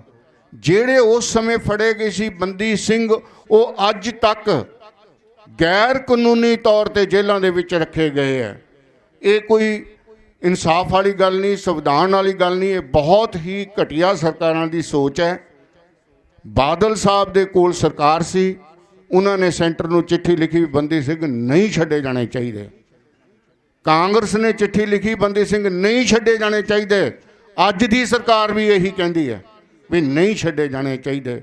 ਮੈਨੂੰ ਪਤਾ ਹੈ ਪ੍ਰੋਫੈਸਰ ਭੁੱਲਰ ਜੀ ਦੇ ਮਾਤਾ ਮੇਰੇ ਨਾਲ ਨੌਕਰੀ ਕਰਦੇ ਸੀ। ਪ੍ਰੋਫੈਸਰ ਭੁੱਲਰ ਵੱਲ ਮੈਂ DDPO ਸੰਗਰੂਰ ਸੀ 2002 'ਚ। ਮੈਂ ਐਵੇਂ ਜੋਸ਼ ਆ ਕੇ ਇੱਕ ਐਡੀਟੋਰੀਅਲ ਲਿਖ ਦਿੱਤਾ, ਉਹ ਸਾਰਿਆਂ ਅਖਬਾਰਾਂ ਨੇ ਛਾਪ ਦਿੱਤਾ। ਮੈਂ ਸੁਪਰੀਮ ਕੋਰਟ 'ਤੇ ਟਿੱਪਾ ਟਿੱਪਣੀ ਕੀਤੀ ਔਰ ਮੈਨੂੰ SSP ਜਾਂ ਹੋਰ ਮੌਕੇ ਦੇ ਵੱਡੇ ਅਫਸਰਾਂ ਨੇ ਕਿਹਾ ਤੁਹਾਡੇ 'ਤੇ ਪਰਚਾ ਹੋ ਜਾਏਗਾ। ਮੈਂ ਕਿਹਾ ਕਰ ਦਿਓ। ਜਦੋਂ ਉਹ ਵਿਚਾਰੇ ਨਾ ਇੰਨੀ ਮਾੜੀ ਤੁਸੀਂ ਕਰ ਰਹੇ ਹੋ, ਜੇ ਸਾਡੇ ਨਾਲ ਕਰ ਦੂੰਗੇ ਫਿਰ ਕਿਹੜੀ ਗੱਲ ਹੈ। ਮੈਂ ਇਹ ਗੱਲ ਦੱਸਣ ਚਾਹੁੰਦਾ ਕਿ ਜਦੋਂ ਤੱਕ ਅਸੀਂ ਇਕੱਠੇ ਨਹੀਂ ਹੁੰਦੇ ਉਦੋਂ ਤੱਕ ਕੁਝ ਨਹੀਂ ਹੋਣਾ। ਜਦੋਂ ਸਿੱਖਾਂ ਨਾਲ ਦਰਬਾਰ ਸਾਹਿਬ 'ਤੇ ਅਟੈਕ ਹੋਇਆ, ਮੁਸਲਮਾਨ ਦੇਖਦੇ ਰਹੇ, ਈਸਾਈ ਦੇਖਦੇ ਰਹੇ, ਸ਼ੈਡਿਊਲਡ ਕਾਸਟ ਵੇਖਦੇ ਰਹੇ। ਜਦੋਂ ਸ਼ੈਡਿਊਲ ਕਾਸਟਾਂ ਨਾਲ ਜਾਂ ਹੋਰ OBC ਨਾਲ ਜਾਤਾਂ ਨਾਲ ਕੋਈ ਧੱਕਾ ਹੁੰਦਾ ਤਾਂ ਫਿਰ ਹੋਰ ਦੂਜੇ ਦੇਖਦੇ ਰਹਿੰਦੇ ਆ। ਆਓ ਆਪਾਂ ਸਾਰੇ ਇਕੱਠੇ ਹੋ ਜਾਈਏ। ਜਦੋਂ ਤੱਕ ਇਕੱਠੇ ਨਹੀਂ ਹੁੰਦੇ ਉਦੋਂ ਤੱਕ ਨੱਥ ਨਹੀਂ ਪਾਈ ਜਾ ਸਕਦੀ। ਮੈਂ ਆਖਰੀ ਗੱਲ ਕਹਿ ਕੇ ਬੈਠਣ ਲੱਗਿਆ, ਅਕਤੂਬਰ 4 ਮਹੀਨੇ ਪਹਿਲਾਂ ਸਾਡੇ ਬਾਮਨ ਮੇਸ਼ਰਾਮ ਸਾਹਿਬ ਨੇ ਕਾਲ ਦਿੱਤੀ ਕਿ RSS ਸਾਰੇ ਗੱਲਾਂ ਦੀ, ਬੰਦੀ ਸਿੰਘਾਂ ਦੀ, ਸਾਡੇ ਨਾਲ ਬੇਇਨਸਾਫੀਆਂ ਦੀ RSS ਜੜ ਹੈ। ਅਸੀਂ ਉਹ ਅਕਤੂਬਰ ਦੇ ਵਿੱਚ RS ਦਾ ਦਫ਼ਤਰ ਘੇਰਿਆ, 2.5 ਲੱਖ ਬੰਦਾ ਸਾਡਾ ਉੱਥੇ ਅਰੈਸਟ ਹੋਇਆ। ਸਾਡੇ ਕਿਸਾਨੀ ਜਿਹੜੇ ਸੁਰੇਸ਼ ਵਰਮਾ ਜੀ ਹੁਣੇ ਬੋਲ ਕੇ ਗਏ ਆ, ਇਹ ਉੱਥੇ ਹਾਜ਼ਰ ਸੀ। ਸਾਨੂੰ ਅਰੈਸਟ ਕੀਤਾ, ਪਰੰਤੂ ਪਹਿਲਾਂ ਤਾਂ ਸਾਰਿਆਂ ਨੂੰ ਫੜ ਲਿਆ। ਜਦੋਂ 2.5 ਲੱਖ ਬੰਦੇ ਤੋਂ ਬਾਅਦ 8.5 ਲੱਖ ਬੰਦੇ ਨੇ ਘੇਰਾ ਪਾ ਲਿਆ। ਸ਼ਾਮ ਨੂੰ ਹੱਥ ਬੰਨ੍ਹ ਕੇ ਪੁਲਿਸ ਕਹਿੰਦੀ ਵੀ ਕਿਸੇ ਤਰੀਕੇ ਨਾਲ ਬਿਆਨ ਦੇ ਦਿਓ, ਮਰੇ ਜਾਵਾਂਗੇ। RSS ਦਾ ਦਫ਼ਤਰ 3 ਦਿਨ ਪਹਿਲਾਂ ਖਾਲੀ ਹੋਇਆ ਔਰ ਉਹਨਾਂ ਨੇ 7000 ਦੇ ਕਰੀਬ CRP ਲਾ ਕੇ, ITBP ਲਾ ਕੇ, ਜੰਦਰੇ ਮਾਰ ਕੇ ਪਹਿਲਾਂ ਹੀ ਦੌੜ ਗਏ। ਅਸੀਂ ਇਹ ਦੱਸਣਾ ਚਾਹੁੰਦੇ ਹਾਂ ਕਿ ਜੇ ਇਹ ਬੰਦੀ ਸਿੰਘਾਂ ਨੂੰ ਨਾ ਛੱਡਿਆ ਗਿਆ, ਉਹੀ ਫੌਜ ਸਾਡੀ ਪੂਰੀ ਤਿਆਰ ਹੈ। ਇੱਥੋਂ ਜੰਮੂ ਕਸ਼ਮੀਰ ਤੋਂ ਕੰਨਿਆਕੁਮਾਰੀ ਪਹਿਲਾਂ ਅਸੀਂ ਪੂਰੀ ਭਾਰਤ ਯਾਤਰਾ ਕੀਤੀ ਸੀ। ਹੁਣ ਕੰਨਿਆਕੁਮਾਰੀ ਤੋਂ ਅਸੀਂ ਦੁਬਾਰੇ ਤਿਆਰੀ ਕਰ ਰਹੇ ਹਾਂ ਤੇ ਇਸ ਮੋਰਚੇ 'ਚ ਸਾਰੇ ਭਾਰਤ ਦੇ ਵਿੱਚ ਘੁੰਮ ਕੇ ਇੱਥੇ ਪਹੁੰਚਾਂਗੇ ਜੇ ਬੰਦੀ ਸਿੰਘ ਨਾ ਛੱਡੇ ਗਏ। ਵਾਹਿਗੁਰੂ ਜੀ ਕਾ ਖਾਲਸਾ, ਵਾਹਿਗੁਰੂ ਜੀ ਕੀ ਫਤਿਹ।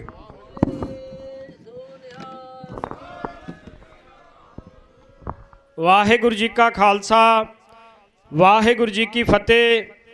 ਸੋ ਅਸੀਂ ਧੰਨਵਾਦੀ ਹਾਂ ਭਾਈ ਕੁਲਦੀਪ ਸਿੰਘ ਜੀ ਈਸਾਪੁਰੀ ਦੇ, ਜਿਨ੍ਹਾਂ ਵੱਲੋਂ ਪੂਰੇ ਮੁਲਕ ਦੇ ਅੰਦਰ ਬੰਦੀ ਸਿੰਘਾਂ ਦੀ ਰਿਹਾਈ ਦੀ ਮੁਹਿੰਮ ਹੈ ਉਹ ਵਿੱਢਣ ਦਾ ਐਲਾਨ ਕੀਤਾ ਗਿਆ।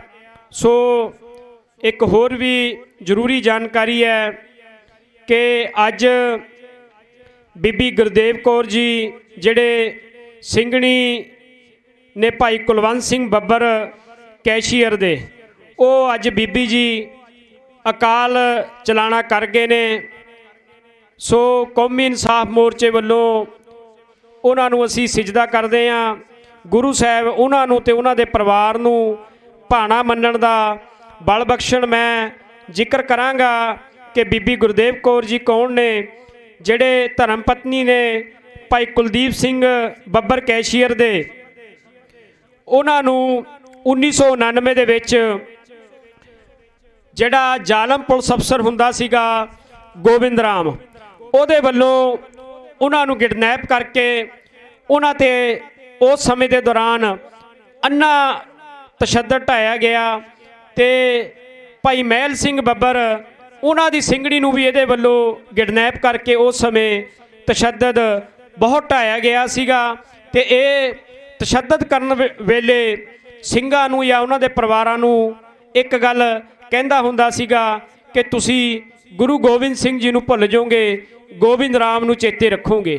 ਪਰ ਉਹ ਦਿਨ ਆਇਆ, ਗੁਰੂ ਕੇ ਸਿੰਘਾਂ ਨੇ, ਭਾਈ ਸੰਗਰਾਮ ਸਿੰਘ ਬੱਬਰ ਹੋਰਾਂ ਨੇ, ਭਾਈ ਜੁਗਰਾਜ ਸਿੰਘ ਤੂਫਾਨ ਹੋਰਾਂ ਨੇ ਉਸ ਪਾਪੀ ਨੂੰ ਪਾਰ ਬੁਲਾਇਆ ਤੇ ਉਹਦਾ ਸੋਧਾ ਲਾਇਆ। ਸੋ ਇਹ ਘਟਨਾ ਇਸ ਲਈ ਜ਼ਰੂਰੀ ਸੀ ਕਿਉਂਕਿ ਬੀਬੀ ਗੁਰਦੇਵ ਕੌਰ ਜੀ ਬਹੁਤ ਕੁਰਬਾਨੀ ਹੈ ਪੰਥ ਦੇ ਲਈ। ਸੋ ਉਹਨਾਂ ਦੇ ਜਿਹੜੇ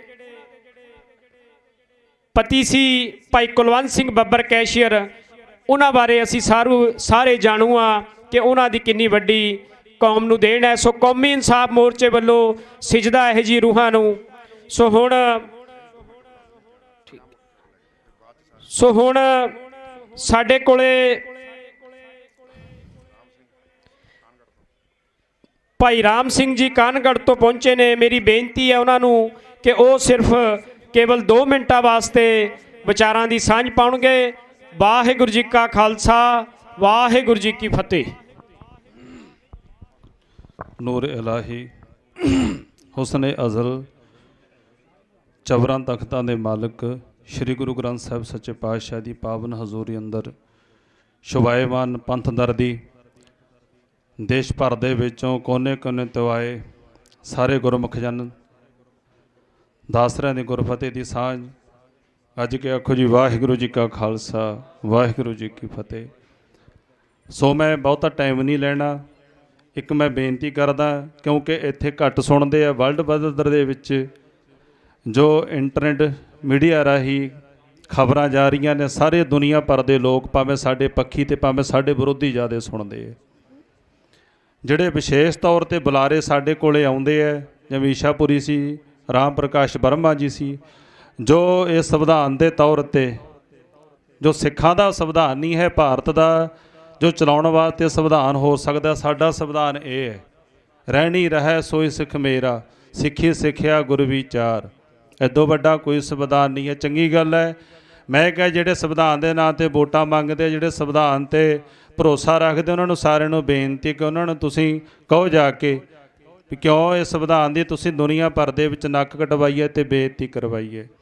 ਦੂਸਰੀ ਬੇਨਤੀ ਇਹ ਹੈ ਕਿ ਦਾਸ ਰਾਮ ਸਿੰਘ ਜੀ, ਪਿੰਡ ਕਾਨਗੜ੍ਹ, ਜ਼ਿਲ੍ਹਾ ਮਾਨਸਾ, ਨੇੜੇ ਬਰੇਟਾ ਮੰਡੀ, ਸਾਡੇ ਬਹੁਤ ਹੀ ਸਤਿਕਾਰਯੋਗ ਸਨਮਾਨਯੋਗ ਹਸਤੀ। ਜਦੋਂ ਦਾ ਮੋਰਚਾ ਲੱਗਿਆ ਬਾਬਾ ਰਾਜਾ ਰਾਜ ਸਿੰਘ ਜੀ ਅਰਬਾਂ ਖਰਬਾਂ, ਸੋ ਤਰਨਾ ਦਲ ਦੇ ਮੁਖੀ, ਜੋ ਸਾਡੇ ਨੇੜੇ ਹੀ ਪੈਂਦਾ ਇਹਨਾਂ ਦਾ ਜਿੱਥੇ ਛਾਉਣੀ ਹੈ। ਸਾਨੂੰ ਮਾਣ ਹੈ ਕਿ ਅਸੀਂ ਨੇ ਇੱਕ ਛੋਟੀ ਜਿਹੀ ਪਹਿਲ ਕਦਮੀ ਕੀਤੀ ਹੈ, ਜਿਹੜੇ ਖਾਸ ਕਰਕੇ ਪੰਜਾਬ ਦੇ 100 ਜਾਂ 200-250 ਕਿਲੋਮੀਟਰ 'ਤੇ ਪਿੰਡ ਨੌਜਵਾਨ ਰਹਿੰਦੇ ਹੈ, ਕਿ ਅਸੀਂ ਹੁਣ ਪਿੰਡਾਂ ਵਿੱਚ ਦੀ ਸਵੇਰੇ 9 ਵਜੇ ਤੋਂ ਪਹਿਲਾਂ ਦਾ ਜਥਾ ਚੱਲਿਆ ਹੋਇਆ ਹੈ। ਘੱਟੋ ਘੱਟ 5 ਘੰਟਿਆਂ ਦੇ ਵਿੱਚ ਅਸੀਂ ਉੱਥੇ ਪਹੁੰਚੇ ਹਾਂ। ਪੌਣੇ ਕੁ 200 ਕਿਲੋਮੀਟਰ ਦਾ ਸਫ਼ਰ ਤੈਅ ਕਰਦੇ ਹੋਏ ਆ, ਕਿ 55 ਸਿੰਘ ਦੇ ਲਗਭਗ ਕੁਛ ਅਸੀਂ ਗੱਡੀ ਵਿੱਚ ਸੀ, ਮੂਹਰੇ ਲਾਏ ਹੋਏ ਸੀ, ਬਾਕੀ ਸਾਰੇ ਮੋਟਰਸਾਈਕਲਾਂ ਵਾਲੇ ਮੰਗਰ ਸੀ। ਵੀ ਇੱਥੇ ਨਾਲੋਂ ਜੋ ਆਪਣੀ ਪਿੰਡਾਂ ਦੇ ਵਿੱਚ ਦੀ ਹੋ ਕੇ ਜਥੇ ਇੱਥੇ ਪਹੁੰਚਣਗੇ, ਇਹਦਾ ਬਹੁਤ ਜਿਹੜਾ ਪ੍ਰਭਾਵ ਹੈ ਉਹ ਆਮ ਆਵਾਮ 'ਤੇ ਪੈਂਦਾ ਹੈ। ਸੋ ਮੈਂ ਬੇਨਤੀ ਕਰਦਾ ਪਿੰਡਾਂ ਦੇ ਵਿੱਚ ਵਸਣ ਵਾਲੇ, ਕੌਮ ਦੇ ਨਾਲ ਦਰਦ ਰੱਖਣ ਵਾਲੇ ਨੌਜਵਾਨ ਵੀਰਾਂ ਨੂੰ ਕਿ ਆਪੋ ਆਪਣੇ ਮੋਟਰਸਾਈਕਲਾਂ 'ਤੇ ਤਿਆਰ ਹੋ ਕਰਕੇ, ਸ਼ਸਤਰ ਵਾਸਤਰ ਸਜਾ ਕਰਕੇ, ਇੱਕ ਜੋ ਕੌਮੀ ਇਨਸਾਫ ਮੋਰਚਾ ਲੱਗਾ ਹੈ, ਇਹਦੀਆਂ ਜਿੰਨੀਆਂ ਵੀ ਸਾਰੀਆਂ ਮੰਗਾਂ ਨੇ, ਇਹਨਾਂ ਨੂੰ ਚੇਤਨਤਾ ਕਰਨ ਵਾਸਤੇ, ਸੋ ਨਗਰ ਦੇ ਪਿੰਡਾਂ ਦੇ ਵਿੱਚ ਬੈਠਣ ਵਾਲੇ ਆਮ ਲੋਕਾਂ ਦੇ ਸਪਰਿਟ ਕਰਨ ਵਾਸਤੇ ਕਮਰ ਕਸੇ ਕਰਕੇ ਸੋ ਮੋਰਚੇ ਵੱਲ ਚਾਲੇ ਮਾਰੀਏ। ਸੋ ਸਾਰਿਆਂ ਦਾ ਬਹੁਤ ਬਹੁਤ ਧੰਨਵਾਦ ਕਰਦਾ, ਸਾਰੀ ਪ੍ਰਬੰਧਕ ਕਮੇਟੀ ਦਾ, ਮੇਰੇ ਮਾਲਕ ਜੀ ਦਾ। ਸੋ ਬਹੁਤ ਸਾਰੇ ਸਵਾਲ ਮੈਨੂੰ ਕਰਦੇ ਆ, ਸਾਨੂੰ ਪੱਤਰਕਾਰ ਵੀ ਮਿਲਦੇ ਰਹਿੰਦੇ, ਅੱਜ ਵੀ ਪੱਤਰਕਾਰਾਂ ਨੇ ਕਈ ਵਾਰੀ ਵਾਹ ਵਾਸਤਾ ਪਿਆ। ਕੱਲ੍ਹ ਵੀ ਅਸੀਂ ਕਿਸੇ ਪ੍ਰੋਗਰਾਮ 'ਤੇ ਗਏ ਤੇ ਉੱਥੇ ਵੀ ਉਹਨਾਂ ਨੇ ਕਿਹਾ ਵੀ ਉੱਥੇ ਅਗਵਾਈ ਕੌਣ ਕਰਦਾ, ਕੌਣ ਬੰਦੇ ਨੇ, ਜਿਵੇਂ ਪਹਿਲਾਂ ਵੀ ਦੇਖੋ ਮੋਰਚੇ ਉਰਦ ਖੁਰਦ ਹੋ ਗਏ, ਸਾਨੂੰ ਪਤਾ ਹੀ ਆ, ਦੱਸਣ ਦੀ ਲੋੜ ਤੇ ਨਹੀਂ। ਮੈਂ ਕਿਹਾ ਵੀ ਅਸੀਂ ਉੱਥੇ ਬੰਦਿਆਂ ਨੂੰ ਬਹੁਤਾ ਜਾਣਦੇ ਨਹੀਂ, ਜੋ ਸੋਸ਼ਲ ਮੀਡੀਆ 'ਤੇ ਦੇਖੀਂਦੇ ਨੇ, ਇਹਨਾਂ ਨੂੰ ਰੂਬਰੂ ਹੋਇਆ ਰੂਹਾਂ ਤੋਂ। ਪਰ ਵੱਡੀ ਗੱਲ ਇਹ ਕਿ ਸਾਡਾ ਮਾਲਕ ਉੱਥੇ ਬੈਠਾ ਹੈ, ਜਿੱਥੇ ਜਾਏ ਵਹਿ ਮੇਰਾ ਸਤਿਗੁਰੂ, ਸੋ ਥਾਨ ਸੁਹਾਵਾ ਰਾਮ ਰਾਜੇ।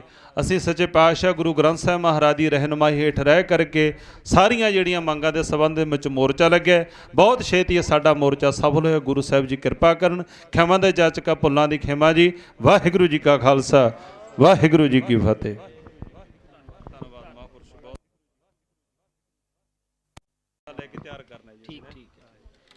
ਵਾਹਿਗੁਰੂ ਜੀ ਕਾ ਖਾਲਸਾ, ਵਾਹਿਗੁਰੂ ਜੀ ਕੀ ਫਤਿਹ। ਇਹ ਸਨ ਬਾਬਾ ਰਾਮ ਸਿੰਘ ਜੀ ਭਾਵਾ ਕਾਨਗੜ੍ਹ ਵਾਲੇ। ਸੋ ਇਹਨਾਂ ਤੋਂ ਇੱਕ ਸੇਧ ਮਿਲਦੀ ਹੈ ਕਿ ਜੇਕਰ ਕੌਮ ਦੇ ਪ੍ਰਚਾਰਕ ਨੇ, ਗ੍ਰੰਥੀ ਸਿੰਘ ਨੇ, ਉਹ ਆਪੋ ਆਪਣੀ ਜ਼ਿੰਮੇਵਾਰੀਆਂ ਸਮਝਦੇ ਆ, ਕੌਮੀ ਇਨਸਾਫ ਮੋਰਚੇ ਦੀਆਂ ਜਿਹੜੀਆਂ ਮੰਗਾਂ ਨੇ, ਬੰਦੀ ਸਿੰਘਾਂ ਦੀ ਰਿਹਾਈ ਹੈ, ਗੁਰੂ ਗ੍ਰੰਥ ਸਾਹਿਬ ਜੀ ਦੀ ਬੇਅਦਬੀਆਂ ਨੇ, ਉਹਨਾਂ ਪ੍ਰਤੀ ਸੰਗਤਾਂ ਨੂੰ ਸੁਚੇਤ ਕਰਨ ਤੇ ਮੋਰਚਾ ਕੁਛ ਦਿਨਾਂ ਵਿੱਚ ਹੀ ਫਤਿਹ ਹੋ ਸਕਦਾ ਹੈ। ਸੋ ਧੰਨਵਾਦੀ ਹਾਂ। ਸੋ ਹੁਣ ਮੇਰੀ ਬੇਨਤੀ ਹੈ, ਭਾਈ ਹਰਜਿੰਦਰ ਸਿੰਘ ਜੀ ਸਿੱਧੂ ਰਾਮਸਰਾਂ, ਜਿਹੜੇ ਪੰਜਾਬ ਪ੍ਰਧਾਨ ਨੇ ਰਾਸ਼ਟਰੀ ਕਿਸਾਨ ਮੋਰਚਾ ਦੇ, ਉਹ ਹੁਣ ਸਿੱਖ ਸੰਗਤਾਂ ਦੇ ਨਾਲ ਕੁਛ ਮਿੰਟ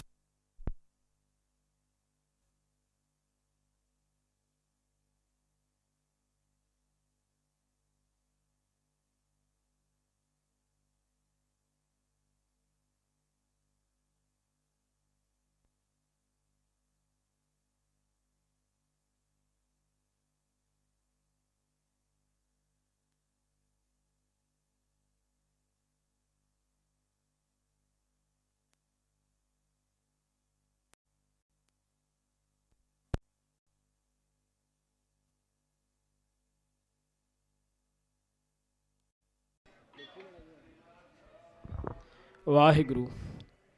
ਸੋ ਹੁਣ ਇੱਥੇ ਵਿਚਾਰਾਂ ਦੀ ਸਾਂਝ ਪਾਉਣਗੇ ਭਾਈ ਹਰਜਿੰਦਰ ਸਿੰਘ ਜੀ ਸਿੱਧੂ। ਇਹਨਾਂ ਤੋਂ ਬਾਅਦ ਕੇਵਲ 2 ਮਿੰਟਾਂ ਵਾਸਤੇ ਭਾਈ ਜਸਵੀਰ ਸਿੰਘ ਜੀ ਚੱਕਰ ਉਹ ਵੀ ਤਿਆਰ ਰਹਿਣ। ਵਾਹਿਗੁਰੂ ਜੀ ਕਾ ਖਾਲਸਾ, ਵਾਹਿਗੁਰੂ ਜੀ ਕੀ ਫਤਿਹ। ਗੁਰੂ ਗ੍ਰੰਥ ਸਾਹਿਬ ਜੀ ਦੀ ਹਜ਼ੂਰੀ ਵਿੱਚ ਜੁੜ ਬੈਠੀ ਪਿਆਰੀ ਸਾਧ ਸੰਗਤ ਜੀਓ, ਫਤਿਹ ਦੀ ਅੱਜ ਸਾਂਝੀ ਕਰਦਾ। ਵਾਹਿਗੁਰੂ ਜੀ ਕਾ ਖਾਲਸਾ, ਵਾਹਿਗੁਰੂ ਜੀ ਕੀ ਫਤਿਹ। ਸੋ ਸਾਡੇ ਰਾਸ਼ਟਰੀ ਕਿਸਾਨ ਮੋਰਚੇ ਦੇ ਪ੍ਰਧਾਨ ਰਾਮ ਸ਼ਰੇਸ਼ ਵਰਮਾ ਜੀ ਦੇ ਨਾਲ ਅਸੀਂ ਆਏ ਹਾਂ। ਦਾਸ ਪੰਜਾਬ ਦਾ ਰਾਸ਼ਟਰੀ ਕਿਸਾਨ ਮੋਰਚੇ ਦਾ ਪ੍ਰਧਾਨ ਹੋਣ ਕਰਕੇ ਹਾਜ਼ਰੀ ਭਰਦਾ ਹੈ। ਮੈਂ ਸਭ ਤੋਂ ਪਹਿਲਾਂ ਜਿਹੜੇ ਲੰਘ ਗਏ ਸੱਪ ਉਹਨਾਂ ਦੀਆਂ ਲੀਹਾਂ ਨਾ ਕੁੱਟਾਂ, ਬਾਦਲ ਕੀਤੇ ਸਰਸੇ ਵਾਲਿਆਂ ਦੀ ਨਿੰਦਿਆ ਨਾ ਕਰਦਾ ਹੋਇਆ ਮੈਂ ਭਗਵੰਤ ਮਾਨ ਨੂੰ ਦਿਲੋਂ ਬੇਨਤੀ ਕਰਦਾ ਹਾਂ ਕਿ ਸਾਡੇ ਬੰਦੀ ਸਿੰਘਾਂ ਨੂੰ, ਨਾਲ ਹੀ ਮੈਂ ਮੋਦੀ ਸਾਹਿਬ ਨੂੰ ਬੇਨਤੀ ਕਰਦਾ ਹਾਂ ਕਿ ਤੁਸੀਂ ਛੇਤੀ ਤੋਂ ਛੇਤੀ ਰਿਹਾ ਕਰੋ। ਉਮਰ ਕੈਦ ਹੁੰਦੀ ਹੈ 20 ਸਾਲ ਦੀ ਹੁੰਦੀ ਹੈ, ਜਿਨ੍ਹਾਂ ਨੂੰ 25 30 32 ਸਾਲ ਹੋ ਗਏ। ਤੁਸੀਂ ਆਪ ਹੀ ਸੋਚ ਲਓ ਵੀ ਤੁਸੀਂ ਸ਼ਾਬਾਸ਼ੇ ਦੇ ਪਾਤਰ ਬਣ ਜਾਓ, ਨਾ ਨਿੰਦਿਆ ਕਰਾਓ। ਛੇਤੀ ਤੋਂ ਛੇਤੀ ਸਾਡੇ ਸਿੰਘਾਂ ਨੂੰ ਰਿਹਾ ਕਰੋ। ਤੇ ਸਾਡਾ ਰਾਸ਼ਟਰੀ ਕਿਸਾਨ ਮੋਰਚਾ ਤਹਿ ਦਿਲੋਂ ਤਨ ਮਨ ਤੇ ਧਨ ਦੇ ਨਾਲ ਖੜਾ ਹੈ ਕੌਮੀ ਇਨਸਾਨ ਮੋਰਚੇ ਦੇ। ਸੋ ਮੈਂ ਵਰਮਾ ਜੀ ਨੂੰ ਵੀ ਬੇਨਤੀ ਕਰਦਾ ਹਾਂ ਕਿ ਇਹ ਰਾਸ਼ਟਰੀ ਪ੍ਰਧਾਨ ਨਾਲ ਮੀਟਿੰਗਾਂ ਕਰਨ, ਜ਼ਿਲ੍ਹਾ ਲੈਵਲ ਤੇ ਬਲਾਕ ਲੈਵਲ ਤੇ ਇਹ ਰਾਸ਼ਟਰੀ ਕਿਸਾਨ ਮੋਰਚੇ ਵਾਸਤੇ ਜੋ ਰਸਤ ਵਾਸਤੇ ਮਾਇਆ ਇਕੱਠੀ ਕਰਨ, ਰਸਤ ਇਕੱਠੀ ਕਰਨ, ਉਹ ਸਾਡੀਆਂ ਡਿਊਟੀਆਂ ਲਾਉਣ ਜ਼ਿਲ੍ਹਾ ਪੱਧਰ ਤੇ। ਮੈਂ ਬਹੁਤਾ ਸਮਾਂ ਨਾ ਲਵਾਂ, ਮੈਂ ਇਹਨਾਂ ਕਹਿੰਦਾ ਹੋਇਆ ਖੇਮਾਂ ਦਾ ਜਾਚਕ ਹਾਂ। ਵਾਹਿਗੁਰੂ ਜੀ ਕਾ ਖਾਲਸਾ, ਵਾਹਿਗੁਰੂ ਜੀ ਕੀ ਫਤਿਹ।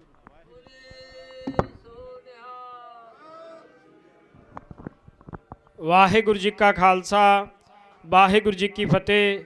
ਸੋ ਅਸੀਂ ਧੰਨਵਾਦੀ ਹਾਂ ਭਾਈ ਹਰਜਿੰਦਰ ਸਿੰਘ ਸੰਧੂ ਦੇ। ਹੁਣ ਮੇਰੀ ਬੇਨਤੀ ਹੈ ਦੀਪ ਸ਼ੇਰ ਗਿੱਲ ਜਿਹੜੇ ਸਟੇਟ ਜਨਰਲ ਸਕੱਤਰ ਨੇ ਬਹੁਜਨ ਮੁਕਤੀ ਪਾਰਟੀ ਪੰਜਾਬ ਦੇ, ਉਹ ਆਪਣੇ ਵਿਚਾਰਾਂ ਦੀ ਸਾਂਝ ਪਾਉਣਗੇ। ਵਾਹਿਗੁਰੂ ਜੀ ਕਾ ਖਾਲਸਾ, ਵਾਹਿਗੁਰੂ ਜੀ ਕੀ ਫਤਿਹ। ਵਾਹਿਗੁਰੂ ਜੀ ਕਾ ਖਾਲਸਾ, ਵਾਹਿਗੁਰੂ ਜੀ ਕੀ ਫਤਿਹ। ਮੋਰਚੇ 'ਤੇ ਆਈਆਂ ਹੋਈਆਂ ਸੰਗਤਾਂ ਨੂੰ ਮੈਂ ਦੱਸਣਾ ਚਾਹੁੰਦਾ, ਮੇਰੇ ਤੋਂ ਪਹਿਲਾਂ ਬੁਲਾਰੇ ਬਾਬਾ ਜੀ ਗੱਲ ਕਰਕੇ ਗਏ ਕਿ ਸਾਡਾ ਜਿਹੜਾ ਸੰਵਿਧਾਨ ਆ ਉਹ ਗੁਰੂ ਗ੍ਰੰਥ ਸਾਹਿਬ ਆ।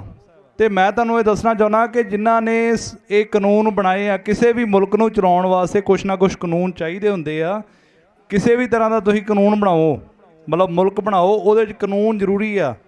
ਤਾਂ ਉਹ 500 ਦੇ ਕਰੀਬ ਮੀਟਿੰਗਾਂ ਹੋਣ ਤੋਂ ਬਾਅਦ ਇਹ ਜਿਹੜਾ ਕੌਂਸਟੀਟਿਊਸ਼ਨ ਆਫ ਇੰਡੀਆ ਬਣਿਆ ਸੀਗਾ, ਔਰ ਜਿਨ੍ਹਾਂ ਨੇ ਇਹ ਸੰਵਿਧਾਨ ਬਣਾਇਆ ਆ ਬਾਬਾ ਸਾਹਿਬ ਭੀਮ ਰਾਓ ਅੰਬੇਦਕਰ, ਉਹ ਸਭ ਤੋਂ ਜ਼ਿਆਦਾ ਗੁਰੂ ਗ੍ਰੰਥ ਸਾਹਿਬ ਤੋਂ ਪ੍ਰਭਾਵਿਤ ਸੀਗੇ ਔਰ ਉਹ ਸਿੱਖ ਬਣਨਾ ਚਾਹੁੰਦੇ ਸੀਗੇ। ਤਾਂ ਇਹ ਨਾ ਕਿਹਾ ਜਾਵੇ ਕਿ ਸਾਡਾ ਜਿਹੜਾ ਸੰਵਿਧਾਨ ਆ, ਇਹ ਸੰਵਿਧਾਨ ਦੇ ਨਾਲ ਕੋਈ ਨਾਤਾ ਨਹੀਂ ਆ।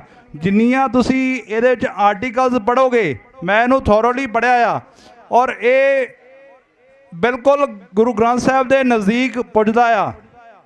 ਔਰ ਦੂਸਰੀ ਗੱਲ ਆ ਕਿ ਜਿਵੇਂ ਇਹ ਕੌਮੀ ਇਨਸਾਫ ਮੋਰਚਾ ਲੱਗਿਆ ਆ, ਇਹ ਜਿਹੜਾ ਇਨਸਾਫ ਦਿਵਾਉਣ ਦੀ ਲੋੜ ਆ ਨਾ, ਉਹ ਇਕੱਲੇ ਸਿੱਖ ਕੌਮ ਨੂੰ ਨਹੀਂ ਆ, ਇਹ ਪੂਰੇ ਇੰਡੀਆ ਨੂੰ ਇਨਸਾਫ ਦਿਵਾਉਣ ਦੀ ਲੋੜ ਆ। ਸਤਿ ਸ੍ਰੀ ਅਕਾਲ। ਇਹ ਜਿਹੜਾ ਇਨਸਾਫ ਦਿਵਾਉਣ ਦੀ ਲੋੜ ਆ ਪੂਰੇ ਇੰਡੀਆ ਨੂੰ ਆ। ਉਹ ਤੁਹਾਨੂੰ ਮੈਂ ਦੱਸਾਂ ਵੀ ਕਿਉਂ, ਕਿ ਜਦੋਂ ਅੰਗਰੇਜ਼ ਇਸ ਇੰਡੀਆ ਨੂੰ ਛੱਡ ਕੇ ਗਏ ਆ, ਉਸ ਤੋਂ ਪਹਿਲਾਂ ਅੱਤਵਾਦ ਦਾ ਨਾਂ ਨਹੀਂ ਸੀ। ਉਸ ਤੋਂ ਬਾਅਦ ਜੰਮੂ ਕਸ਼ਮੀਰ ਵਾਲੇ ਅੱਤਵਾਦੀ ਹੋ ਗਏ, ਆਪਣੇ ਬੋਡੋਲੈਂਡ ਵਾਲੇ ਜਿਹੜੇ ਹੈਗੇ ਆ, ਸਿੱਕਿਮ ਦੇ, ਮੇਘਾਲਿਆ ਦੇ, ਉਹ ਸਾਰੇ ਅੱਤਵਾਦੀ ਬਣਾ ਦੇ ਇਹਨਾਂ ਨੇ। ਔਰ ਫਿਰ ਜਿਹੜੇ ਤਾਮਿਲਨਾਡੂ ਦੇ ਲਿੱਟੇ ਉਗਰਵਾਦੀ ਬਣਾ ਦੇ, ਸਿੱਖ ਉਗਰਵਾਦੀ ਬਣਾ ਦੇ, ਮੁਸਲਮਾਨ ਉਗਰਵਾਦੀ ਬਣਾ ਦੇ। ਮੈਂ ਇਹ ਪੁੱਛਣਾ ਚਾਹੁੰਦਾ ਵੀ ਇਸ ਮੁਲਕ ਦੇ ਵਿੱਚ ਬਾਕੀ ਰਹਿ ਕਿਹੜਾ ਗਿਆ ਆ ਜਿਹੜਾ ਅੱਤਵਾਦੀ ਹੈ ਨਹੀਂ ਗਾ? ਮਤਲਬ ਸਾਰਾ ਮੁਲਕ ਹੀ ਅੱਤਵਾਦੀਆਂ ਦਾ ਇਹ ਸਾਰਿਆਂ ਨੂੰ ਅੱਤਵਾਦੀ ਡਿਕਲੇਅਰ ਕਰਨ ਵਾਲਾ ਜਿਹੜਾ ਹੈਗਾ ਆ, ਉਹ ਜਿਹੜਾ ਵਾਇਰਸ ਇਸ ਇੰਡੀਆ 'ਚ ਬੈਠਾ ਆ, ਉਹ ਇੱਕ ਵਿਦੇਸ਼ੀ ਵਾਇਰਸ ਆ। ਉਹ ਖੁਦ ਇਸ ਮੁਲਕ ਦਾ ਹੈ ਨਹੀਂ ਗਾ, ਉਹਦਾ DNA ਵਿਦੇਸ਼ੀ ਆ। ਔਰ ਉਹ 3.5% ਹੁੰਦਾ ਹੋਇਆ ਇਸ ਮੁਲਕ 'ਤੇ ਕਬਜ਼ਾ ਕਰੀ ਬੈਠਾ, ਨਜਾਇਜ਼ ਕਬਜ਼ਾ ਕਰੀ ਬੈਠਾ। ਉਸੇ ਨਜਾਇਜ਼ ਕਬਜ਼ੇ ਦੇ ਤਹਿਤ ਉਹਨੇ ਕਲੋਜ਼ੀਅਮ ਸਿਸਟਮ ਬਣਾਇਆ ਹੋਇਆ ਆ ਨਿਆਂਪਾਲਿਕਾ ਦੇ ਵਿੱਚ। ਕਲੋਜ਼ੀਅਮ ਸਿਸਟਮ ਦੇ ਤਹਿਤ ਉਹ ਇਸ ਮੁਲਕ ਦੇ ਉਥੋਂ ਨਕਾਰਦਾ ਹੈ ਸੰਵਿਧਾਨ ਨੂੰ। ਜੇ ਤੁਸੀਂ ਉਹਨੂੰ ਉਹਦਾ ਜੇ ਤੁਸੀਂ RTI ਲਾ ਕੇ ਦੇਖੋ ਨਾ, ਡਿਟੇਲ ਲਵੋ ਸੁਪਰੀਮ ਕੋਰਟ ਤੇ ਹਾਈ ਕੋਰਟਾਂ ਦੀ, ਤੇ ਉਹ ਨਿਯੁਕਤੀਆਂ ਦੇ ਵਿੱਚ ਇਸ ਮੁਲਕ ਦੇ ਸੰਵਿਧਾਨ ਨੂੰ ਨਹੀਂ ਮੰਨਦੇ। ਉਸ ਤੋਂ ਬਾਅਦ ਜਿਹੜਾ ਅੱਜ ਦੌਰ ਚੱਲ ਰਿਹਾ ਆ ਕਿ ਹਰ ਜਿਹੜਾ ਕਾਨੂੰਨ ਬਣ ਰਿਹਾ ਉਹ ਸਾਡੇ ਖਿਲਾਫ ਬਣ ਰਿਹਾ, ਤਾਂ ਉਹਦੇ ਵਾਸਤੇ ਲੇਟਰਲ ਐਂਟਰੀ ਜ਼ਿੰਮੇਵਾਰ ਆ, ਜਿਹਦੇ ਵਾਸਤੇ ਕਦੇ ਵੀ ਕੋਈ ਬੁਲਾਰਾ ਨਹੀਂ ਬੋਲਦਾ। ਲੇਟਰਲ ਐਂਟਰੀ ਦੇ ਤਹਿਤ ਹਾਂਜੀ बोले सो निहाल, देख तेग पंथ की राज करेगा, चूलते निशान रहें,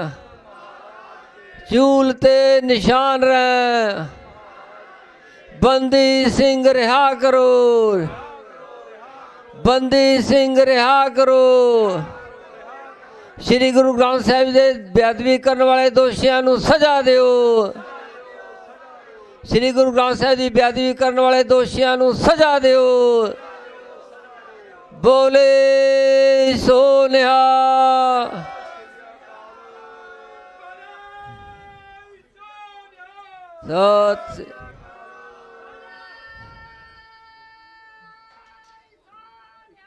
सत श्री अकाल।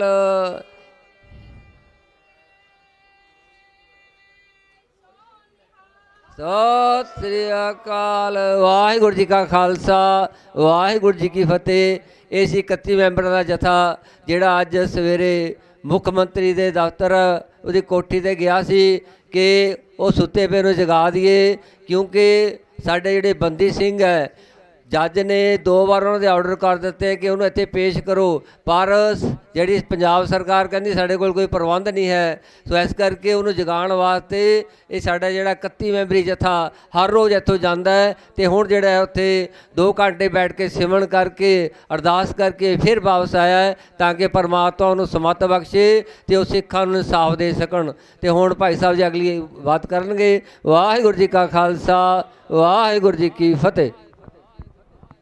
ਇਹ ਜਿਹੜਾ ਇਨਸਾਫ ਦਿਵਾਉਣ ਦੀ ਗੱਲ ਹੈ, ਇਹ ਪੂਰੇ ਇੰਡੀਆ ਨੂੰ ਇਨਸਾਫ ਦਿਵਾਉਣ ਦੀ ਗੱਲ ਆ, ਔਰ ਉਹ ਜਿਹੜਾ ਇਨਸਾਫ ਕਰ ਸਕਦਾ ਉਹ ਇੰਡੀਆ ਦਾ ਕਨਸਟੀਟਿਊਸ਼ਨ ਕਰ ਸਕਦਾ ਆ, ਪਰ ਉਸ ਕਾਨੂੰਨ ਨੂੰ ਲਾਗੂ ਕਰਨ ਵਾਸਤੇ ਇੱਕ ਕਹਿ ਲਓ ਵੀ ਨਿਰਪੱਖ ਲੋਕਾਂ ਦਾ ਉੱਥੇ ਹੋਣਾ ਬਹੁਤ ਜ਼ਰੂਰੀ ਆ। ਔਰ ਨਿਰਪੱਖਤਾ ਉਦੋਂ ਆਊਗੀ ਕਿ ਜਿੰਨੀਆਂ ਜਾਤਾਂ 'ਚ ਇਸ ਮੁਲਕ ਨੂੰ ਵੰਡਿਆ ਗਿਆ ਆ, ਹਰ ਇੱਕ ਜਾਤ ਨੂੰ ਉੱਥੇ ਪ੍ਰਤੀਨਿਧਤਾ ਦਿੱਤੀ ਜਾਵੇ। ਜਿਵੇਂ ਗੁਰੂ ਨਾਨਕ ਸਾਹਿਬ ਨੇ ਕਿਹਾ ਵੰਡ ਕੇ ਛਕੋ, ਐਵੇਂ जुडिशरी दे विच भी हर एक जात का जज होना चाहिए आ। साडी जिहड़ी लड़ाई आ वो यह है कि जिसकी जितनी संख्या भारी उतनी उसकी हिस्सेदारी। जिन्ना चिर हर एक जात का जज उत्थे नहीं होऊगा तो इन्हां दी मनोपली नहीं टुटनी। एक जात की मनोपली है उत्थे, और उही जात जे किसी नूं मन मर्जी मतलब बेल दे दिंदी आ और किसी नूं नहीं दिंदी, उन्हां दी मर्जी आ। उपर जिहड़ा जज बैठा वो भी नहीं कुछ नहीं पुछ रहा। तो इस दा जे ਆਪਾਂ ਹੱਲ ਲੱਭਣਾ ਆ। ਔਰ ਭੈਣ ਮੇਰੀ ਇੱਕ ਗੱਲ ਕਰਕੇ ਗਈ ਹੈ ਨਸ਼ਿਆਂ ਦੀ। ਜੇ ਨਸ਼ਿਆਂ ਬਾਰੇ ਤੁਸੀਂ ਇਤਿਹਾਸ 'ਚ ਪੜ੍ਹੋ ਤਾਂ ਚੀਨ ਦੀ ਹਿਸਟਰੀ ਪੜ੍ਹ ਕੇ ਦੇਖਿਓ। ਚੀਨ ਦੇ ਵਿੱਚ ਅੰਗਰੇਜ਼ ਰਾਜ ਕਰਦੇ ਸੀ, ਉਹਨਾਂ ਨੇ ਪੂਰੀ ਜਨਤਾ ਨੂੰ ਅਫੀਮ ਦੀ ਜਿਹੜਾ ਨਸ਼ੇ ਦੇ ਉੱਤੇ ਲਾ ਦਿੱਤਾ ਸੀਗਾ, ਔਰ ਚੀਨੀਆਂ ਨੇ ਬੜੇ ਉਪਰਾਲੇ ਕੀਤੇ ਵੀ ਸਾਡੇ ਲੋਕ ਨਸ਼ਾ ਛੱਡ ਜਾਣ। ਪਰ ਜਿੰਨਾ ਚਿਰ ਅੰਗਰੇਜ਼ ਚੀਨ ਦੇ ਉੱਤੇ ਕਾਬਜ਼ ਰਹੇ ਉਹਨਾਂ ਚਿਰ ਉੱਥੋਂ ਨਸ਼ਾ ਨਹੀਂ ਗਿਆ। ਔਰ ਜਿੱਦਣ ਉਹਨਾਂ ਨੇ ਅੰਗਰੇਜ਼ ਕੱਢਦੇ और उस तो बाद अफीम का नाम नहीं उत्थे दिखता किते चीन दे विच। और उन्होंने उस तो बाद तियानमेन स्केयर दे विच जिहड़े नशेड़ी सी वो टैंकां थले दरड़ के मारते भी इस तो बाद साडे मुल्क दे विच अफीम नहीं वंडनी चाहिदी, क्योंकि वो विदेशी लोग आ जिहड़े राज करदे आ वो कदे भी सानू होश नहीं रहन देना चाहुंदे। इसलिए तुहाडे अगे गुजारिश आ कि जिहड़ा साडा वामन मेशराम साहब संकल्प लैके चले आ कि इस मुल्क दे विच मूल निवासियों राज होना चाहिए। आ जिन्ने भी जुल्म आ ये मूल निवासियों के उत्ते हुंदे आ, और असी गुलाम आ। ये गुलाम कल्ली सिख कौम नहीं है। इस मुल्क का scheduled caste, scheduled tribe, OBC ਔਰ ਘੱਟ ਗਿਣਤੀ ਜਿਹੜਾ ਧਰਮ ਹੈਗੇ ਆ, ਧਾਰਮਿਕ ਘੱਟ ਗਿਣਤੀਆਂ, ਉਹ ਸਾਰੇ ਦੇ ਸਾਰੇ ਇਹਨਾਂ ਦੇ ਜ਼ੁਲਮਾਂ ਦੇ ਨਾਲ ਦਰੜੇ ਹੋਏ ਆ, ਪਰ ਉਹ ਅਲੱਗ-ਅਲੱਗ ਲੜ ਰਹੇ ਆ। ਅਸੀਂ ਸਾਰਿਆਂ ਨੂੰ ਇੱਕ ਜਗ੍ਹਾ ਤੇ ਇਕੱਠੇ ਕਰਕੇ ਉਹਨਾਂ ਦੀ ਇਕੱਠੀ ਤਾਕਤ ਦੇ ਨਾਲ ਜਿੱਤਣਾ ਚਾਹੁੰਦੇ ਆ। ਔਰ ਜਿੱਦਣ ਤੁਹਾਨੂੰ ਮੈਂ ਦੱਸਣਾ ਚਾਹੁੰਦਾ, ਜਿੱਦਣ ਤੁਸੀਂ ਸਾਰੇ ਇਕੱਠੇ ਹੋ ਗਏ, ਮੁਸਲਮਾਨ, ਸਿੱਖ, ਬੁੱਧ, ਲਿੰਗਾਇਤ ਸਾਰੇ ਇੱਕ ਜਗ੍ਹਾ ਤੇ ਇਕੱਠੇ ਹੋ ਗਏ, ਤੇ ਸਾਨੂੰ ਹਥਿਆਰ ਚੱਕਣ ਦੀ ਲੋੜ ਨਹੀਂ, ਦੁਸ਼ਮਣ ਆਪਣੇ ਆਪ ਹੀ ਛੱਡ ਕੇ ਭੱਜਣਾ ਇਸ ਮੁਲਕ ਨੂੰ। ਤਾਂ ਇਸ ਲਈ ਜੇ ਇਹਨਾਂ ਤੋਂ ਖਹਿੜਾ ਛਡਾਉਣਾ ਚਾਹੁੰਦੇ ਆ ਤਾਂ ਵਾਮਨ ਮੇਸ਼ਰਾਮ ਸਾਹਿਬ ਨੇ ਇਹਨਾਂ ਦੀ ਬੋਦੀ ਫੜ ਲਈ ਆ, ਔਰ ਉਹ ਜਿਹੜੀ ਬੋਦੀ ਆ ਉਹ ਅਸੀਂ 2 ਮੁੱਦੇ ਲੈ ਕੇ ਚੱਲੇ ਆ। ਇੱਕ ਜਿਹੜੀ ਇਹ ਸੈਂਸਸ ਹੋ ਰਹੀ ਆ, ਇਹ ਸੈਂਸਸ ਕਾਸਟ ਬੇਸ ਸੈਂਸਸ ਹੋਣੀ ਚਾਹੀਦੀ ਆ। ਹਰ ਇੱਕ ਜਾਤ ਦੀ ਜਾਤ ਦੇ ਆਧਾਰਿਤ ਗਿਣਤੀ ਹੋਣੀ ਚਾਹੀਦੀ ਆ। ਹਰ ਇੱਕ ਜਾਤ ਨੂੰ ਪਤਾ ਹੋਣਾ ਚਾਹੀਦਾ ਕਿ ਉਹ ਜਿਹੜੇ ਫੈਸਲੇ ਕਰ ਰਹੇ ਆ ਉਹ ਸਾਡੀ ਜਾਤ ਦਾ ਕੋਈ ਬੰਦਾ ਨਹੀਂ ਹੈਗਾ ਉਹਦੇ ਵਿੱਚ, ਸਿੱਖ ਨਹੀਂ ਹੈਗਾ ਉਹਦੇ ਵਿੱਚ ਕੋਈ, ਉਹ 'ਚ ਮੁਸਲਮਾਨ ਨਹੀਂ ਹੈਗਾ, ਉਹ 'ਚ ਕ੍ਰਿਸਚਨ ਨਹੀਂ ਹੈਗਾ। ਔਰ ਫਿਰ ਜ਼ੁਲਮ ਕੌਣ ਕਰ ਰਿਹਾ ਉੱਥੇ? ਉਹ ਜਿਹੜਾ ਦੁਸ਼ਮਣ ਆ ਉਹ ਸਾਡੇ ਸਾਹਮਣੇ ਆ ਜਾਊਗਾ। ਇਸ ਲਈ ਜਾਤੀ ਆਧਾਰਿਤ ਗਿਣਤੀ ਦੀ ਸਾਨੂੰ ਸਪੋਰਟ ਕਰਨੀ ਚਾਹੀਦੀ ਆ। ਔਰ ਦੂਸਰਾ ਮੁੱਦਾ ਜਿਹੜਾ ਕਿ ਇਹ ਜਿੰਨੇ ਵੀ ਅਸੀਂ ਸਰਕਾਰਾਂ ਦੇ ਨਾਂ ਲਏ ਆ, ABCD ਜੋ ਵੀ ਸ਼੍ਰੋਮਣੀ ਅਕਾਲੀ ਦਲ, BJP, ਆਮ ਆਦਮੀ, ਕਾਂਗਰਸ, ਸਾਰੇ ਦੇ ਸਾਰੇ ਇਹ ਸਾਰੇ ਰਲੇ ਹੋਏ ਆ, ਔਰ ਇਹ ਇੱਕ ਜਗ੍ਹਾ ਤੇ ਰਲੇ ਆ। ਉਹ ਹੈਗੀ EVM ਮਸ਼ੀਨ। EVM ਮਸ਼ੀਨ ਦੇ ਵਿੱਚ ਧਾਂਦਲੀ ਹੁੰਦੀ ਆ। ਤੁਸੀਂ ਗੂਗਲ ਦੇ ਉੱਤੇ ਲਿਖ ਕੇ ਵੇਖੋ, 8 ਅਕਤੂਬਰ 2013 ਦੇ ਵਿੱਚ ਸੁਪਰੀਮ ਕੋਰਟ 'ਚ ਕੇਸ ਚੱਲਿਆ, ਔਰ ਸੁਪਰੀਮ ਕੋਰਟ ਨੇ ਕਿਹਾ ਕਿ EVM ਦੇ ਧਾਂਦਲੀ ਹੋ ਕੇ ਸਰਕਾਰਾਂ ਬਣ ਰਹੀਆਂ, ਔਰ ਉਹ ਲੋਕ ਉਹਨਾਂ ਨੂੰ ਮਸ਼ੀਨ ਦੇ ਨਾਲ ਜਿੱਤ ਮਿਲਣੀ ਆ, ਤੁਹਾਡੀਆਂ ਵੋਟਾਂ ਦਾ ਉਹਨਾਂ ਨਾਲ ਕੋਈ ਮਤਲਬ ਨਹੀਂ ਹੈਗਾ। ਜੇ ਤੁਸੀਂ ਇਹ ਸਮਝਦੇ ਹੋ ਕਿ ਤੁਹਾਡੇ ਗੁੱਸੇ ਦਾ ਉਹਨਾਂ ਦੇ ਕੋਈ ਫਰਕ ਪੈਂਦਾ ਹੋਣਾ, ਕੋਈ ਫਰਕ ਨਹੀਂ ਪੈਂਦਾ। ਇਸ ਲਈ ਜੇ ਤੁਸੀਂ ਆਪਦੇ ਗੁੱਸੇ ਦਾ ਉਹਨਾਂ ਦੇ ਫਰਕ ਪਾਉਣਾ ਚਾਹੁੰਦੇ ਆ, ਪਹਿਲਾਂ ਇਹ ਮਸ਼ੀਨ ਨੂੰ ਤੋੜੋ, ਇਸ ਮਸ਼ੀਨ ਨੂੰ ਨਾ ਚੱਲਣ ਦਿਓ, ਉਸ ਤੋਂ ਬਾਅਦ ਤੁਹਾਡੀ ਜਿਹੜੀ ਵੋਟਾਂ ਦੀ ਕਦਰ ਪੈਣੀ, ਤੁਹਾਡੇ ਸਿਰਾਂ ਦੀ ਕਦਰ ਪੈਣੀ ਆ। ਇੰਨੀਆਂ ਗੱਲਾਂ ਕਹਿੰਦਾ ਹੋਇਆ ਜੇ ਕੋਈ ਗਲਤ ਗੱਲ ਕਹੀ ਗਈ ਤੇ ਖਿਮਾ ਦਾ ਜੱਜਗਾ। ਵਾਹਿਗੁਰੂ ਜੀ ਕਾ ਖਾਲਸਾ, ਵਾਹਿਗੁਰੂ ਜੀ ਕੀ ਫਤਿਹ। ਸਤਿ ਸ੍ਰੀ ਅਕਾਲ। ਇਹ ਸਨ ਦੀਪ ਸ਼ੇਰਗਿੱਲ ਜੀ, ਦੀਪ ਸ਼ੇਰਗਿੱਲ ਜਿਨ੍ਹਾਂ ਨੇ ਆਪਦੇ ਨਾਲ ਆਪਣੇ ਵਿਚਾਰਾਂ ਸਾਂਝੀਆਂ ਕੀਤੀਆਂ। ਅਤੇ ਮੈਂ ਹੁਣ ਬੇਨਤੀ ਕਰਾਂ ਦਵਿੰਦਰ ਪਟੇਲ, ਮੰਡਲ ਰਾਸ਼ਟਰੀ ਕਿਸਾਨ, ਅਤੇ ਉਹ ਆਪਦੇ ਨਾਲ 2 ਮਿੰਟ ਲਈ ਆਪਣੀਆਂ ਵਿਚਾਰ ਸਾਂਝੇ ਕਰਨਗੇ। ਅਤੇ ਉਹਨਾਂ ਤੋਂ ਬਾਅਦ ਸ਼ਾਮ ਸੁੰਦਰ ਜੀ, ਅਤੇ ਉਸ ਤੋਂ ਬਾਅਦ ਸਾਡੇ ਕੋਲ ਸਿੱਖ ਪ੍ਰਚਾਰਕ ਭਾਈ ਜਸਵੀਰ ਸਿੰਘ ਜੀ ਚਾਕਰ ਉਹ ਪਹੁੰਚੇ ਹਨ। ਉਹ ਆਪ ਜੀ ਨਾਲ ਗੁਰੂ ਵਿਚਾਰਾਂ ਸਾਂਝੀਆਂ ਕਰਨਗੇ। ਅਤੇ ਸੰਗਤਾਂ ਨੂੰ ਬੇਨਤੀ ਕਿ ਭਾਈ ਹੁਣ ਲੰਗਰ ਪ੍ਰਸ਼ਾਦਾ ਚਾਹ ਪਾਣੀ ਛਕ ਲਿਆ ਅਤੇ ਪੰਡਾਲ ਦੇ ਵਿੱਚ ਆ ਕੇ ਬੈਠਣ ਦੀ ਕਿਰਪਾਲਤਾ ਕਰੋ ਜੀ। ਵਾਹਿਗੁਰੂ ਜੀ ਕਾ ਖਾਲਸਾ, ਵਾਹਿਗੁਰੂ जी की फतेह। धन्यवाद संचालक महोदय। वाहेगुरु जी की खालसा, वाहेगुरु जी की फतेह। अभी आज हम लोग उत्तर प्रदेश मिर्ज़ापुर से यहाँ उपस्थित हुए हैं। कौमी इंसाफ मोर्चा का यह जो मांग है सिख बंदियों को रिहा करने का, हम आपके मांगों के समर्थन के लिए और आपके साथ सहयोग के लिए यूपी से यहाँ आए हुए हैं। और अभी पूर्व में हमारे राष्ट्रीय अध्यक्ष जी ने यह घोषणा भी किया कि आपके समर्थन में देश भर के सभी जिलों पर एक प्रदर्शन और जिला कलेक्ट्रेट के माध्यम से राष्ट्रपति को ज्ञापन सौंपा जाएगा, जो कि सभी जिलों से एक साथ जाएगा। तो उस पर शासन प्रशासन राष्ट्रपति को इस बात पर विचार करना बहुत उनकी मजबूरी रहेगी। यह एक लोकतांत्रिक और पारंपरिक तरीके का बहुत अच्छा सिस्टम है, जो अपने बात मनवाने के लिए ज्ञापन एक माध्यम है। साथियों, अभी हम लोगों के इस जो संघर्ष की लड़ाई चल रही है, इसमें राष्ट्रीय किसान मोर्चा, बहुजन मुक्ति मोर्चा, भारत मुक्ति मोर्चा इत्यादि सभी संगठन, हमारे सभी संगठनों के मुखिया वामन मेश्राम साहब के माध्यम से देश भर में एक बड़ा संदेश और मैसेज जाएगा। यह पंजाब से बाहर निकल के अभी केवल प्रचार हुआ है, इसका प्रसार हम लोग जा करके अपने यहाँ करेंगे।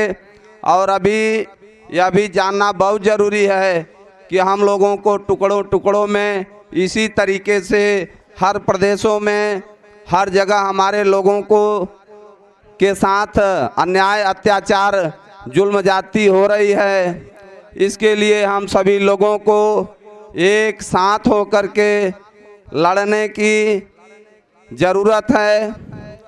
ये जो जालिम सरकार है, यह सरकार इसी तरीके से हमको आपको गुमराह करके ईवीएम की नाजायज सरकार अपना काम साध रही है। और इसमें हम सभी लोगों को एकजुट होकर के एक साथ एक आवाज़ में लड़ाई लड़नी बहुत ही ज़रूरी है। धन्यवाद।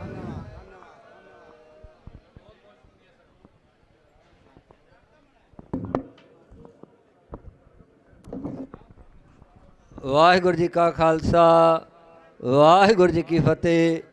ਇਹ ਸਨ ਦਵਿੰਦਰ ਪਟੇਲ ਜੀ, ਇਹਨਾਂ ਦਾ ਬਹੁਤ ਬਹੁਤ ਧੰਨਵਾਦ ਜਿਹੜੇ ਯੂਪੀ ਤੋਂ ਆ ਕੇ ਇੱਥੇ ਜਿਹੜਾ ਕਿਸਾਨ ਸਾਡੇ ਇਸ ਮੋਰਚੇ ਨੂੰ ਸਮਰਪਿਤ ਹੋ ਕੇ ਤੇ ਇੱਥੇ ਪਹੁੰਚੇ ਆ, ਇਹਨਾਂ ਦਾ ਬਹੁਤ ਬਹੁਤ ਧੰਨਵਾਦ। ਹੁਣ ਮੈਂ ਬੇਨਤੀ ਕਰਾਂ ਸ਼ਾਮ ਸੁੰਦਰ ਜੀ, ਜੇ ਉਹ ਭਾਰਤੀ ਮੁਕਤੀ ਮੋਰਚਾ ਚੰਡੀਗੜ੍ਹ ਉਹ ਵੀ 2 ਮਿੰਟ ਲਈ ਆਪਦੇ ਨਾਲ ਵਿਚਾਰ ਸਾਂਝੇ ਕਰਨਗੇ। ਤੇ ਉਹਨਾਂ ਤੋਂ ਬਾਅਦ ਭਾਈ ਜਸਵੀਰ ਸਿੰਘ ਜੀ ਚੱਕਰ ਸਾਹਿਬ ਤੇ ਸਾਡੇ ਵਿਚਕਾਰ ਸਿਮਰਨਜੀਤ ਸਿੰਘ ਜੀ ਮਾਨ ਸ਼੍ਰੋਮਣੀ ਅਕਾਲੀ ਦਲ ਅੰਮ੍ਰਿਤਸਰ ਉਹ ਪਹੁੰਚੇ ਹੈ, ਉਹਨਾਂ ਦਾ ਪਹੁੰਚਣ 'ਤੇ ਜੀ ਆਇਆਂ।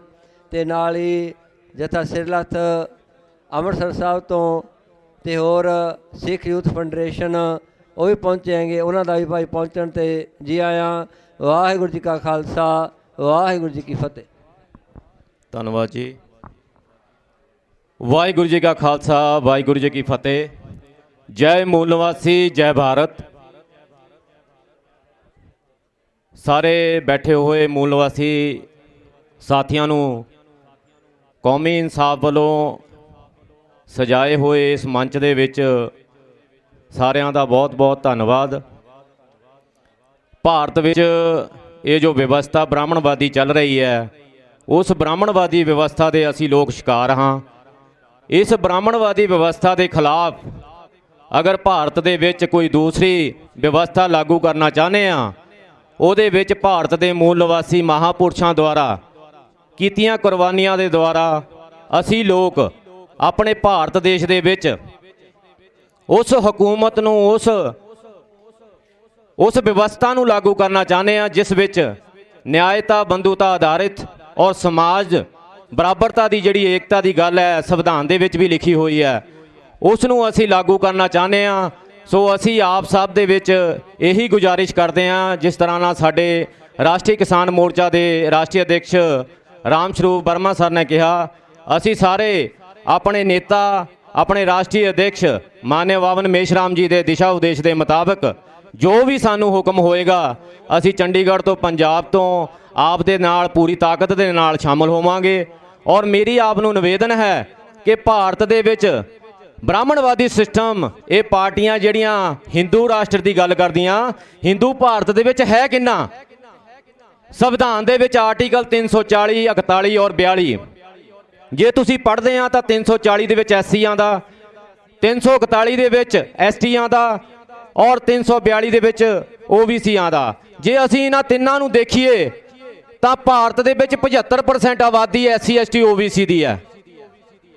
ਤੇ ਇਹ ਜਿਹੜਾ ਬ੍ਰਾਹਮਣਵਾਦੀ ਸਿਸਟਮ ਹੈ ਉਹ ਸਾਨੂੰ ਹਿੰਦੂ ਕਹਿ ਰਿਹਾ, ਲੇਕਿਨ ਸੰਵਿਧਾਨ ਦੇ ਵਿੱਚ ਅਸੀਂ ਹਿੰਦੂ ਨਹੀਂ ਹੈ। ਕੀ ਸਾਡੇ ਸਿੱਖ ਭਾਈਚਾਰੇ ਨੂੰ ਇਸ ਗੱਲ ਦਾ ਪਤਾ ਹੈ? ਉਹ ਜਿਹੜਾ ਹਿੰਦੂ ਰਾਸ਼ਟਰ ਲਾਗੂ ਕਰਨਾ ਚਾਹੁੰਦੇ ਨੇ ਉਹਨਾਂ ਦੀ ਗਿਣਤੀ ਕਿੰਨੀ ਹੈ ਸਾਨੂੰ ਪਤਾ ਹੋਣਾ ਚਾਹੀਦਾ। ਪੰਜਾਬ ਦੇ ਵਿੱਚ ਉਸ ਹਿੰਦੂਵਾਦ ਦੀ ਕਿੰਨੀ ਗਿਣਤੀ ਹੈ ਔਰ ਭਾਰਤ ਦੇ ਵਿੱਚ ਉਸ ਹਿੰਦੂਵਾਦ ਦੀ ਕਿੰਨੀ ਗਿਣਤੀ ਹੈ? ਅਸੀਂ ਭਾਰਤ ਦੇ ਮੂਲ ਨਿਵਾਸੀ ਲੋਕ ਆ ਜਿਹੜੇ ਸੰਵਿਧਾਨ ਦੇ ਵਿੱਚ ਐਸਸੀ ਐਸਟੀ ਓਬੀਸੀ ਕਹਿਲਾਉਂਦੇ ਆ, ਅਨੁਸੂਚਿਤ ਜਾਤੀ ਅਨੁਸੂਚਿਤ ਜਨਜਾਤੀ ਔਰ ਪਿਛੜਾ ਵਰਗ। ਉਸ ਤੋਂ ਇਲਾਵਾ ਸਾਡੇ ਧਰਮ ਪਰਿਵਰਤਿਤ ਲੋਕ ਹੈ ਜਿਸ ਵਿੱਚ ਮੁਸਲਮਾਨ, ਸਿੱਖ, ਈਸਾਈ, ਬੌਧ, ਜੈਨ, ਲਿੰਗਾਇਤ। ਇਹ 85% ਸਮਾਜ ਜਿਹੜਾ ਇਹ ਭਾਰਤੀ ਮੂਲ ਨਿਵਾਸੀ ਹੈ ਔਰ 15% ਜਿਹੜਾ ਆ ਇਹ ਹਿੰਦੂਵਾਦ ਔਰ ਬ੍ਰਾਹਮਣਵਾਦ ਦੀ ਗੱਲ ਕਰਦਾ ਹੈ।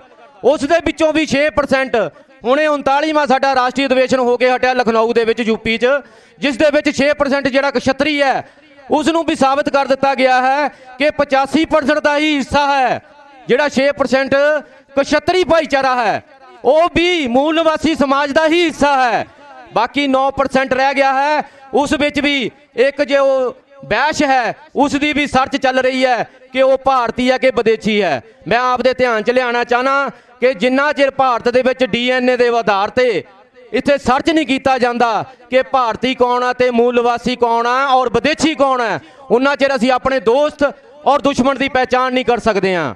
ਬਾਮ ਸੇਬ ਭਾਰਤ ਦਾ ਸਭ ਤੋਂ ਬੜਾ ਆਰਗੇਨਾਈਜੇਸ਼ਨ ਜੋ ਕਿ ਭਾਰਤ ਦੇ ਮੂਲ ਨਿਵਾਸੀ ਲੋਕਾਂ ਦੇ ਲਈ ਮੈਦਾਨੇ ਜੰਗ ਦੇ ਵਿੱਚ ਆਪਣੇ ਲੋਕਾਂ ਨੂੰ ਇਕੱਠਾ ਕਰ ਰਿਹਾ, ਸਾਰੀਆਂ ਜਾਤੀਆਂ ਧਰਮਾਂ ਨੂੰ ਇੱਕ ਮੰਚ ਤੇ ਲਿਆ ਰਿਹਾ।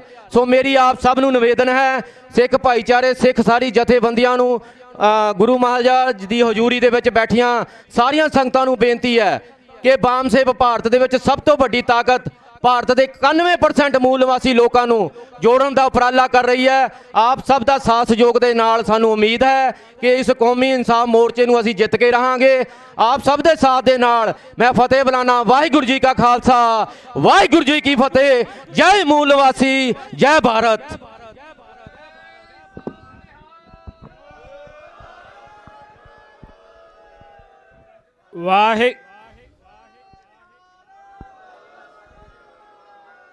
ਵਾਹਿਗੁਰੂ ਜੀ ਕਾ ਖਾਲਸਾ, ਵਾਹਿਗੁਰੂ ਜੀ ਕੀ ਫਤਿਹ।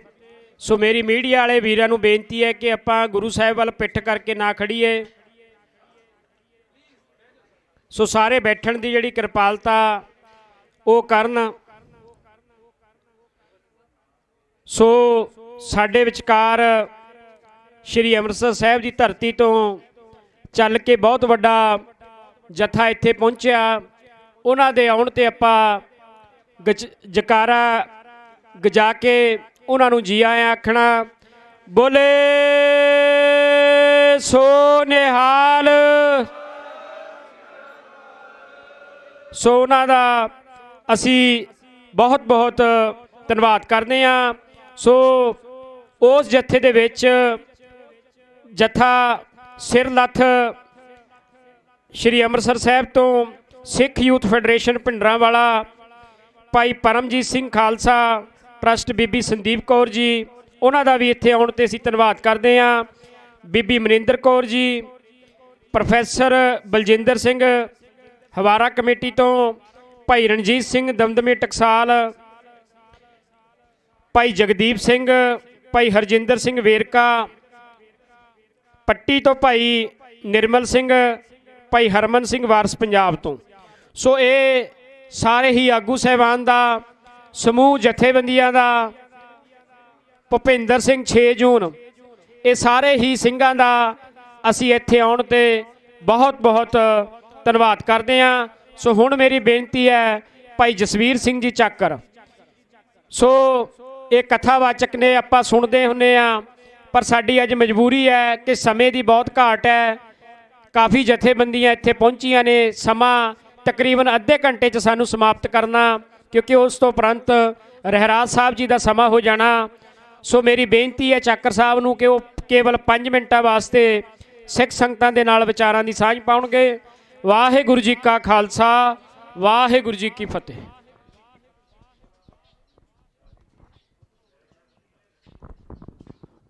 ਗੁਰੂ ਰੂਪ ਗੁਰੂ ਪਿਆਰੀ ਸਾਧ ਸੰਗਤ ਜੀਓ, ਸਤਿਗੁਰਾਂ ਦੇ ਚਰਨਾਂ 'ਚ ਹਾਜ਼ਰੀ ਲਵਾਉਂਦੇ ਹੋਏ ਅਸੀਸ ਪ੍ਰਾਪਤ ਕਰੋ। ਗੱਜ ਕੇ ਆਖੋ ਜੀ ਵਾਹਿਗੁਰੂ ਜੀ ਕਾ ਖਾਲਸਾ, ਗੱਜ ਵੱਜ ਕੇ ਆਖੋ ਜੀ ਵਾਹਿਗੁਰੂ ਜੀ ਕਾ, ਵਾਹਿਗੁਰੂ ਜੀ ਕੀ ਫਤਿਹ। ਪੈ ਕਾਹੂ ਕੋ ਦੇਤ ਨੈ ਨਹਿ ਪੈ ਮਾਨਤ ਆਨ, ਕਹੋ ਨਾਨਕ ਸੁਨ ਰੇ ਮਨਾ ਗਿਆਨੀ ਤਾਹੇ ਬਖਾਨ। ਜਿਨ੍ਹਾਂ ਦੀ ਰਿਹਾਈ ਲਈ ਇਹ ਕੌਮੀ ਇਨਸਾਫ ਮੋਰਚਾ ਲੱਗਿਆ ਤੇ ਨਾਲ ਜੋ ਸ੍ਰੀ ਗੁਰੂ ਗ੍ਰੰਥ ਸਾਹਿਬ ਮਹਾਰਾਜ ਜੀ ਦੇ ਸਰੂਪਾਂ ਦੀ ਬੇਅਦਬੀ ਦੀਆਂ ਸੰਬੰਧ ਦੇ ਵਿੱਚ ਆਪਾਂ ਇੱਥੇ ਇਕੱਤਰ ਹੋਏ ਹਾਂ, ਇਹ ਉਹ ਮਰਜੀਵੜੇ ਨੇ ਸਾਧ ਸੰਗਤ ਜਿਨ੍ਹਾਂ ਨੇ ਗੁਰਬਾਣੀ ਨੂੰ ਕੇਵਲ ਪੜ੍ਹਿਆ ਨਹੀਂ, ਜੀਵਿਆ ਹੈ। ਗੁਰਬਾਣੀ ਨੂੰ ਅਸੀਂ ਬਹੁਤ ਪੜ੍ਹਦੇ ਹਾਂ, ਪੜ੍ਹਨ ਵਾਲੇ ਬਹੁਤ ਨੇ, ਪਰ ਜਿਉਣ ਵਾਲੇ ਲੋਕ ਬਹੁਤ ਥੋੜ੍ਹੇ ਹੁੰਦੇ ਨੇ ਤੇ ਉਹਨਾਂ ਥੋੜ੍ਹਿਆਂ ਦਾ ਫਿਰ ਇਤਿਹਾਸ ਬਣਦਾ ਹੈ। ਉਹਨਾਂ ਦੇ ਵਿੱਚੋਂ 9 ਇਹ ਮਹਾਨ ਰੂਹਾਂ, ਮਹਾਨ ਮਰਜੀਵੜੇ ਸਾਡੀ ਕੌਮ ਦੇ ਹੀਰੇ। ਪੁਰਾਣੇ ਸਮਿਆਂ 'ਚ ਸਕੂਲਾਂ ਵਿੱਚ ਇੱਕ ਗੱਲ ਪੜ੍ਹਾਈ ਜਾਂਦੀ ਸੀ ਕਿ ਅਗਰ ਪੂਰੇ ਤਲਾਬ ਨੂੰ ਇੱਕ ਮੱਛੀ ਖਰਾਬ ਕਰਦੀ ਹੈ ਤੇ ਉਹਦਾ ਕੀ ਹੱਲ ਕਰਨਾ ਚਾਹੀਦਾ ਹੈ, ਤੇ ਜਵਾਬ ਹੁੰਦਾ ਸੀ ਵੀ ਉਹ ਮੱਛੀ ਨੂੰ ਕੱਢ ਕੇ ਬਾਹਰ ਸੁੱਟ ਦਿਓ। ਦੂਜੀ ਇੱਕ ਚੀਜ਼ ਪੜ੍ਹਾਈ ਜਾਂਦੀ ਸੀ ਵੀ ਜੇ ਸੇਬਾਂ ਦੀ ਟੋਕਰੀ ਦੇ ਵਿੱਚ ਇੱਕ ਗਲਿਆ ਹੋਇਆ ਸੇਬ ਰੱਖ ਦਿੱਤਾ ਜਾਏ ਤਾਂ ਉਹ ਸਾਰੇ ਸੇਬਾਂ ਨੂੰ ਖਰਾਬ ਕਰਦਾ ਹੈ। ਫਿਰ ਉਹਨੂੰ ਬਚਾਉਣ ਵਾਸਤੇ ਕੀ ਕੀਤਾ ਜਾਏ, ਉਹ ਕਹਿੰਦੇ ਹੁੰਦੇ ਸੀ ਉਹ ਗਲਿਆ ਹੋਇਆ ਸੇਬ ਬਾਹਰ ਕੱਢ ਕੇ ਸੁੱਟ ਦਿਓ। ਹੁਣ ਅਗਲਾ ਧਿਆਨ ਤੁਸੀਂ ਲੈ ਕੇ ਆਓ। ਸਿੱਖ ਜਗਤ ਦੀ ਅਰਦਾਸ ਰੋਜ਼ਾਨਾ ਦੁਨੀਆ ਦੇ ਕਿਸੇ ਵੀ ਕੋਨੇ ਖਿੱਤੇ ਘਰ ਗੁਰੂ ਘਰ 'ਚ ਹੁੰਦੀ ਹੈ, ਉਹਦੀ ਸਮਾਪਤੀ ਹੁੰਦੀ ਹੈ ਨਾਨਕ ਨਾਮ ਚੜ੍ਹਦੀ ਕਲਾ ਤੇਰੇ ਭਾਣੇ ਸਰਬੱਤ ਦਾ ਭਲਾ। ਮੇਰੇ ਕਹਿਣ ਤੋਂ ਭਾਵ ਸਾਧ ਸੰਗਤ, ਇਹ ਜਿਹੜੇ ਮਰਜੀਵੜੇ ਨੇ, ਕੌਮੀ ਹੀਰੇ ਨੇ, ਇਹ ਸਰਬੱਤ ਦੇ ਭਲੇ ਲਈ ਕਾਰਜ ਕਰਦੇ ਹੋਏ ਅੱਜ ਇਸ ਦੇਸ਼ ਦੀਆਂ ਜੇਲ੍ਹਾਂ ਦੇ ਵਿੱਚ ਬੈਠੇ ਨੇ। ਇਹਨਾਂ ਨੇ ਤਲਾਬ ਗੰਦਾ ਹੋਣ ਤੋਂ ਬਚਾ ਲਿਆ, ਸੇਬਾਂ ਦੀ ਟੋਕਰੀ ਗਲਣ ਤੋਂ ਬਚਾ ਲਈ, ਇਹਨਾਂ ਨੇ ਉਹ ਗਲਿਆ ਹੋਇਆ ਸੇਬ ਵੀ ਬਾਹਰ ਸੁੱਟਿਆ, ਇਹਨਾਂ ਨੇ ਉਹ ਗਲੀ ਸੜੀ ਮੱਛੀ ਵੀ ਬਾਹਰ ਸੁੱਟੀ ਜਿਹੜੀ ਪੂਰੇ ਤਲਾਬ ਨੂੰ ਖਰਾਬ ਕਰਨ ਦੇ ਰੌਂ ਦੇ ਵਿੱਚ ਤੁਰੀ ਫਿਰਦੀ ਸੀ। ਬੇਸ਼ੱਕ ਇਹਨਾਂ ਨੇ ਆਪਣਾ ਖੂਨ ਡੋਲਿਆ, ਆਪਣੀਆਂ ਕੁਰਬਾਨੀਆਂ ਕੀਤੀਆਂ, ਆਪਣੀਆਂ ਜਵਾਨੀਆਂ ਕੌਮ ਦੇ ਲੇਖੇ ਲਾ ਦਿੱਤੀਆਂ। ਧਿਆਨ ਵਿੱਚ ਰੱਖਿਓ, ਗੱਲਾਂ ਕਰਨੀਆਂ ਬਹੁਤ ਸੌਖੀਆਂ ਹੁੰਦੀਆਂ ਨੇ, ਪਰ ਆਪਣਾ ਜ਼ਿੰਦਗੀ, ਆਪਣਾ ਸਮੁੱਚਾ ਜੀਵਨ ਕੌਮ, ਸਮਾਜ, ਦੇਸ਼, ਧਰਮ ਦੇ ਲੇਖੇ ਲਾ ਦੇਣਾ ਇਹ ਬੜਾ ਕਠਿਨ ਹੁੰਦਾ ਹੈ, ਬਹੁਤ ਵਿਰਲਿਆਂ ਦੇ ਲੇਖੇ ਆਉਂਦਾ ਹੈ। ਅੱਜ ਅਸੀਂ ਜੇ ਬੈਠੇ ਹਾਂ, ਦੂਜੀ ਬੇਨਤੀ ਹੋਰ ਧਿਆਨ ਵਿੱਚ ਰੱਖਿਓ, ਗੁਰਬਾਣੀ ਦੇ ਮੁਤਾਬਿਕ ਹਰ ਦੁੱਖ ਸਾਡਾ ਦਾਰੂ ਬਣਦਾ ਹੈ, ਦੁੱਖ ਦਾਰੂ। ਇਹ ਬੇਸ਼ੱਕ ਬੜਾ ਵੱਡਾ ਦੁੱਖ ਹੈ, ਪਰ ਆਉਣ ਵਾਲੇ ਸਮੇਂ 'ਚ ਇਹਨੇ ਕੌਮ ਲਈ, ਪਨੀਰੀ ਲਈ ਦਾਰੂ ਬਣਨਾ ਹੈ। ਜੇ ਅੱਜ ਦੀ ਅਜੋਕੀ ਨੌਜਵਾਨ ਪਨੀਰੀ, ਜਿਹਨੂੰ ਨਹੀਂ ਸੀ ਪਤਾ, ਜਿਹਨੇ ਇਤਿਹਾਸ ਦੇ ਕੇਵਲ ਵਰਕੇ ਪੜ੍ਹੇ ਸਨ ਕਿ ਕਿਵੇਂ ਸਾਡੀ ਕੌਮ ਕੁਰਬਾਨੀਆਂ ਕਰਦੀ ਸੀ, ਕਿਵੇਂ ਸਿੰਘ ਬਦਲਾ ਲੈਂਦੇ ਸਨ, ਕਿਵੇਂ ਕੌਮ ਤੇ ਚੜ੍ਹ ਕੇ ਆਇਆਂ ਨੂੰ ਜਵਾਬ ਦਿੱਤਾ ਜਾਂਦਾ ਸੀ, ਉਹ ਕੇਵਲ ਕਿਤਾਬਾਂ ਵਿੱਚ ਸੀ। ਪਰ ਅੱਜ ਐਸਾ ਸਮਾਂ ਬਣ ਗਿਆ, ਮਾਲਕ ਨੇ ਮਿਹਰ ਕੀਤੀ, ਅੱਜ ਕੌਮ ਦੇ ਸਾਹਮਣੇ ਪ੍ਰੈਕਟੀਕਲ ਰੂਪ ਦੇ ਵਿੱਚ ਸਾਰਾ ਕੁਝ ਆ ਗਿਆ। ਅਗਰ ਕੌਮ ਦੇ ਸਿਰ ਤੇ ਕੋਈ ਭਾਜੀ ਚਾੜਦਾ, ਕੌਮ ਉਹਨੂੰ ਫਿਰ 21 ਦੇ 31 ਦੇ ਕੇ ਤਾਰਨਾ ਵੀ ਜਾਣਦੀ ਹੈ। ਮੈਂ ਬੇਨਤੀ ਕਰਾਂ, ਸਮਾਂ ਵੀਰ ਜੀ ਨੇ 5 ਮਿੰਟ ਦਿੱਤਾ, ਸਮਾਂ ਬਹੁਤ, ਇੱਥੇ ਤੱਕ ਨੌਬਤ ਨਾ ਪਹੁੰਚੇ। ਨੌਸ਼ੇਰਵਾਂ ਦਾ ਇੱਕ ਰਾਜਾ ਹੋਇਆ, ਬੜਾ ਸਿਆਣਾ ਸੀ, ਬੜਾ ਸੂਝਵਾਨ ਸੀ। ਉਹਨੇ ਆਪਣਾ ਪੁੱਤਰ ਪੜ੍ਹਨ ਵਾਸਤੇ ਕਿਸੇ ਬਹੁਤ ਸਿਆਣੇ ਉਸਤਾਦ ਕੋਲ ਭੇਜਿਆ। ਉਸਤਾਦ ਧਰਮੀ ਸੀ, ਉਹਨੇ ਧਰਮ ਵੀ ਪੜ੍ਹਿਆ ਸੀ, ਰਾਜਨੀਤੀ ਪੜ੍ਹੀ ਸੀ। ਹੁਣ ਸੋਚ ਕੇ ਦੇਖੋ, ਇੱਕ ਆਮ ਇਨਸਾਨ ਹੈ, ਉਹ ਆਮ ਧਰਮੀ ਬੰਦਾ ਹੈ, ਉਹਦੇ ਸਾਹਮਣੇ ਰਾਜੇ ਦਾ ਪੁੱਤਰ ਪੜ੍ਹਨ ਆਇਆ ਹੈ, ਤਾਂ ਸਪਸ਼ਟ ਹੈ ਬਹੁਤ ਧਿਆਨ ਰੱਖਣਾ ਪਏਗਾ, ਬੜਾ ਰਿਗਾਰਡ, ਬੜਾ ਸਤਿਕਾਰ ਦੇਣਾ ਪਏਗਾ। ਕਮਾਲ ਦੀ ਗੱਲ, ਰਾਜੇ ਦਾ ਪੁੱਤਰ ਪਹਿਲੇ ਦਿਨ ਪੜ੍ਹਨ ਆਇਆ, ਤੇ ਜਦੋਂ ਪੜ੍ਹਨ ਆਇਆ ਉਸ ਉਸਤਾਦ ਨੇ ਉਹਦੇ ਕੰਨ ਤੇ ਵੱਟ ਕੇ ਚਪੇੜ ਮਾਰੀ ਤੇ ਕਹਿੰਦਾ ਉੱਥੇ ਜਾ ਕੇ ਬਹਿ ਜਾ। ਰਾਜੇ ਦਾ ਪੁੱਤਰ ਹੋਵੇ ਤੇ ਬਿਨਾਂ ਕਿਸੇ ਕਸੂਰ ਤੋਂ ਚਪੇੜ ਵੱਜ ਜਾਏ, ਉਹ ਸਾਰਾ ਦਿਨ ਬੈਠ ਕੇ ਸੋਚਦਾ ਰਹੇ ਵੀ ਮੇਰੇ ਚਪੇੜ ਕਿਉਂ ਵੱਜੀ, ਕਿਉਂ ਵੱਜੀ, ਕਿਉਂ ਵੱਜੀ। ਗੁੱਸੇ ਦੇ ਵਿੱਚ ਭਰਿਆ ਪੀਤਾ ਘਰ ਚਲਾ ਗਿਆ। ਅਗਲੇ ਦਿਨ ਫੇਰ ਆਇਆ, ਉਹਦੀ ਪੜ੍ਹਾਈ ਸ਼ੁਰੂ ਹੋ ਗਈ। 2 ਸਾਲ ਨਿਬੜੇ, ਸਬਬੀ ਰਾਜਾ ਪੂਰਾ ਹੋ ਗਿਆ ਤੇ ਉਹਦੇ ਪੁੱਤਰ ਨੂੰ ਤਖਤ ਤੇ ਬਿਠਾ ਦਿੱਤਾ ਗਿਆ। ਉਹਦੇ ਪੁੱਤਰ ਨੇ ਤਖਤ ਤੇ ਬੈਠਦਿਆਂ ਸਭ ਤੋਂ ਪਹਿਲੀ ਗੱਲ ਇਹ ਆਖੀ, ਕਹਿੰਦਾ ਮੇਰੇ ਉਸ ਉਸਤਾਦ ਨੂੰ ਬੁਲਾ ਕੇ ਲਿਆਓ। ਉਸਤਾਦ ਨੂੰ ਬੁਲਾਇਆ ਗਿਆ। ਕਹਿੰਦਾ ਵੀ ਉਸਤਾਦ, ਤੂੰ ਮੈਨੂੰ ਇਹ ਦੱਸ, ਤੂੰ ਮੇਰੇ ਚਪੇੜ ਕਿਉਂ ਮਾਰੀ ਸੀ? ਜਦੋਂ ਮੈਂ ਪਹਿਲੇ ਦਿਨ ਤੇਰੇ ਕੋਲ ਪੜ੍ਹਨ ਆਇਆ, ਮੇਰਾ ਕਸੂਰ ਵੀ ਕੋਈ ਨਹੀਂ, ਮੇਰੀ ਗਲਤੀ ਵੀ ਕੋਈ ਨਹੀਂ, ਨਾ ਮੈਂ ਕੀਤੀ, ਨਾ ਤੂੰ ਦੱਸੀ ਮੇਰੇ ਚਪੇੜ ਕਿਉਂ ਮਾਰੀ? ਉਸਤਾਦ ਕਹਿੰਦਾ ਸਭ ਤੋਂ ਪਹਿਲਾਂ ਤਾਂ ਮੈਂ ਰੱਬ ਦਾ ਸ਼ੁਕਰ ਕਰਦਾ ਵੀ ਆਹ ਦਿਨ ਮੇਰੀ ਤੇ ਤੇਰੀ ਜ਼ਿੰਦਗੀ 'ਚ ਆ ਗਿਆ। ਮੈਂ ਉਡੀਕਦਾ ਸਾਂ ਵੀ ਇਹ ਦਿਨ ਆਵੇ, ਤੂੰ ਸਹੀ ਸਲਾਮਤ ਰਹੇ। ਕਹਿੰਦਾ ਬੇਟਾ, ਤੂੰ ਰਾਜੇ ਦਾ ਪੁੱਤਰ ਸੀ ਤੇ ਸੁਭਾਵਿਕ ਹੈ ਆਉਣ ਵਾਲੇ ਸਮੇਂ 'ਚ ਉਹ ਤੋਂ ਬਾਅਦ ਤੂੰ ਹੀ ਰਾਜਾ ਬਣਨਾ ਸੀ। ਤੇ ਕਹਿੰਦਾ ਮੈਂ ਆਪਣੇ ਰੱਬ ਅੱਗੇ ਫਰਿਆਦ ਕਰਦਾ ਸੀ ਵੀ ਜਿਸ ਦਿਨ ਤੂੰ ਤਖਤ ਨਸ਼ੀਂ ਹੋਵੇਂ, ਤੂੰ ਗੱਦੀ ਤੇ ਬੈਠੇ, ਰਾਜ ਭਾਗ ਸੰਭਾਲੇ, ਉਸ ਦਿਨ ਮੈਂ ਜਿਉਂਦਾ ਹੋਵਾਂ ਤੇ ਮੈਂ ਉਸ ਦਿਨ ਤੇਰੇ ਸਾਹਮਣੇ ਹੋਵਾਂ। ਉਹ ਕਹਿੰਦਾ ਤੂੰ ਮੈਨੂੰ ਇਹ ਦੱਸ, ਤੂੰ ਮੇਰੇ ਚਪੇੜ ਕਿਉਂ ਮਾਰੀ? ਕਹਿੰਦਾ ਬਸ ਤੇਰੀ ਗੱਲ ਦਾ ਜਵਾਬ ਹੀ ਦੇਣ ਲੱਗਾ। ਕਹਿੰਦਾ ਮੈਨੂੰ ਯਕੀਨ ਸੀ ਤੂੰ ਰਾਜ ਭਾਗ ਸਾਹਮਣੇ, ਤੂੰ ਤਖਤ ਤੇ ਬੈਠਣਾ ਹੈ। ਤੇ ਕਹਿੰਦਾ ਬੇਟਾ ਹੁਣ ਤੂੰ ਇੱਕ ਗੱਲ ਸੋਚ, ਤੇਰੇ ਇੱਕ ਚਪੇੜ ਵੱਜੀ ਸੀ ਬਿਨਾਂ ਕਿਸੇ ਕਸੂਰ ਤੋਂ, ਤੈਨੂੰ ਅੱਜ 2-3 ਸਾਲ ਹੋ ਗਏ, ਤੈਨੂੰ ਨਹੀਂ ਭੁੱਲੀ? ਕਹਿੰਦਾ ਬਿਲਕੁਲ ਨਹੀਂ ਭੁੱਲੀ। ਕਹਿੰਦਾ ਤੂੰ ਰਾਜਾ ਬਣਨਾ, ਰਾਜੇ ਦਾ ਫਰਜ਼ ਹੁੰਦਾ ਪਰਜਾ ਦੀ ਸੰਭਾਲ ਕਰਨੀ, ਪਰਜਾ ਦੀ ਦੇਖਭਾਲ ਕਰਨੀ, ਪਰਜਾ ਦੇ ਵਿੱਚ ਮਾਵਾਂ ਦੇ ਪੁੱਤ ਵਾਂਗੂ ਵਿਚਰਨਾ, ਭੈਣਾਂ ਦੇ ਭਰਾ ਬਣ ਕੇ ਵਿਚਰਨਾ। ਜੇ ਰਾਜਾ ਕਿਸੇ ਨਾਲ ਬੇਇਨਸਾਫੀ ਕਰੇਗਾ, ਕਿਸੇ ਨਾਲ ਲੁੱਟ ਕਰੇਗਾ, ਕਿਸੇ ਨਾਲ ਧੋਖਾ ਧੱਕਾ ਕਰੇਗਾ, ਕਹਿੰਦਾ ਹੁਣ ਤੂੰ ਸੋਚ ਕੇ ਵੇਖ, ਤੈਨੂੰ ਇੱਕ ਚਪੇੜ ਨਹੀਂ ਭੁੱਲੀ, ਤੇਰੇ ਮਨ 'ਚ ਮੇਰੇ ਪ੍ਰਤੀ ਕਿੰਨੀਆਂ ਗਾਲਾਂ ਹੋਣਗੀਆਂ। ਜੇ ਤੂੰ ਅੱਜ ਰਾਜ ਤੇ ਬੈਠ ਕੇ ਬੇਇਨਸਾਫੀ ਕਰੇਗਾ, ਇਨਸਾਫ ਨਹੀਂ ਕਰੇਗਾ, ਲੋਕਾਂ ਦੇ ਮਨ 'ਚ ਤੇਰੇ ਲਈ ਕਿੰਨੀਆਂ ਬਦਦੁਆਵਾਂ ਹੋਣਗੀਆਂ। ਉਹ ਗੱਲ ਸਮਝ ਗਿਆ, ਸਾਰੀ ਗੱਲ ਸਮਝ ਗਿਆ। ਕਹਿੰਦਾ ਮੇਰੇ ਗੱਲ ਸਮਝ ਆ ਗਈ। ਕਹਿੰਦਾ ਉਹ ਚਪੇੜ ਨਹੀਂ, ਅਸਲ ਵਿੱਚੋਂ ਮੇਰਾ ਪਹਿਲਾ ਲੈਸਨ ਸੀ। ਉਹਨੇ ਗੱਲ ਸਮਝੀ, ਉਹਨੇ ਉਸਤਾਦ ਦੇ ਪੈਰੀ ਹੱਥ ਲਾ ਕੇ ਤੂੰ ਮੈਨੂੰ ਬਹੁਤ ਚੰਗੀ ਸਿੱਖਿਆ ਦਿੱਤੀ ਹੈ ਕਿ ਵਾਕਈ ਜੇ ਇੱਕ ਕਿਸੇ ਦੋਸ਼ ਤੋਂ ਬਿਨਾ ਕਿਸੇ ਦੇ ਉੱਪਰ ਕੋਈ ਜ਼ੁਲਮ ਹੁੰਦਾ ਉਹ ਨਹੀਂ ਭੁੱਲਦਾ। ਤੇ ਸਾਧ ਸੰਗਤ ਹੁਣ ਸਾਨੂੰ ਇਹ ਜ਼ੁਲਮ ਕਿਵੇਂ ਭੁੱਲ ਜਾ ਜਿਹੜਾ ਸਾਡੇ ਉੱਪਰ ਹੋਇਆ। ਅਸੀਂ ਤਾਂ ਸਦੀਆਂ ਤੋਂ ਸਹਿੰਦੇ ਆ ਰਹੇ ਹਾਂ, ਅਸੀਂ ਕਿਵੇਂ ਭੁੱਲ ਜਾਈਏ। ਸਾਨੂੰ ਕਹਿੰਦੇ ਨੇ ਤੁਸੀਂ ਮੋਰਚੇ ਨਾ ਲਾਓ, ਤੁਸੀਂ ਪ੍ਰਦਰਸ਼ਨ ਨਾ ਕਰੋ, ਤੁਸੀਂ ਆਹ ਨਾ ਕਰੋ, ਤੁਸੀਂ ਉਹ ਨਾ ਕਰੋ। ਅੱਛਾ ਤੁਸੀਂ ਜੋ ਮਰਜ਼ੀ ਕਰੋ, ਤੁਹਾਡੀ ਹਾਲਤ ਉਹ ਹੈ। हम आह भी बरते हैं तो हो जाते हैं बदनाम, तुम कत्ल भी करते हो तो चर्चा नहीं होता। तुसी उत्थे सानू लियाउणा चाहुंदे हो, नहीं असी बोलांगे। ਜਦੋਂ तक सिख है, जिंद है, जान है, असी बोलांगे। महाराज ने बाणी च कहा, बोल सुधर्मी अड़िया मोन कत धारी राम। कहंदे तू चुप करके, और चुप करके क्यों बैठ गया, समाधियां ला के बैठ गया। बोल, अज तेरी कौम नू लोड़ है, ਅੱਜ ਸਮਾਜ ਨੂੰ ਲੋੜ ਹੈ, ਅੱਜ ਹਰ ਉਸ ਮਾਂ ਨੂੰ ਲੋੜ ਹੈ ਜਿਹਨੇ ਆਪਣੀ ਕੁੱਖ ਸੁੰਨੀ ਕਰਵਾ ਲਈ ਇਸ ਦੇਸ਼ ਤੇ ਕੌਮ ਦੇ ਭਲੇ ਦੇ ਲਈ। ਅੱਜ ਇਹ ਇਕੱਠ ਇਹ ਸਾਡੀ ਕੌਮ ਦੇ ਜਿਉਂਦੇ ਜਾਗਦੇ ਹੋਣ ਦਾ ਸਬੂਤ ਹੈ। ਮੈਂ ਬੇਨਤੀ ਕਰਾਂ ਜਿਹੜੇ ਰਾਜ ਭਾਗ ਤੇ ਬੈਠੇ ਨੇ, ਪਦਵੀਆਂ ਤੇ ਨੇ, ਕੁਰਸੀਆਂ ਤੇ ਨੇ, ਚੌਧਰਾਂ ਨੇ, ਆਫੀਸਰ ਨੇ, ਤੁਸੀਂ ਧਿਆਨ ਵਿੱਚ ਰੱਖਿਓ ਇੱਕ ਚਪੇੜ ਤੁਹਾਡੇ ਤੋਂ ਬਰਦਾਸ਼ਤ ਨਹੀਂ ਹੋਣੀ। ਜਿਸ ਦਿਨ ਕਿਸੇ ਹੱਕ ਸੱਚ ਦੀ ਕਮਾਈ ਵਾਲੇ ਦੀ ਵੱਜੇਗੀ, ਅਸੀਂ ਤੇ ਗੋਲੀਆਂ ਵੀ ਬਰਦਾਸ਼ਤ ਕਰਦੇ ਹਾਂ, ਅਸੀਂ ਤੋਪਾਂ ਟੈਂਕਾਂ ਨੂੰ ਵੀ ਬਰਦਾਸ਼ਤ ਕੀਤਾ ਹੈ, ਪਰ ਜਿਸ ਦਿਨ ਕਿਸੇ ਕੌਮੀ ਮਰਜੇਵੜੀ ਦੀ ਚਪੇੜ ਵੱਜੀ ਤੁਹਾਡੇ ਤੋਂ ਬਰਦਾਸ਼ਤ ਕੋਈ ਨਹੀਂ ਹੋਣੀ। ਇਸ ਲਈ ਇਸ ਤੋਂ ਪਹਿਲਾਂ ਹਾਲਾਤ ਬਣਨ, ਸਰਕਾਰਾਂ ਸਮੇਂ ਨੂੰ ਸੰਭਾਲਣ। ਇਹਨਾਂ ਨੇ ਜਿੰਨਾ ਬਣਦਾ ਸੀ ਉਹਦੇ ਤੋਂ ਵੱਧ ਕੱਟਿਆ, ਵੱਧ ਸਹਿਆ। ਸਮਾਂ ਹੈ, ਅਸੀਂ ਤੇ ਹਮੇਸ਼ਾ ਹੀ, ਮੈਂ ਫੇਰ ਬੇਨਤੀ ਕਰ ਰਿਹਾ, ਅਸੀਂ ਤੇ ਜਦੋਂ ਵੀ ਸਮਾਪਤੀ ਕਰਨੀ ਹੈ ਇਹੀ ਸ਼ਬਦ ਕਹਿਣੇ ਨੇ, ਨਾਨਕ ਨਾਮ ਚੜ੍ਹਦੀ ਕਲਾ ਤੇਰੇ ਭਾਣੇ, ਸਰਬੱਤ ਦਾ ਭਲਾ। ਸਰਬੱਤ ਦਾ ਭਲਾ ਮੰਗਣ ਵਾਲੀ ਕੌਮ ਤੁਰੀ ਫਿਰਦੀ ਹੈ। ਦਾਤਾ ਮਿਹਰ ਕਰੇ ਤੁਹਾਨੂੰ ਸਾਰਿਆਂ ਨੂੰ ਚੜ੍ਹਦੀ ਕਲਾ ਬਖਸ਼ੇ, ਇਨਸਾਫ ਨੂੰ ਚੜ੍ਹਦੀ ਕਲਾ ਬਖਸ਼ੇ। ਅਸੀਂ ਆਏ ਖਾਲੀ ਹਾਂ, ਪਰ ਗੁਰੂ ਤੇ ਭਰੋਸਾ, ਸਤਿਗੁਰੂ ਦੀ ਕਲਾ ਵਰਤੇਗੀ, ਅਸੀਂ ਇੱਥੋਂ ਸਿੰਘਾਂ ਦੀਆਂ ਰਿਹਾਈਆਂ ਲੈ ਕੇ ਜਾਵਾਂਗੇ।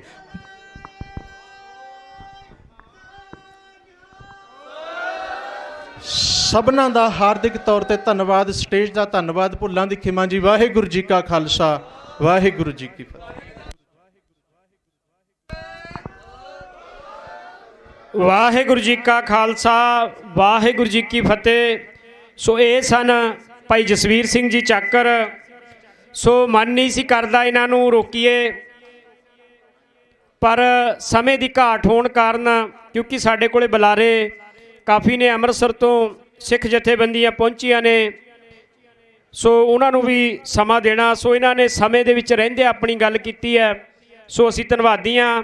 ਸੋ ਹੁਣ ਮੇਰੀ ਬੇਨਤੀ ਹੈ ਬੀਬੀ ਸੰਦੀਪ ਕੌਰ, ਧਰਮ ਸਿੰਘ ਖਾਲਸਾ ਟਰਸਟ, ਉਹ ਹੁਣ ਭਾਈ ਸ਼ਹੀਦ ਭਾਈ ਧਰਮ ਸਿੰਘ ਕਾਸ਼ਤੀਵਾਲ, ਸੋ ਹੁਣ ਉਹਨਾਂ ਵੱਲੋਂ ਸਿੱਖ ਸੰਗਤਾਂ ਦੇ ਨਾਲ ਕੁਝ ਮਿੰਟਾਂ ਵਾਸਤੇ ਵਿਚਾਰਾਂ ਦੀ ਸਾਂਝ ਪਾਈ ਜਾਵੇਗੀ। ਉਹਨਾਂ ਤੋਂ ਬਾਅਦ ਸ਼੍ਰੋਮਣੀ ਅਕਾਲੀ ਦਲ ਅੰਮ੍ਰਿਤਸਰ ਦੇ ਮੁੱਖ ਸੇਵਾਦਾਰ, ਸੰਗਰੂਰ ਤੋਂ ਮੈਂਬਰ ਪਾਰਲੀਮੈਂਟ ਸਰਦਾਰ ਸਿਮਰਨਜੀਤ ਸਿੰਘ ਮਾਨ, ਉਹ ਬੀਬੀ ਸੰਦੀਪ ਕੌਰ ਤੋਂ ਬਾਅਦ ਉਹ ਵੀ ਸਿੱਖ ਸੰਗਤਾਂ ਦੇ ਨਾਲ ਵਿਚਾਰਾਂ ਦੀ ਸਾਂਝ ਪਾਉਣਗੇ। ਸੋ ਹੁਣ ਬੀਬੀ ਸੰਦੀਪ ਕੌਰ ਜੀ।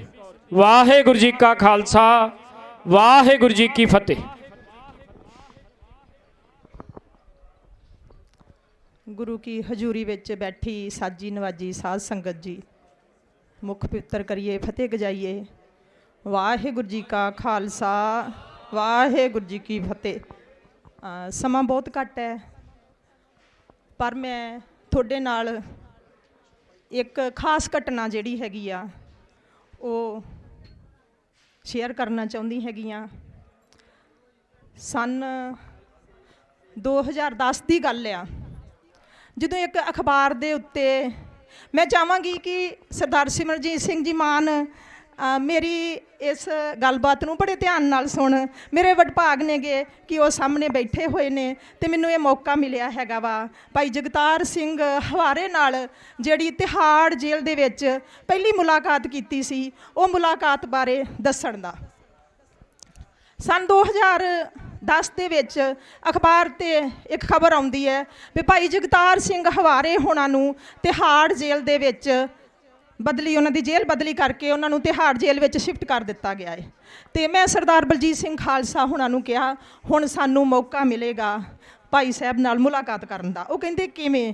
ਮੈਂ ਕਿਹਾ ਤੁਸੀਂ ਦੇਖਿਓ ਤਿਹਾੜ ਜੇਲ੍ਹ ਵਿੱਚ ਸਾਨੂੰ ਜ਼ਰੂਰ ਮੌਕਾ ਮਿਲੇਗਾ। 15 ਕੁ ਦਿਨ ਬੀਤੇ ਤਾਂ ਇੱਕ ਬੀਬੀ ਜਿਨ੍ਹਾਂ ਦੇ ਧਰਮਪਤੀ ਜਿਹੜੇ ਸੀਗੇ ਉਹ ਬੜੈਲ ਉੱਥੇ ਤਿਹਾੜ ਜੇਲ੍ਹ ਵਿੱਚ ਬੰਦ ਸੀ, ਉਹਨਾਂ ਦਾ ਮੈਨੂੰ ਫੋਨ ਆਉਂਦਾ, ਮੈਨੂੰ ਜਾਣਦੇ ਸੀ, ਕਹਿੰਦੇ ਤੁਹਾਨੂੰ ਫਤਿਹ ਆਈ ਆ। ਮੈਂ ਕਿਹਾ ਕਿੰਨਾ ਵੱਲੋਂ? ਕਹਿੰਦੇ ਦਿੱਲੀ ਤੋਂ। ਮੈਨੂੰ 1 ਸੈਕਿੰਡ ਲੱਗਿਆ ਸਮਝਣ ਲੱਗਿਆ ਕਿ ਇਹ ਫਤਿਹ ਕਿਹਦੇ ਵੱਲੋਂ ਆ। ਮੈਂ ਫਤਿਹ ਦਾ ਜਵਾਬ ਫਤਿਹ ਵਿੱਚ ਦੇ ਕੇ ਬੜੀ ਖੁਸ਼ ਹੋਈ ਤੇ ਜਲਦੀ ਜਾ ਕੇ ਖਾਲਸਾ ਜੀ ਹੋਣਾ ਨੂੰ ਦੱਸਿਆ ਹਨੇਰੀ ਆ ਗਈ ਹੈ, ਹੁਣ ਮੀਂਹ ਵੀ ਆਏਗਾ। ਕਹਿੰਦੇ ਕੀ ਗੱਲ? ਮੈਂ ਕਿਹਾ ਫਤਿਹ ਆ ਗਈ ਹੈ ਆਪਾਂ ਨੂੰ, ਹੁਣ ਦੇਖਦੇ ਹਾਂ ਅਗਲਾ ਕਦਮ ਕੀ ਹੁੰਦਾ ਹੈ। ਅਪ੍ਰੈਲ ਦਾ ਹੀ ਮਹੀਨਾ ਸੀਗਾ, ਆਖਰੀ ਦਿਨ ਚੱਲ ਰਹੇ ਸੀਗੇ। ਇੱਕ ਸਾਨੂੰ ਕਾਰਡ ਆਉਂਦਾ ਹੈਗਾ ਵਾ ਵਿਸਾਖੀ ਦਾ, ਵਧਾਈ ਦਾ ਕਾਰਡ, ਔਰ ਉਸ ਵਧਾਈ ਦੇ ਕਾਰਡ ਦੇ ਨਾਲ ਇੱਕ ਚਿੱਠੀ ਆਉਂਦੀ ਆ, ਜਿਹੜੀ ਕਿ ਚਿੱਠੀ ਭਾਈ ਜਗਤਾਰ ਸਿੰਘ ਹਵਾਰੇ ਦੀ ਸੀਗੀ। ਮੇਰਾ ਮਨ ਅੱਜ ਵੀ ਭਾਵਕ ਹੋ ਜਾਂਦਾ ਉਸ ਵੀਰ ਨੂੰ ਯਾਦ ਕਰਕੇ। ਮੈਂ ਉਡੀਕ ਕਰ ਰਹੀ ਸਾਂਗੀ ਕਦੋਂ ਉਹ ਸਮਾਂ ਆਏਗਾ ਜਦੋਂ ਉਸ ਵੀਰ ਦੇ ਦਰਸ਼ਨ ਕਰਨ ਦਾ ਮੌਕਾ ਮਿਲੇਗਾ।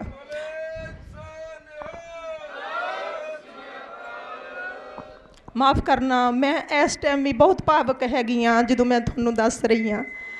ਔਰ ਜਦੋਂ ਉਹ ਚਿੱਠੀ ਆਈ, ਚਿੱਠੀ ਵਿੱਚ ਲਿਖਿਆ ਹੋਇਆ ਸੀਗਾ ਕਿ ਭੈਣ ਜੀ ਤੁਸੀਂ ਮੁਲਾਕਾਤ ਕਰਨ ਆਵੋ, ਮੈਨੂੰ ਪਤਾ ਹੈ ਤੁਸੀਂ ਹੀ ਮੁਲਾਕਾਤ ਕਰਨ ਆ ਸਕਦੇ ਜੇਗੇ, ਔਰ ਆਪਣੀ ਆਈਡੀ ਜਿਹੜੀ ਆ ਉਹ ਸਹੀ ਹੀ ਦੱਸਣੀ ਹੈਗੀ ਆ।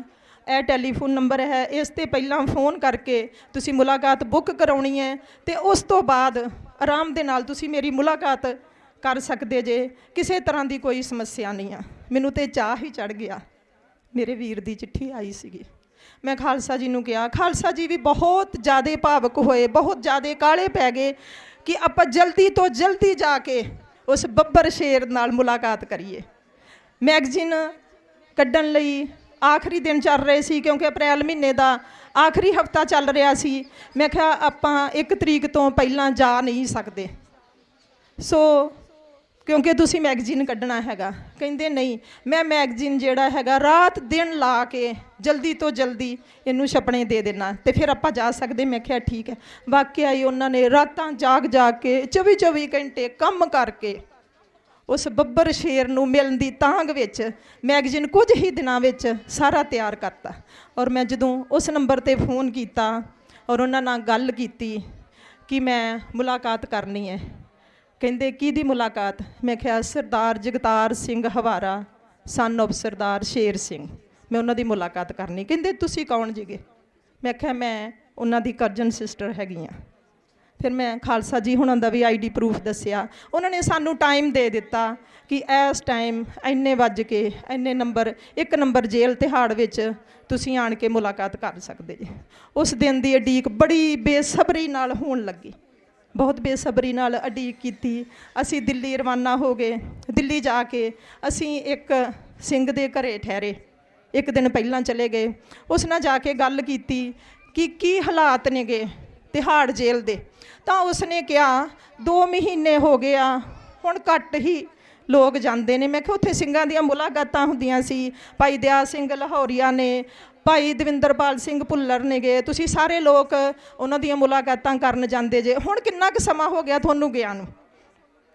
ਤਾਂ ਉਹ ਸਿੰਘ ਪਹਿਲਾਂ ਤਾਂ ਥੋੜ੍ਹਾ ਚੱਕੇ, ਫਿਰ ਕਹਿੰਦਾ 2 ਮਹੀਨੇ ਹੋ ਗਏ ਨੇ, ਹੁਣ ਕੋਈ ਤਿਹਾੜ ਜੇਲ੍ਹ ਦੇ ਲਾਗੋਂ ਦੀ ਵੀ ਨਹੀਂ ਲੰਘਦਾ। ਮੈਂ ਕਿਹਾ ਕਿਉਂ? ਪਹਿਲਾਂ ਤਾਂ ਉਹ ਦੱਸ ਨਹੀਂ ਰਿਹਾ, ਫਿਰ ਉਹਨੇ ਦੱਸਿਆ ਕਿ 2 ਮਹੀਨੇ ਹੋ ਗਏ ਨੇ ਭਾਈ ਜਗਤਾਰ ਸਿੰਘ ਹਵਾਰਾ ਜਦੋਂ ਦੇ ਤਿਹਾੜ ਜੇਲ੍ਹ ਵਿੱਚ ਆ ਗਏ ਨੇ, ਹੁਣ ਸਿੰਘ ਥੋੜਾ ਝੱਕਦੇ ਨੇ ਜੇਲ੍ਹ ਵਿੱਚ ਜਾਣ ਤੋਂ, ਜੇਲ੍ਹ ਦੇ ਲਾਗੇ ਲੰਘਣ ਤੋਂ ਵੀ ਝੱਕਦੇ ਨੇ। CID ਵਾਲਿਆਂ ਦਾ ਪਹਿਰਾ ਬੜਾ ਸਖਤ ਹੈਗਾ। ਮੈਂ ਹੈਰਾਨ ਰਹਿ ਗਈ। ਮੈਂ ਖਾਲਸਾ ਜੀ ਨੂੰ ਕਿਹਾ ਇਸ ਸਿੰਘ ਨੂੰ ਆਪਾਂ ਦੱਸਣਾ ਨਹੀਂ ਆ ਕਿ ਆਪਾਂ ਮੁਲਾਕਾਤ ਕਿਸ ਦੀ ਕਰਨੀ ਆ, ਕਿਹੜੇ ਬੱਬਰ ਸ਼ੇਰ ਦੀ ਕਰਨੀ ਆ, ਆਪਾਂ ਕਿਸੇ ਹੋਰ ਦਾ ਹੀ ਨਾਂ ਦੱਸਣਾ ਏ, ਨਹੀਂ ਤੇ ਇਹਨੇ ਸਾਨੂੰ ਤਿਹਾੜ ਜੇਲ੍ਹ ਤੱਕ ਨਹੀਂ ਪਹੁੰਚਾਉਣਾ। ਸਾਨੂੰ ਦਿੱਲੀ ਦਾ ਇੰਨਾ ਭੇਤ ਨਹੀਂ ਹੈਗਾ। ਸੋ ਸਮਾਂ ਆ ਗਿਆ, ਅਸੀਂ ਤਿਹਾੜ ਜੇਲ੍ਹ ਦੇ ਬਾਹਰ ਪਹੁੰਚ ਗਏ। ਅੰਦਰ ਪਹੁੰਚੇ, ਕੁਝ ਸਮਾਨ ਪਹਿਲੇ ਅਸੀਂ ਇਸ ਤੋਂ ਪਹਿਲਾਂ ਅਸੀਂ ਫਰੂਟ ਦੀ ਮਾਰਕੀਟ ਵਿੱਚ ਗਏ। ਮੇਰਾ ਦਿਲ ਕਰੇ ਸੱਚ ਜਾਣਿਓ ਕਿ ਮੈਂ ਸਾਰੀ ਮਾਰਕੀਟ ਖਰੀਦ ਲਵਾਂ, ਮੈਂ ਡੱਬਿਆਂ ਦੇ ਹਿਸਾਬ ਦੇ ਨਾਲ ਸੇਬ ਖਰੀਦ ਲਵਾਂ, ਮੈਂ ਕੇਲੇ ਖਰੀਦ ਲਵਾਂ, ਮੈਂ ਕੋਈ ਚੀਜ਼ ਛੱਡਾਂ ਹੀ ਨਾ ਜਿਹੜੀ ਉਹਨਾਂ ਵੀਰਾਂ ਦੇ ਲਈ ਨਾ ਲੈ ਕੇ ਜਾਵਾਂ। ਮੈਨੂੰ ਸਿੰਘ ਬਾਰ-ਬਾਰ ਕਹਿ ਰਿਹਾ ਸੀ ਤੁਸੀਂ ਇੰਨਾ ਸਮਾਨ ਨਾ ਖਰੀਦੋ, ਨਹੀਂ ਜਾਣ ਦੇਣਾ ਉਹਨਾਂ ਨੇ ਅੰਦਰ, ਉਹਨਾਂ ਨੂੰ ਇੰਨਾ ਸਮਾਨ ਨਹੀਂ ਜਾਣ ਦੇਣਾ। ਮੈਂ ਕਿਹਾ ਨਾ ਜਾਣ ਦੇਣ। ਮੈਂ ਅੱਜ ਇਸ ਜਰਨੈਲ ਦੀ ਮੁਲਾਕਾਤ ਕਰਨ ਜਾ ਰਹੀ ਹਾਂ, ਮੈਂ ਲੈ ਕੇ ਜਾਵਾਂਗੀ, ਹਰ ਹਾਲਤ ਵਿੱਚ ਲੈ ਕੇ ਜਾਵਾਂਗੀ। ਸੋ ਅਸੀਂ ਜਦੋਂ ਜੇਲ੍ਹ ਦੇ ਅੰਦਰ ਗਏ, ਵਾਕਿਆ ਹੀ ਉਹਨਾਂ ਨੇ ਕੁਝ ਸੀਮਤ ਸਮਾਨ ਸੀਗਾ, ਹੁਣ ਤਾਂ ਬਿਲਕੁਲ ਵੀ ਨਹੀਂ ਕੁਝ ਜਾਣ ਦਿੰਦੇ। ਉਸ ਟਾਈਮ ਥੋੜ੍ਹੇ ਬਹੁਤੇ ਫਰੂਟ, ਡਰਾਈ ਫਰੂਟ ਜਾਂ ਕੁਝ ਸਮਾਨ ਜਿਹੜਾ ਸੀਗਾ ਬਾਹਰੋਂ ਜਾਣ ਦਿੰਦੇ ਸੀ। ਸੋ ਕੁਝ ਸਮਾਨ ਉਹਨਾਂ ਨੇ ਕਿਹਾ ਕਿ ਇਹ ਸਮਾਨ ਜਿਹੜਾ ਇੰਨਾ ਕੁ ਹੈ ਤੁਹਾਡਾ ਅੰਦਰ ਜਾ ਸਕਦਾ ਹੈ, ਇਹ ਜਿਹੜਾ ਬਾਕੀ ਹੈ ਇਹ ਬਾਹਰ ਗੇਟ ਦੇ ਉੱਤੇ ਤੁਸੀਂ ਜਮ੍ਹਾਂ ਕਰਾ ਕੇ ਆਓ। ਖਾਲਸਾ ਜੀ ਉਹ ਸਮਾਨ ਜਿਹੜਾ ਸੀ ਗੇਟ 'ਤੇ ਜਮ੍ਹਾਂ ਕਰਾਉਣ ਗਏ, ਉਹ ਸਿੰਘ ਵੀ ਨਾਲ ਹੀ ਚਲੇ ਗਿਆ ਉਹਨਾਂ ਦੇ ਪਿੱਛੇ ਪਿੱਛੇ। ਜਦੋਂ ਉਹਨਾਂ ਨੇ ਕਿਹਾ ਕਿ ਇਹ ਕਿਸ ਦੀ ਮੁਲਾਕਾਤ ਕਰਨ ਆਏ ਜੇ, ਤੇ ਖਾਲਸਾ ਜੀ ਨੇ ਕਿਹਾ ਸਰਦਾਰ ਜਗਤਾਰ ਸਿੰਘ ਹਵਾਰੇ ਦੀ। ਉਹ ਸਿੰਘ ਭੱਜਾ ਭੱਜਾ ਮੇਰੇ ਕੋਲ ਆਇਆ, ਕਹਿੰਦਾ ਤੁਸੀਂ ਤਾਂ ਕਹਿੰਦੇ ਸੀ ਮੁਲਾਕਾਤ ਕਿਸੇ ਹੋਰ ਦੀ ਕਰਨੀ ਹੈ, ਉੱਥੇ ਬਲਜੀਤ ਸਿੰਘ ਖਾਲਸਾ ਦਾ ਭਾਈ ਹਵਾਰੇ ਦਾ ਨਾਂ ਲੈ ਰਹੇ ਨੇ, ਤੁਸੀਂ ਹਵਾਰੇ ਦੀ ਮੁਲਾਕਾਤ ਕਰਨ ਆਏ ਜੇ? ਮੈਂ ਕਿਹਾ ਹਾਂ, ਬੱਬਰ ਸ਼ੇਰ ਦੀ ਮੁਲਾਕਾਤ ਕਰਨ ਆਏ ਆ। ਕਿਉਂ ਡਰ ਲੱਗਦਾ ਏ? ਜੇ ਡਰ ਲੱਗਦਾ ਏ ਗੇਟ ਤੋਂ ਬਾਹਰ ਚਲ ਜਾ, ਅਸੀਂ ਹੁਣ 6 ਵਜੇ ਹੀ ਤੈਨੂੰ ਮਿਲਾਂਗੇ।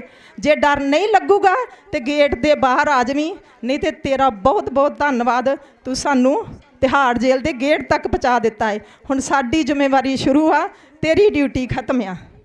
ਫਿਰ ਉਸ ਤੋਂ ਬਾਅਦ ਮੁਲਾਕਾਤ ਲਿਖਾਈ ਗਈ, ਸਾਡੀ ਪੂਰੀ ਸਰਚ ਕੀਤੀ ਗਈ, 5-5 6-6 ਵਾਰੀ, ਇੱਥੋਂ ਤੱਕ ਕਿ ਸਾਡੀਆਂ ਜੁੱਤੀਆਂ ਲਵਾ ਕੇ ਵੀ ਸਕੈਨ ਕੀਤੀਆਂ ਗਿਆ, ਮਸ਼ੀਨ ਰਾਹੀਂ ਲੰਘਾਈਆਂ ਗਈਆਂ, 3 ਤੋਂ 4 ਵਾਰੀ ਬਾਰ-ਬਾਰ ਤਲਾਸ਼ੀਆਂ ਲਈਆਂ ਗਈਆਂ। ਉਸ ਤੋਂ ਬਾਅਦ ਇੰਨਾ ਜ਼ਿਆਦਾ ਚਾਅ ਸੀਗਾ ਕਿ ਥੰਮਿਆ ਹੀ ਨਹੀਂ ਸੀ ਜਾ ਰਿਹਾ, ਪਤਾ ਹੀ ਨਹੀਂ ਸੀਗਾ ਕਿ ਇਹ ਸਮਾਂ, ਸੋਚਿਆ ਹੀ ਨਹੀਂ ਸੀਗਾ ਕਿ ਕਦੇ ਆਏਗਾ ਤੇ ਵੀਰ ਬੱਬਰ ਸਿੰਘ ਸ਼ੇਰ ਹਵਾਰੇ ਦੀ ਕਦੀ ਮੁਲਾਕਾਤ ਹੋਵੇਗੀ। ਜਦੋਂ ਉਹ ਸਮਾਂ ਆਇਆ ਤੇ ਇੰਨਾ ਚਾਅ ਸੀ ਕਿ ਵੇਟਿੰਗ ਰੂਮ ਵਿੱਚ ਮੇਰੇ ਕੋਲ ਬੈਠਾ ਹੀ ਨਹੀਂ ਸੀ ਜਾ ਰਿਹਾ। ਮੈਂ ਬਾਰ-ਬਾਰ ਇੱਧਰ ਉੱਧਰ ਗੇੜੇ ਕੱਢ ਰਹੀ ਸੀ, ਕਦੀ ਕੋਈ ਗੱਲ ਕਰ ਰਹੀ ਸੀ, ਕਦੀ ਕੋਈ ਗੱਲ ਕਰ ਰਹੀ ਸੀ।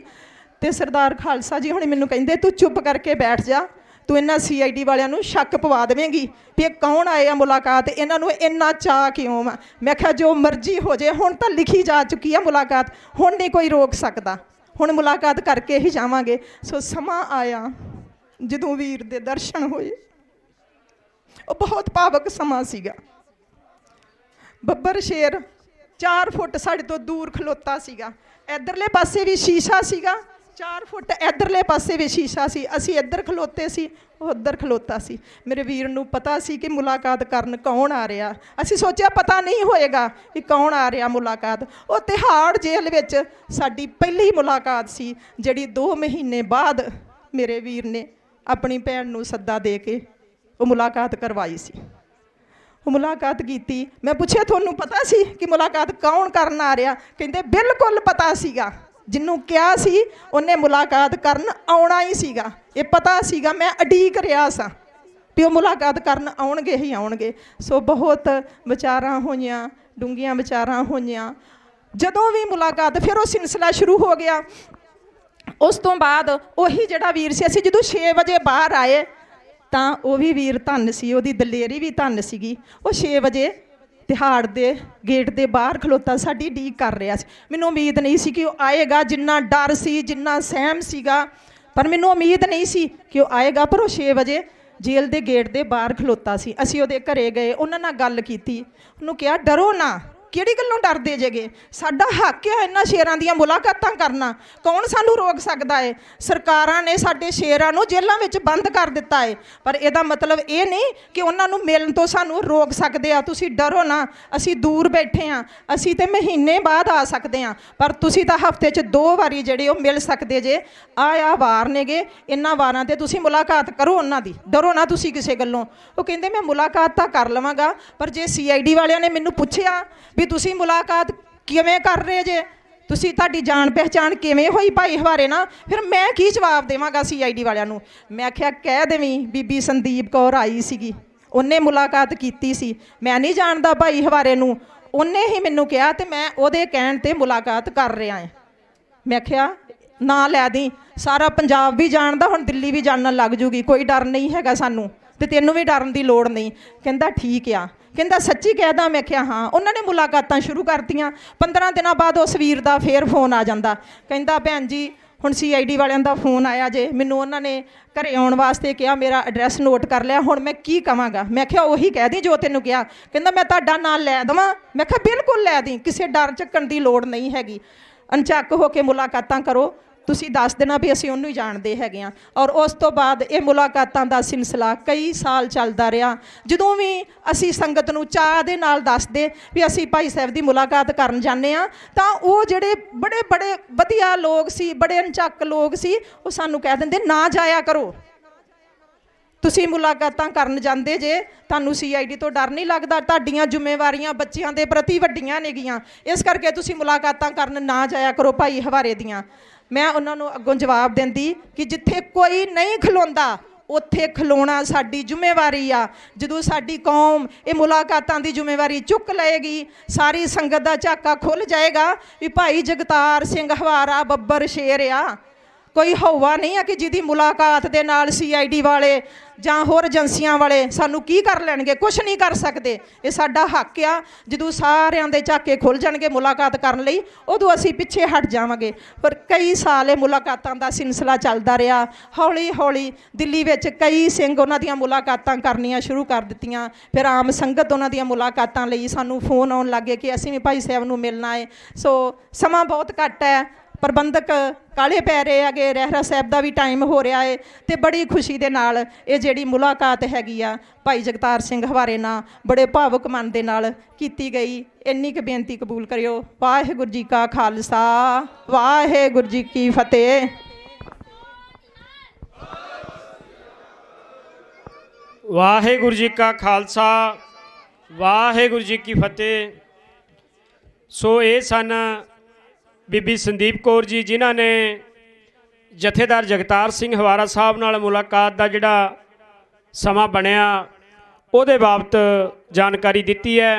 ਸੋ ਹੁਣ ਬੇਨਤੀ ਹੈ ਸ਼੍ਰੋਮਣੀ ਅਕਾਲੀ ਦਲ ਅੰਮ੍ਰਿਤਸਰ ਦੇ ਮੁੱਖ ਸੇਵਾਦਾਰ, ਸੰਗਰੂਰ ਤੋਂ ਮੈਂਬਰ ਪਾਰਲੀਮੈਂਟ ਸਰਦਾਰ ਸਿਮਰਨਜੀਤ ਸਿੰਘ ਮਾਨ ਹੋਰਾਂ ਨੂੰ ਕਿ ਉਹ ਸਟੇਜ ਤੇ ਆਉਣ ਤੇ ਸਿੱਖ ਸੰਗਤਾਂ ਦੇ ਨਾਲ ਉਹਨਾਂ ਵੱਲੋਂ ਵਿਚਾਰਾਂ ਦੀ ਸਾਂਝ ਪਾਈ ਜਾਵੇਗੀ। ਜ਼ਿਕਰਯੋਗ ਹੈ ਕਿ ਸਰਦਾਰ ਮਾਨ ਵਾਹਦ ਇੱਕ ਸਿੱਖ ਕੌਮ ਦੇ ਉਹ ਮੈਂਬਰ ਪਾਰਲੀਮੈਂਟ ਨੇ ਜਿਨ੍ਹਾਂ ਨੇ ਪਾਰਲੀਮੈਂਟ ਦੇ ਵਿੱਚ ਬੰਦੀ ਸਿੰਘਾਂ ਦੀ ਰਿਹਾਈ ਦੇ ਲਈ 2 ਵਾਰ ਆਵਾਜ਼ ਚੱਕੀ ਹੈ। ਆਵਾਜ਼ ਹੀ ਨਹੀਂ ਚੱਕੀ, ਉੱਥੇ ਬਹਿਸ ਵੀ ਕੀਤੀ ਹੈ। ਸੋ ਅਸੀਂ ਧੰਨਵਾਦੀ ਹਾਂ ਉਹਨਾਂ ਦੇ ਨਾਲ ਭਾਈ ਗੁਰਜਨ ਸਿੰਘ ਜੀ ਕੱਟੂ ਜਿਹੜੇ ਸਕੱਤਰ ਨੇ ਸ਼੍ਰੋਮਣੀ ਅਕਾਲੀ ਦਲ ਅੰਮ੍ਰਿਤਸਰ ਦੇ, ਭਾਈ ਮਨਜੋਤ ਸਿੰਘ ਕੁਤਵਾ ਯੂਥ ਆਗੂ, ਭਾਈ ਲਖਵੀਰ ਸਿੰਘ ਲੱਖਾ, ਭਾਈ ਕੁਲਦੀਪ ਸਿੰਘ ਦੁਬਾਲੀ, ਭਾਈ ਸੁਰਪ੍ਰੀਤ ਸਿੰਘ ਦੁਲਮਾ। ਸੋ ਇਹ ਨਾਲ ਜਿੰਨੇ ਵੀ ਸਾਥੀ ਸਿੰਘ ਆਏ ਨੇ ਇਹਨਾਂ ਦਾ ਵੀ ਮੈਂ ਬਹੁਤ ਬਹੁਤ ਧੰਨਵਾਦ ਕਰਦਾ ਹਾਂ। ਸੋ ਹੁਣ ਸਰਦਾਰ ਸਿਮਰਨਜੀਤ ਸਿੰਘ ਮਾਨ। ਵਾਹਿਗੁਰੂ ਜੀ ਕਾ ਖਾਲਸਾ, ਵਾਹਿਗੁਰੂ ਜੀ ਕੀ ਫਤਿਹ।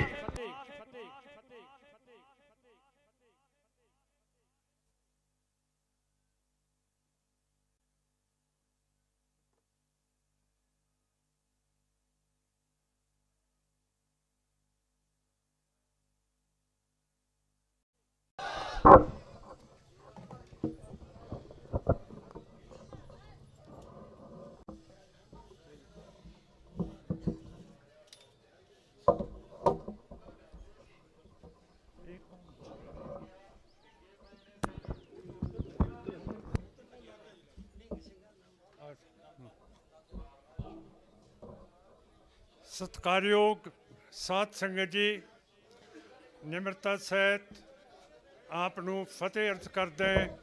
ਵਾਹਿਗੁਰੂ ਜੀ ਕਾ ਖਾਲਸਾ, ਵਾਹਿਗੁਰੂ ਜੀ ਕੀ ਫਤਿਹ। ਆਪ ਜੀ ਦੀ ਚੜ੍ਹਦੀ ਕਲਾ ਵੇਖ ਕੇ ਇੰਨੇ ਦਿਨਾਂ ਤੋਂ ਸਿੰਘ ਇੱਥੇ ਬੈਠੇ ਹੈ ਕਿ ਸਾਡੇ ਸਿੰਘ ਜਿਹੜੇ 32 ਸਾਲਾਂ ਤੋਂ ਜੇਲ੍ਹਾਂ ਦੇ ਵਿੱਚ ਬੈਠੇ ਹੈ, ਉਹਨਾਂ ਦੀ ਰਿਹਾਈ ਦੇ ਲਈ ਐਡਾ ਵੱਡਾ ਮੋਰਚਾ ਲੱਗਿਆ ਹੋਇਆ ਹੈ। ਬਰਗਾੜੀ ਦੇ ਵਿੱਚ 500 ਦਿਨ ਹੋ ਗਏ ਹੈ ਜਿੱਥੇ 5 ਸਿੰਘ ਰੋਜ਼ ਗ੍ਰਿਫਤਾਰੀਆਂ ਦਿੰਦੇ ਹੈ। ਇੱਥੇ ਵੀ ਆਪਾਂ ਨੂੰ ਕਿੰਨਾ ਚਿਰ ਹੋ ਗਿਆ, ਪਰ ਬੜੇ ਅਫਸੋਸ ਦੀ ਗੱਲ ਹੈ ਕਿ ਸਾਡੀ ਗੱਲ ਨੂੰ ਹਕੂਮਤ ਅਜੇ ਮੰਨਦੀ ਨਹੀਂ, ਨਾ ਸੁਣਦੀ ਹੈ। 8 ਤਰੀਕ ਨੂੰ ਸਿੱਖਾਂ ਨੇ ਚੰਡੀਗੜ੍ਹ ਦੇ ਵਿੱਚ ਜਾ ਕੇ ਮੁਜ਼ਾਹਰਾ ਕਰਨਾ ਸੀ। ਹਿੰਦੁਸਤਾਨ ਦੇ ਸੰਵਿਧਾਨ ਦੇ ਮੁਤਾਬਕ ਅਸੀਂ ਅਮਨ ਪਸੰਦ ਤਰੀਕੇ ਦੇ ਨਾਲ ਮੁਜ਼ਾਹਰਾ ਕਰ ਸਕਦੇ ਹਾਂ, ਪਰ ਮੈਨੂੰ ਬੜਾ ਅਜੀਬ ਲੱਗਿਆ ਕਿ ਚੰਡੀਗੜ੍ਹ ਦੀ ਪੁਲਿਸ ਉਸ ਨੇ, ਜਿਵੇਂ ਉਹਨਾਂ ਦੀ ਰਵਾਇਤ ਹੈ, ਚੰਡੀਗੜ੍ਹ ਦੀ ਹਕੂਮਤ ਨੂੰ ਕਿ ਅਸੀਂ ਚੰਡੀਗੜ੍ਹ ਦੇ ਵਿੱਚ ਕੋਈ ਵੀ ਮੁਜ਼ਾਹਰਾ ਨਹੀਂ ਹੋਣ ਦੇਣਾ। ਇਹਨਾਂ ਦੇ ਹੰਕਾਰ ਨੂੰ, ਇਹਨਾਂ ਦੀ ਜਿਹੜੀ ਬਦਤਮੀਜ਼ੀ ਹੈ, ਪੰਥ ਨੂੰ ਤੋੜਨਾ ਪਊਗਾ। ਜਿਵੇਂ ਆਪਾਂ ਨੇ ਪੰਜਾਬੀ ਸੂਬੇ ਦੇ ਮੋਰਚੇ ਦੇ ਵਿੱਚ ਕਰਨਾਲ ਦੇ ਵਿੱਚ ਜਾ ਕੇ ਮੋਰਚਾ ਲਾਇਆ ਸੀ, ਅਮਨ ਪਸੰਦ ਤਰੀਕੇ ਦੇ ਨਾਲ ਆਪਾਂ ਕੁਛ ਕਰ ਸਕਦੇ ਹਾਂ, ਪਰ ਸਾਨੂੰ ਅਫਸੋਸ ਹੈ ਕਿ ਘੱਟ ਗਿਣਤੀਆਂ ਦੇ ਉੱਤੇ ਇੰਨਾ ਜ਼ੁਲਮ ਹੋ ਰਿਹਾ ਹੈ। ਹਰਿਆਣੇ ਰਾਜਸਥਾਨ ਦੇ ਵਿੱਚ 2 ਮੁਸਲਮਾਨ ਮਾਰਤੇ ਬੇਗਨਾ। ਦੋਸ਼ ਕੀ ਸੀ ਕਿ ਉਹ ਗਊਆਂ ਲੈ ਕੇ ਜਾ ਰਹੇ ਸੀਗੇ, ਪਰ ਉਹਨਾਂ ਕੋਲੇ ਤਾਂ ਉਦੋਂ ਗਊਆਂ ਹੈ ਨਹੀਂ ਸੀਗੀਆਂ। ਜਿਹੜਾ ਕੱਟੜਵਾਦੀ ਹਿੰਦੂਤਵਾ ਨੇ ਗਊ ਰਕਸ਼ਕ ਬਣਾਏ ਆ, ਉਹਨਾਂ ਨੇ ਸਮਝਿਆ ਕਿ ਇਹ ਗਊਆਂ ਦਾ ਵਪਾਰ ਕਰਦੇ ਆ। ਕਿੱਥੇ ਲਿਖਿਆ ਹੈ ਕਿਸੇ ਕਾਨੂੰਨ ਦੇ ਵਿੱਚ ਕਿ ਮੁਸਲਮਾਨ ਗਊ ਦਾ ਵਪਾਰ ਨਹੀਂ ਕਰ ਸਕਦੇ? ਕੋਈ ਇਹੋ ਜਿਹੀ ਲਿਖਤ ਨਹੀਂ ਹੈ। ਪਰ ਇਹ ਬੀਜੇਪੀ ਸਰਕਾਰ, RSS ਦੀ ਸਰਕਾਰ ਇਹੋ ਜਿਹੇ ਗਊ ਰਕਸ਼ਕ ਛੱਡੇ ਹੋਏ ਆ ਜਿਹੜੇ ਕਿਸੇ ਨੂੰ ਵੀ ਫੜ ਕੇ ਸ਼ੱਕ ਦੇ ਆਧਾਰ ਦੇ ਉੱਤੇ ਜਾਨੋਂ ਮਾਰ ਦਿੰਦੇ ਆ। ਇਹ ਜ਼ੁਲਮ ਹੋ ਰਿਹਾ। ਇੱਥੇ ਵੀ 8 ਤਰੀਕ ਨੂੰ ਸਾਰੀ ਦੁਨੀਆ ਨੂੰ ਪਤਾ ਲੱਗ ਗਿਆ ਕਿ ਸਿੱਖ ਅਮਨ ਪਸੰਦ ਤਰੀਕੇ ਦੇ ਨਾਲ ਆਪਣਾ ਜਦੋਜਹਿਦ ਕਰ ਰਹੇ ਆ, ਪਰ ਤਾਂ ਵੀ ਜਿਸ ਤਰੀਕੇ ਦੇ ਨਾਲ ਸੈਂਟਰ ਦੀ ਹਕੂਮਤ ਚੰਡੀਗੜ੍ਹ ਨੇ ਇੱਥੇ ਜ਼ੁਲਮ ਕੀਤਾ, ਉਹ ਕਦੇ ਸਿੱਖਾਂ ਦੇ ਇਤਿਹਾਸ ਦੇ ਵਿੱਚ ਭੁੱਲਿਆ ਨਹੀਂ ਜਾ ਸਕਦਾ ਹੈਗਾ। ਅਸੀਂ ਅਮਨ ਪਸੰਦ ਤਰੀਕੇ ਦੇ ਨਾਲ अपने हक मंग रहे हैं। मैं हुकूमत नूं दसना चाहुंदा कि हुकूमत जी, जे साडी सरकार नहीं है, साडा अपना आज़ाद मुल्क नहीं है, तां भी अपने आप नूं असीं बादशाह समझते हैं। गुरु गोबिंद सिंह महाराज ने हुक्म है, इन गरीब सिखों को दूं बादशाही। कल गहना एक पिंड है बरनाले दे विच, जिथे सिखां दी अखीरली लड़ाई अहमद शाह अब्दाली दे नाल होई। पहली दरबार साहब दे विच बाबा दीप सिंह ने सीस दिता, फिर कुप दे विच होई, उत्थे 36,000 सिख उन्होंने शहादतां पाईयां। अगली लड़ाई अफगानियां दे नाल कुतबे दे विच पई, उत्थे भी फैसला कुन लड़ाई नहीं हुई, पर सिख फौज का हथ थोड़ा जिहा उत्ता रहा।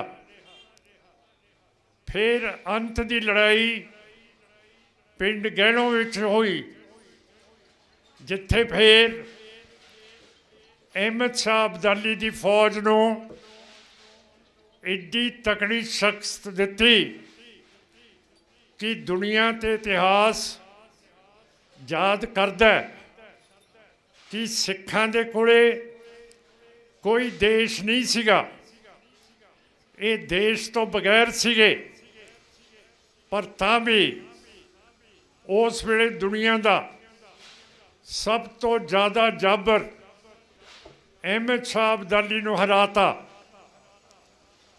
उहदे मूँह के उत्ते जख्म होया, वापस अफगानिस्तान चलिया गया। उसनूं कैंसर हो गया, उहदा मूँह ना खुले, ना अंदर पानी जावे, रोटी तक की जानी सी। इस तरह फिर तड़फ तड़फ के उहदा खात्मा होया।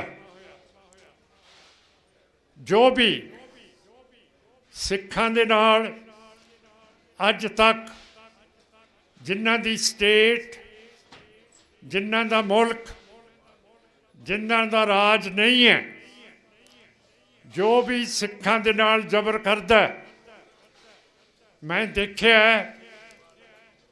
उहदी मौत अपनी कुदरती नहीं होया करदी। वो फिर मैदान जंग दे विच ही उसका काम हुंदा। ते मैनू समझ नहीं आउंदी कि हिंदुस्तान की सरकार ने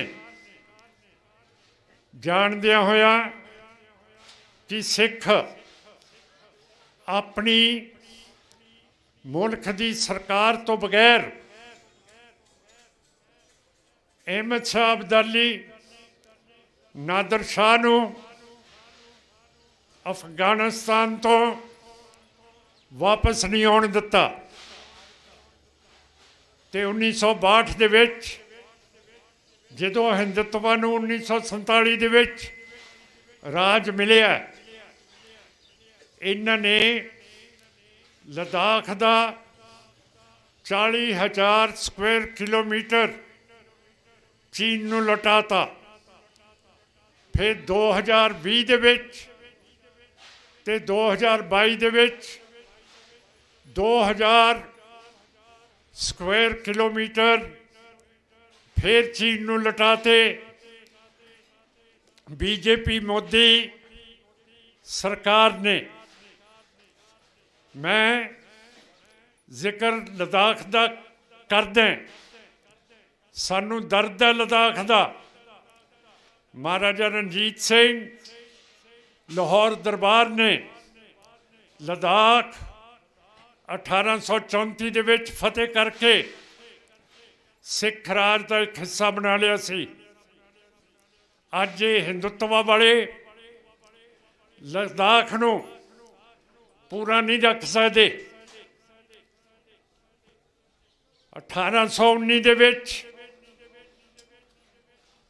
ਲਾਹੌਰ ਦਰਬਾਰ ਮਹਾਰਾਜਾ ਰਣਜੀਤ ਸਿੰਘ ਦੀ ਫੌਜਾਂ ਨੇ अफगानिस्तान तो कश्मीर फतेह किया। कश्मीर उस वेले अफगानिस्तान की रियासत सी।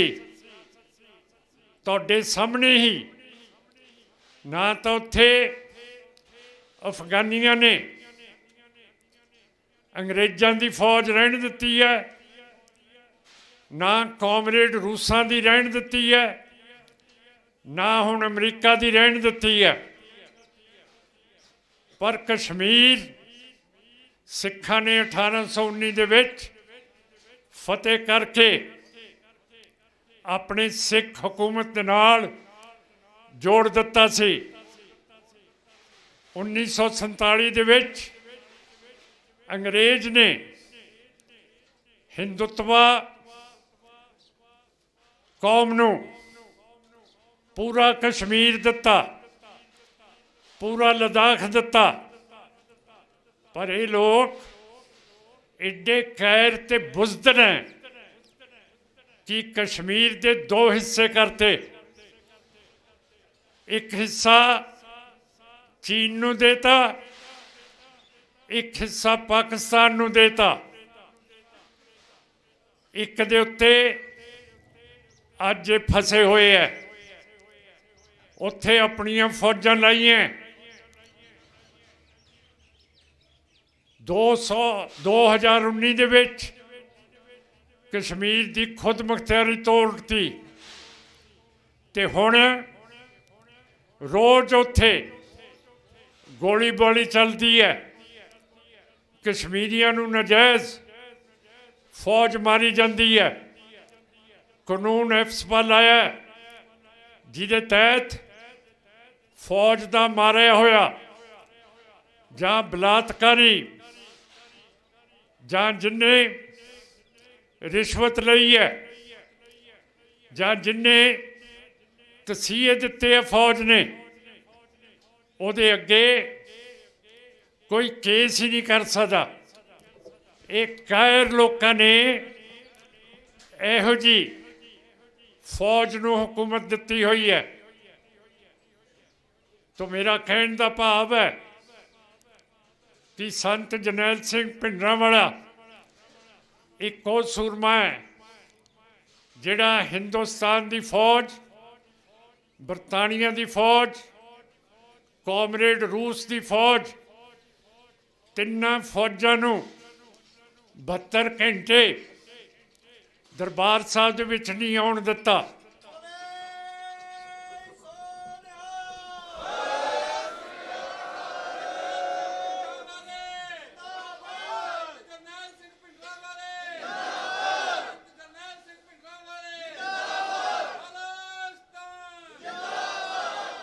हिंद हुकूमत ने दरबार साहब दे विच टैंक वाड़ते, वड्डियां तोपां वाड़तियां और वो कौम दे नाल लड़ाई कीती जिहदे कोले कोई रियासत ना उस कौम दे कोले मुल्क सीगा। 72 घंटे अंदर नहीं आउण दिता दरबार साहब दे। ते आखिरी मौके दे विच संत जरनैल सिंह भिंडरांवाला, जनरल शबेग सिंह, अमरीक सिंह, ठारा सिंह, ये अंदर वड़ के नहीं लड़े, ये बाहर आ गए। जिथे 2 निशान है साहब, दरबार साहब ते अकाल तख्त साहब दे विचाले, उत्थे संत जरनैल सिंह भिंडरांवालियां दी छाती दे उत्ते 72 ਗੋਲੀਆਂ ਲੱਗੀਆਂ ਸੀ। 72 ਗੋਲੀਆਂ ਦੇ ਨਾਲ ਉਹਨਾਂ ਨੇ ਆਪਣਾ ਸਰੀਰ ਛੱਡਿਆ। ਇੱਕ ਪਾਕਿਸਤਾਨੀ ਲਿਖਾਰੀ ਲਿਖਦਾ ਕਿ ਲੜਾਈਆਂ ਪਾਕਿਸਤਾਨ ਨੇ ਬਹੁਤ ਕੀਤੀਆਂ, ਬੰਗਲਾਦੇਸ਼ ਦੇ ਵਿੱਚ ਵੀ ਕੀਤੀ ਹੈ। ਸਾਡਾ ਜਰਨੈਲ ਪਾਕਿਸਤਾਨ ਦਾ ਜਰਨੈਲ ਨਾਜ਼ੀ ਸੀ, ਉਹਦੇ ਕੋਲੇ 1.5 ਲੱਖ ਤੋਂ ਜ਼ਿਆਦਾ ਫੌਜ ਸੀ ਔਰ ਉਸ ਨੇ ਸਿੱਖਾਂ ਦੇ ਜਰਨੈਲ ਜਗਜੀਤ ਸਿੰਘ ਅਰੋੜੇ ਦੇ ਅੱਗੇ ਹੱਥ ਚੱਕ ਕੇ ਆਪਣੇ ਪੇਟੀ ਚੋਂ ਆਪਣਾ ਪਿਸਤੌਲ ਕੱਢ ਕੇ ਜਨਰਲ ਜਗਜੀਤ ਸਿੰਘ ਅਰੋੜੇ ਦੇ ਪੱਟ ਦੇ ਉੱਤੇ ਰੱਖਤਾ ਕਿ ਅਸੀਂ ਹੁਣ ਸਰੈਂਡਰ ਕਰਦੇ ਹਾਂ।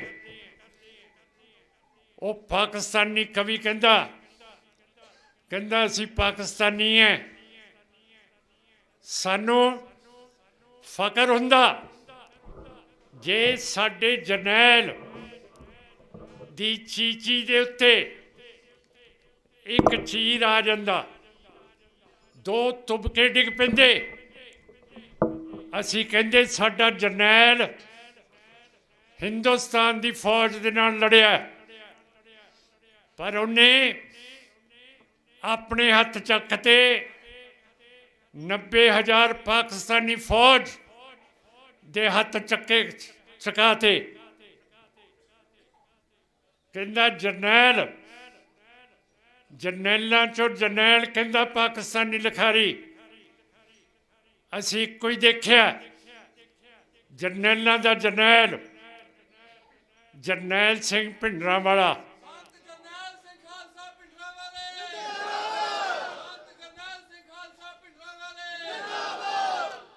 ਜਿਹਦੀ ਛਾਤੀ ਤੇ 72 ਗੋਲੀਆਂ ਛੰਨੀ ਕਰ ਗਈਆਂ, ਪਰ ਅੰਤ ਤੱਕ ਦੁਸ਼ਮਣ ਦੇ ਨਾਲ ਲੜਦਾ ਰਿਹਾ।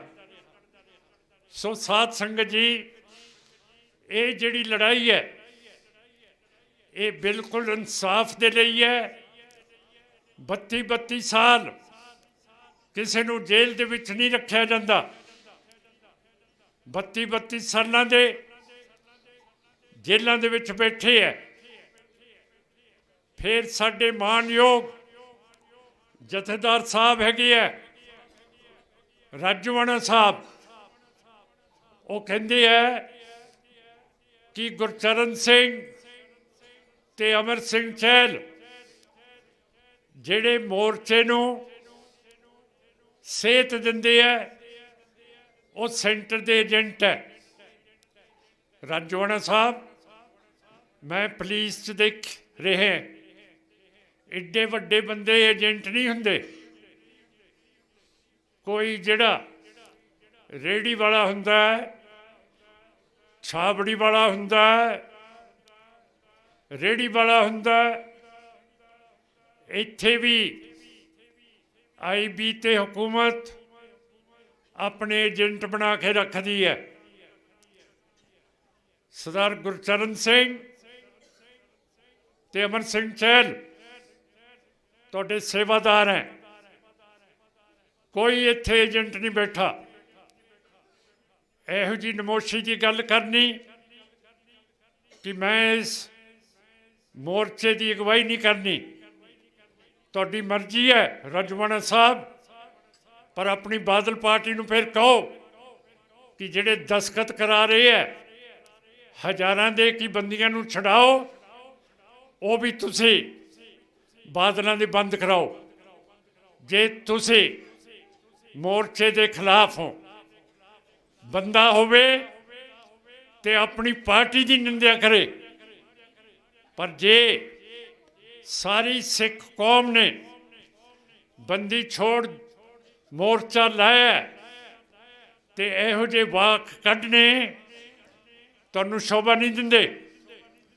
ਜਦੋਂ ਤੁਹਾਨੂੰ ਫਾਂਸੀ ਲੱਗਣੀ ਸੀ, ਅਸੀਂ ਸਾਰਿਆਂ ਨੇ ਜੇਲ੍ਹਾਂ ਦੇ ਵਿੱਚ ਕੱਟੀ ਹੈ ਸ਼ਿਕਾਇਤ, ਤੇ ਸਾਡਾ ਮਨ ਖੱਟਾ ਕਰ ਦੇਣਾ, ਆਪਣੀ ਬੇਇੱਜ਼ਤੀ ਕਰਾ ਲੈਣੀ, ਬਾਦਲ ਪਾਰਟੀ ਦੀ ਬੇਇੱਜ਼ਤੀ ਕਰਾ ਲੈਣੀ। ਮੈਂ ਤਾਂ ਨਹੀਂ ਸਮਝਦਾ ਕਿ ਕਿੱਥੇ ਦਿਮਾਗ ਹੈ, ਉੱਤੇ ਹੈ ਕਿ ਗਿੱਟਿਆਂ 'ਚ ਹੈ। ਸਾਨੂੰ ਤਰਸ ਆਉਂਦਾ ਕਿ ਤੁਸੀਂ ਜੇਲ੍ਹ ਦੇ ਵਿੱਚੋਂ ਕੌਮ ਦੇ ਹਿਰਦੇ 'ਚ ਇਹ ਕੈਦੀ ਵਸ ਗਏ ਹੈ। ਇਹ ਕੌਮ ਉਹਨਾਂ ਨੂੰ ਰਿਹਾ ਕਰਕੇ ਛੱਡੂਗੀ। ਤੁਸੀਂ ਸਹਿਮਤ ਹੋਵੋ ਨਾ ਸਹਿਮਤ ਹੋਵੋ,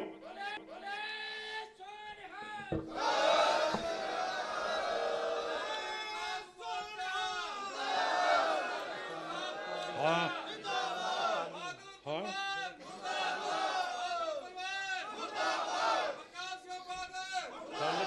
ਦੀ ਬਰਸੀ ਕਿੰਨੀ ਸਾਲਾਂ ਦੀ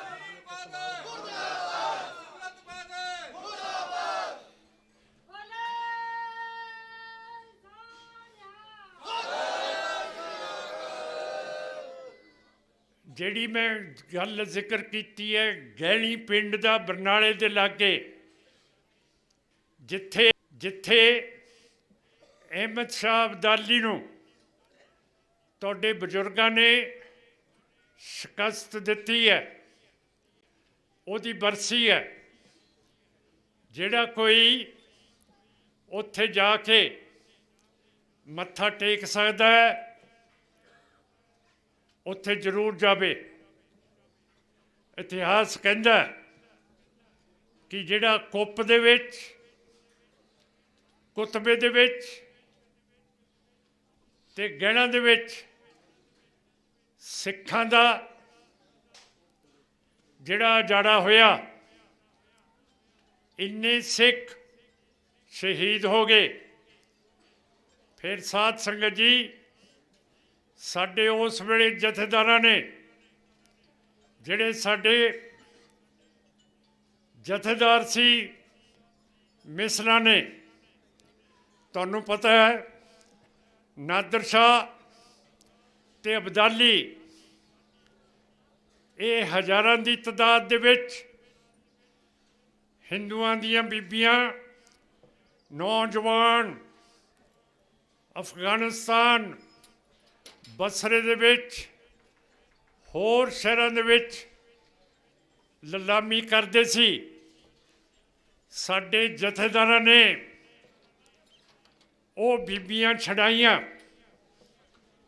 ਤੇ ਉਹਨਾਂ ਹਿੰਦੂਆਂ ਦੀ ਉਹ ਰਵਾਇਤ ਸੀ ਕਿ ਉਹਨਾਂ ਦੀ ਧੀ ਜੇ ਆਪਣੇ ਘਰ ਚੋਂ ਬਾਹਰ ਨਿਕਲ ਜੇ ਤਾਂ ਘਰ ਦੇ ਵਿੱਚ ਵਾਪਸ ਨਹੀਂ ਆ ਸਕਦੀ।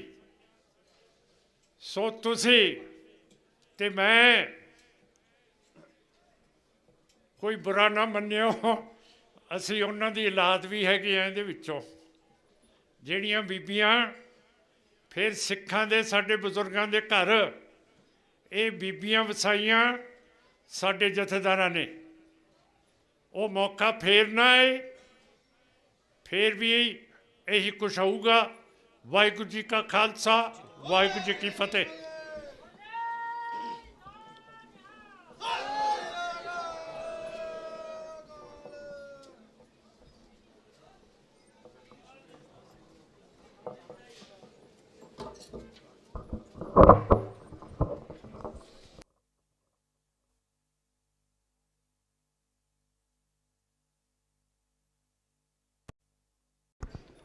ਵਾਹਿਗੁਰੂ ਜੀ ਕਾ ਖਾਲਸਾ, ਵਾਹਿਗੁਰੂ ਜੀ ਕੀ ਫਤਿਹ। ਸੋ ਇਹ ਸਨ ਸਰਦਾਰ ਸਿਮਰਨਜੀਤ ਸਿੰਘ ਮਾਨ, ਜਿਨ੍ਹਾਂ ਵੱਲੋਂ ਸਿੱਖ ਰਾਜ ਦੀਆਂ ਜਿੱਤਾਂ, ਪ੍ਰਾਪਤੀਆਂ, ਜਿੱਥੇ ਉਹਨਾਂ ਦਾ ਜ਼ਿਕਰ ਕੀਤਾ ਗਿਆ, ਉੱਥੇ ਕੌਮੀ ਇਨਸਾਫ ਮੋਰਚੇ ਨੂੰ ਢਾਹ ਲਾਉਣ ਵਾਲੇ ਲੋਕਾਂ ਪ੍ਰਤੀ ਵੀ ਸੁਚੇਤ ਕੀਤਾ ਗਿਆ।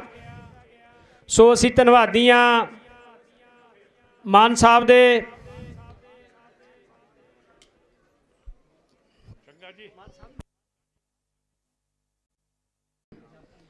ਸੋ ਹੁਣ ਮੇਰੀ ਬੇਨਤੀ ਹੈ ਕਿ ਆਪਣੇ ਕੋਲੇ ਕੇਵਲ 5-7 ਮਿੰਟ ਬਚੇ ਨੇ। ਉਹਦੇ ਵਿੱਚ ਆਪਾਂ 1-2 ਬੁਲਾਰੇ ਬੁਲਾਉਣੇ ਨੇ, ਉਸ ਤੋਂ ਬਾਅਦ ਸਮਾਪਤੀ ਹੈ। ਜੇ ਕੋਈ ਸਿੰਘ ਰਹਿ ਜਾਊਗਾ ਆਪਾਂ ਉਹਨਾਂ ਨੂੰ ਕੱਲ ਸਮਾਂ ਦੇਵਾਂਗੇ। ਸੋ ਮੇਰੀ ਬੇਨਤੀ ਹੈ ਹੁਣ ਭਾਈ ਰਣਜੀਤ ਸਿੰਘ ਜੀ ਦਮਦਮੇ ਟਕਸਾਲ ਕਿ ਉਹ ਕੁਛ ਮਿੰਟਾਂ ਵਾਸਤੇ ਆਪ ਸਿੱਖ ਸੰਗਤਾਂ ਦੇ ਨਾਲ ਵਿਚਾਰਾਂ ਦੀ ਸਾਂਝ ਪਾਉਣਗੇ। ਭਾਈ ਰਣਜੀਤ ਸਿੰਘ ਦਮਦਮੇ ਟਕਸਾਲ। ਵਾਹਿਗੁਰੂ ਜੀ ਕਾ ਖਾਲਸਾ, ਵਾਹਿਗੁਰੂ ਜੀ ਕੀ ਫਤਿਹ।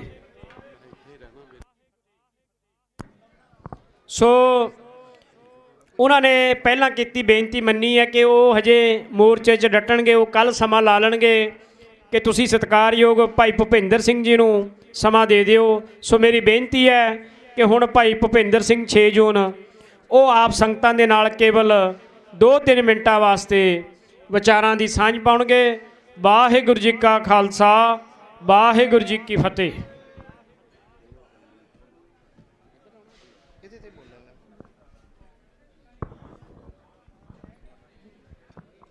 ਗੁਰੂ ਪਿਆਰੀ ਸਾਧ ਸੰਗਤ ਜੀ, ਵਾਹਿਗੁਰੂ ਜੀ ਕਾ ਖਾਲਸਾ, ਵਾਹਿਗੁਰੂ ਜੀ ਕੀ ਫਤਿਹ। ਮੈਂ 1-2 ਹੀ ਗੱਲਾਂ ਕਰਨੀਆਂ ਜੀ। ਕੌਮੀ ਇਨਸਾਫ ਮੋਰਚੇ ਦੇ ਵਿੱਚ ਅੱਜ ਅੰਮ੍ਰਿਤਸਰ ਸਾਹਿਬ ਤੋਂ ਅਸੀਂ 4 ਜਥੇਬੰਦੀਆਂ ਅੱਜ ਫਿਰ ਤੋਂ ਦੁਬਾਰਾ ਲੈ ਕੇ ਆਏ ਹਾਂ ਔਰ ਅਨੇਕਾਂ ਸਿੰਘ ਜਿਹੜੇ ਆ ਸਾਡੇ ਨਾਲ ਆਏ ਆ। ਅਸੀਂ ਇਸ ਸਟੇਜ ਤੋਂ ਕਹਿਣਾ ਚਾਹੁੰਦੇ ਹਾਂ ਵੀ ਕੌਮੀ ਇਨਸਾਫ ਮੋਰਚੇ ਦੇ ਨਾਲ ਅਸੀਂ ਹਰ ਵੇਲੇ ਖੜੇ ਹਾਂ, ਸ਼ੁਰੂ 'ਚ ਵੀ ਖੜੇ ਸੀ ਤੇ ਐਂਡ ਤੱਕ ਵੀ ਖੜੇ ਰਵਾਂਗੇ। ਸੋ ਇੱਕ ਹੀ ਗੱਲ ਕਰਨੀ ਸੀਗੀ ਕਿ ਪਰਸੋਂ ਇੱਕ ਬਿਆਨ ਆਉਂਦਾ ਭਗਵੰਤ ਮਾਨ ਦਾ, ਪੰਜਾਬ ਦੇ ਮੁੱਖ ਮੰਤਰੀ ਦਾ।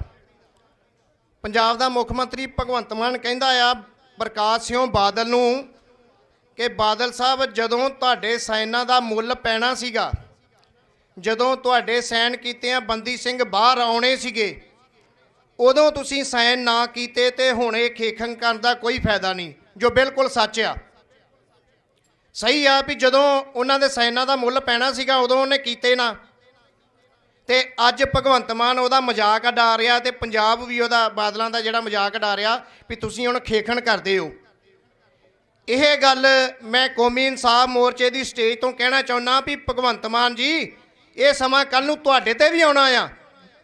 ਜਿਹੜੀ ਗਲਤੀ ਪ੍ਰਕਾਸ਼ ਸਿੰਘ ਬਾਦਲ ਕਰ ਗਿਆ ਤੁਸੀਂ ਨਾ ਕਰੋ। ਇਸ ਵੇਲੇ ਤੁਸੀਂ ਮੁੱਖ ਮੰਤਰੀ ਹੋ, ਤੁਸੀਂ ਸਾਈਨ ਕਰੋ, ਤੁਸੀਂ ਬੰਦੀ ਸਿੱਖਾਂ ਦੀ ਆਵਾਜ਼ ਬਣੋ।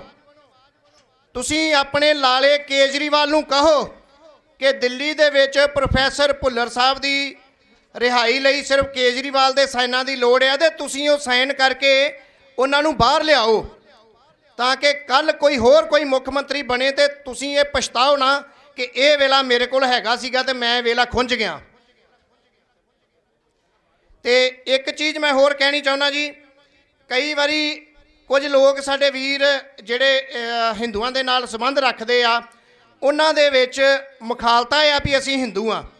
ਉਹਨਾਂ ਨੇ ਬਹੁਤ ਵੱਡੇ ਉਹਨਾਂ ਨੂੰ ਵਹਿਮ ਪਏ ਆ ਕਿ ਸ਼ਾਇਦ ਅਸੀਂ ਹਿੰਦੂ ਆ। ਇਹ ਗੱਲ 1 ਮਿੰਟ ਲੰਮੀ ਹੋ ਜਾਊਗੀ, ਮੈਂ ਦੱਸੂਗਾ ਵੀ ਕੁਝ ਲੋਕ ਜਿਵੇਂ ਕੁਝ ਮੁਸਲਿਮ ਭਾਈਚਾਰੇ ਦੇ ਲੋਕ ਉਹਨਾਂ ਨੇ ਛੱਡਿਆ, ਮੁਸਲਮਾਨ ਧਰਮ ਛੱਡਿਆ ਤੇ ਸਿੱਖ ਧਰਮ ਦੇ ਵਿੱਚ ਆ ਗਏ। ਉਹਨਾਂ ਨੇ ਸੰਥਿਆ ਕੀਤੀ ਤੇ ਉਹ ਸਾਡੇ ਗੁਰੂ ਘਰਾਂ ਦੇ ਵਿੱਚ ਗ੍ਰੰਥੀ ਵੀ ਰਹੇ। ਕੁਝ ਈਸਾਈ ਲੋਕ ਅੰਗਰੇਜ਼ ਜਿਨ੍ਹਾਂ ਨੇ ਆਪਣਾ ਧਰਮ ਛੱਡਿਆ ਉਹ ਸਿੱਖ ਧਰਮ ਦੇ ਵਿੱਚ ਆਏ, ਉਹਨਾਂ ਨੇ ਵੀ ਸੰਥਿਆ ਕੀਤੀ ਤੇ ਉਹ ਵੀ ਗੁਰੂ ਘਰਾਂ ਦੀ ਸੇਵਾ ਸੰਭਾਲ ਉਹਨਾਂ ਨੇ ਵੀ ਕੀਤੀ। ਇਹੋ ਹੀ ਚੀਜ਼ ਮੰਨ ਲਓ ਵੀ ਕੋਈ ਸਿੱਖ ਆ ਜਿਹੜਾ ਈਸਾਈਆਂ ਦੇ ਵਿੱਚ ਗਿਆ, ਉਹਨੇ ਬਾਈਬਲ ਪੜ੍ਹੀ ਤੇ ਉਹ ਚਰਚ ਦੇ ਵਿੱਚ ਪਾਸਟਰ ਲੱਗ ਗਿਆ। ਤੇ ਜੇਕਰ ਕੋਈ ਮੁਸਲਮਾਨ ਆ, ਜੇ ਕਿਸੇ ਈਸਾਈ ਨੇ ਆਪਣਾ ਧਰਮ ਛੱਡ ਕੇ ਮੁਸਲਮਾਨ ਬਣਿਆ, ਉਹਨੇ ਕੁਰਾਨ ਪੜ੍ਹੀ ਤੇ ਉਹ ਮਸਜਿਦ ਦੇ ਵਿੱਚ ਜਾ ਕੇ ਤੇ ਉਹ ਮੌਲਵੀ ਲੱਗ ਗਿਆ। ਤੇ ਜਿਹੜੇ ਵੀਰ ਸਾਡੇ ਬਣੀਏ ਮਹਾਜਨ ਪੰਡਤਾਂ ਨੂੰ ਛੱਡ ਕੇ ਜਿਹੜੇ ਵੀ ਆਪਣੇ ਆਪ ਨੂੰ ਹਿੰਦੂ ਕਹਿੰਦੇ ਨੇ, ਕੀ ਉਹ ਗੀਤਾ ਤੇ ਰਮਾਇਣ ਨੂੰ ਪੜ੍ਹ ਕੇ ਕਦੀ ਪੰਡਤ ਲੱਗ ਸਕਦੇ ਨੇ ਮੰਦਿਰ ਦੇ ਵਿੱਚ? ਇਹ ਉਹਨਾਂ ਦੇ ਮਨ ਦੇ ਵਿੱਚ ਬਹੁਤ ਵੱਡਾ ਵਹਿਮ ਆ ਕਿ ਅਸੀਂ ਹਿੰਦੂ ਆ। ਮੰਦਿਰ ਦੇ ਵਿੱਚ ਪੰਡਤ ਦੀ ਸੇਵਾ ਉਹ ਹੀ ਨਿਭਾਊਗਾ ਜਿਹੜਾ ਪੰਡਤ ਦੇ ਘਰ ਦੇ ਵਿੱਚ ਜਿਹਨੇ ਜਨਮ ਲਿਆ ਹੋਊਗਾ। ਸੋ ਇਹਨਾਂ ਨੂੰ ਬਹੁ ਗਿਣਤੀ ਕਹਿ ਕੇ ਆਪਣੇ ਵੱਲ ਭਾਰਤ ਸਰਕਾਰ ਜਿਹੜੀ ਵਰਤ ਰਹੀ ਆ, ਐਂਡ ਇਹਨਾਂ ਦੇ ਨਾਲ ਵੀ ਉਹੀ ਹੋਣਾ ਆ ਜੋ ਮੁਸਲਮਾਨਾਂ ਦੇ ਨਾਲ ਇਸ ਦੇਸ਼ ਦੇ ਵਿੱਚ ਹੋ ਰਿਹਾ ਤੇ ਜੋ ਸਿੱਖਾਂ ਦੇ ਨਾਲ ਹੋ ਰਿਹਾ, ਸਾਨੂੰ ਘੱਟ ਗਿਣਤੀ ਜਾਣ ਕੇ ਤੇ ਸਾਡੇ ਨਾਲ ਜਿਹੜੇ ਧੱਕੇ ਕੀਤੇ ਜਾ ਰਿਹਾ, ਪਰ ਉਹ ਧੱਕਿਆਂ ਦਾ ਅਸੀਂ ਅੱਜ ਵੀ ਡਟ ਕੇ ਮੁਕਾਬਲਾ ਕਰ ਰਹੇ ਹਾਂ। ਇਹ ਮੋਦੀ ਸਰਕਾਰ ਸ਼ਾਇਦ ਇਹ ਭੁੱਲ ਗਈ ਆ ਕਿ ਇਹ ਉਹ ਕੌਮ ਆ ਜਿਨ੍ਹਾਂ ਦੇ ਬੰਦ ਕੱਟੇ ਗਏ, ਦੇਗਾਂ ਦੇ ਵਿੱਚ ਉਬਾਲੇ ਗਏ, ਜਿਨ੍ਹਾਂ ਦੇ ਤਖਤ ਨੂੰ ਅਸੀਂ ਤਹਿ ਢੇਰੀ ਕਰ ਦਿੱਤਾ, ਜਿਨ੍ਹਾਂ ਦੇ ਸਿੰਘ ਅਸੀਂ ਬੰਦੀ ਬਣਾਏ ਆ, ਜੇਲ੍ਹਾਂ ਦੇ ਅੰਦਰ ਖੋਰ ਦਿੱਤੇ, ਪਰ ਫਿਰ ਵੀ ਇਹ ਕੌਮ ਅੱਜ ਵੀ ਉੱਥੇ ਵੀ ਡਟੀ ਹੋਈ ਆ ਔਰ ਡਟੀ ਰਹੇਗੀ। ਤੇ ਰਮਨੀਤ ਬਿੱਟੂ ਨੇ ਪਰਸੋਂ ਇੱਕ ਗੱਲ ਕਹੀ ਆ, ਪਰਸੋਂ ਚੌਥੇ ਸ਼ਾਇਦ, ਕਿ ਇਸ ਮੋਰਚੇ ਨੂੰ ਬਾਹਰੋਂ ਫੰਡਿੰਗ ਆ ਰਹੀ ਆ। ਇਹਦੇ ਵਿੱਚ ਕੋਈ ਝੂਠ ਨਹੀਂ ਗਾ, ਪਰ ਇਹ ਫੰਡਿੰਗ ਨਹੀਂ ਗੀ, ਇਹ ਸਹਾਇਤਾ ਹੈ। ਜਿਹੜੇ ਸਿੰਘ ਬਾਹਰ ਵਿਦੇਸ਼ਾਂ ਦੀਆਂ ਧਰਤੀਆਂ ਤੇ ਰਹਿੰਦੇ ਨੇ, ਉਹ ਆਪਣਾ ਦਸਵੰਧ ਜਿਹੜਾ ਇਸ ਮੋਰਚੇ ਨੂੰ ਭੇਜ ਰਹੇ ਨੇ ਔਰ ਉਹਦੇ ਨਾਲ ਲੰਗਰ ਚੱਲ ਰਹੇ ਨੇ। ਤੇ ਮੈਂ ਰਮਨੀਤ ਬਿੱਟੂ ਨੂੰ ਪੁੱਛਣਾ ਚਾਹੁੰਦਾ ਵਾਂ ਵੀ ਜਿਹੜਾ ਤੂੰ ਚੋਣਾਂ ਤੇ ਪੈਸਾ ਖਰਚ ਕਰ ਰਿਹਾ ਵਾਂ, ਕਿਹੜੀ ਤੇਰੀ ਮਾਂ ਦਾ ਜਿਹੜਾ 9 ਲੱਖਾ ਹਾਰ ਸੀ ਉਹ ਵੇਚ ਕੇ ਤੂੰ ਖਰਚ ਕਰ ਰਿਹਾ ਵਾਂ? ਵੀ ਜਾਂ ਤੇਰੀ ਜਿਹੜੀ ਮਾਂ ਆ ਬਹੁਤ ਕਿੱਲੇ ਮਰੱਬੇ ਦਾਜ ਦੇ ਵਿੱਚ ਲੈ ਕੇ ਆਈ ਸੀਗੀ ਤੇ ਉਹ ਵੇਚ ਕੇ ਤੂੰ ਆਪਣੇ ਇਲੈਕਸ਼ਨਾਂ ਤੇ ਖਰਚ ਕਰਦਾ ਆ। ਇਹ ਜਿਹੜਾ ਮੋਰਚਾ ਆ ਕੌਮ ਦੇ ਦਸਵੰਧ ਦੇ ਨਾਲ ਚੱਲ ਰਿਹਾ, ਉਹ ਫੰਡਿੰਗ ਦੇ ਨਾਲ ਨਹੀਂ ਚੱਲ ਰਿਹਾ। ਫੰਡਿੰਗ ਤੁਹਾਨੂੰ ਲੋਕਾਂ ਨੂੰ ਆਉਂਦੀ ਆ।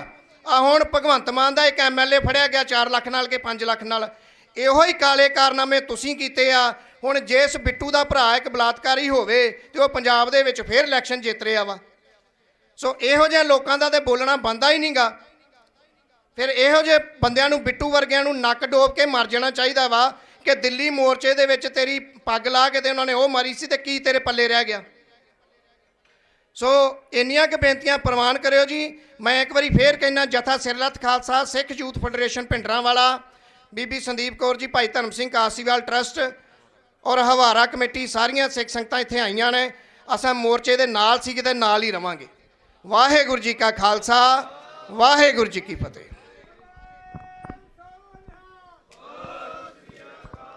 ਵਾਹਿਗੁਰੂ ਜੀ ਕਾ ਖਾਲਸਾ, ਵਾਹਿਗੁਰੂ ਜੀ ਕੀ ਫਤਿਹ। ਸੋ ਇਹ ਸਨ ਭਾਈ ਭੁਪਿੰਦਰ ਸਿੰਘ ਜੀ 6 ਜੂਨ, ਜਿਨ੍ਹਾਂ ਨੇ ਸੀਮਤ ਸਮੇਂ ਦੇ ਵਿੱਚ ਰਹਿੰਦੇ ਆਪਣੀ ਗੱਲ ਕੀਤੀ ਹੈ। ਸੋ ਹੁਣ ਮੇਰੀ ਬੇਨਤੀ ਹੈ ਪ੍ਰੋਫੈਸਰ ਬਲਜਿੰਦਰ ਸਿੰਘ ਜੀ ਨੂੰ ਕਿ ਉਹ ਸਿੱਖ ਸੰਗਤਾਂ ਦੇ ਨਾਲ ਕੇਵਲ 2 ਮਿੰਟ ਵਾਸਤੇ ਵਿਚਾਰਾਂ ਦੀ ਸਾਂਝ ਪਾਉਣਗੇ। ਪ੍ਰੋਫੈਸਰ ਚਲੋ, ਉਹਨਾਂ ਨੇ ਬੇਨਤੀ ਕਰਤੀ ਹੈ ਕਿ ਕੋਈ ਨਹੀਂ ਵੀ ਆਪਾਂ ਸਵੇਰੇ ਬੇਨਤੀ ਕਰ ਲਾਂਗੇ ਸੰਗਤ ਨੂੰ। ਸੋ ਭਾਈ ਅੰਗਦ ਸਿੰਘ ਆਏ ਨੇ ਇੱਕ ਮਨੁੱਖੀ ਅਧਿਕਾਰ ਕਸ਼ਮੀਰ ਤੋਂ, ਸੋ ਉਹਨਾਂ ਨੂੰ ਜ਼ਰੂਰ ਅਸੀਂ ਸਮਾਂ ਦੇਣਾ। ਮੇਰੀ ਬੇਨਤੀ ਹੈ ਕੇਵਲ 2-4 ਮਿੰਟਾਂ ਦੇ ਲਈ ਆਪਾਂ ਬਸ ਸਮਾਪਤੀ ਕਰ ਦੇਣੀ ਹੈ। ਸੰਗਤ ਬੈਠਣ ਦੀ ਕਿਰਪਾਲਤਾ ਕਰੋ। ਸਿੰਘ ਕਸ਼ਮੀਰ ਤੋਂ ਆਏ ਨੇ, ਸੋ ਇਹਨਾਂ ਦੇ ਆਓ। ਪੰਜਾਬ ਵਾਲਿਆਂ ਦੇ ਵਿਚਾਰ ਆਪਾਂ ਸਾਰਾ ਦਿਨ ਸੁਣਦੇ ਰਹਿੰਦੇ ਹਾਂ, ਦੂਜੇ ਸੂਬਿਆਂ ਦੇ ਵੀ ਜਿਹੜੇ ਸਿੱਖ ਵਸਦੇ ਨੇ ਉਹਨਾਂ ਦੀ ਭਾਵਨਾਵਾਂ, ਉਹਨਾਂ ਦੇ ਜਿਹੜੇ ਵਿਚਾਰ ਨੇ ਉਹ ਜ਼ਰੂਰ ਸਰਵਣ ਕਰੀਏ। ਵਾਹਿਗੁਰੂ ਜੀ ਕਾ ਖਾਲਸਾ, ਵਾਹਿਗੁਰੂ ਜੀ ਕੀ ਫਤਿਹ। ਗੁਰੂ ਦਰਬਾਰ ਵਿੱਚ ਜੁੜ ਕੇ ਬੈਠੀ ਹੋਈ ਗੁਰੂ ਰੂਪ ਗੁਰੂ ਖਾਲਸਾ ਸਾਧ ਸੰਗਤ ਜੀ, ਆਓ ਗੁਰੂ ਗੋਬਿੰਦ ਸਿੰਘ ਜੀ ਪਾਤਸ਼ਾਹ ਦਾ ਉਹ ਨਾਰਾ ਬੁਲੰਦ ਕਰੀਏ ਜੋ ਸਿੱਖ ਪੰਥ ਹਰ ਸੰਘਰਸ਼ ਦੇ ਵਿੱਚ ਜੂਝਦੇ ਹੋਏ ਬੁਲੰਦ ਕਰਤਾ ਹੈ। ਗੱਜ ਕੇ ਆਖੋ ਜੀ, ਵਾਹਿਗੁਰੂ ਜੀ ਕਾ ਖਾਲਸਾ, ਵਾਹਿਗੁਰੂ ਜੀ ਕੀ ਫਤਿਹ। ਸਭ ਤੋਂ ਪਹਿਲਾਂ ਤੇ ਪ੍ਰਬੰਧਕ ਤੇ ਸਾਰੀ ਸੰਗਤ ਨੂੰ ਮੁਬਾਰਕਬਾਦ ਪੇਸ਼ ਕਰਦਾ। ਜਿਹੋ ਜਿਹੇ ਹਾਲਾਤ ਪੂਰੇ ਭਾਰਤ ਦੇ ਵਿੱਚ ਬਣੇ ਹੋਏ ਨੇ, ਇਹੋ ਜਿਹੇ ਹਾਲਾਤਾਂ ਦੇ ਵਿੱਚ ਇੱਕ ਇਹੋ ਜਿਹਾ ਮੋਰਚਾ, ਇੱਕ ਐਸੀ ਧਿਰ ਦੇ ਸਾਹਮਣੇ ਖੜੇ ਕਰਨਾ ਜਿਹੜੀ ਕਿਸੇ ਦੇ ਨਹੀਂ ਸੁਣ ਰਹੀ, ਜਿਹੜੀ ਇੱਕ ਡਿਕਟੇਟਰਸ਼ਿਪ ਤੇ ਫਾਸਿਜ਼ਮ ਆਪਣੇ ਬਿਹੇਵੀਅਰ ਤੇ ਪੂਰੇ ਕਾਬਜ਼ ਹੈ, ਪੂਰੀ ਉਹ ਪੀਕ ਤੇ ਨੇ। ਇਹੋ ਜਿਹੇ ਮਾਹੌਲ ਦੇ ਵਿੱਚ ਆਪਣੀ ਸਾਹਮਣੇ ਜਿਹੜੀ ਇੰਨੀ ਪਾਵਰਫੁਲ ਧਿਰ ਹੈ ਉਹਦੇ ਮੂਹਰੇ ਖੜੇ ਹੋ ਕੇ ਉਹਨੂੰ ਚੈਲੰਜ ਕਰਨਾ ਇਹ ਬਹੁਤ ਵੱਡੀ ਗੱਲ ਹੈ। ਇਹ ਸੱਚਾਈ ਹੈ ਕਿ ਭਾਰਤ ਵਰਸ਼ ਦੇ ਵਿੱਚ ਮੌਜੂਦਾ ਸਮੇਂ 'ਚ ਇਹ ਕੰਮ ਸਿੱਖ ਪੰਥ ਹੀ ਕਰ ਸਕਦਾ ਹੈ। ਬਾਕੀ ਘੱਟ ਗਿਣਤੀਆਂ ਤੋਂ ਇਹ ਕੰਮ ਨਹੀਂ ਹੋ ਰਿਹਾ। ਉਹਨਾਂ 'ਚ ਇੰਨੀ ਹਿੰਮਤ ਵੀ ਨਹੀਂ ਹੋ ਰਹੀ ਕਿ ਇਸ ਧਿਰ ਨੂੰ ਜਿਹੜਾ ਹੈ ਉਹ ਜਵਾਬ ਮੰਗਿਆ ਜਾਵੇ, ਇਹਨਾਂ ਤੋਂ ਸਵਾਲ ਕੀਤੇ ਜਾਣ। 1947 ਦੇ ਬਾਅਦ ਜਦੋਂ ਸਿੱਖਾਂ ਨੇ ਭਾਰਤ ਦੇ ਨਾਲ ਮਰਜ ਕੀਤਾ ਤੇ ਸਿੱਖ ਇੱਕ ਸਟੇਟ ਕੌਮ ਸੀ ਜਿਹਦੇ ਕੋਲ ਆਪਣੀ ਇੱਕ ਸਟੇਟ ਸੀ, ਪਰ ਜਦੋਂ ਭਾਰਤ ਦੇ ਨਾਲ ਮਰਜ ਹੋ ਗਈ ਤੇ ਉਹ ਸਟੇਟਲੈਸ ਹੋ ਗਏ। ਸਾਨੂੰ ਸਟੇਟਲੈਸ ਕੀਤਾ ਗਿਆ ਇਹ ਦਾਅਵਾ ਕਰਕੇ ਕਿ ਜਿਹੜਾ ਜਸਟਿਸ ਹੋਏਗਾ ਇੰਡੀਆ ਦੇ ਵਿੱਚ, ਜਸਟਿਸ ਪੈਟਰਨ ਇਕੁਅਲ ਹੋਏਗਾ, ਇਨਸਾਫ ਸਾਰਿਆਂ ਦੇ ਜਿਹੜੇ ਨੇ ਉਹ ਬਰਾਬਰੀ ਦਾ ਹੋਏਗਾ, ਗਿਣਤੀ ਦੇ ਆਧਾਰ ਤੇ, ਧਰਮ ਦੇ ਆਧਾਰ ਤੇ ਇਨਸਾਫ ਦੇ ਵਿੱਚ ਕੋਈ ਵਿਤਕਰਾ ਨਹੀਂ ਕੀਤਾ ਜਾਏਗਾ। ਪਰ 1984 ਤੋਂ ਬਾਅਦ ਇਹ ਸਾਰੀਆਂ ਗੱਲਾਂ ਖੋਖਲੀਆਂ ਨਿਕਲੀਆਂ, ਇਹਨਾਂ ਦੇ ਵਿੱਚ ਕੋਈ ਸੱਚਾਈ ਵੀ ਸਾਨੂੰ ਨਜ਼ਰ ਨਹੀਂ ਆਈ। ਅੱਜ ਸਾਡੇ ਜਿਹੜੇ ਬੰਦੀ ਸਿੰਘ ਨੇ ਉਹ ਇੱਕ ਐਕਸਟਰਾ ਜੁਡੀਸ਼ਲ ਵੇ 'ਚ ਜੇਲ੍ਹਾਂ 'ਚ ਰੱਖੇ ਹੋਏ ਨੇ, ਜਿਨ੍ਹਾਂ ਦੀ ਸਜ਼ਾਵਾਂ ਪੂਰੀ ਹੋ ਗਈਆਂ ਨੇ। ਦੁਨੀਆ ਦਾ ਕੋਈ ਕਾਨੂੰਨ ਇਹਦੀ ਇਜਾਜ਼ਤ ਨਹੀਂ ਦਿੰਦਾ ਕਿ ਜਦੋਂ ਇੱਕ ਉਮਰ ਕੈਦ ਦੀ ਜਿਹੜੀ ਲਿਮਿਟੇਸ਼ਨ ਹੈ ਪੂਰੀ ਹੋ ਜਾਵੇ ਤੇ ਫਿਰ ਤੁਸੀਂ ਨੈਕਸਟ ਡੇ ਲਈ ਇੱਕ ਪ੍ਰਿਜ਼ਨਰ ਨੂੰ ਬੰਦ ਰੱਖ ਸਕੋ। ਪਰ ਇਹ ਵਾਹਿਦ ਇੰਡੀਆ ਦੇ ਵਿੱਚ ਹੀ ਹੋ ਰਿਹਾ ਹੈ ਤੇ ਉਹ ਵੀ ਘੱਟ ਗਿਣਤੀਆਂ ਦੇ ਨਾਲ ਹੋ ਰਿਹਾ ਹੈ। ਤੁਸੀਂ ਵੇਖੋ ਅੱਜ ਦਾ ਇਹ ਮਾਹੌਲ ਹੈ ਕਿ ਸਰੇਆਮ ਧਰਮ ਸੰਸਥਾ ਦੇ ਨਾਂ ਤੇ ਜੈਨੋਸਾਈਡਲ ਕਾਲ ਦਿੱਤੀ ਜਾਂਦੀ ਹੈ। ਅੱਜ ਯੂਪੀ ਦੇ ਵਿੱਚ ਇੱਕ ਸਾਧੂ ਸਰੇਆਮ ਰੇਪ ਥ੍ਰੈਟ ਦਿੰਦਾ ਹੈ ਤੇ ਉਹਨਾਂ ਤੇ ਕੋਈ ਜਿਹੜੀ ਹੈ ਸਖਤ ਕਾਨੂੰਨੀ ਕਾਰਵਾਈ ਨਹੀਂ ਹੁੰਦੀ।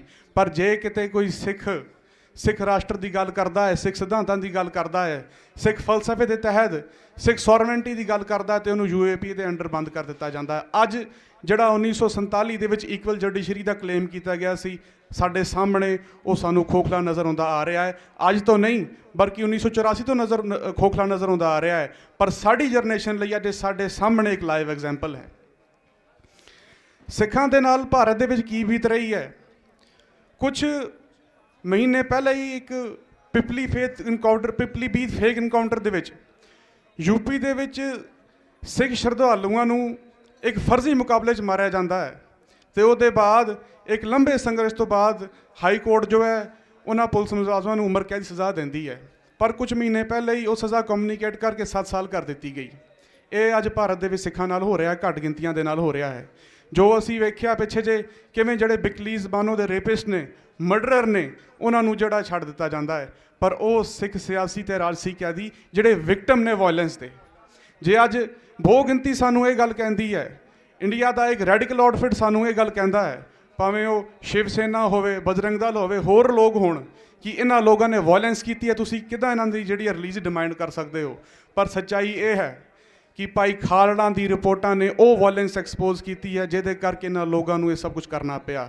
ਇਹ ਕੋਈ ਪ੍ਰੋਫੈਸ਼ਨਲ ਮਰਡਰ ਨਹੀਂ ਸੀ, ਪਰ ਇਹਨਾਂ ਨੂੰ ਆਪਣੇ ਘਰਾਂ 'ਚੋਂ ਬਾਹਰ ਕੱਢ ਕੇ ਇਹ ਸਭ ਕਰਨ ਲਈ ਮਜਬੂਰ ਕਰ ਦਿੱਤਾ ਗਿਆ ਉਸ ਤਸ਼ੱਦਦ ਨੇ, ਜਿਸ ਤਸ਼ੱਦਦ ਨੂੰ ਭਾਈ ਖਾਲੜਾ ਦੀ ਫਾਈਲਾਂ ਨੇ ਐਕਸਪੋਜ਼ ਕੀਤਾ ਹੈ। ਜਦੋਂ ਕਿਤੇ ਵਾਇਲੈਂਸ ਹੋਵੇ ਤੇ ਵਾਇਲੈਂਸ ਦਾ ਆਊਟਕਮ ਡਿਫੈਂਸਿਵ ਵਾਇਲੈਂਸ ਹੁੰਦੀ ਹੈ ਤੇ ਉਹੀ ਇਹਨਾਂ ਲੋਕਾਂ ਨੇ ਕੀਤਾ ਹੈ। ਜੇਕਰ ਭਾਰਤ ਸਿੱਖਾਂ ਤੇ ਉਹ ਵਾਇਲੈਂਸ ਨਹੀਂ ਕਰਦਾ, ਜਿਹੜੀ Operation Rosewood, Operation Blue Star, Operation ਸ਼ੁੱਧੀਕਰਨ, ਆਪਰੇਸ਼ਨ ਬਲੈਕ ਥੰਡਰ 31 ਅਕਤੂਬਰ 1984 ਨੂੰ 4 ਨਵੰਬਰ ਤੱਕ ਲੈ ਕੇ ਜੋ ਸਿੱਖਾਂ ਦੇ ਨਾਲ ਹੋਇਆ, ਜੇ ਉਹ ਵਾਇਲੈਂਸ ਨਾ ਹੁੰਦੀ ਤੇ ਸ਼ਾਇਦ ਸਾਡੇ ਬੰਦੀ ਸਿੰਘਾਂ ਵੱਲੋਂ ਵੀ ਇਹ ਵਾਇਲੈਂਸ ਨਾ ਕੀਤੀ ਜਾਂਦੀ। ਇਹ ਲੋਕ ਵਿਕਟਮ ਨੇ ਵਾਇਲੈਂਸ ਦੇ। ਸਾਨੂੰ ਦੁਨੀਆ ਭਰ ਵਿੱਚ ਇਹ ਗੱਲ ਸਮਝਾਉਣੀ ਪਏਗੀ, ਇੱਕ ਨੈਰੇਟਿਵ ਕ੍ਰੀਏਟ ਕਰਨਾ ਪਏਗਾ ਕਿ ਜੋ ਕੁਛ ਇਹਨਾਂ ਨੇ ਕੀਤਾ ਹੈ ਉਹ ਤਾਂ ਕਰਕੇ ਕੀਤਾ ਹੈ ਕਿਉਂਕਿ ਇਹ ਲੋਕ ਵਿਕਟਮ ਨੇ ਵਾਇਲੈਂਸ ਦੇ। ਇਹ ਕੋਈ ਪ੍ਰੋਫੈਸ਼ਨਲ ਨਹੀਂ ਇਸ ਚੀਜ਼ 'ਚ ਆਏ, ਇਹਨਾਂ ਨੇ ਕੋਈ ਪ੍ਰੋਫੈਸ਼ਨਲੀ ਆਰਮਡ ਸਟਰਗਲ ਨਹੀਂ ਕਰਨੀ ਸੀ, ਪਰ ਇਹ ਤਾਂ ਕਰਕੇ ਮਜਬੂਰ ਹੋਏ ਸਭ ਕਰਨ ਲਈ ਕਿਉਂਕਿ ਜਿਹੋ ਜਿਹੇ ਹਾਲਾਤ ਪੰਜਾਬ 'ਚ ਬਣੇ ਰਹੇ, ਜਿਹੋ ਜਿਹੀ ਮਨੁੱਖੀ ਅਧਿਕਾਰਾਂ ਦੀ ਕਹਾਣ ਪੰਜਾਬ 'ਚ ਹੋਈ, ਜਿਹਨੂੰ ਭਾਈ ਖਾਲੜਾ ਦੀ ਫਾਈਲਾਂ ਨੇ, ਤੇ ਅੱਜ ਵੀ ਆਪਾਂ ਸੁਣਦੇ ਹਾਂ ਕਿ ਆਏ ਗਏ ਦਿਨ ਕਿੰਨੇ ਹੀ ਪੁਲਿਸ ਵਾਲਿਆਂ ਨੂੰ ਸਜ਼ਾ ਹੁੰਦੀ ਹੈ, ਉਹ ਸਾਰਾ ਕੁਝ ਉਸ ਵਾਇਲੈਂਸ ਨੂੰ ਐਕਸਪੋਜ਼ ਕਰਦਾ ਹੈ ਜਿਹਦੇ ਕਰਕੇ ਇਹਨਾਂ ਲੋਕਾਂ ਨੇ ਕਾਰਵਾਈਆਂ ਕੀਤੀਆਂ। ਮੈਂ ਫਿਰ ਤੋਂ ਪ੍ਰਬੰਧਕਾਂ ਨੂੰ ਤੇ ਸੰਗਤਾਂ ਨੂੰ ਮੁਬਾਰਕਬਾਦ ਪੇਸ਼ ਕਰਦਾ ਕਿ ਜਿਹੋ ਜਿਹੇ ਹਾਲਾਤਾਂ 'ਚ ਆਪਾਂ ਇਹ ਇੱਕ ਸੰਘਰਸ਼ ਲੜ ਰਹੇ ਹਾਂ, ਇਹ ਬੜਾ ਮੁਸ਼ਕਿਲ ਹੈ। ਹੋਰ ਕੌਮਾਂ ਨੇ ਵੀ ਕੋਸ਼ਿਸ਼ ਕੀਤੀ ਸੰਘਰਸ਼ ਲੜਨ ਦੀ, ਪਰ ਕੁਝ ਸਮੇਂ ਤੱਕ ਪ੍ਰੋਪੋਗੰਡਾ ਕਰਕੇ, ਇਹੋ ਜਿਹੇ ਹਾਲਾਤ ਪੈਦਾ ਕਰਕੇ ਉਹਨਾਂ ਦੇ ਸੰਘਰਸ਼ ਨੂੰ ਜਿਹੜਾ ਬਿਲਕੁਲ ਕਲੈਪਸ ਕਰ ਲਿਆ ਗਿਆ ਤੇ ਐਂਡ ਦੇ ਵਿੱਚ ਉਹਨਾਂ ਸੰਘਰਸ਼ੀ ਲੋਕਾਂ ਨੂੰ UAP ਦੇ ਤਹਿਤ ਤੇ ਹੋਰ ਕਾਨੂੰਨਾਂ ਅੰਦਰ ਜਿਹੜਾ ਅਰੈਸਟ ਕਰ ਲਿਆ ਗਿਆ। ਦਿੱਲੀ ਦਾ ਸ਼ਾਹੀਨ ਬਾਗ NRCC ਸਾਡੇ ਲਈ ਸਭ ਤੋਂ ਬੜੀ ਐਗਜ਼ਾਮਪਲ ਹੈ। ਕਈ ਲੋਕ ਇਹ ਗੱਲ ਵੀ ਕਰਦੇ ਨੇ ਕਿ ਸਿੱਖ ਪੰਥ ਆਏ ਗਏ ਸਾਲ ਮੋਰਚੇ ਜਿਹੜਾ ਉਹ ਲਾ ਲੈਂਦਾ ਤੇ ਕੁਝ ਹਾਸਲ ਨਹੀਂ ਕਰਦੇ। ਸੱਚਾਈ ਇਹ ਹੈ ਕਿ ਅਸੀਂ ਭਾਰਤ ਦੇ ਵਿੱਚ ਕੋਈ ਪ੍ਰੈਜ਼ੈਂਟਲੀ ਲਿਬਰੇਟਡ ਕਮਿਊਨਿਟੀ ਨਹੀਂ ਆ, ਅਸੀਂ ਸਟਰਗਲਿੰਗ ਕਮਿਊਨਿਟੀ ਆ। ਤੇ ਜੇ ਅਸੀਂ ਜਦੋਜਹਿਦ ਕਰਨੀ ਛੱਡ ਦਿੱਤੀ ਤੇ ਫਿਰ ਸਾਡਾ ਕੁਝ ਵੀ ਨਹੀਂ ਹੋਣਾ। ਜਿਵੇਂ ਆਪਣੀ ਦਿਨਚਰਿਆ ਦੇ ਵਿੱਚ ਅਸੀਂ ਸਵੇਰੇ ਉੱਠਦੇ ਹਾਂ, ਨਾਸ਼ਤਾ ਕਰਦੇ ਹਾਂ, ਕਿਰਤ ਕਰਦੇ ਹਾਂ, ਫਿਰ ਰਾਤ ਨੂੰ ਆ ਕੇ ਸੋ ਜਾਂਦੇ ਹਾਂ। ਆਪਣੀ ਐਗਜ਼ਿਸਟੈਂਸ ਲਈ ਇੱਥੇ ਸਾਨੂੰ ਸੰਘਰਸ਼ ਜਿਹੜਾ ਉਹ ਕਰਨਾ ਪੈਣਾ ਹੈ। ਆਪਣੀ ਹੋਂਦ ਕਾਇਮ ਕਰਨ ਲਈ ਸਾਨੂੰ ਕੰਟੀਨਿਊ ਸਟਰਗਲ ਜਿਹੜਾ ਉਹ ਕਰਨਾ ਪੈਣਾ ਹੈ ਕਿਉਂਕਿ ਅਸੀਂ ਇਹ ਚੀਜ਼ ਐਕਸੈਪਟ ਕਰ ਲਈਏ, ਸਿੱਖ ਭਾਰਤ ਦੇ ਵਿੱਚ ਪ੍ਰੈਜ਼ੈਂਟਲੀ ਇੱਕ ਸਟਰਗਲਿੰਗ ਕਮਿਊਨਿਟੀ ਹੈ। ਸਾਨੂੰ ਉਹ ਲਿਬਰੇਸ਼ਨ, ਉਹ ਇੰਡੀਪੈਂਡੈਂਸ, ਉਹ ਸੋਵਰਨਟੀ ਜਿਹੜੀ ਉਹ ਫੀਲ ਨਹੀਂ ਹੁੰਦੀ। ਇੰਨੀ ਕੋ ਬੇਨਤੀਆਂ ਪ੍ਰਵਾਨ ਕਰਨੀਆਂ। ਵਾਹਿਗੁਰੂ ਜੀ ਕਾ ਖਾਲਸਾ, ਵਾਹਿਗੁਰੂ ਜੀ ਕੀ ਫਤਿਹ।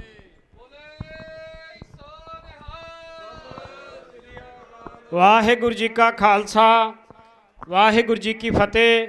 ਸੋ ਇਹ ਸਨ ਭਾਈ ਅੰਗਦ ਸਿੰਘ ਜੀ, ਜਿਨ੍ਹਾਂ ਨੇ ਭਾਰਤ ਦੀ ਪੋਲੀਟਿਕਸ ਅਤੇ ਸਿੱਖਾਂ ਦੇ ਹਾਲਾਤਾਂ ਬਾਰੇ ਜਿਹੜੀ ਜਾਣਕਾਰੀ ਹੈ ਉਹ ਆਪ ਜੀ ਨੇ ਸਾਂਝੀ ਕੀਤੀ ਹੈ। ਸੋ ਹੁਣ ਮੇਰੀ ਬੇਨਤੀ ਹੈ ਕਿ ਬਾਪੂ ਗੁਰਚਰਨ ਸਿੰਘ ਜੀ ਕੇਵਲ 2 ਮਿੰਟਾਂ ਵਾਸਤੇ ਆਈ ਹੋਈ ਸੰਗਤਾਂ ਦਾ ਧੰਨਵਾਦ ਕਰਨਗੇ। ਸੋ ਦਾਸ ਦੀ ਵੀ ਬੇਨਤੀ ਹੈ ਕਿ ਅੱਜ ਹੋ ਸਕਦਾ ਅਨੇਕਾਂ ਬੁਲਾਰੇ ਰਹਿ ਗਏ ਹੁਣ ਬੋਲਣੋਂ, ਨਾ ਵੀ ਬੋਲਣੋਂ ਰਹਿ ਗਿਆ ਹੋਵੇ। ਸੋ ਮੈਂ ਉਹਨਾਂ ਸਾਰੀਆਂ ਸੰਗਤਾਂ ਤੋਂ ਮਾਫੀ ਚਾਹੁੰਦਾ ਹਾਂ। ਜਿਹੜੇ ਅੱਜ ਬੁਲਾਰੇ ਰਹਿ ਗਏ ਉਹਨਾਂ ਨੂੰ ਕੱਲ੍ਹ ਫੇਰ ਸਵੇਰੇ ਸਮਾਂ ਦਿੱਤਾ ਜਾਵੇਗਾ। ਸੋ ਹੁਣ ਬਾਪੂ ਗੁਰਚਰਨ ਸਿੰਘ ਜੀ, ਵਾਹਿਗੁਰੂ ਜੀ ਕਾ ਖਾਲਸਾ, ਵਾਹਿਗੁਰੂ ਜੀ ਕੀ ਫਤਿਹ।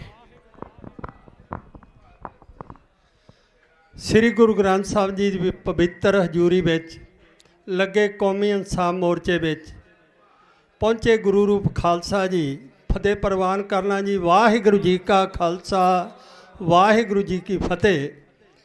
ਸਰਕਾਰਾਂ ਤੋਂ ਇਨਸਾਫ ਲੈਣ ਲਈ ਜਿਹੜੇ 4 ਸਾਡੇ ਕੌਮੀ ਮੁੱਦੇ ਹੈ, ਜੋ ਕੌਮੀ ਇਨਸਾਫ ਮੋਰਚਾ ਲੱਗਿਆ, ਸੰਗਤਾਂ ਅੱਜ ਮੈਂ ਗੱਲ ਕਰਾਂ ਵੀ ਆਪਣਾ ਫਰਜ਼ ਸਮਝ ਚੁੱਕੀਆਂ, ਕਿਉਂਕਿ ਦੇਸ਼ ਵਿਦੇਸ਼ ਦੇ ਕੋਨੇ-ਕੋਨੇ ਤੋਂ ਆਪਣੇ ਤੌਰ ਤੇ ਜਿੱਥੇ ਸਰੀਰਕ ਤੌਰ ਤੇ ਹਾਜ਼ਰੀ ਲਵਾ ਰਹੀਆਂ ਸੰਗਤਾਂ, ਆਪ ਮੁਹਾਰੇ ਇੱਥੇ ਜਥਿਆਂ ਦੇ ਰੂਪ ਵਿੱਚ ਨਿੱਜੀ ਤੌਰ ਤੇ ਪਹੁੰਚ ਕੇ ਹਾਜ਼ਰੀ ਲਵਾ ਰਹੀਆਂ, ਉੱਥੇ ਦੇਸ਼ ਵਿਦੇਸ਼ ਦੀਆਂ ਸੰਗਤਾਂ ਇਸ ਕੌਮੀ ਇਨਸਾਫ ਮੋਰਚੇ ਪ੍ਰਤੀ ਬਹੁਤ ਵੱਡੀਆਂ ਸੇਵਾਵਾਂ ਨਿਭਾ ਰਹੀਆਂ ਤੇ ਉੱਥੇ ਬੈਠੇ ਆਪਣੇ ਗੁਰੂ ਘਰਾਂ 'ਚ ਅਰਦਾਸਾਂ ਕਰਕੇ ਇਸ ਕੌਮੀ ਇਨਸਾਫ ਮੋਰਚੇ ਦੀ ਫਤਿਹ ਲਈ ਅਰਦਾਸਾਂ ਕਰ ਰਹੀਆਂ। ਸੋ ਸਾਡਾ ਉਹਨਾਂ ਦੇ ਅੱਗੇ ਜਿਹੜਾ ਵੀ ਇਸ ਕੌਮੀ ਇਨਸਾਫ ਮੋਰਚੇ ਨੂੰ ਸਮਰਪਿਤ ਹੋ ਕੇ ਆਉਂਦਾ ਆ, ਉੱਥੇ ਆਪਣਾ ਫਰਜ਼ ਨਿਭਾ ਰਿਹਾ, ਸਾਡਾ ਸਿਰ ਝੁਕਦਾ। ਆਈਆਂ ਉਹਨਾਂ ਸਾਰੀ ਸੰਗਤਾਂ ਦਾ ਧੰਨਵਾਦ ਤੇ ਸੇਵਾਵਾਂ ਨਿਭਾਉਣ ਵਾਲੀਆਂ ਜਥੇਬੰਦੀਆਂ ਦਾ ਬਹੁਤ ਬਹੁਤ ਧੰਨਵਾਦ, ਕਿਉਂਕਿ ਹਰ ਇੱਕ ਸਿੱਖ ਦਾ ਫਰਜ਼ ਬਣਦਾ ਵੀ ਜਦੋਂ ਕੌਮੀ ਮੁੱਦੇ ਜਿਨ੍ਹਾਂ ਦਾ ਅਸੀਂ ਸਰਕਾਰਾਂ ਤੋਂ ਇਨਸਾਫ ਲੈਣਾ, ਉਸ ਵਿੱਚ ਅਸੀਂ ਸ਼ਾਮਲ ਹੋ ਕੇ ਸਰਕਾਰਾਂ ਤੋਂ ਆਪਣੇ ਹੱਕ ਲੈ ਸਕੀਏ।